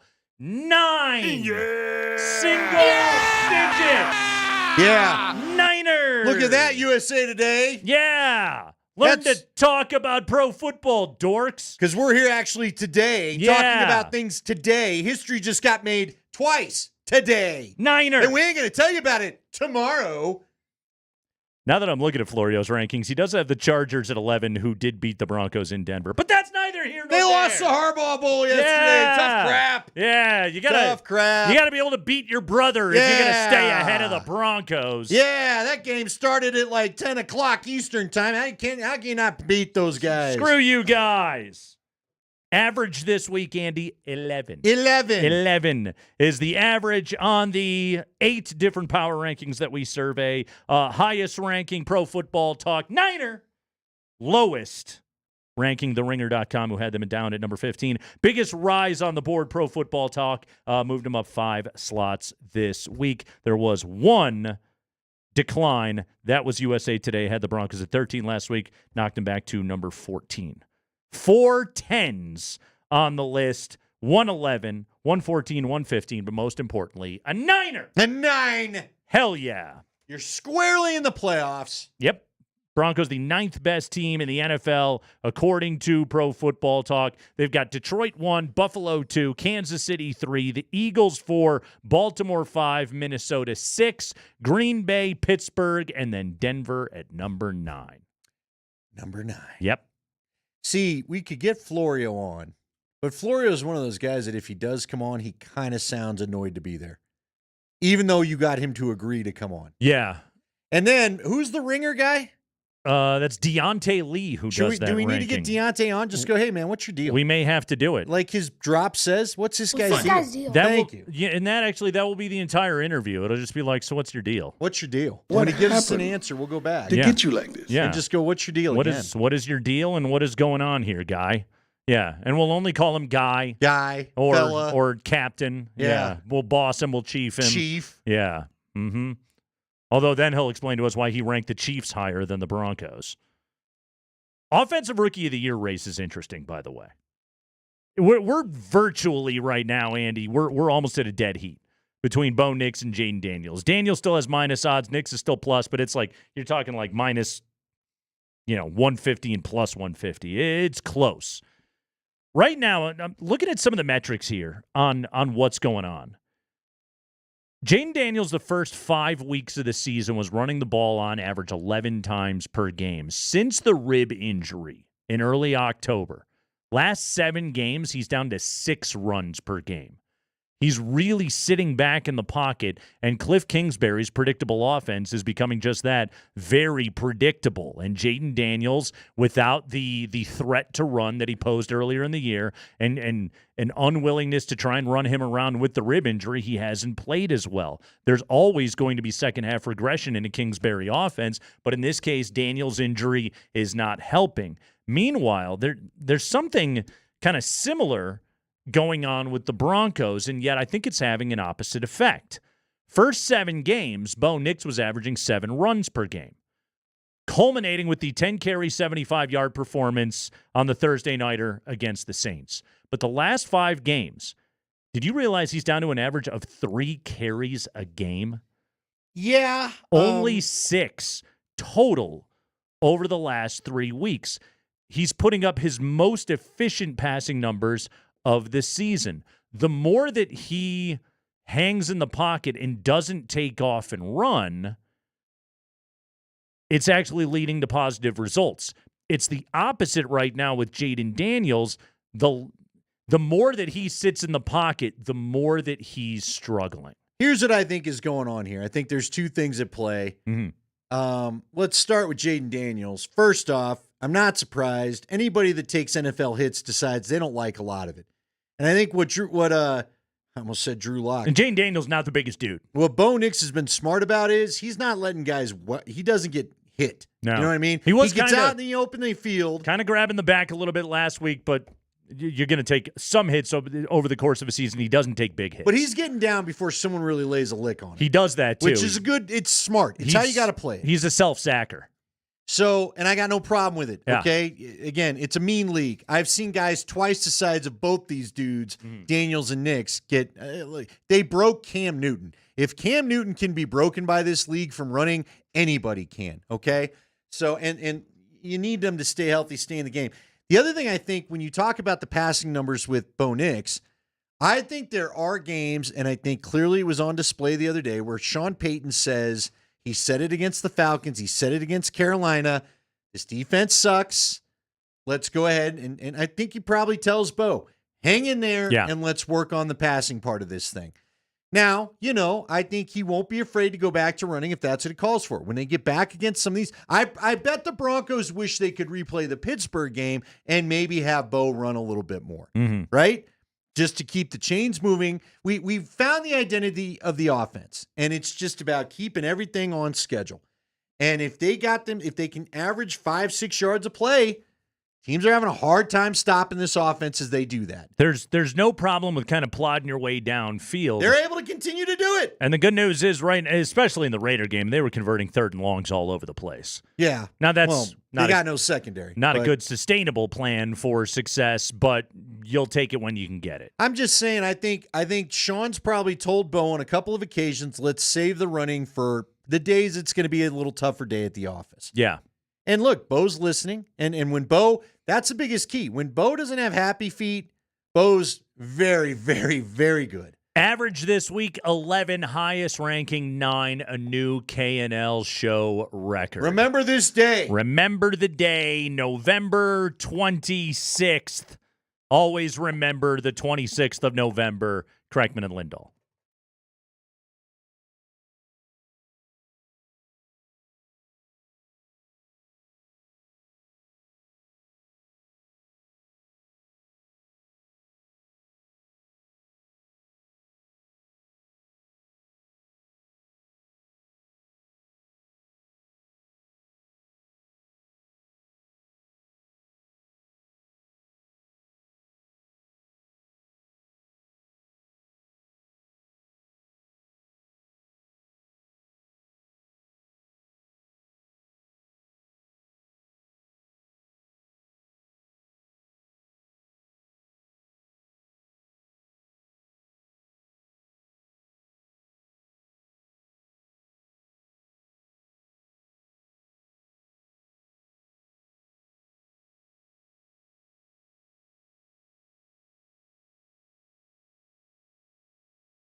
to Diarra. Diarra behind the arc, puts it up, no good. It's tipped, and the game is over. The Buffaloes have knocked off Connecticut. The number 2 ranked team in the country, the back-to-back defending national champions, and the Buffs go ahead and hand them the L today at the Maui Invitational. 73-72, the final. Colorado gets the win behind 16 points apiece from Elijah Malone and Julian Hammond, plus the game-winning layup by Andrei Yakimovsky with 8 seconds to go. We welcome into the show right now, joining us from Maui, the head coach of the Buffs, Tad Boyle. Coach, welcome back to the show. How are you? I'm great, guys. A hell of a lot better than I was about 18 hours ago. I'll tell you that. I would imagine so. You know, you go out to Maui. You guys open up with Michigan State. Tough loss in that one. Man, you get Memphis beating UConn. You're going to line up against Dan Hurley's squad. Tad, I know you love a measuring stick game. How did your team get it done today? Well, guys, last night or afternoon, whatever it is, after the Michigan State game, I was really disappointed in our fight and our shot selection. I thought those two things cost us the game. We just got annihilated on the boards, and that's a great indication of fight in basketball, is who's winning the battle of the boards. And then our shot selection was not very good. We tried to beat them all by ourselves, one-on-one. Today was just the opposite. Our fight was great, and our shot selection was much better, and we played together. And, that's what I challenged our team with. I told them after the Michigan State loss, we're going to find out a lot about this team, this Colorado Buffaloes 24-25 team, today. And we found out a lot about it today. And it's a step in the right direction for sure. Okay, so both Nate and I have had the pleasure to be around you up close when you do games, because we both have a chance to call games. So was it a fiery last 24 hours, or is that one where you're calm, like you said, and just delivering the message? Mix of both. What was it? A mix of both, to be honest with you. You guys, I'm not very fun to be around when we lose. I'm kind of I got a lot of prick in me, guys, just to be honest. And it just comes natural. I'm not a good loser. I think I'm a gracious loser to our opponents, but when it comes to our teams, I got to call it like it is. There's a reason teams win. There's a reason teams lose. And there's a reason we got beat by Michigan State. And there's a reason we beat UConn. And it's up to our players to understand what those reasons are. And as long as we fight, we fight every possession. And, that game today could have gone either way. I mean, if Andre doesn't make that tough shot, we lose by 1. But even if we lose by 1, I'm proud of our fight. I was proud of our shot selection. And to be a good team, you got to make plays. And he made a play there at the end. And then we got to stop. And I told our team in the huddle, before UConn called timeout and they were running a last-second play, I said, our program is built to win games like this on the defensive end. And darn if we didn't get our stop and got the win. We're talking to Tad Boyle. He joins us from Maui. Buffs beat the number 2 ranked team in the country, UConn, today, the defending national champs, 73-72. Coach, you mentioned Andrei Yakimovsky, the grad transfer from Washington State. Double-double today for Andre, 12 and 10, including the game-winning bucket with 8 seconds to go. He's coming off a 1 for 7, and he had a tough one against Michigan State. Now, it's not just on Andre. A lot of guys did. But you told me early on in the season that this is a guy that you trust, that you're depending on, that his teammates were depending on. What did you get from him today, both bouncing back and being the guy you could depend on in the crunch? Well, number one, guys, Andre's he's just a high-character guy. He's an everyday guy. You know what you're going to get. Yeah, he may not always shoot the ball well every day or every game. But he's going to give you everything he's got, and he's never going to have a bad day effort-wise. And he's got unbelievable character. So I trust him. I coached against him for 4 years, and it's sure nice to have him on our side right now. I thought, Elijah Malone was a beast yesterday and today. He's starting to figure it out. Our players are figuring out when he gets the ball, it's a good thing for us. And Julian Hammond played a great game. Everybody that played, contributed to this win. All 11 guys, and just a great team victory. But Andre was he was pretty special. You know, Coach, I was out there with. Oh, I'm sorry. No, guys. please The go other ahead. thing Finish your thought. No, the only thing I got another shout out to Andre is he was the main guy guarding Caravan. He was their best player. Yeah. And Caravan had 6 points today. So he does it on both ends of the floor. And people have to understand that. Coach, I got a chance to go out there with the football team years ago when Coach Embry was, doing his thing. We played in Honolulu Stadium, and I'm telling you, that's a tough environment to think about working. I'll just put it that way. And I know it's a little bit different when you're the athlete, but I almost didn't get on the plane to come home. What is the challenges of being out at a place like this early in the season, or maybe you're fighting some of that, the finish line is so far away kind of feeling? Yeah, well, guys, the good thing is we came out 2 days early, and I told the guys, okay, hey, first day, get in the water, play in the sand, do whatever you got to do. The next day, the day before the first game, hey, stay out of the sun, stay out of the water. We're going to spend a day at the end after tomorrow's game on Thursday before we fly back Thursday night. So I said, you're going to have your day in the sun on Thursday, so we got to compartmentalize, when it's time to play, when it's time to work. I want them to enjoy the island. It's a beautiful place. I want them to enjoy the scenery, but be smart. And we've got a mature group. We've got good leadership. So if I have to worry about them not doing what I ask them to do, I've recruited the wrong guys. Well, they showed up today. They knocked off the second-ranked team in the country. Tad, for a lot of fans, this is almost today serving as the reminder that college basketball is back. When the Buffs go and beat UConn and beat Dan Hurley and beat the defending national champs in Maui, it's like, okay, the season is here. Your team doesn't look anything like it did a year ago. This is a really new look team. There are only a couple of guys around that were in the rotation a season ago. Hammond was certainly one of those guys, and he was excellent today. But you're getting to know your team and have been over the last couple of months. You talked about it before, but what does a game like this today do for that process of knowing what you have? It's huge, especially coming off of the Michigan State loss, which was, there's no other way to put it. It was just an ass whipping. They've kicked our butt in every way, shape, or form, and then to rebound less than 24 hours and to beat a team like UConn. I'm telling you, their offense runs better than any offense I've coached against in 30 years of Division I basketball. They're really good. Now, their personnel is not quite what it was last year.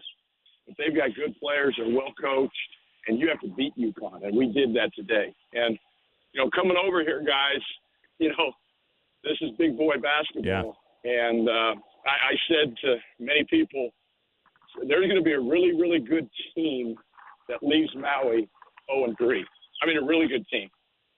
I'm just glad it's not us, And we got another game tomorrow we got to rally for, which we will. But, it was a step in the right direction. And this is a team, I'm telling you, to your listeners, it's going to be fun to watch this team grow, develop, and mature as the season goes on. And today was a big step in that direction, and we're only 6 games in.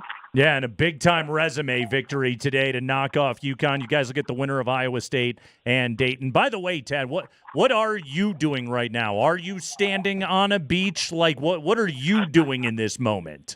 I am walking on the Kaanapali. I'm not on the beach. I'm on a little walkway, but I'm right by a golf course right now, getting ready to turn around the bend and see the water. And I'm gonna get a good little 5-6 mile walk in and go meet my family. I'm gonna watch Iowa State Dayton and try to get one more win before we leave here, guys. But it's what a beautiful place, and winning makes it even much more beautiful. All right, before we let you go, so many years, Tad, I had to talk to the football coaches about, do you get guys to a basketball game so you can see the true environment and help the recruiting? They always gave you praise for the fact that you had, the energy and whatever, and it did help them recruit. How nice has it been, especially this year, the Big Noon, all that stuff? Has it been easier for you to recruit with what Coach Prime has been doing?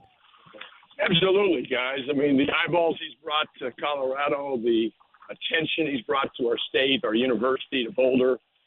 it's priceless. And Colorado's a cool place now, and it's a cool place. And it's always been a cool place in my mind, but now the rest of the country's seen it's a pretty cool place because of the eyeballs that Coach Sanders brings. So we signed 5 really, really good players in November, a couple weeks ago. Not because of the football team, but, man, having that stadium full, having, game day there and the excitement, it sure doesn't hurt. But really happy for them, the season they're having, and hopefully they can beat Oklahoma State. We'll be getting back at 6:30 in the morning. I'm going to try to make the game at 10 that morning and cheer them on. It's a good time in Colorado. JR and the women's team, Prime and the football team, and Tad Boyle beating Dan Hurley and the Yukon Huskies, the back-to-back defending national champs. Yeah, Caravan 1 for 8 from the field today. That's called defense. Coach, congratulations on the victory. Enjoy paradise. It's going to snow here tonight, so have fun. Oh, my heart goes out to you guys. Thank you, Tad. Go get a Hawaiian shirt, Tad, and have a little umbrella drink. All right, guys. We'll see you. All right, there he goes. That's Tad Boyle with us after a huge victory for the CU men's basketball team today. I got to tell you, Andy, when I saw that draw, when I saw the UConn lost to Memphis, I was like, whew. You had an audible reaction in the studio the other day. What was it yesterday at Hop Brow? You went, ugh, they got to face UConn. Yeah, that's a big boy opponent right there, and they played great defense today. They shot really well. They were over 50% from 3. They played great defense. I'm telling you, Elijah Malone, their big man. So he's a fun player. He's a transfer from Grace College in Winona Lake, Indiana. But last year, he was the NAIA Player of the Year, 2-time NAIA All-American. In fact, he won as long as we're talking about awards today, he won the Bevo Francis Award last year, best small college player in the country. All right. He comes to CU. He was great today. And Coach said he was great in the Michigan State game as well. He's a beast. He is a big, big body, 6'10", 265. He's a monster. Good player down in the post, and UConn's got excellent bigs, so that was a war down there today. Thanks again to Tad Boyle. That was fun. Oh, man, great to get him on the show. You beat UConn. Like, in all seriousness, Andy, I know it's only November. This is a massive win. This win in March, when the committee is looking at CU's resume, and they start Ken Palman and looking at everything else, this win is going to go a long, long way for CU's resume. Yeah. Remember, plus you're going to be in Hawaii to enjoy it. Yeah, not bad. Plus Tad is walking around. He's getting his 5 to 6 mile walk in. Oh, trust me. My dude doesn't mess around. Listen, when we were out there for that football game, I was walking all over the place. I was shucking and jiving all around. Hey, I'm Hawaii Andy. Let's have some fun. Find me a Kona brew. I feel like Hawaii Andy and Littleton Andy are a little bit different. They're hugely different. Especially when you're out there on the company dollar and you're not like, wait a minute, what for this? How much? No! Let's eat all the pig. Why not? We have got as long as it's not Thanksgiving, we have got the 5 biggest stories of the day from around the NFL, including a Bronco pass rusher that's getting healthier. We'll tell you who that is next.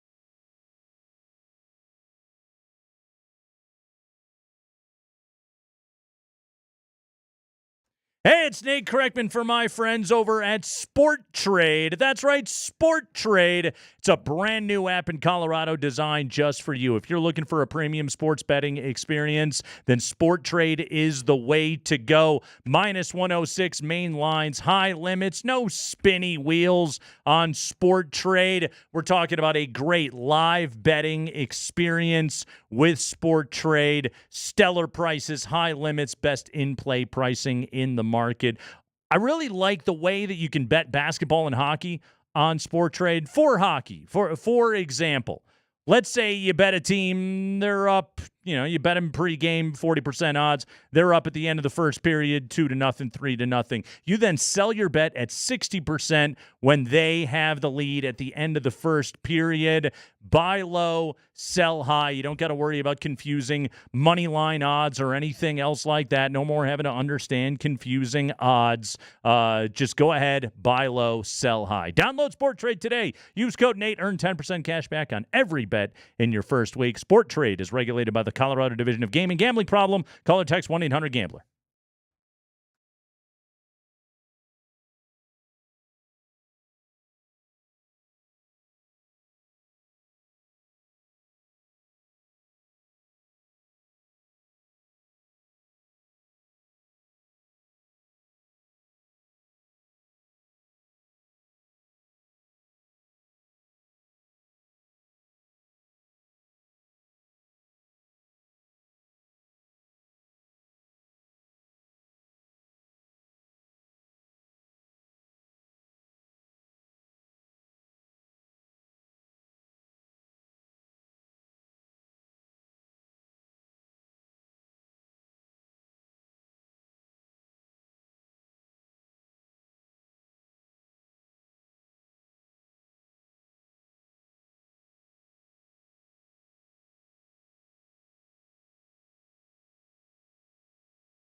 By the way, not to let it just go or anything there, but what was the word that Tad used to describe himself when he loses? Yeah, it's what happens when you touch a cactus. I like that line right there. I did that Buffs game earlier this season. I did their opener against Eastern Washington, and I had never sat in on a Tad Boyle practice before. Intense, dude. Yeah. He suffers no small mistake, dude. He is in there, man, and he knows his assignments, his system. That 5-out system, he knows it inside and out like the back of his hand. And the slightest of errors, man, he doesn't let anything go. And his players, honestly, like I never saw a single player get any kind of frustration or anything like that. It's just like, okay, take the coaching, go back. He's got a good group right now. I'm still shocked. And again, look at the point spread. I'm still shocked that they beat UConn today. But that's it's not terribly stunning. Tad knows what the hell he's doing. The courts for that Maui tournament are a little rough. Yeah. I get we're trying to celebrate the islands, but I told you the paint inside the key looks like a bad. Yeah. Like I went to Hawaiian barbecue or something. You can and always that's the see tablecloth. Yeah, any of the Bahamas tournaments this time of year, you can always see some bad stuff. Anyway. CU wins as a 14.5-point dog. We just had Tad Boyle on the show. That was a lot of fun. They knock off the defending national champs. Right now, football news. 5 biggest stories of the day. Let's go, Spring. It's the High Five, brought to you by Bet365. Whatever the moment, it is never ordinary at Bet365. Broncos news on a Tuesday. The Broncos have activated outside linebacker Drew Sanders off of IR. He is officially back on the 53-man roster after he had returned to practice over the past couple of weeks. So he is eligible to play on Monday night against the Browns. The Broncos waived veteran backup offensive guard Calvin Throckmorton today. And that roster space that Drew Sanders occupies now was previously occupied by Greg Dulcich, who was waived yesterday. Today he was claimed off of waivers by the New York Giants. Sanders was an Achilles. Andy, we live in a world now where an Achilles injury does not mean you're out for the year. Not in football. Isn't that crazy? Yeah. That's why there's a small part of me going with Deron Holmes in Summer League. Is there any chance? Right. Any chance at all into the year?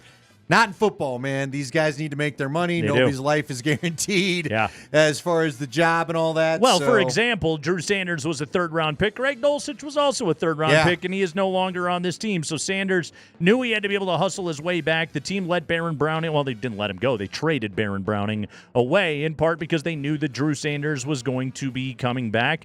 I still, and I mean, Andy, like we've seen him used inside and outside. The Broncos are so good at edge rusher right now, which is incredible. Like Benito and Cooper are both A1 pass rushers, and then Jonah Ellis comes in off the bench and gets used situationally, and he is excellent as well. DeAndre Tillman hadn't been bad either. Exactly, so that maybe Drew Sanders can kind of bounce around in there. They can still kind of find a role for him. Yeah, let him. You know what? Jeff Legwold was praising his pass rushing chops 2 years ago. Yeah.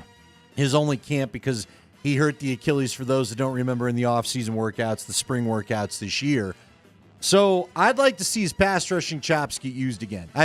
It didn't feel like he was an inside backer last year. He was getting caught up in the wash and just wasn't for him. But if he can show great ability outside, hey, man, I don't want to think this way because they got another year. Well, let's be honest about it. They may need a backup plan in case your guy gets too expensive, Nick Benito. Right. You want to keep him. You should keep him. But this is still a team kind of meandering through cap stuff. Oh, he's a beast, though. Oh, no, you should not let him go. But ultimately, you got to have a plan B. I literally had the thought on Sunday, and I think it was that tackle for loss that he had where I was just like, I don't remember a Bronco that's been this disruptive off the edge since Von Miller. Yeah. He's starting. He's not Von yet. He's got a ways to go. We're talking about a Hall of Famer. He's like a guy we're going to talk about a little bit later in the High Five, though, I think. Go ahead, Spring. High five. All right, let's talk Cowboys. Today, Jerry Jones went on 105.3 in Dallas. Quick clip here. He was asked if it's possible that Mike McCarthy could get a contract extension. Of this season, we could be talking about an extension for Mike McCarthy? Well, I don't think that's crazy at all. That's not crazy. That's not crazy at all to think that. I'm telling you, man. This is my prediction, is that McCarthy is back next year as the head coach of the Cowboys. I can't go there with you, but I will give you all your flowers if you're right. But you know what I'm saying.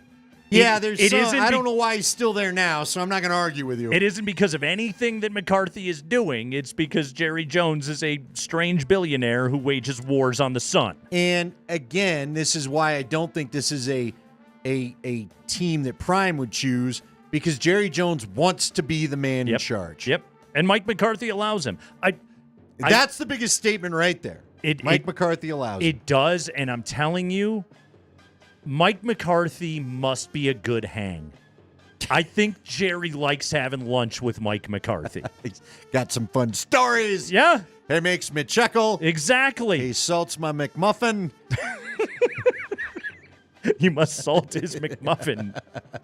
But Jerry Jones likes Mike McCarthy. There's no other reason to employ Mike McCarthy. No. Other than Jerry Jones. None of this makes sense. Clearly likes They are so underachieving. Mike McCarthy. Go ahead, Spring. High five. Hey, former Broncos outside linebacker Shaq Barrett Love Shaq. Retired prior to this season. He had actually signed a contract with the Miami Dolphins before deciding to retire. But today, he has decided he wants to unretire at 32 years old. Today, Mike McDaniel, Dolphins head coach, was asked if the Dolphins would welcome Shaq Barrett onto the team. You know, I would, just to be candid, you know, obviously there's a reason why you target and sign somebody. And then, you know, kind of, I was fully caught off guard or caught by surprise this morning as I found out. And I would be, it wouldn't be reasonable or, I really haven't had a chance to think about it. I think the team is counting on me to think about the Packers, and I'll get with Chris and we'll work through that. But there's a ton of implications that go along with it in terms of team and roster stuff. So we'll work through that. As we just got the news today. It's a great job by Mike to fill all that time with his confusion. Okay, Bradley Chubb is still out. He's not returned yet, although the Dolphins hope to be able to get him back. But Mike McDaniel's no dummy, and he didn't want to have to commit to anything right now. But, you can get a player of Shaq Barrett's caliber, and you could be adding him week 13, 14, 15 of the season, and he doesn't have an entire year of wear and tear on his body. He's as fresh as anybody. Mike McDaniel's got to be doing cartwheels that he might be able to get Shaq Barrett and get something out of him down the stretch. Yeah, I would hope that'd be the reaction. I'm sure they're still a little bit stung because remember, for those that don't remember, Shaq Barrett was signed as a free agent by the Dolphins this offseason. That was the stuff Mike McDaniel was talking about. He was one of those early on signings, if I'm not mistaken, first week or so of free agency, because Shaq, that's the guy who I was talking about with Nick Bonito. I think he's a little like Shaq Barrett on the trajectory right now. Yeah. And hopefully getting to Von Miller.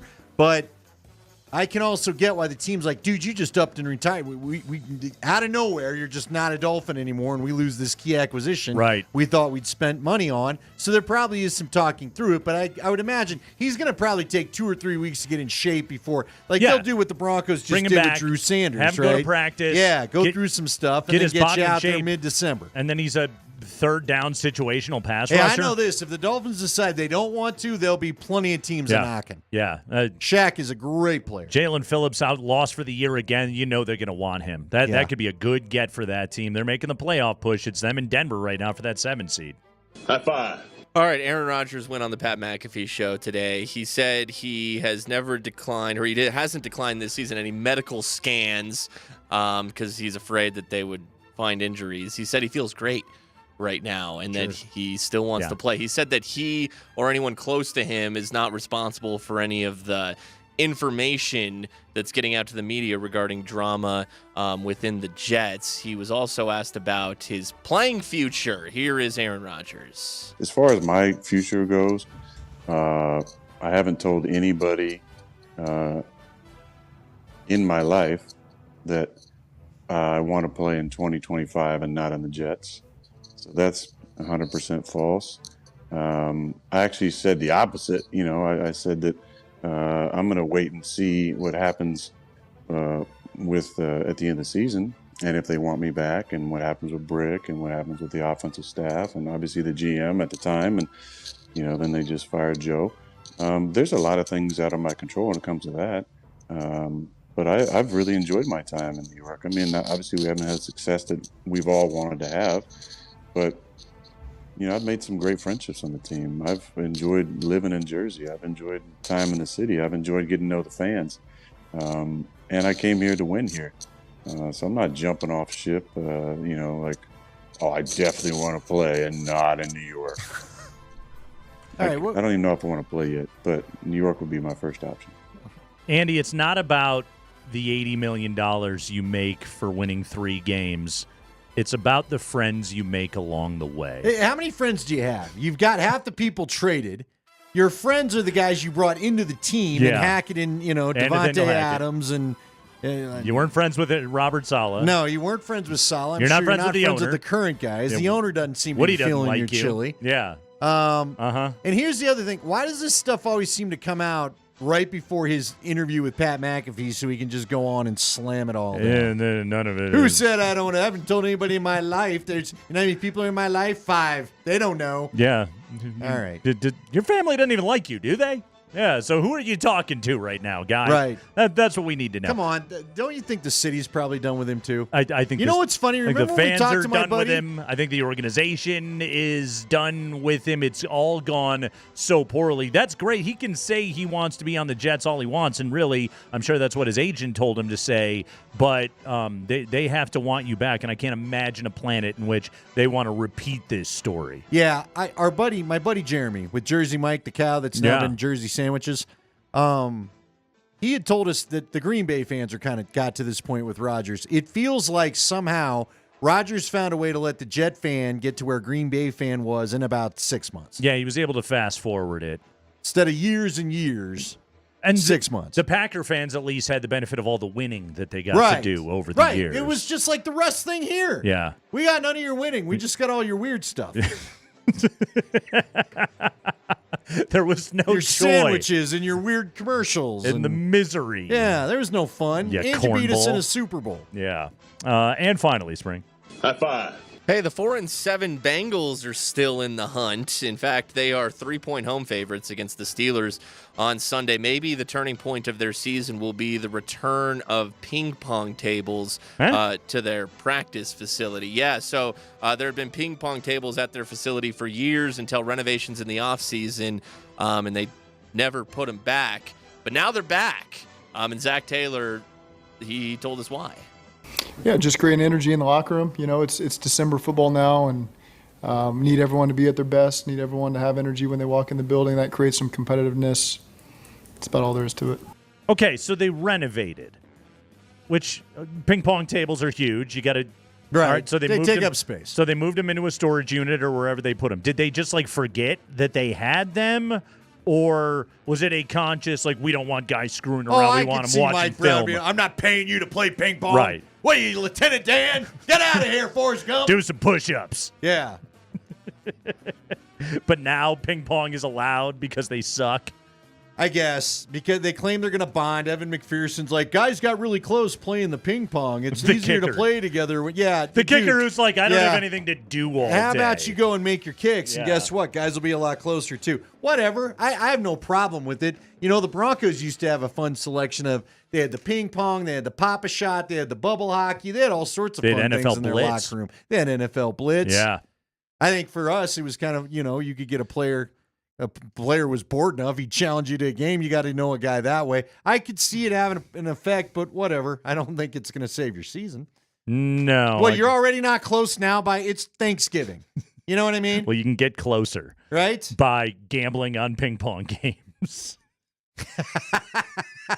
like Alex English told us yesterday. And eventually you can all start swinging at each other like Geno Smith in the Jets locker room because somebody owes someone money. How about you go old school? I'm going to go old school with this. Mm-hmm.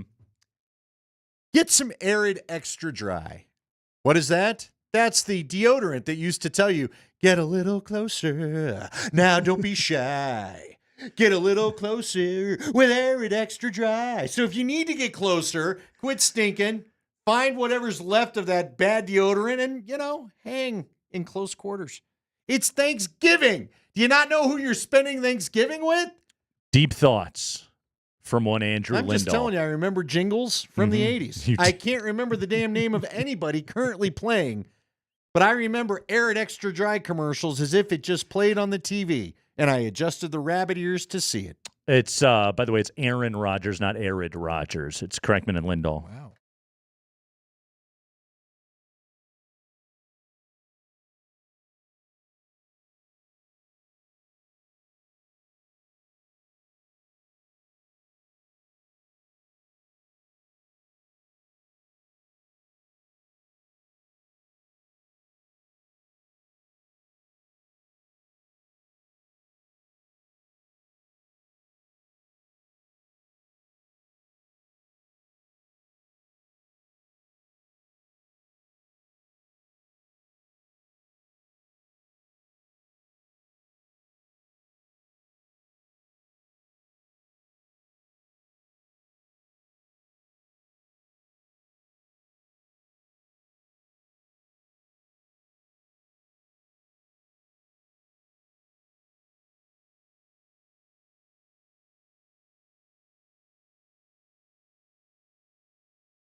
Oh, we've had a fun show here on a Tuesday afternoon. We had Tad Boyle on the show from Maui after the Buffs beat number 2 UConn today at the Maui Invitational.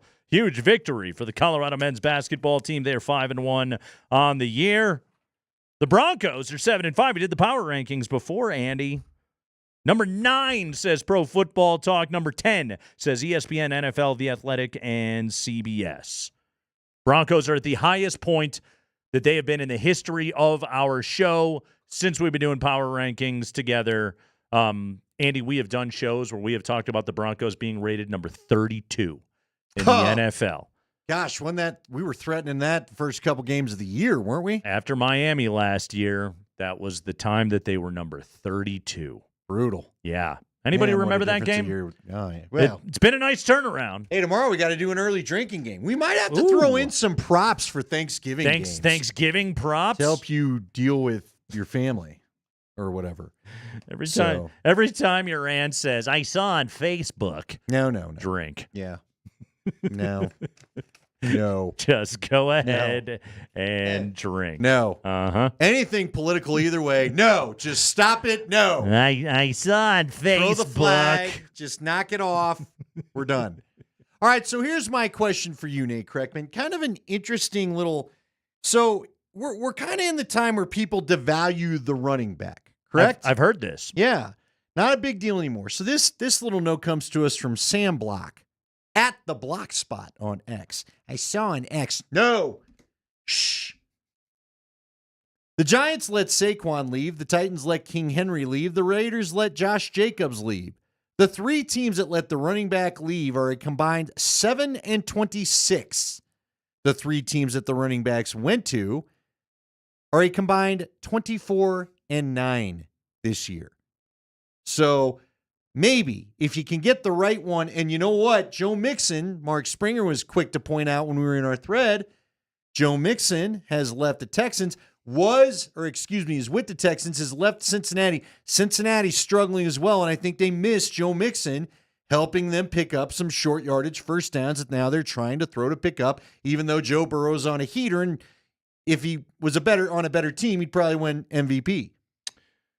So clearly, these are 3 backs that we're talking about. Josh Jacobs is coming off a 3-touchdown game. These are 3 backs that we're talking about that are having a great season. They're the elite. I will say, if you want to inflate the value of running backs, this is a great year for you to get to do it. I do want to point out really quickly that Saquon left a team with Daniel Jones as quarterback and went to one with Jalen Hurts as quarterback. Fair enough. That King Henry went from a team with Will Levis as quarterback and went to a team with Lamar Jackson as quarterback. That Josh Jacobs went from a team with Gardner Minshew as quarterback to a team with Jordan Love as the quarterback. Clearly, these things help. But also, Andy, these are 3 dudes that are having great seasons that have given all of these offenses yet another dimension. Here's my thing, okay? We get to have a fun conversation for the first time in a while. Yeah.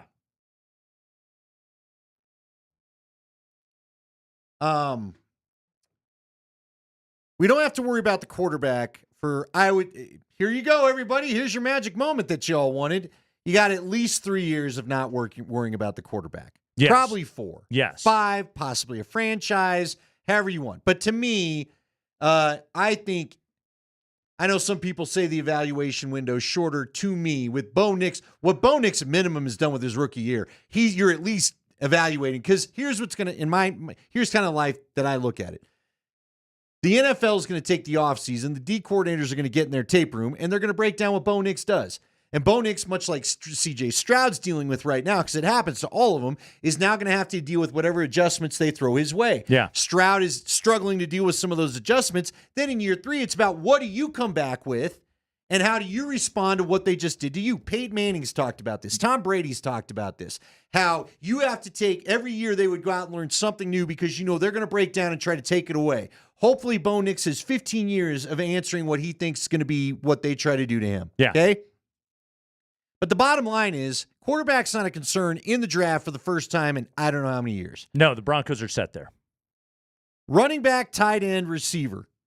Where are you focusing with this team? Because if you could get an Ashton Genty If you could trade up to 10 to get an Ashton Genty, and right now with what I haven't looked at the draft tracker, but last time we had him at 19, I got to imagine now they sit in the same playoff spot, but with that 7th win that they now have accrued, they might be moving up the draft. Although, you know what? They're probably around 19 again as I look at everybody's standings. 7 is the minimum wins for anybody in the playoff conversation. The Commanders have it as well. Chargers have 7. Ravens and Packers sit there at 8, and everybody else. Texans are at 7 and 5. Yeah. Bottom line is they're probably going to be picking around 19, maybe 20. If you had to trade up 10 spots to try to give a Genty, I would love to see that added to this team. They're doing the running back by committee thing right now. I like Audric Estime, right? Good player. Small sample size. They don't trust him to run block right now. As he gets more comfortable in that role, you can certainly use him. I'm in the middle of this conversation with you, and there's a part of me going, look, if Ashton Genty were to, you need a tight end for what Sean Payton likes to throw. Yep.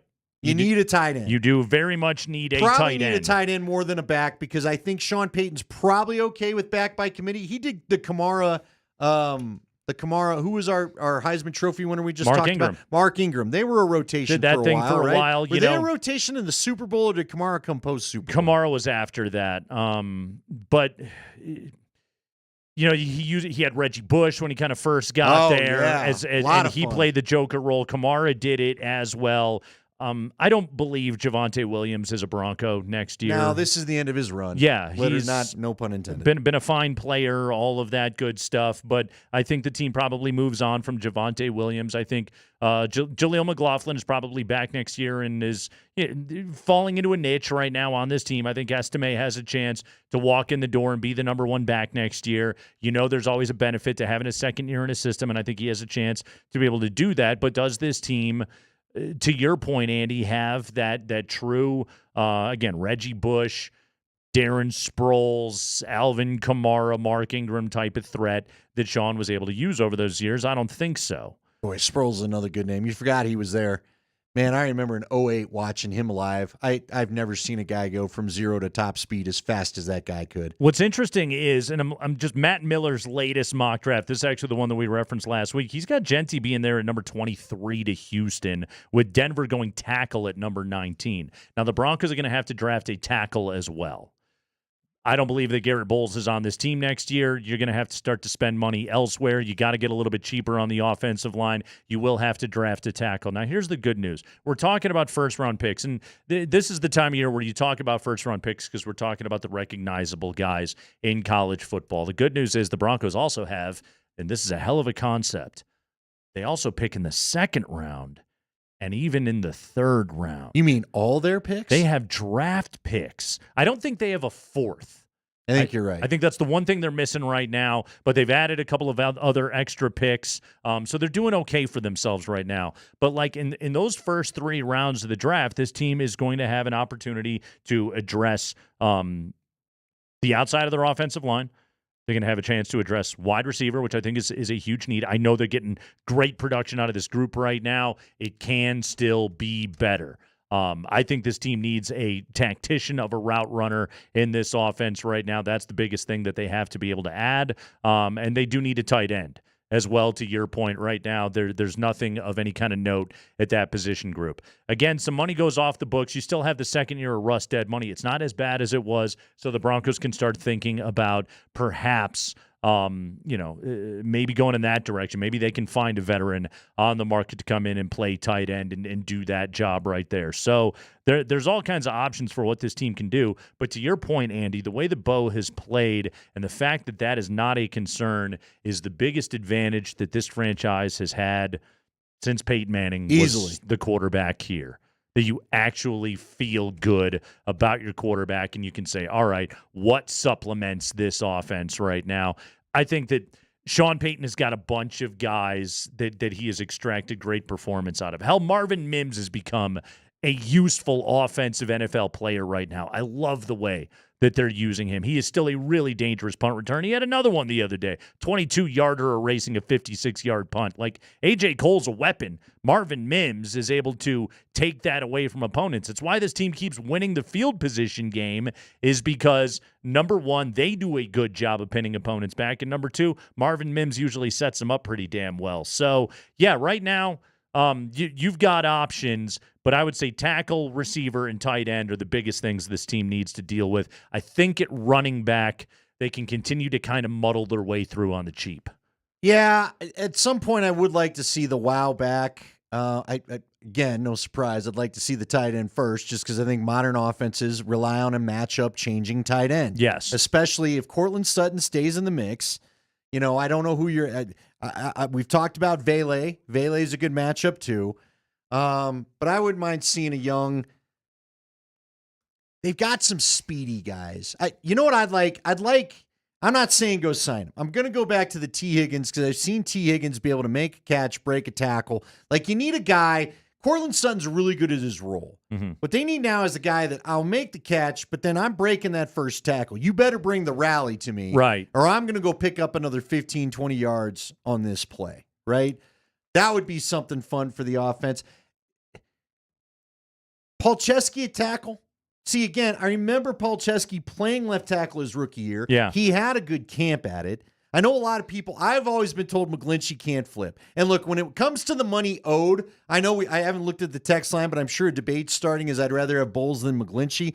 McGlinchey's owed too much. You're not going anywhere with him. And Bowles, dude, there's a reason why they haven't messed with his money. Yeah. I can't get that. I personally, I don't think, I just don't know that Peyton and Bowles love each other, quote. Now, they don't have to, but if it was one of his guys, I think they could have freed up money by messing with the Bowles contract. Leggy's pointed out they haven't done that. I think they haven't done it for a reason.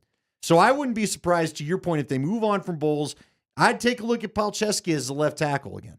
We've seen some great passing games from Bo and some big time numbers coming from the receivers over the last couple of games. And Atlanta, decimated by injuries in their secondary. The Raiders, decimated by injuries in their secondary. Things are going to get a little bit tougher this week, right?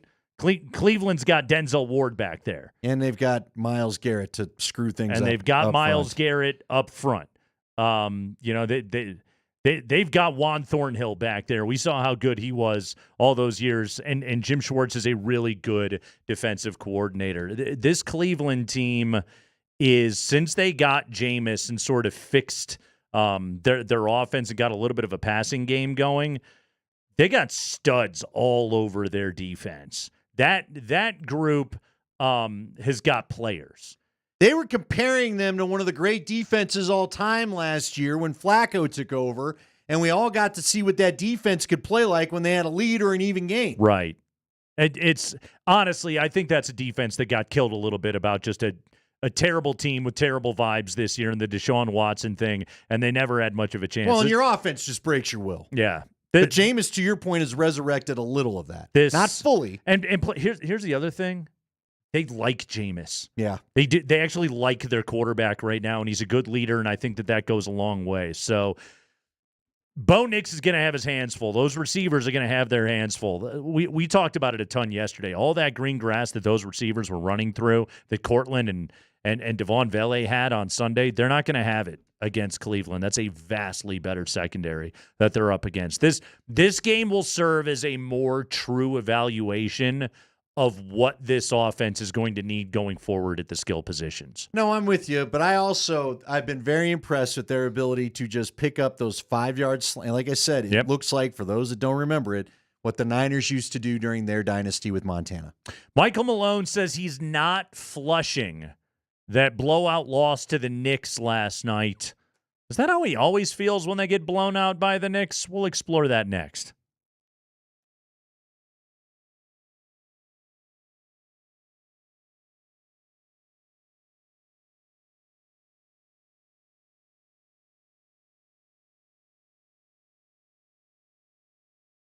Hey, it's Nate Kreckman for Rad Power Bikes. I highly recommend going and getting an e-bike. I got a Radster Trail e-bike from my friends over at Rad Power Bikes, and I absolutely love this thing. I'll take it out instead of the car. I'll go to the grocery store, take the kids to the park. It is so nice to get out and ride that thing. So easy to ride, fully customizable, super low maintenance. In fact, check out our Twitter right now, @Altitude Altitude SR. Check us out on Instagram, Altitude Sports Radio, and get a look at me out on my rad power bike, just ripping it around the west side of town. It's a gigantic pile of fun. You can be doing the exact same thing. If I can do it, you can do it, and you can afford a bike from Rad Power Bikes. You're eligible for Colorado's e-bike tax credit when you purchase at Rad Power Bikes, saving you $450 per e-bike to make it more affordable. It'll make the perfect holiday gift. You can accessorize your bike. By the way, just mention that you heard this spot on Altitude. Get a free $200 accessory with the purchase of an e-bike. Go to radpowerbikes.com or go see their store, 3863 Steel Street in the York Street Yards. You can test ride any bike in the store. They have a huge plot of land over there that you can go ride around on. Get to know these things. You're going to love it. Go get an e-bike from Rad Power Bikes.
About that Nuggets game last night. Whoo, they got shellacked.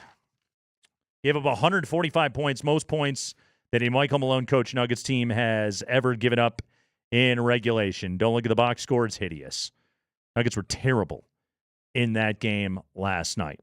After the game, this is how Michael Malone reacted last night. He was asked by a reporter, when you lose a game like that, do you just flush it? This is Michael Malone last night. Is this the game that you feel like you can kind of flush and doesn't? Oh, man, no, we're not flushing. You don't flush when you get embarrassed. You don't flush when you gave up 145 points. You don't flush when you didn't play hard, you didn't play with effort, didn't play with physicality. I'm not flushing anything. Can I at least get a courtesy one? No flush? No nothing? Just going to let it sit there? Check for floaters. They all played like floaters last night. Yeah, he was not thrilled. It was heinous. 145 to 118 was your final score. Interestingly enough, do you remember what happened when the Nuggets went to Madison Square Garden last year, Andy? I don't. January 25th, they lost 122 to 84. Woo! Yikes. This has happened before.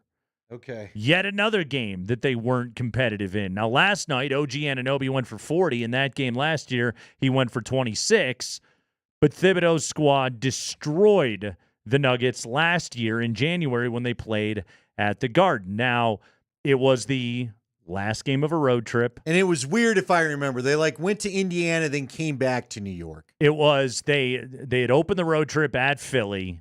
They lost that game, but then they went into Boston, beat the Celtics on national TV on a Friday night, huge victory. Really, maybe the win of the year last year for the Nuggets. They go to Washington and win. They go to Indiana and win, and then they went to the Garden to play the Knicks on a Thursday night, and they got their butts whooped. Michael Malone said you don't flush it last night after they got blown out by the Knicks. What did he say last year when they got blown out by the Knicks? Yeah, I mean, we played like a very tired team. We had 19 turnovers for 26 points, so you're not going to beat anybody on the road, especially a good team like that. If you turn the ball over and fuel their break, 23-5 in transition points, as you mentioned. So, not our best performance. We'll go home and regroup and get ready for Philly. Not as upset about it. Vastly different vibe. Now, they had those 3 wins though. You talked about. They had gone 3-2 on the trip. We all know that the last game of an NBA road trip is usually a huge trap.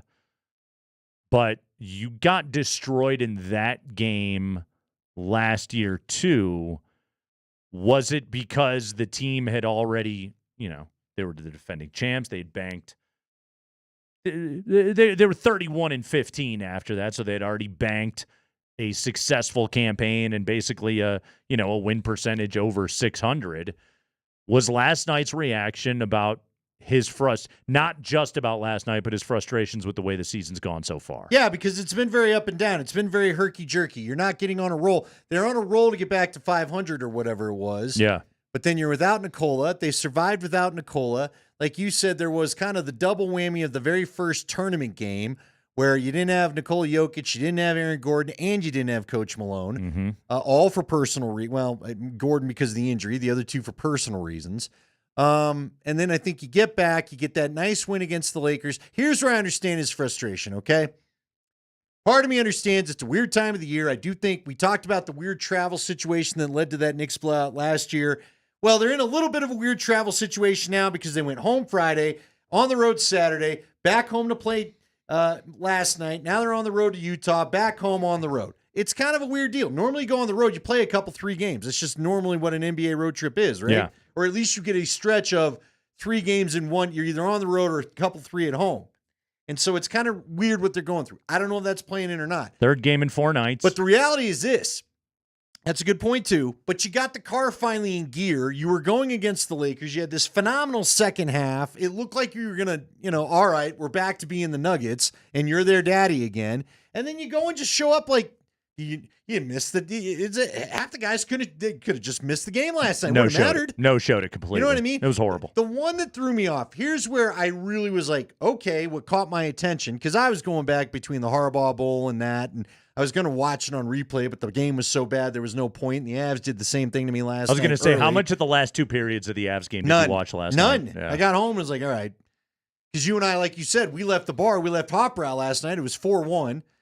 So, because Georgie had gotten in the game and immediately they gave up a breakaway. That led to goal 4. Then Georgie smashing sticks. I see that on Twitter where he's smashing sticks and tossing stuff, which I don't think Bednar loves that reaction. Here's the deal. When you start calling out Nikola Jokic this early, man, he's done a lot of things, but to say, and I don't know if he called him out, but to say I need Nikola to be more boisterous. I need leadership. That one kind of surprised me.